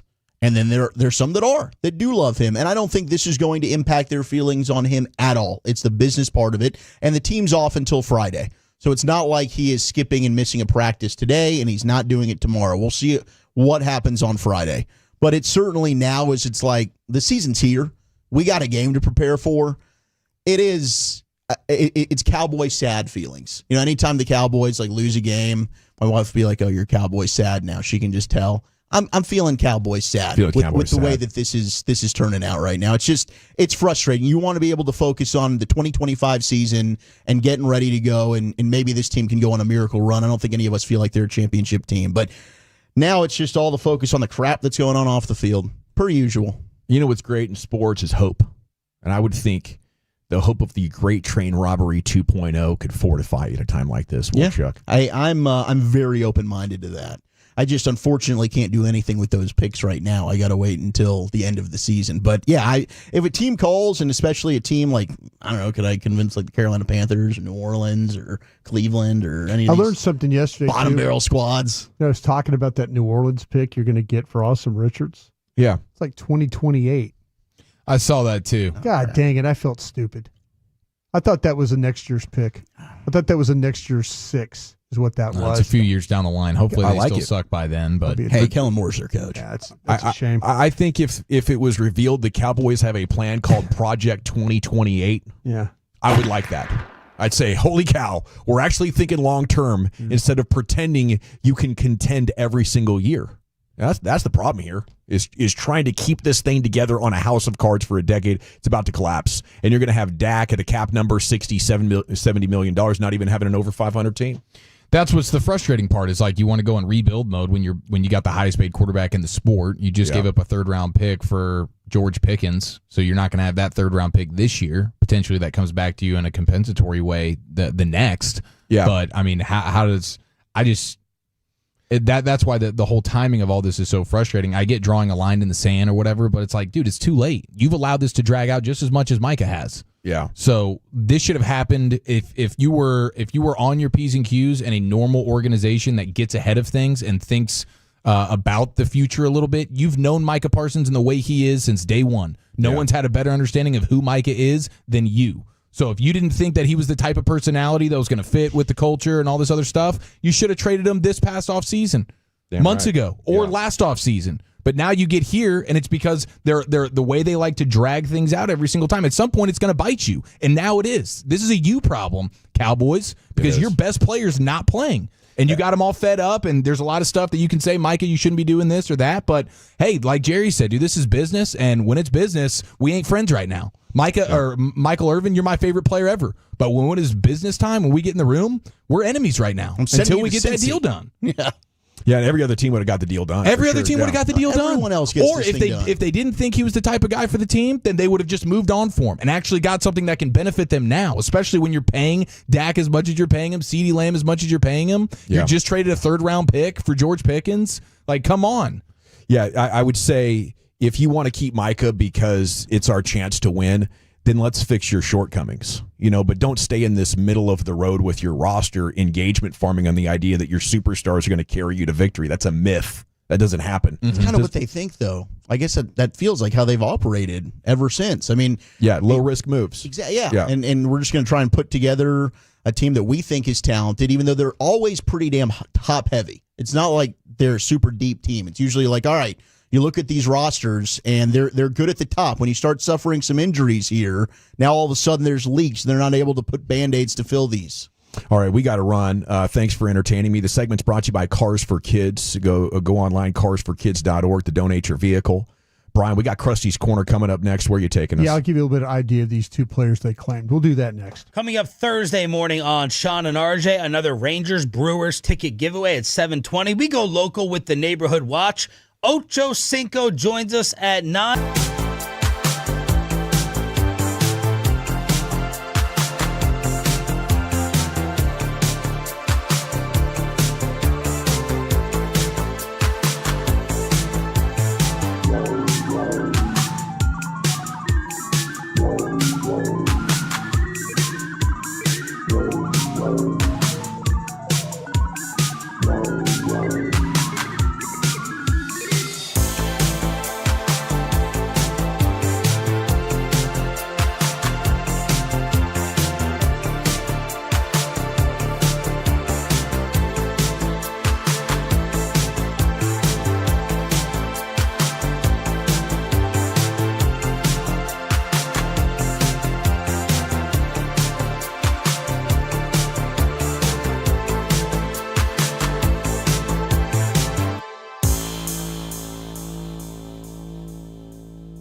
80th minute of the EFL Cup, 88th minute now, I'm sorry, where Grimsby Town of the 4th Division leads Man United.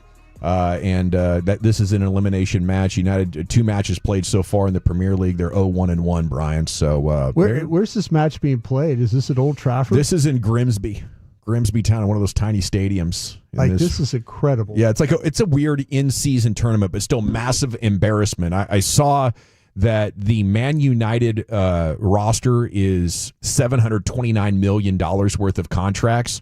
Grimsby Town, 3.1 mil. Time now for Krusty's Corner, brought to you by Reliant Air Conditioning, gimmick-free AC repair and replacement. Here's the king, Brian. Thank you very much, Joe. Appreciate that. How about that? That 3.1 mil to 729. That wouldn't even cover the food budget for Man United there. Man, that would be what a. Imagine being in the stadium for that one. Yeah. If you're like a longtime supporter of that team and just, wow. They'll be singing about this night for a long time if they can survive about 5 more minutes. They got to survive it. But all right. First off, I was surprised. This morning I talked to somebody over there at the Cowboys, and I just was curious. I'm like, listen, I know that at 11 a.m. that's when they were supposed to claim. And I was sitting there thinking, okay, well, just give me a position, And they wouldn't tell me they wouldn't give me names, but they'll said, hey, we're looking at defensive backs is what we're looking at. And I kind of sat there and I was thinking I wasn't thinking one. I was thinking one. I wasn't thinking two. So, Zach, I'll ask you first, though. Were you surprised, though, that it went player for player on this one? That, usually you claim a guy and it's like, I was trying to kind of figure out who the 53rd player on this team was, and I didn't have Childress and Booth. I didn't have Childress and Booth as being the 53rd player on this team. No. I kind of felt like that it was maybe Cornelius, the offensive tackle, and maybe even Mozzie Smith, where I was kind of thinking that would be the 53rd player if you had to. But it was honestly surprising to me that they moved on prisoner for prisoner on this one. Yeah, and I also wondered with the 2-2. ability to move. Oh, 2-2? Sorry, Walter. They tied it? Yeah. Wow. Yeah, I mean, I also wondered with like the IR moves that they could make later on with Carson going to the IR, Maffa. Like, does that help them? Because I'm bummed about, hopefully Childress comes back on the practice squad. Yeah. But to move on from Childress, I thought maybe it'd be another D lineman or an offensive lineman. I mean, they kept 11 D linemen. Now, which one is he going to be? Mozzie would make a ton of sense for me, but evidently not so fast. Well, see, the thing with Carson and Maffa, though, they had to be on the roster because they've already designated Mingo. Yeah. I think, what is it, later this afternoon? Yeah, they designate Mingo and Turner as the guys that they can come back without any problems. So, but the thing with Carson and Maffa, we'll see how that all plays out, though. But that's to me, that's not surprising. I think with Maffa, like you say, him getting hurt, last week, I think that's really disappointing for him. Oh, for sure. He could have been, I was excited about him. Probably in the mix on this one. All right. They did claim a couple corners, and I've been kind of taking a peek at the 2 corners that they claimed. And I had one of my gang of 7 tell me about this kid. I just was curious about one of my gang of 7 guys, and he would know this player pretty well. And this is what he said. He says, I'm really kind of surprised. He goes, this is, I'm sorry. I should tell you, this is Reedy Stewart that I'm talking about from Minnesota. Reedy Stewart, okay. Reedy Stewart from Minnesota. Undrafted 2024 out of Troy. Yeah. And this is what one of my gang of 7 guys said about him. He says, I'm kind of surprised. He's a good kid. He's kind of a rough tweener as a player. So he's not big enough or fast enough for outside and not explosive enough and strong enough for inside.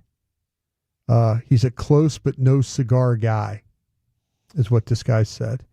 This is a scout talking, by the way. Not a standout on teams either. He's a good kid with above average skills that competes. Not sure how he helps your active roster, is what he said. I went back myself and watched him a little bit on the preseason game. There were 61 plays that he had.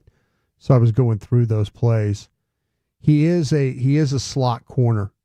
He'll line up on the outside, but is always, I shouldn't say always, but he's more of an inside player. I did think he had a little foot quickness with him when you watch the when he got up, bless you, when he got up on his guy, his feet did move pretty well. I thought I didn't feel like he was heavy footed. I mean, we'll talk about a guy a little bit, the second guy, maybe a little bit less quickness than what Stewart has here, but they used him as a blitzer, and I thought when he blitzed, he closed ground okay for that. I mean, when the quarterback got outside the pocket and he had to run, he was able to kind of get over there, and I thought it was some straight line quickness as far as that went. I thought he could plant and drive pretty well from what I saw. The inside routes, I thought he was carried those okay. It wasn't like there was big separation. Again, we're going to get into Bridges from the Chargers. He's a little bit more some separation there. 178 pounds. Did he look tiny? Look frail? He's small. Skinny. He's a small guy. They're going to run right at this dude. Yeah. He's a ball god. Yeah. I see this as, when you watch him, I call him a block down tackler. And when I mean block down, he's going to kind of throw his body at the legs of the ball carrier and try and get him down that way. Didn't see any of the wrap up stuff. But I did like the way he mixed it up with blockers. They tried to throw a screen on him to the outside, and he was able to fight with the blockers being a shorter guy. And then he was able to get off the block and be a part of that play.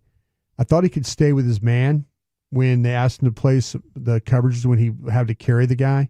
And I thought he was able to kind of adjust on the move. So kind of split between what the scout thought about the guy and what I thought about the guy. At this particular player, but he is, like I say, he's going to be more of a slot player than he is going to be an outside player. Okay, how do you say this guy's name, Dawson? You did it right. That's Triquez. Triquez is how we say that. Okay, Triquez Bridge. He's a cornerback from the Cowboys claimed from the Chargers, and this guy is a lot longer, and he's a lot more of a rangy kind of build. So this kind of fits into what Will McClay and those guys like over there with the length of a cornerback. This guy's kind of probably fits their eye a little bit better. I thought he would come forward and tackle. They showed that a couple different times.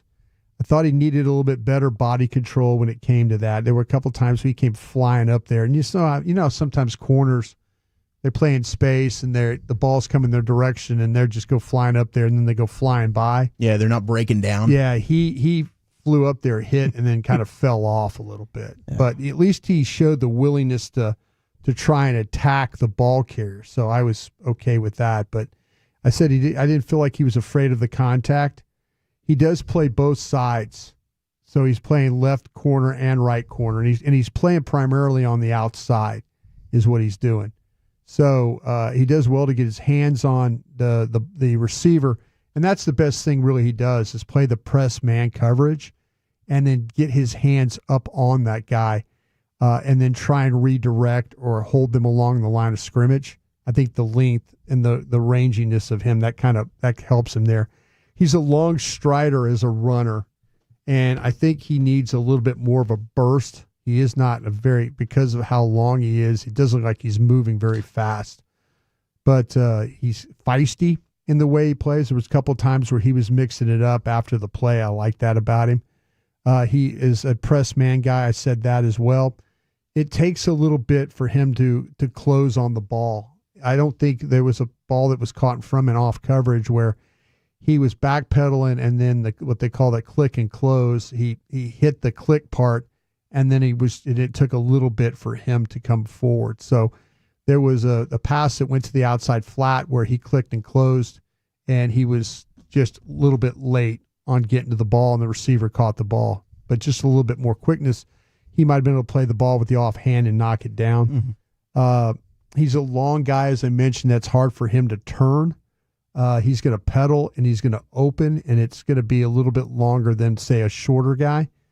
But that it's going to take him some time to do that. Just there's not that quick twitch type of a player here.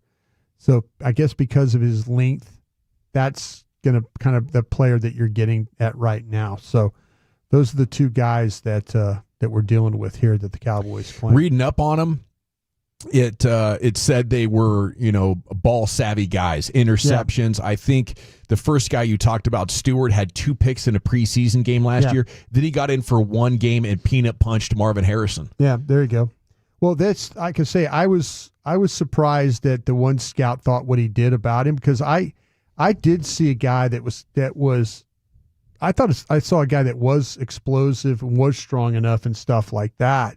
But the scout disagreed with me on that, and so I always like to say, I always like to try and give everybody both sides of the story. I appreciate it, man. I think it's exciting that they brought in new guys, because I just didn't have any confidence in. Yeah, I think, like I say, I need to circle chaos back there. I need to circle back and see if that. In fact, has the practice squad stuff come out yet?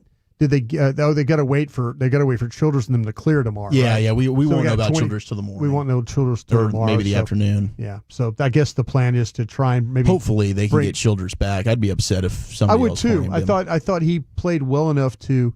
I like the physicality. I like the upside. Yeah. I mean, I love the way Booth can whatever, but Childress, he's got some potential. I agree. I think we're probably going to extra time. I don't think they're going straight to penalties, but it ended 2-2 there in Grimsby Town, trying to get the massive upset against Manchester United in the EFL Cup. I got to familiarize myself with their overtime rules, but we'll get Danny Cannell on talking college football with him next here. It's the G-Bag Nation and the Fan. It's a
forget something else to remember that Uber Eats has groceries. No, that's absurd. Hey, remember when you used to be a, what was it, Pepper Lady? Pepper Lady? Was it Cinnamon Sisters? Basil Babes. Saffron Squad? Nutmeg Maidens? Pre-curb? No. Nutmeg Maid. I just said that. Was it Spice Girls? Doesn't sound right. Was it Saffron Squad?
D&M Leasing Studios, you're rolling with the G-Bag Nation on 105.3 The Fan. Hour 3 of the G-Bag Nation here on 105.3 The Fan, and joining us now is one of our favorite college football analysts to go to, Danny Cannell. Check out betonline.ag for updated college football playoff win totals, conference, Heisman, and college football week 1 lines.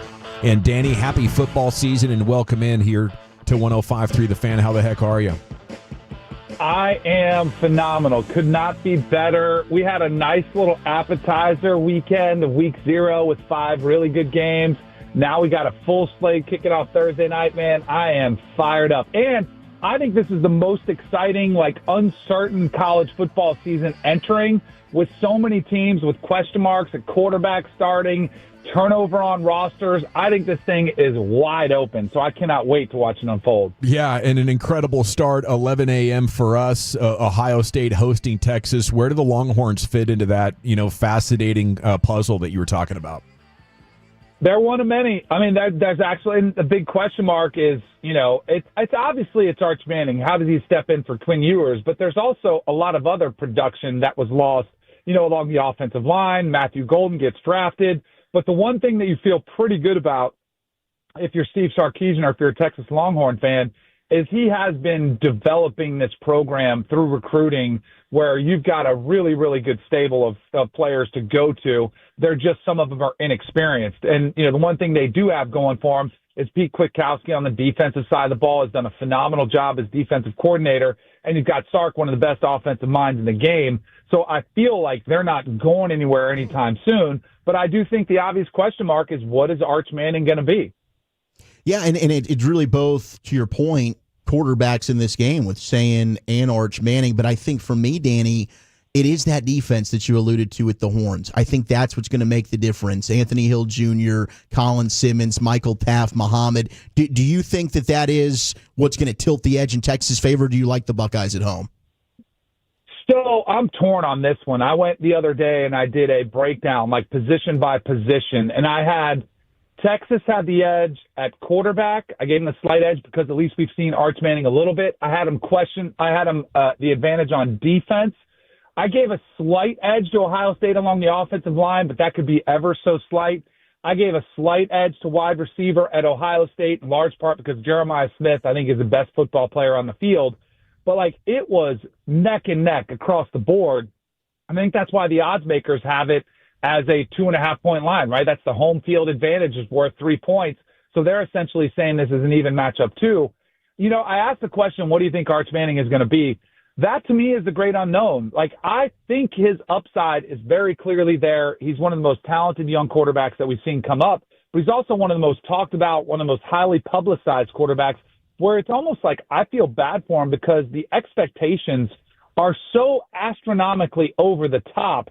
It's like, how does he possibly live up to them? And if I've seen over the course of history, one thing I've learned, it doesn't matter who you are, how many stars you have behind your name, there is going to be a learning curve. There's going to be some bumpy moments. The question I have is, can Arch Manning eliminate those from happening in the first game of his big career on the road against a really good team that probably has just as much talent as they do? That, to me, what sort of neutralizes that. So I lean towards Ohio State, but ever so slightly, and it's because of the home field advantage. I would probably, if I was going to back Ohio State, I'd probably take the money line and just say they win in a really tight game. But I do like Texas for those 2.5 points. I think this one is a super tight game. We're talking with Danny Cannell here. Imagine Arch without the name Manning on the back of his jersey and everything that comes with that. How much would we know about him? How much hype would be there on just what the players put out? There's a lot of 5-star quarterbacks. Dante Moore is a 5-star quarterback who started his career at UCLA, and now he went to Oregon, sat out a year, and now he's getting another opportunity at Oregon. There's so many 5-star quarterbacks that come out and they don't come in with the fanfare. I cannot recall. I've been covering this sport for 15 years. I cannot recall another player there's been this much hysteria around. Johnny Manziel had some of it, but nobody knew who he was when he was becoming the starter at A&M. He was a relative unknown, and then he burst on the scene, and the hysteria comes after he wins the Heisman. Tebow was a pretty big name, but I felt like his hysteria, kind of blew up after they won the national championship and he was splitting reps. I have to go outside the sport of football to LeBron James. It's really the last person I can recall that's come in with this much hype and attention around him. And the thing I feel kind of bad for Arch because he's not asking for any of it. And if anything, he's downplaying it. I love the way he's handled himself. I love the way he announced his commitment to Texas with just a tweet. Didn't do any podium, with the multiple hats and try to pull the old rope-a-dope. He just said, I'm going to Texas. That was it. Has kind of kept his head, kept his head down the last couple of years, been waiting for his turn. I love the way he's been handled it, but I have not seen anybody with this type of expectations heaped on him. What do we need to know about this Ohio State quarterback, Julian Sayin? So he's another guy that is a highly recruited quarterback who went to Alabama. He was a prize recruit coming out. And then obviously Nick Saban retires, so he's like, wait a second, I didn't sign up for this. So he makes the move to Columbus. Everything you've heard about him since the minute he stepped on campus there last January has been positive. There were some people that thought he could challenge Will Howard last season, but I thought that would have been a mistake. And Will Howard, obviously, history is worth looking at when Will Howard goes out and wins a national championship. But I do think he's a really, really super talented quarterback. I don't think he has the upside or the natural ability that Arch Manning has. Is a little bit smaller in stature, probably not quite as good of a runner. I think that was even one of the reasons why there was a quarterback competition with his backup now, Lincoln Kienholz, because Kienholz is more of an athletic guy, more of a runner. And I think Ryan Day got a glimpse of Will Howard last year running the ball a little bit, seeing what dimension that adds. And that's truly what excites me about Arch Manning. We've seen a little bit of his legs, something that Quinn Ewers didn't give to you, that I really think could open up another dimension of the Texas offense. Danny, in the battle of Tigers, which Tiger quarterback do you like the best? on Saturday night? I trust Cade Klubnik a little bit more than Garrett Nussmeier. Nussmeier had a little bit of the interception bug. Again, another guy who, even though he waited 3 or 4 years to be the starter, he had a few games where he stumbled in because he struggled with interceptions. When they lost to Texas A&M on the road, he had a few boneheaded interceptions. A couple other spots on the road, he struggled to come up with the big throws. So I trust Cade Klubnik. But even saying that, my mind kind of goes back to last year, week 1. Sure, exactly. He looked like a deer in the headlights against Georgia. Yeah. But I really like the way he bounced back after that one. And he definitely padded his stats against weaker competition in the ACC all year long. But I think you could ask Texas fans. I thought he played against Texas in the playoffs really good, maybe as good as any quarterback against Texas' defense that they saw all season. And even in the ACC championship game, I thought he put it together. And he's got one of the best wide receiving cores in the country. So I trust probably his supporting cast. He's more mobile than Garrett Nussmeier. I do have some questions and concerns for Garrett Nussmeier's protection. He is sort of a throwback pocket passer, where Klubnik really started to lean on his legs a little bit about halfway through the season last year, and it really kind of opened up some things for him, playing more confidence and realizing he could get outside the pocket and make some plays. So I lean a little bit more towards Cade Klubnik over Garrett Nussmeier. Danny, when it comes to a team like Texas Tech, how do you expect that experiment to go with the way they've thrown a bunch of money at the roster? It feels like it's Big 12 championship boom or bust. Yeah, I mean, I've talked to a lot of people that are, close with the Texas Tech program, that are fans of the program, and the expectation is, it's Arlington or bust. Like, they're going to the Big 12 championship, and they want to make it to the playoffs. And I think if you ask Cody Campbell, the billionaire booster who's been backing that squad, I think he'd probably say the same thing. He's been footing the bill for a lot of this roster. That's the expectation, which is kind of unique because I think it does put Joey McGuire, the head coach, in kind of an interesting situation, because if you're 8-4, which is still a pretty good season, are you potentially on the hot seat? And I don't think it's a crazy question to ask because of the roster that he's been given. They have boosted up specifically the defensive side of the ball. They got a guy in David Bailey from Stanford who's a really good pass rusher. I know they've also focused on some other spots along the defensive line. They got a transfer in from Georgia Tech who was really good. But the thing that kind of is interesting is their win total is still 8.5, which, by the way, is the highest win total of any team in the Big 12, which speaks to the parity and the depth of the league. But I am very curious to see how this unfolds. Their 3 toughest games are all on the road, which concerns me some for them to be able to take that on the road, as well as Baron Morton, their quarterback, has been really injured a lot. He's been playing through a lot of pain, and and banged up last year with a shoulder injury, misses the spring to get it taken care of. Mildly concerned about him, but obviously the Texas Tech staff feels good because if they wouldn't have been confident in him, they easily could have gone out and bought a quarterback, but they feel really good about theirs, and he's been really solid for them. Danny Cannell with us here on The Fan. Are your Noles being disrespected at home against Bama, or are you taking the Crimson Tide and the points? Oh, man. So now you're hitting home. This is a hard question for me to answer as you asked about my Noles.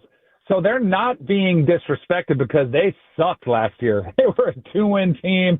It was the worst, the worst season I can recall, the worst season I've ever seen. For the first time in program history, they lost to Duke. They lost at home to Memphis and Boston College. It was abysmal. The only reason I might snatch up those points is Alabama is coming in and they're on the road. I think the weather could come into play, which is here how I feel me begging for stuff to talk myself into this one. But there is an 80% chance of rain, which I do think helps Florida State. Alabama's offensive and defensive line are mammoth. I think Florida State will come out and give their best punch. I think it is hang on for dear life in those first quarter, first half. If they can keep it close, I think that is a massive edge because this is a team that's been fractured mentally. Last year, they got shellacked. They need some confidence. If they can keep it close at halftime, which I think they can, because they've got a new defensive strategy. They got a new defensive coordinator who's running a 3-3-5 that I think they can throw some wrinkles at Ty Simpson, Alabama's quarterback, to kind of keep him on his heels a little bit, maybe force a turnover. He hasn't exactly silenced any critics. He's still very new to this position, just getting named the starter a couple weeks ago. And I do think the X factor is Thomas Castellanos, the quarterback they brought in from Boston College. While I don't think he's the answer for Florida State, he can make something out of nothing. He is a scrambling quarterback, sort of like a Kyler Murray type of player. He has been prone to make some interceptions and kind of force the ball at times, but I think they're going to harp on him to trust his legs, and Gus Malzahn might have some tricks on his lead to keep this close. So I'm going to take the 13.5 points, but I do not love it. I almost feel like I have to as a Florida State guy, but I'm going to go ahead and take those points as a home dog. Hey, Danny, what game is Penn State going to lose to ruin their season? Is it early against Oregon? Is it going to be the Ohio State game? Which game are we going to be talking about Penn State all year, and then all of a sudden they become Penn State? So you won't hear in the first 3 games, where they have the easiest first 3 games of anybody in the country, including starting against Nevada this weekend as a 45.5 point favorite. They're going to have to wait a while to get truly tested. I do think so. I'm a believer. Maybe this is a step of faith for me to take, to say I'm a believer in Penn State, because I got to believe that they're going to change the narrative. And that James Franklin record versus top five opponents is 1-15. Like, there's a reason they get mocked and criticized, because they haven't been able to win the big one. But here's why I'm buying in. And this almost feels like, if it's not this year, when is it ever going to be for Penn State? Because not only do they have a lot of, pieces returning, they've got Drew Aller back. They've got the 2 backs in the backfield in Singleton and Allen. They've got a defense that they went out and got the defensive coordinator from the defending national championship Ohio State Buckeyes. They pay him a boatload to come in. They've got all these pieces returning, but they also have the perfect storm, because everybody else has question marks. Ohio State has question marks. Oregon has question marks. Michigan's starting a true freshman at quarterback. Like, if it's not now for James Franklin and Penn State, when is it ever going to get smoother for them? So that, combined with, I do think Drew Aller takes that next step forward as a quarterback. I think his 3rd year starting is the charm for him when he finally steps up on that big stage. But I really think it's a 2-game schedule for him. You mentioned it for 2 games at Ohio State, which I think they could lose, but I think they ultimately beat Oregon at home. I think they get to the Big Ten title games. I think they beat Ohio State in that game. They make it to the playoffs, and I've actually got them taking the same path that Michigan did, that Ohio State did, the last 2 big national title champs. I think they close the door and they end that chapter of James Franklin, and he knocks that door down and silences a lot of his critics. Is there a team that you like that's under the radar that could be this year's Indiana? Yeah, I kind of like Iowa. Now, again, I liked Indiana. I thought they were a darling story. I never thought they could win the national championship. And I would put Iowa in that category, too. The reason I like them is they have had some of the most atrocious quarterback play over the last 7 or 8 years that you have seen across college football. And yet, with that being said, they're still around 8 or 9 wins. Kirk Ferentz is one of the longest tenured, most respected coaches in all of college football. And this defensive coordinator, Phil Parker, is an absolute genius. They are always good on the defensive side of the ball, and they've been able to win despite of it. They're getting a transfer quarterback named Mark Gronowski, who has won 2 national titles at South Dakota State, including winning National Player of the Year at that level, essentially the Heisman Trophy for that level.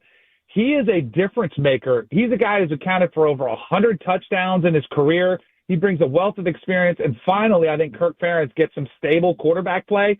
And if he gets average quarterback play, it'll be an upgrade. I think Gronowski could be pretty good. So I've got them as that team that could make that title, or not the title run, but that playoff run out of Iowa. Danny Cannell, brought to you by Bet Online. Thank you so much, man. Enjoy the week, and we'll look to catch up with you soon. Absolutely. Appreciate the time as always, guys. Enjoy the games this weekend. Salute. There he goes. Danny Cannell again, brought to you by betonline.ag. This penalty shootout with Manchester United and Grimsby Town, insane.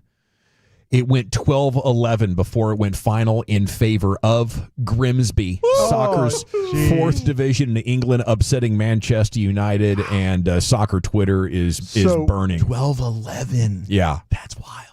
Man, United could have won it with their 5th kick, but they missed. And then it went to, match sudden death, and it was incredible watching it play out there on the Gamecaster. All right, what's coming up next, Chief? We got a little football's finest. Wolchuk. A little DFF. We'll do a little daily. Yeah, DFF. Next, Wolchuk. Daily football fix, trade, suspension, and jail time. But you know what I really want to talk about?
you have to forget something else. Okay, now that is a very cute haircut. That's like a little shag. I've never seen that before. Well, I mean, of course you have. It's the Rachel. Oh, is that your name? No, I mean like your name. No, I'm Jen.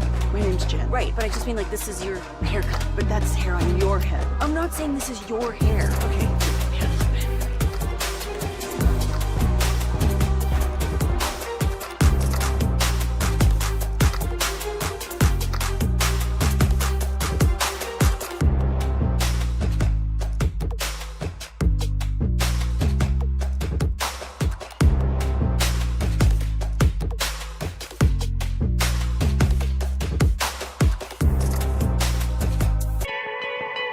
Yeah, buddy, welcome back. It's the G-Bag Nation here on 105.3 The Fan. Segment's brought to you by the Frankels. Life's unpredictable. Accidents happen. If you or a loved one's injured in a car or truck wreck, call the Frankels first. There's never an out-of-pocket cost. They only get paid when you win. 214 or 817-333-3333. Jump online at frankelfirm.com. Also brought to you by Cars for Kids. 972 text in said, my old boss was from Grimsby. It's a tiny bleep hole fishing town that smells just like it sounds. And they eliminated Manchester United from the tournament there, the in-season tournament they got going on, the Carabao Cup or whatever they renamed it to. Skip in Sunnyvale texted me and said Grimsby is a club based in Cleethorpes, northeast Lincolnshire, 4th division. So biggest upset we've had in sports in a long time. Here's the Chief. All right, and here's the bully. Hey. 2 for 2 now. Hey, this is beautiful. We get confused a lot. I think on Twitter it happens all the time. People are tagging you. People tag me for the Stephen Jones question. I'm like, that wasn't me. I got to give respect to Eric on that. It's about time you start owning that. But then people are tagging you for the Haka stuff, and I got to take ownership of that one. Yeah. So, hey, we get flip-flopped a lot. And people tag me in a lot of like, hey, hell of a job on the draft show stuff. And I'm like, hey, thank you. I appreciate that. I worked really, really hard for it. So hours of tape. Just nothing but tape, dude. Yeah. Just the ones that say that, hey, you missed on this guy, then you can say that wasn't me. That's when I revert it back over to you. Sorry about that one. YouTube has reached a short-term extension with Fox to avoid the service disruption for YouTube TV subscribers. So this is a big win. The two sides are going to continue working on a new long-term agreement. But for those of you that are ready to just sit down and college football your balls off on Saturday, don't worry. You're going to be able to watch Texas Ohio State at 11 a.m. That's right. Thanks to a short-term agreement. I don't know what short-term means. That could be a week. That could be the college football season. It's got to be the season. I would think it's got to be the season. We're going season. Yeah. And if it's wrong, you direct everything at Eric Giafalo. Zach Wolchuk. Not me. The Cowboys will place Phil Maffa and Kalen Carson on IR/returnable. C.J. Goodwin and Hakeem Adeniji are now signed to the active roster per Calvin Watkins of the Dallas Morning News. So that is official. We also have SMU's own Rashee Rice. He is being suspended officially without pay for the first 6 games of the season for the NFL's personal conduct policy. So he is eligible for reinstatement Monday, October 13th, but plan accordingly in your fantasy football drafts. Yeah, I mean, it felt like he was already slipping, at least in the one draft we did. He slipped. He slipped pretty good. And I was considering every time, I'm like, should I? Yeah, but should I? You just don't know. That unknown is tough. But if you end up getting that receiver room looking good, hey, come week 7, you're feeling great about the return of Rashee Rice because that could be a wide receiver 1 for you. Oh, for sure.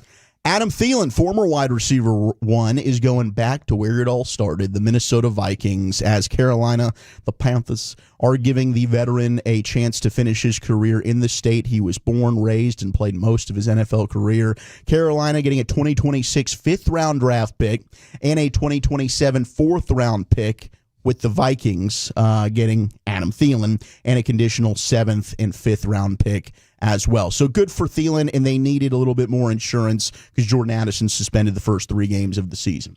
Still getting it done pretty good, 35 years old. Still a good receiver. I remember that Cowboys game a couple of years ago. He was really giving Jordan Lewis some fits that day. Tom Brady is going to get more access in the role at Fox. I guess the NFL's saying, you know what? We don't That really was care. terrible, Tom. What do you need to be better? Yeah. And week 3, by the way, is going to be Brady's first Cowboy game. Bears-Cowboys is his first one that he's doing for Fox. So we got to wait until week 3 to get it. Why are you looking at me like that? Brady didn't do a game last year with the Cowboys? This season. This year. Oh, the first. Oh, this year. For this year. I was about to say, I kind of felt like I heard you say. Oh, he did. He opened the season with the Browns. Yeah. But, yeah, this 2025 season, Okay. first game. Gotcha. Bears. and he's going to be able to meet with Shoddy and Dak and CD and Micah. It's just insider trading, bro. I think so too. It's like he just gets to do whatever he wants. Like his role with the Raiders seems pretty heavy. Like he is in the decision he's in the middle of all that. And so now he's going to pick the brain of the good and the bad and build a relationship with impending free agents. Like if I'm another owner, I'm thinking to myself, what are we doing, NFL? I mean, get Brady the hell out of here. I get it. He looks good. He's a handsome man. Screw him. It's the power of the networks. Probably carry, I don't know, one of the biggest sticks. All the money. And the whole dynamic. Jags are trading for... You think their stick's bigger than Tom's? Absolutely not. Is that a serious question? Maybe.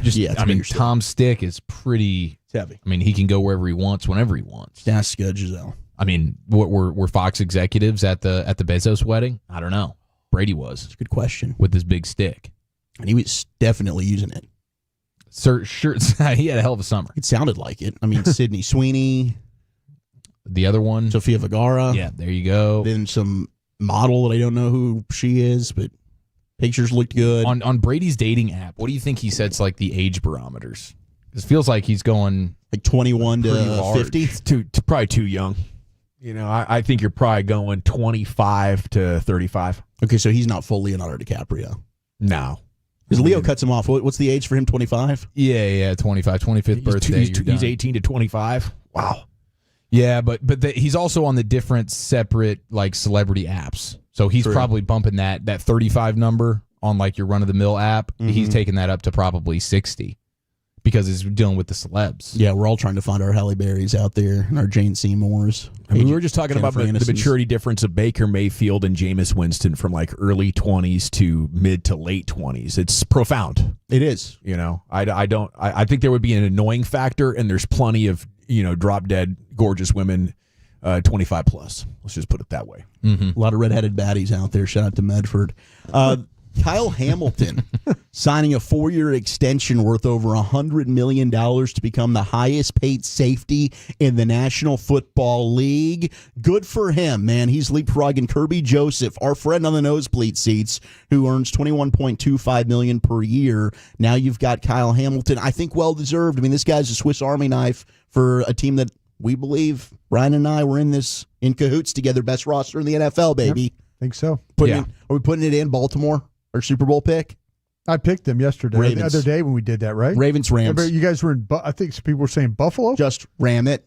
Yeah, I'll go, if we're doing non-Chief stuff, I'll go Buffalo. Yeah, just, because we could all pick the Chiefs. And would it be surprised? We've never been to a Super Bowl and the Chiefs haven't been there. Yeah, but I just don't know if it's a thing now. Everybody's picking the Broncos to win the dang division. I think picking the Chiefs now is you're in the minority. No, I still would pick the Chiefs to go farther than the Broncos in the playoffs, even if I'm taking the Broncos to win the division.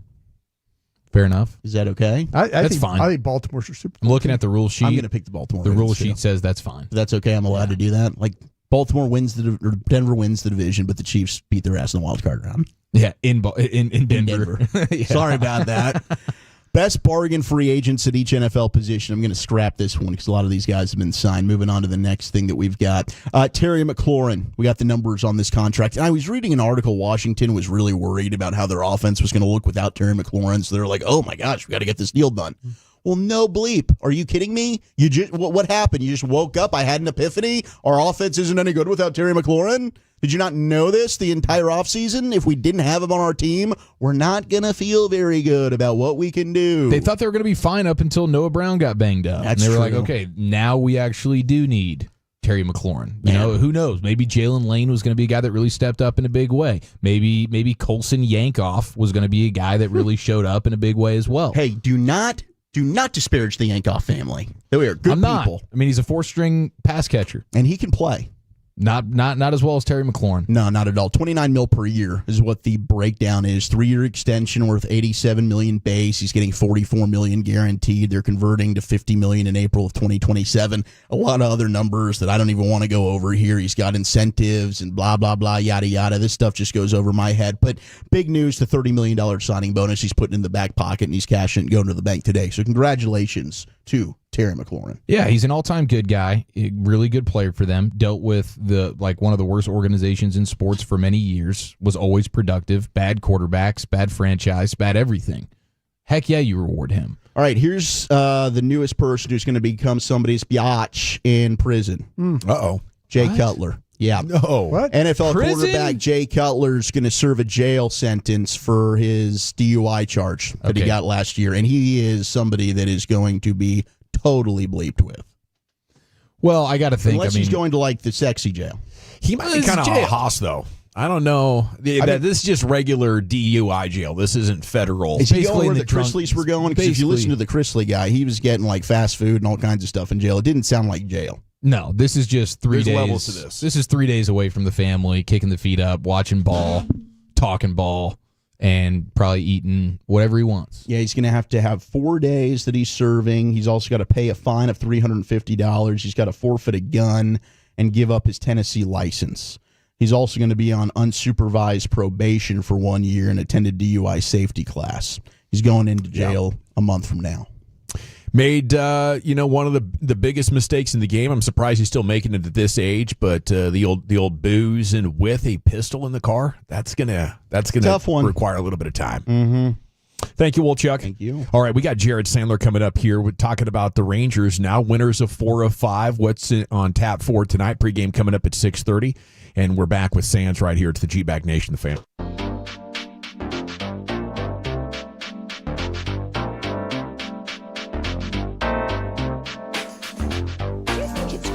Got to forget something else to remember that Uber Eats has roast. No, that's absurd. Hey, remember when you used to be what was it, Pepper Lady? Pepper Lady? Wasn't it Cinnamon Sisters? Basil Babes. Saffron Squad? Nutmeg Maidens? Paprika? No. Nutmeg Maidens. I just said that. Was it Spice Girls? Doesn't sound right. Was it Saffron Squad?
you're in the market to upgrade your vehicle, get to Classic Chevrolet in Grapevine.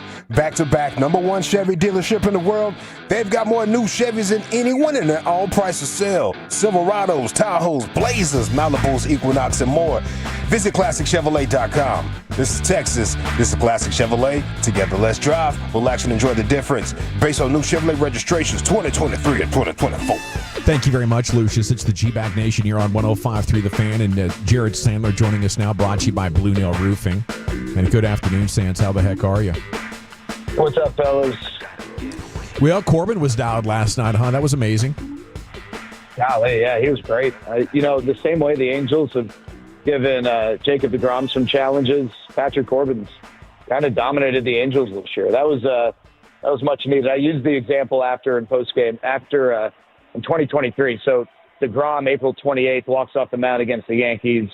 He ended up not pitching again the rest of the year. I don't know that we knew that was going to be the case in that moment, but it certainly was ominous. And then the next day we learned he was going on the IL, and Nathan Avaldi had a complete game shutout against the Yankees. It was just kind of like an energy morale boost.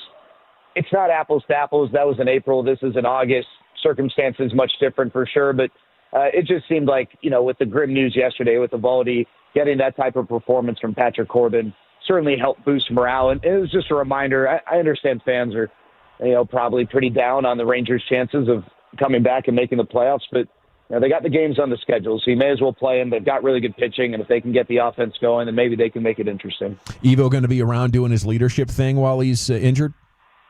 Yeah, for sure. I'd be surprised if he didn't travel. I imagine he'll be there and doing everything he can, rehabbing as much as he's able to rehab while he's with the team, and then just being a presence and helping out however he can. What do you make of his long-term injury concern now with 3 in a season? Yeah, it's a fair question. Obviously, he's not getting any younger. Maybe he's not a guy you can rely on to give you, 200 innings, 180 innings. But hopefully you keep him healthy, and maybe you just have to monitor things next year and be smart. And if you can have him ready for August, September, and October, then you feel good about it. So maybe in April, May, June, you just play it a little more conservatively. It's always tough because these guys want to play when they're healthy, and so it's tough to just say, hey, we're going to skip your start because we just think it's the right thing to do, even if there's nothing that is giving them a reason to. But maybe in this case, you just got to be smart and play it conservatively. So I guess we'll see. But at the end of the day, I think the Rangers are hopeful that he'll be able to recover from this and come back next year and be ready to go and presumably start on opening day. Do you think this spot can be Jacob Latz for the rest of the season, or are they going to look externally at a guy like our old buddy Andrew Heaney? Yeah, Zach, I'd be surprised. Well, I shouldn't say surprised.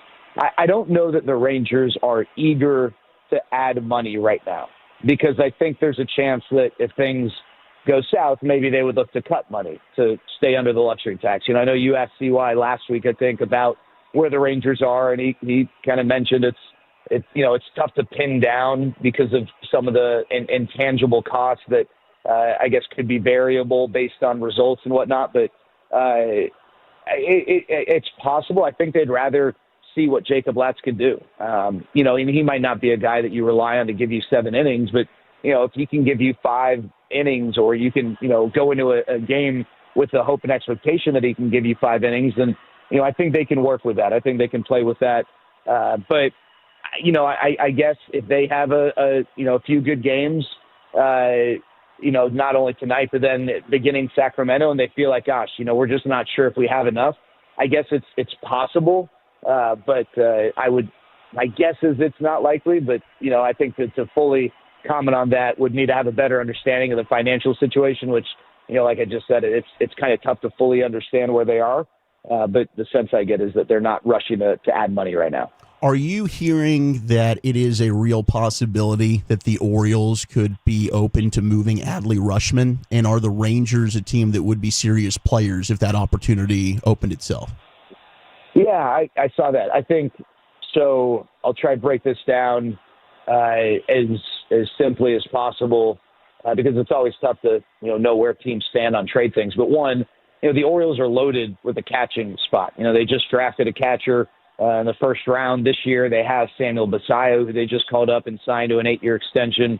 Adley Rutschman's 27, and he's having the worst year of his career, and they're going to eventually have to pay him even more. And I don't know if they want to do that with all the money that they just invested in Basayo with the catching depth they have organizationally. So leg one, yeah, it would make sense that they would be open to that. Leg two of this is, well, do the Rangers need catching? And I think the answer is yes. I think the Rangers would definitely be open and eager to add catching depth, especially major league proven catching depth. And, maybe they could, I don't want to say get him at a discount, but the reality is he is, like I mentioned, having the worst year of his career. It's batting average, on base, slug, all down.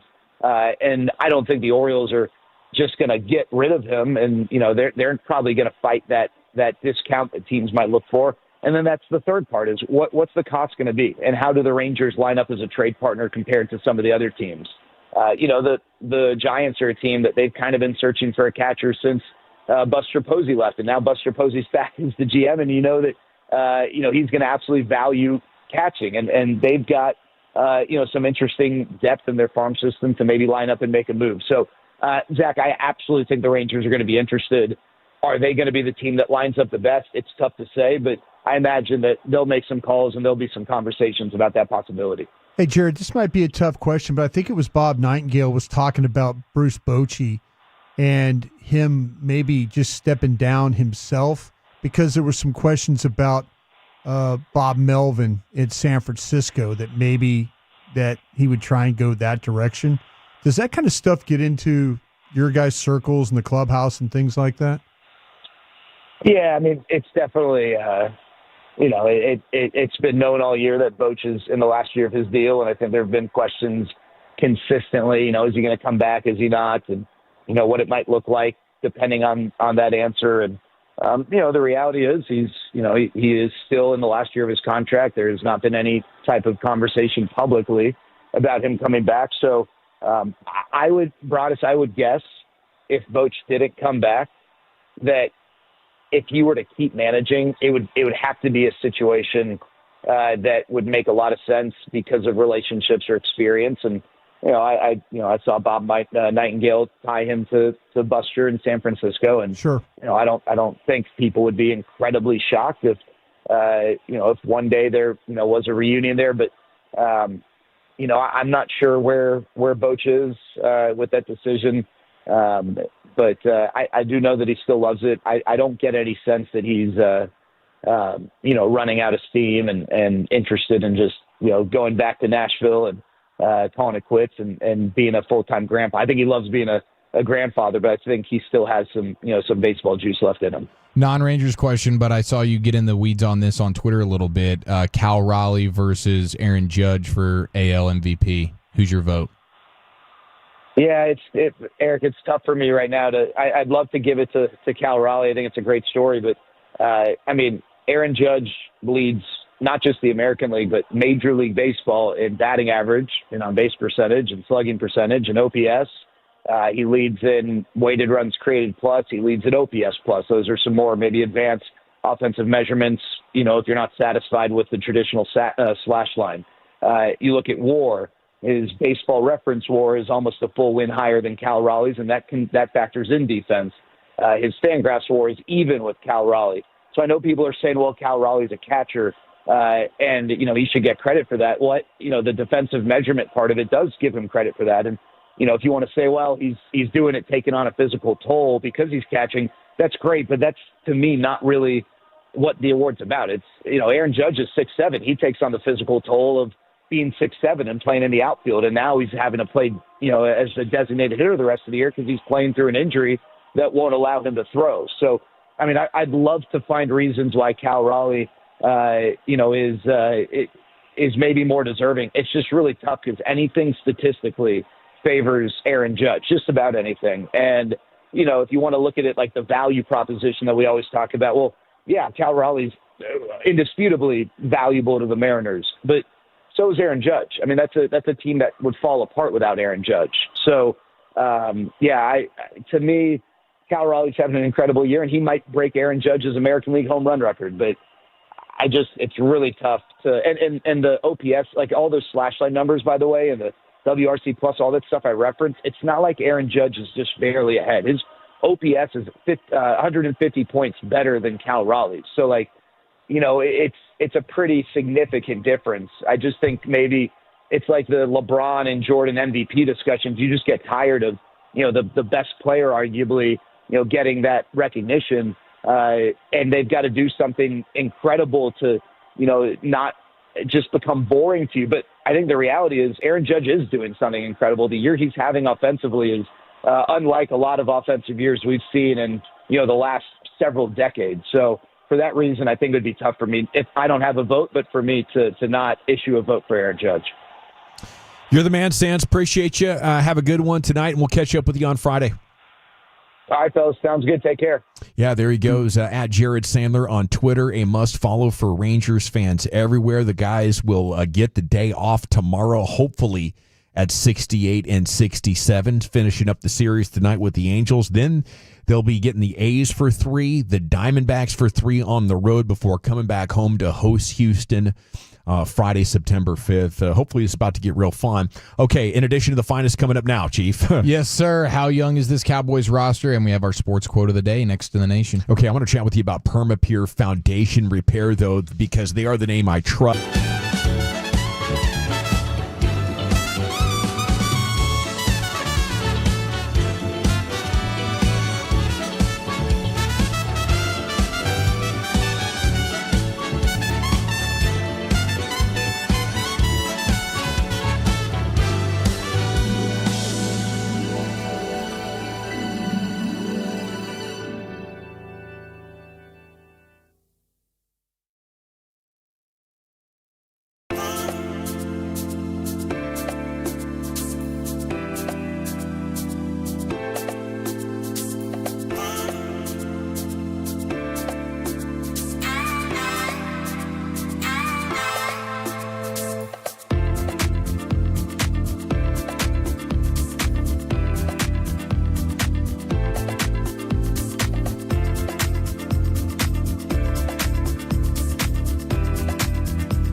Forget something else.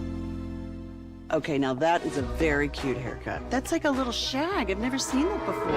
Well, I mean, of course you have. It's the Rachel. Oh, is that your name? No, I mean like your name. No, I'm Jen. My name's Jen. Right, but I just mean like this is your haircut. But that's hair on your head. I'm not saying this is your hair. Okay.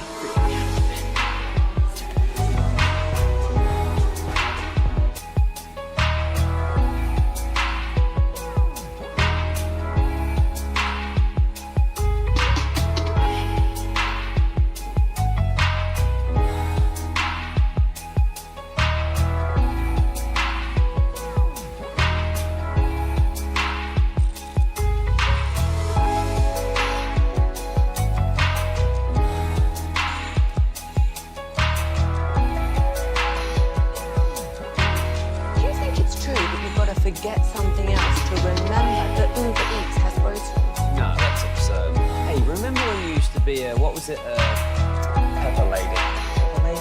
What? Cinnamon sisters? Basil Babes. Saffron squad? Nutmeg Maidens? Paprika? No.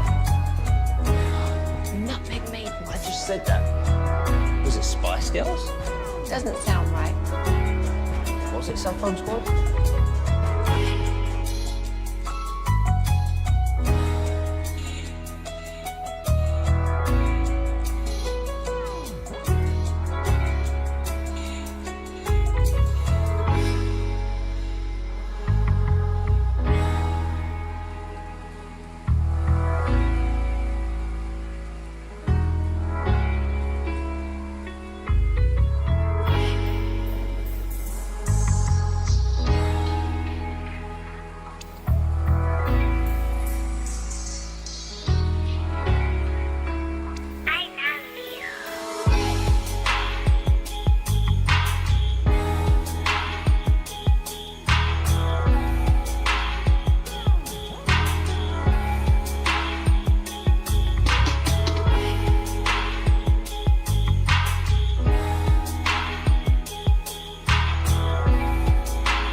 Driven by our D&M Leasing Studios, you're rolling with the G-Bag Nation on 105.3 The Fan. Welcome to the nation.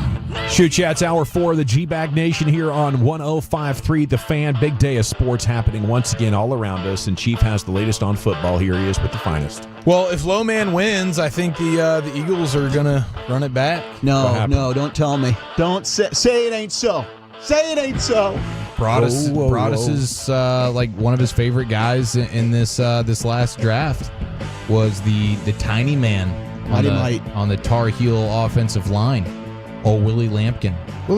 And he kicked ass in the Cowboys' first preseason game against the Rams. That was a good tune-up game for him. He was like, He looked great. I'm surprised when you get a chance How to he play watched that film, thought, man, you know what? Landon Dickerson's going to be out. Maybe I'll just put old Willie in there and let him put Willie on Mozzie and let Saquon go to work, man. Wreck some shop. Willie Lampkin, he is a tiny, tiny man. You may remember seeing him in that Rams-Cowboys preseason game.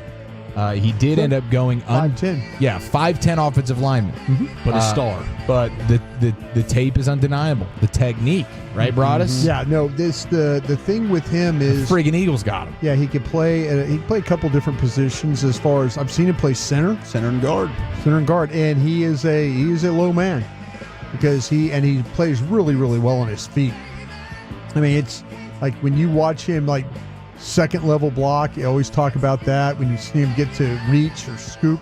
The thing that and he can sit down. This guy's a former championship wrestler too. So, always give me a guy from Belglade, Florida, or give me the championship wrestler guy.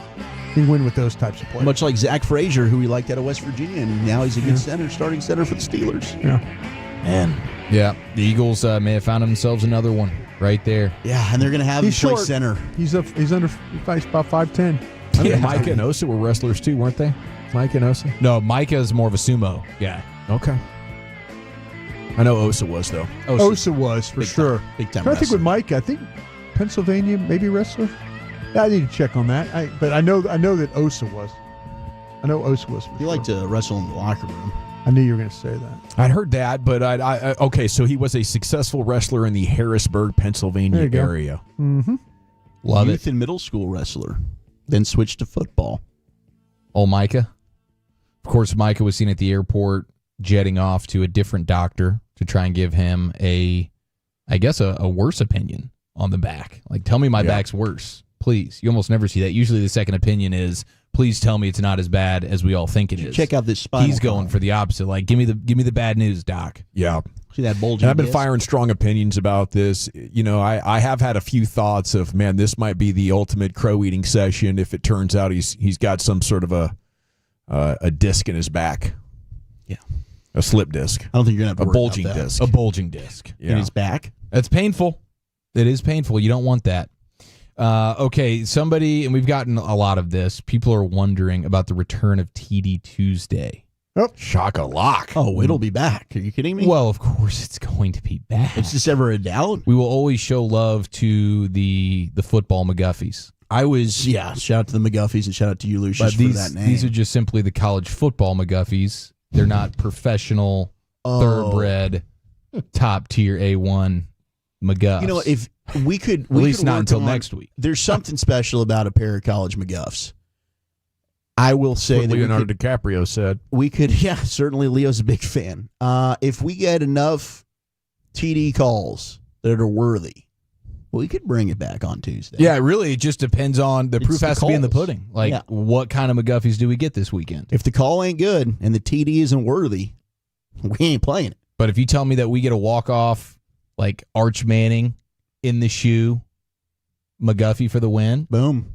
We might have to go back. Craig Way on the call? Absolutely. Yeah, Craig Way. Book it Tuesday at 6:20. I think the Rangers are in Arizona with an 8:40 start.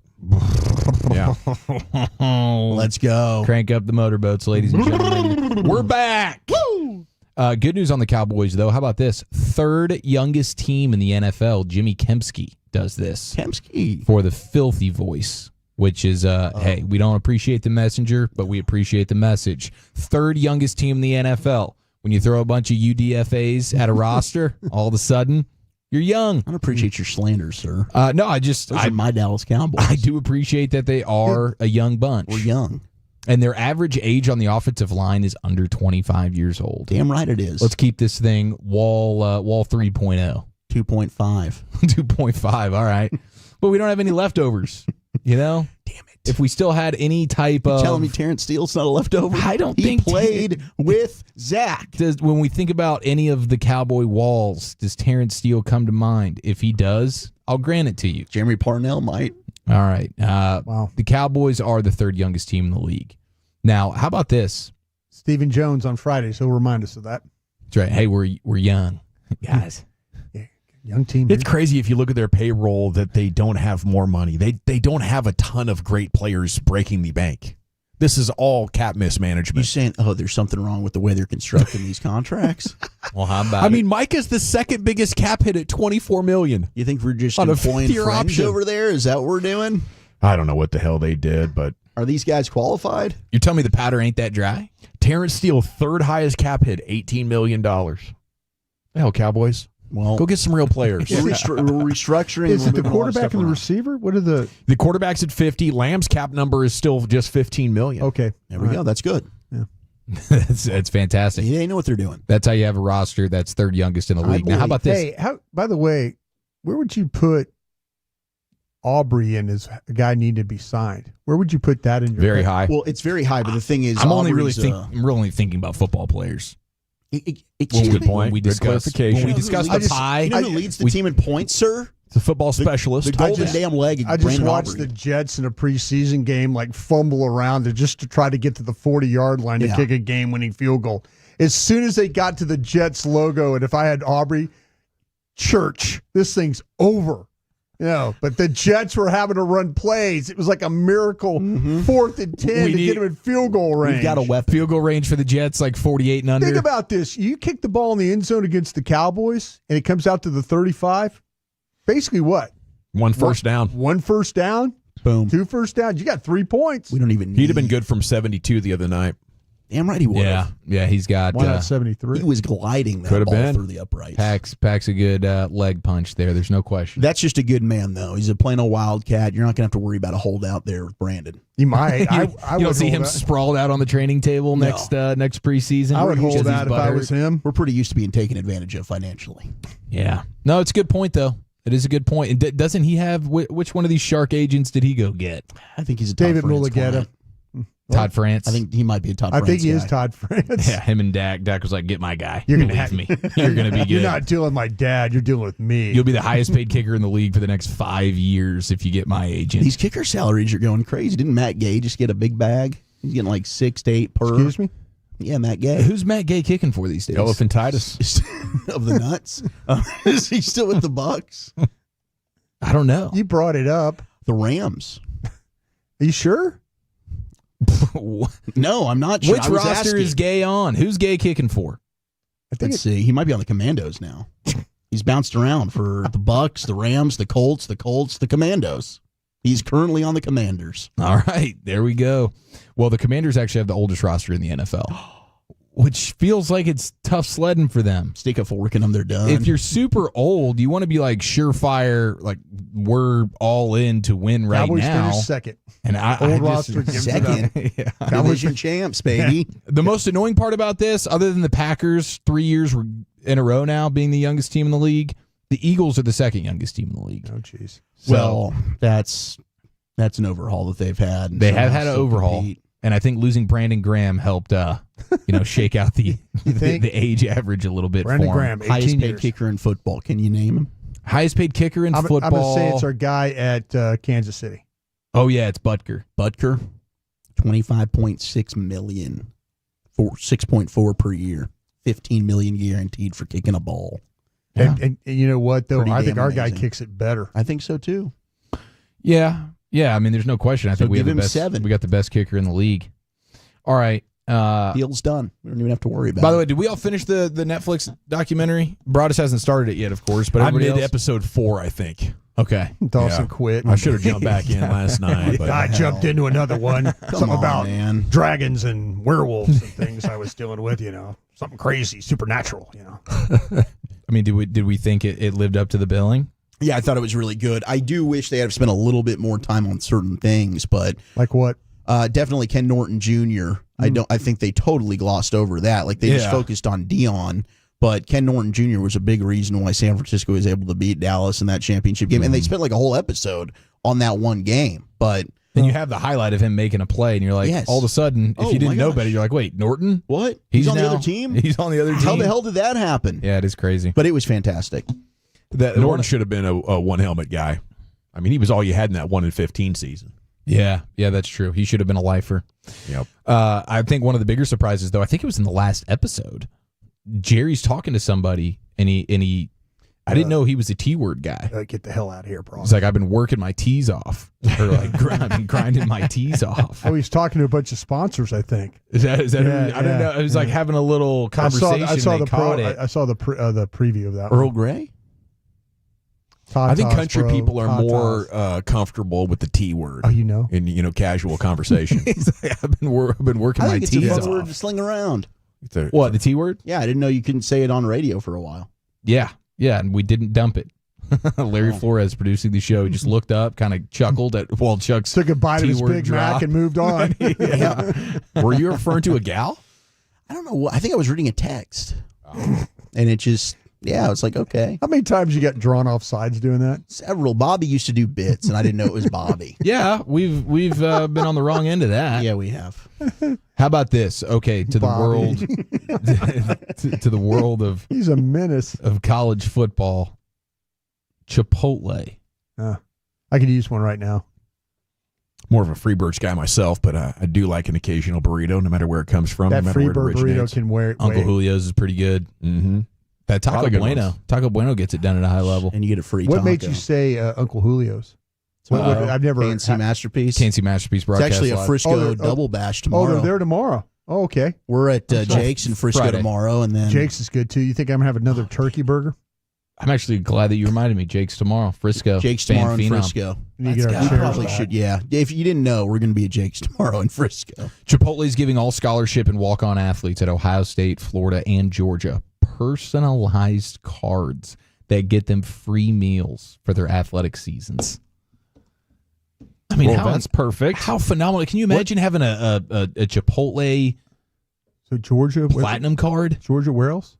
It's Ohio State, Florida, and Georgia. Ooh. For whatever reasons, they got to deal They with they Chipotle, and must now have a all deal. their athletes, They're walk-on have athletes, a you said. I thought you- scholarship and walk-on. Oh my gosh, really? How would you not do 2 a day, especially if you're an athlete working out, burning 5,000 calories? I'm thinking minimum 2 burritos. Is this just a for day. the football season or for the entire year? For their athletic season. So whatever season you're in, So when from you're right now till January 15th. yeah, for football, Man, that's absolutely amazing. Isn't that how clutch is that? Incredible. I'm just Who would, in this room? How are you signing anywhere else? Yeah, in this room. yeah, seriously, dude. Who would I get- abuse that? Yes. Oh, Chief. yeah, don't put a minimum on me. Yeah. I'll tell you that. I'll go swipe that card 9 times in a day. Watch me. they would call you. My friends are going to eat. Yeah, well, that's what they'd assume. There's no way you've done all this work yourself, Eric. Dude, did you just order 6 burritos? I do love that. They would instantly call you in. They would. They say, like, you swiped your card like 42 times in the first 2 days. We had this problem. Cowboys had a sponsor, Cowboy Up, the haircut place. Yeah. The high end, like, top tier. Yeah, they did the beard shave. All You used a hot towel? everything. Brian was in there too much. No, I tell you what happened. We were getting that stuff for free, and dudes went in there and weren't tipping the gals afterwards, or weren't or asking for too much. They were standing like 2 hours in the chair. Oh, doing like they just get up and like wouldn't tip and they came back and they said, hey, enough. And it ruined it for the rest of us that would tip, and even though it's free, you can tip on the service. Sounds like you need to tip. Yeah, not you can, you should. But they didn't. It's a must-tip situation. Our crew was so crummy. We just sat in the chair for 2 hours and walked away, and then it just ruined it for everybody. Terrible. Terrible. Right. I thought Arch Manning was going to have the college football quote of the year. He didn't? Got one upped already? He's already been one upped. You said it was the quote of the year over there, by the way. I'm just saying we have a new nominee. You're a knee-jerk overreactor. I'll let you guys. Everything's the best today. Yeah. I'll let you guys That's the way decide. he's lived his life. Deshaun Singleton. I'm doing my show, kids. Be quiet. I've got one of those today. We're doing Love the Star. Right when Love the Star pops on, my daughter walks in. Oh, jeez. I'm like, Daddy's working.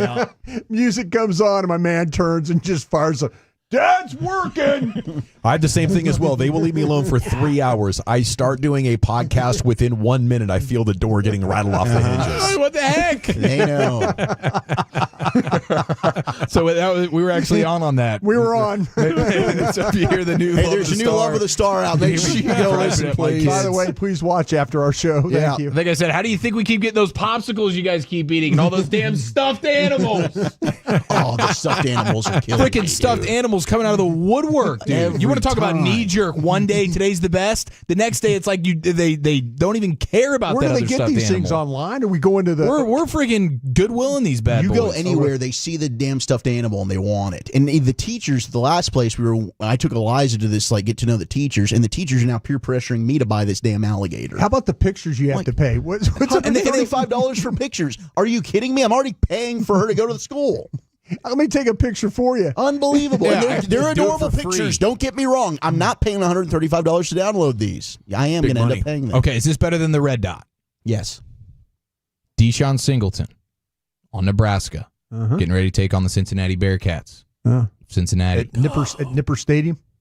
Says, no, Kelsey's. I think it's actually at... I want to say, I think it's at Arrowhead. Is this a neutral site game? Yeah, I think it's it is at Arrowhead. An Arrowhead Mahomes situation. is going to be there to watch his buddy. The quote reads, "We finna make people in wheelchairs stand up." Right on. Bringing the power of the Holy Spirit to this game day. Our talent is so awesome. We're going to be performing miracles for hundreds of thousands of people. You come watch us. We will fix your... I'll say miracle. Your physical issue. Let me give you the real quick miracle. I know we got to go to break. It's better than Arch. Have you ever seen the miracle of when people fly Southwest Airlines? No, but it's not cool anymore to fly Southwest, dude. They're fat shaming the hell out of us. No, I know. But have you seen what happens? No, wait, no. What do you mean by the pound? What do you mean by this? No, those people, they have like those wheelchair services. Like there's 25 people lined up to get on the plane. Yeah, they get to go first. And then they go and then we land, and next thing you know, they're dancing off the plane. Yeah. I mean, not everybody. I'm sorry, not everybody. I don't mean that. Cramp. Yeah, abuse. But there's like, I know. I've thought about abusing it a couple of times myself. When I get to limping. I saw a lady. I saw a lady get up and go get food and come back. Sit down in the chair. Game in the system. I back. almost asked her. I'm like, ma'am, can I have some of that food since I've got A14 here, and you're just going to take it away from me? I celebrate those people. You're getting abused from the moment you check your luggage in. Man, abuse and disrespect for the amount of money you've spent. I'd say whatever value you can extract inside that fuselage or that airport, have at it. Gosh.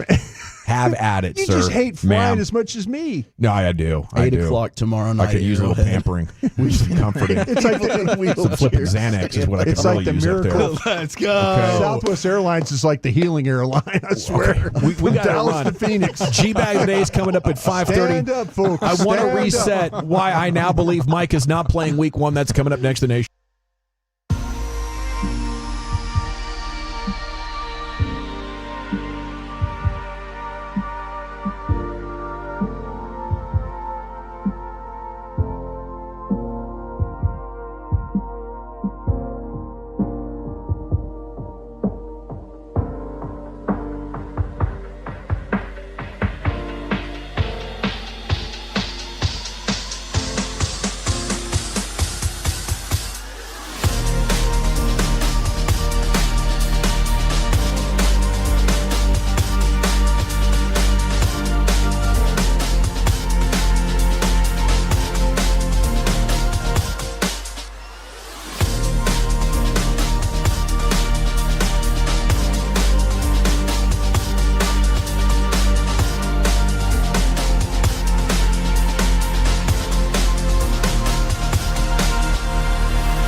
Jose stands tall atop his sustainable flooring company. Totally. It's renewable and moisture resistant, but we have several green options too. Or we got some beautiful reclaimed oak. But floored by his success, he needs to hire more installers. I need Indeed. Indeed you do. When you sponsor a job on Indeed, it's easier for talented candidates to find it, which makes it easier for you to hire them. Visit Indeed.com/credit and get $75 towards your first sponsored job. Terms and conditions apply.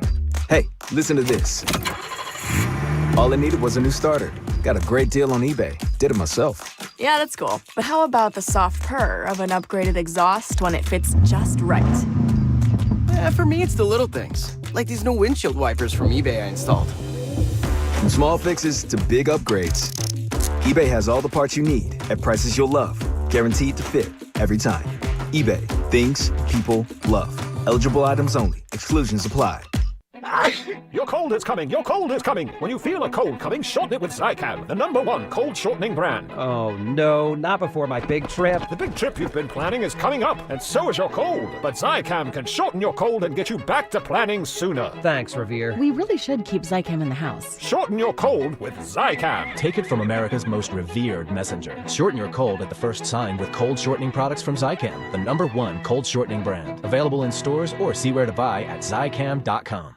This segment of The Fan is brought to you by DFWsecurity.com. It's football time. Get ready for kickoff with DFW Security. Protect your home or business with smarter cameras and better access control. DFW Security has secured Texans for 30 years with a 4.9-star rating on Google. DFWsecurity.com.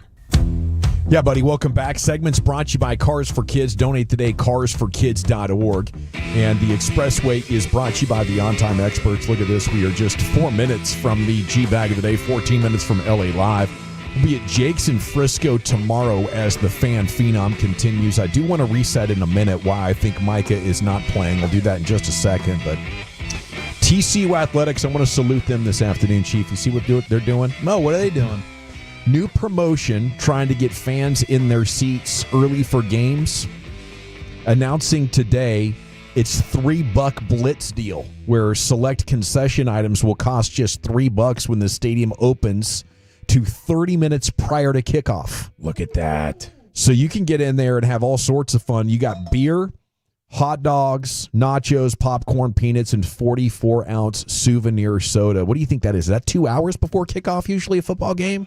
Yeah, I mean, you can get a lot of cold beer down at $3 a pop. Yeah, that is It's pretty a smart fantastic. promotion. Get the crowd going. It's also tough too, though, because I mean the tailgating is a heck of a lot of fun, and right? It's free. Yeah. So and yeah, exactly. Yeah. You're bringing your own coolers and whatnot. So I get it. I like the move, but I also understand if TCU fan guy is like, yeah, but I kind of like the pageantry of tailgating in the parking lot with my boys. It's amazing. And we're still just as buzzard walking in there. Absolutely. Yeah, maybe more. Perhaps more. You got all kinds of fun you could be having back at that tailgate. You got shots lined up. You got Jello shots. Maybe $3 a beer coaxes some more folks in, and they're just trying to get that energy at kickoff. Yeah, I get it. But I mean, when I was in prime college football mode, we'd be drinking our last beers as the kickoff was happening. And now it's time to walk into the stadium while we drink just one more. So with Micah, I'm now convinced. That's the way to do it, right? Then you run at halftime, then you run back to the tailgate real quick and run back. Oh yeah. What's the most beer you've ever carried into a stadium? Have you ever done that? I don't think I ever have carried beer into a stadium. I've carried a couple of flasks. I carried 18 beers into a stadium one time. Look at you! How'd you do that? You strap them to your body? Well, what I did was it was a late season. Cowboys used to have a deal. I had guacamole, so I've got stuff in my teeth, I think. It's all good, man. I'm sorry. Delicious guac. It is. It really was good. I was in there talking to Spittle about it. And so it's an important conversation. I'm glad you guys had that. It was. Now I got it. I'm clean. I feel good now. Okay. So we were it was Texas Stadium used to be like Irving was a dry county.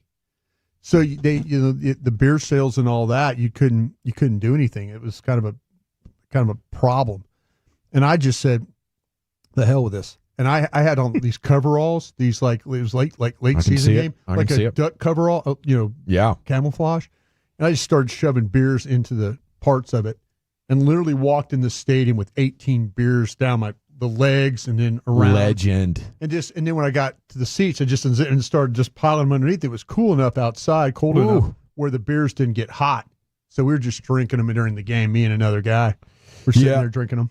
I mean, I took a couple of beers out of a grocery store one day, but that was regrettable. Did you guys ever do a thing where you took oranges and used a syringe and shot them up with vodka? Never done that one. Yeah. No, but you did dump out the 70s were a fun time. Yeah, you take the apple sauces and fill those with like liquor. Applesauce. Yeah, because they had the pouches now. Oh yes, the applesauce pouches. Yeah, see, that'd be perfect. I could see like doing squirt those out. like those Capri Suns and like they like that fruit punch. Putting vodka in those would be good. You know? All right, sorry. I'll hold this Micah thought here for a little bit later on in the show, but I am convinced he's not playing week 1 today, flying out of town to get a second opinion on the back. It appears he is creating the pretense for sitting out week 1 on a medical, or at least until they can get an appeal done of that medical decision. I think at that point you got to go find a third guy, an independent guy who can make an official ruling that'll be the final record. It's time now to go into the Pimp Cup. Here's Lucius Alexander. Your G-Bag of the day. Yeah, baby. 1 for the money, 2 for the show. This G-Bag of the day. We do it every weekday on the Fan at 5:30. It is presented by Berkey's Plumbing, AC, and Electrical. My name is L.A. Lucius Alexander. You can hit me up at Lucky Lucius P on social media. I'm getting through those Instagram replies. Sit back, sit tight, I'm coming to you. Pause. Lucius Alexander on Facebook, you can find me there, or follow us all if you find G-Bag Nation on Twitter. And the Expressway is brought to you by the On Time Experts. It surely is. All right, this is day 2 for this champion audio. Champion sound boy. My man was insulted by his Jamaican neighbor. This is crazy. Yeah, my man got assaulted. And he's telling the police about it, the Bobbies. This happened overseas. Apparently, he was confronting a dude about the phrase, suck your mother.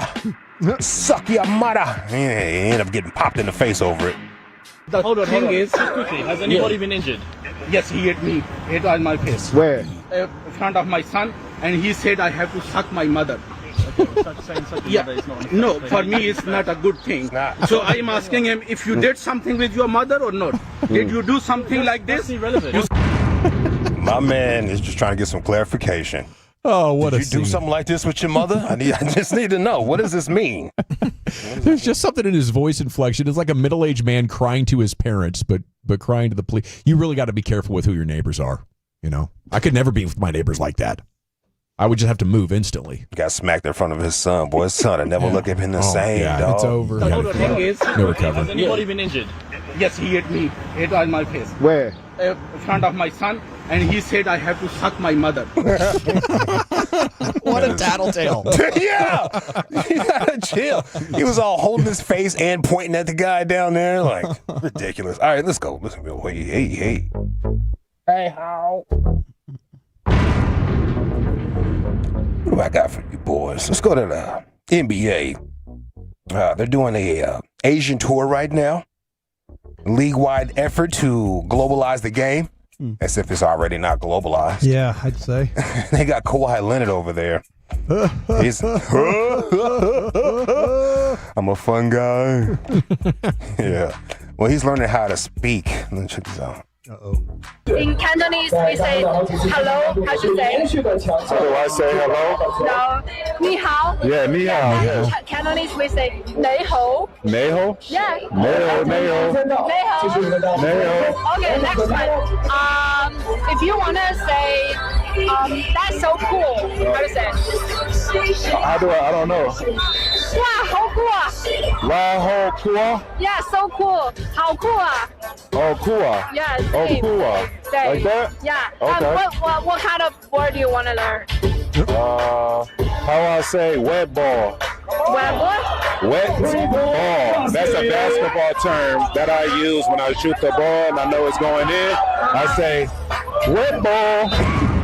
Wet ball. I don't believe him. I don't believe him. I don't think he says anything out there. Felt like I learned some Chinese or something in there, though.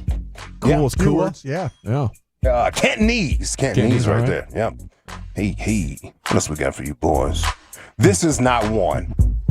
But last week we played a parrot, and he was in his bag, drunk off tequila. Now we got a parrot right here singing some Whitney Houston.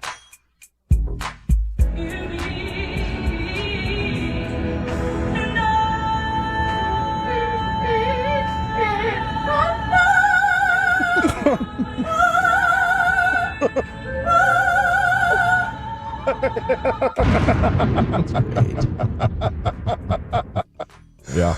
It's cool at first, but then every time you play a song, the parents wants to sing along. Wants to sing. Yeah. Like, hey, girl, you and your parent got to get on out of here. I can't imagine keeping a parrot for any more than a couple of years. Just starting to get annoying, yelling. They tell on you, too. You know what I mean? They will tell on you. They'll snitch. They will. Oh, Barbara. Like, there's no Barbara here. That's Jamie. Barbara told me to suck my mother. There's no Barbara here. Now, who the hell is Barbara? Your parent said.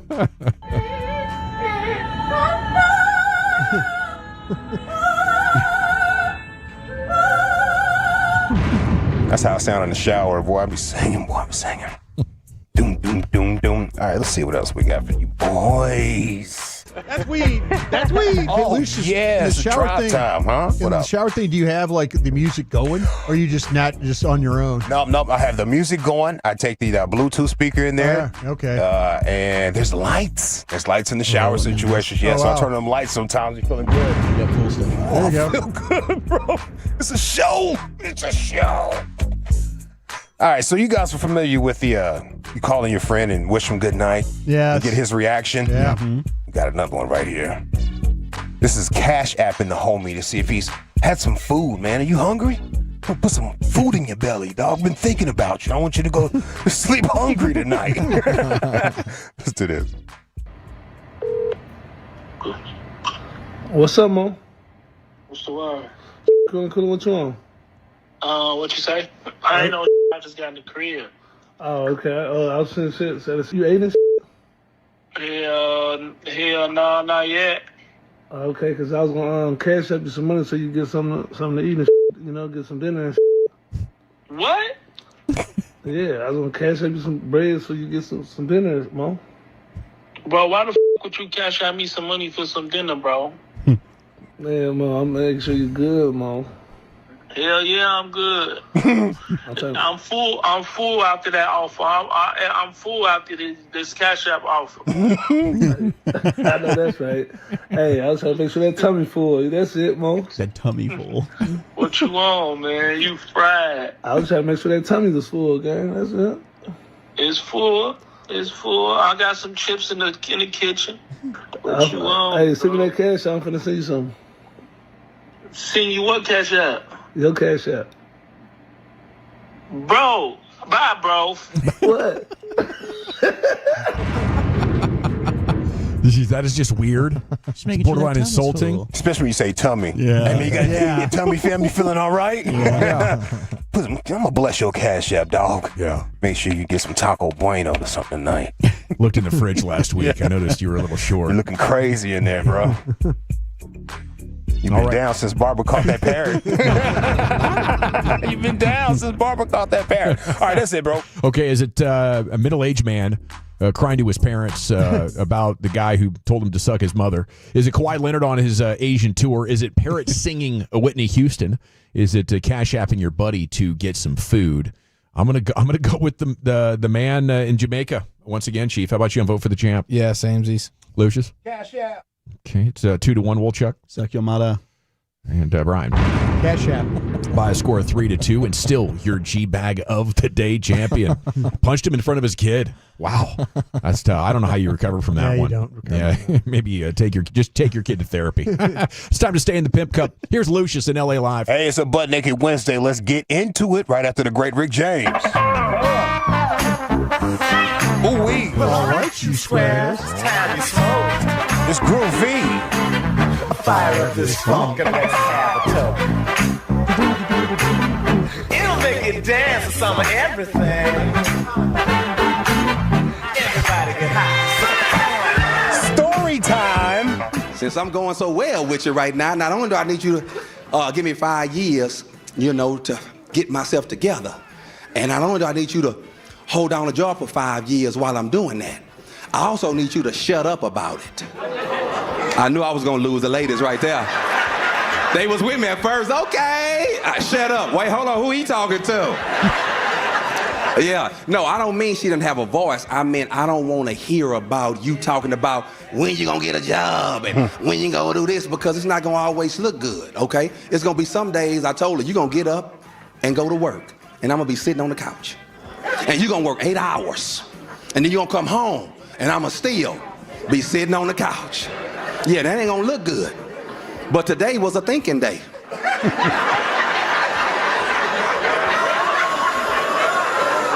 And the Bible says, so a man thinketh. So is he. It's butt naked Wednesday. Yeah, girl, get off my back. I'm thinking of a master plan here. And I'm playing 2K. Yeah, I'm on a roll right now and on the My Player. Please, I can't. Please, baby, please. I gotta be in the right frame of mind. This is LA Live for Wednesday, August 27th, 2025. It is a butt naked Wednesday here in LA Live. Welcome into the first time, last time, and long time listeners of this station. And shout out to Miss Erica Badu for naming today Butt Naked Wednesday. Girl, you seen the future. You called it. Oh my God, you called it. How'd you know? Peace to the guys at Earths out there. True indeed. This is Guy Body over here. Arm, leg, arm, head. That man in LA has knowledge of self, son. That's for sure. LA Live is sponsored by Greystone Roofing and Construction. That is greystone-roofing.com. Let me do one more thing before we get started. A white older lady gets on the elevator with me, and all of a sudden, she clutches her purse. It made me feel some type of way, and then it made the whole situation uncomfortable because I'm pulling, she's pulling. I'm pulling.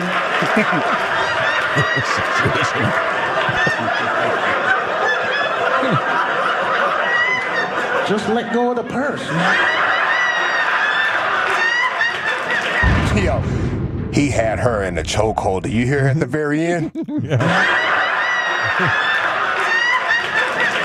Got her in a chokehold, dog. Butt Naked Wednesday here at LA Live. Us black people, we live. I got a question for the Tolos right here. I asked this to the Tolos that follow me on Facebook and on, Threads. Oh, yeah, on Threads too. I'll be on that Threads, bro. Hey, hold on.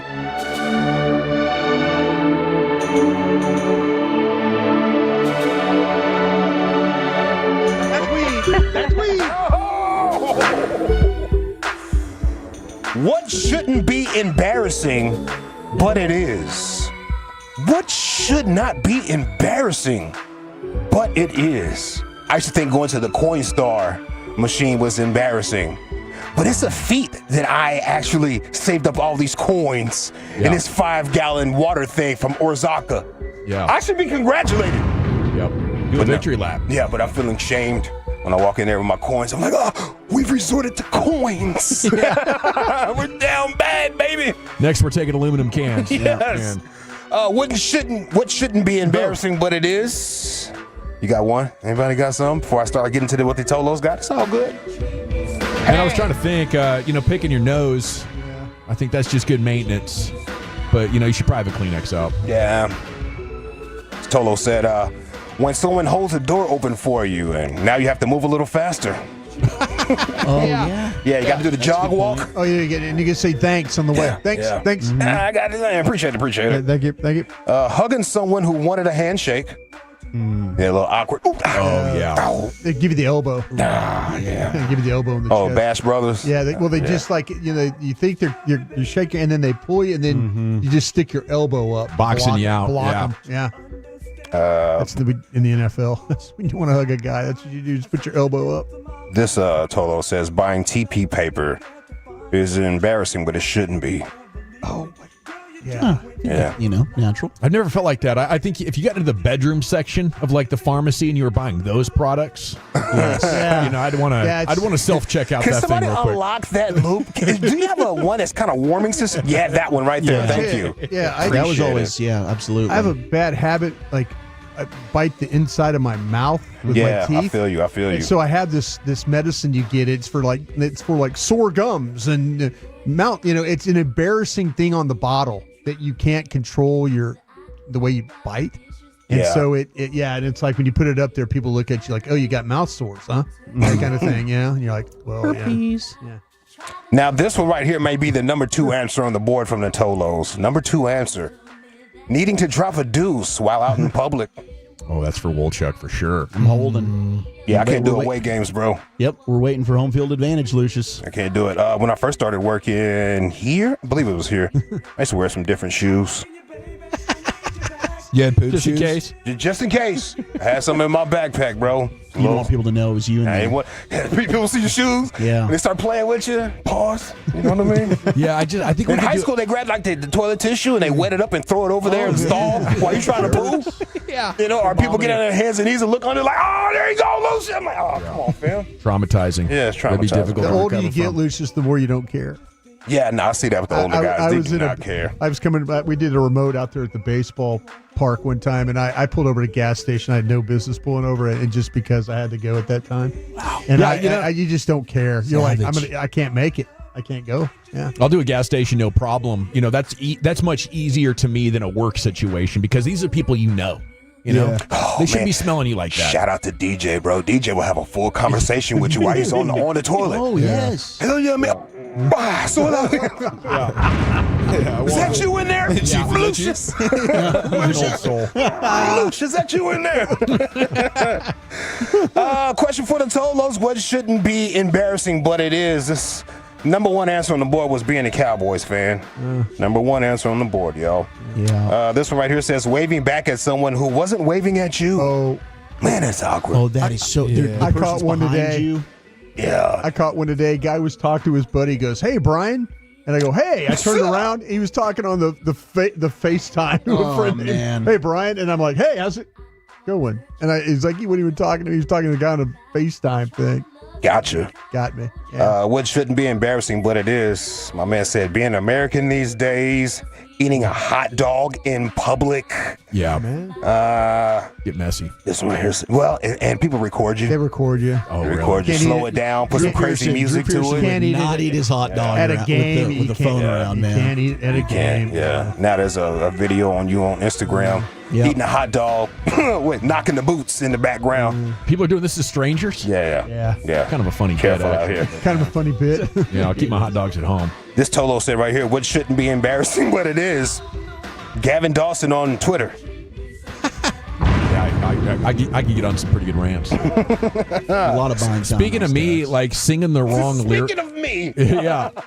Having the wrong lyrics to a song, and then you've been doing it for years, and someone's like, actually, it's so common. What are you doing? Yeah. Fred and CA had like a whole segment on this over the weekend, and it's true. Like, you just think, oh, I thought those were the words. Hold me closer, Tony Danza. Yeah. There's a bathroom on the right. Oh. Elton John's got a couple of those songs. Yeah, he does. What shouldn't be embarrassing, but it is, when there's 2 doors and you try the locked one first. Oh.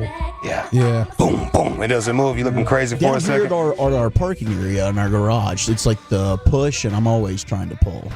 Speaking of our garage, they have changed. I know this is not for everybody out there, not going to know, but they have put the trash right where you press the button to go up on the elevators. Mm-hmm. Have you seen that? Yeah. So if you have your card in your hand, you're going to drop it in the trash. It's crazy. Oh. Crazy to me. It's bad planning. It's you scooch that over. It's awful. Eating in front of men when I'm really hungry. That's from Nakia Campbell. Go ahead, girl. I told her to crash out on those wings. Don't worry about what that dude's thinking. Crash out on those wings, girl. Let me tell you what, man. Some of my favorite crawfish boils are when, like Avery Johnson's wife was punishing those crawfish. Nasty. Yeah, she rolled up her sleeves and started eating. Yeah. I'm like, man, that did my heart good. Don't worry about it. You're going to make that man more comfortable. Like, look at this savage I got. Yeah. My God. One that knows how to order off a menu. Yeah. Let's go. What shouldn't be embarrassing, but it is. This lady said being on your period. Oof. Both of my dogs are in heat right now. Both of my dogs. They're walking around the house with their toys as if these toys have become like puppies to them. Wow, that's kind of cool, actually. Yeah, I mean, yeah. They're fighting over which pups are theirs. It's kind of weird. Do you got to put them in the diapers, the dog diapers? Yeah, I sure do, because they make the little bloods and whatnot. So are you gonna breed these dogs? The little boobies are big? Nope. I would, but Valerie would keep all the puppies. Oh. Yeah, it'd be a house of 8 dogs. Would you want somebody to sell your puppies? That's their mom. Yeah. What shouldn't be embarrassing, but it is. My man said farting. Got a lot of that on the text. It's natural, man. Need it out. Yeah. Yeah, according to Larry Broadus, no problem. I love it. In church. In church. For real. In the name of the Father. He's got a lot of... Just looking around like nothing's happening. And he's 80 or something like 86. that. That's a lot of trust, bro. 86. 80. He doesn't That's care. a lot of trust, Oh, man. he's got the depends on. Yeah, when I get my... Okay. That's the I see why you let it go. That's the trust. Okay. For my dad, see why you let it go. My dad from behind, he looks like a 2-year-old when he wears He's his not like too worried. sweatpants. Oh, it's sagging in the back. Oh, jeez. He's like a 2-year-old. When you're wearing those, is that just a fail-safe, or is that like that's my restroom? plan. No, like, that's ha- my toilet. No, he has to. He never know when something's like that. Lose control, prostrate, fall stuff right like that, out. Yeah. Well, Dion was talking about it, right? Right, But yeah. It's just because he's the older guy. you know? Totally get it. Respect, man. I'll be there around the corner. I believe it's called incontinence. Boy, the farts that I drop when I eat my fiber gummies. Oh, geez. Fantastic, bro. Fantastic. Oh, I can just feel my belly going, sucking on in.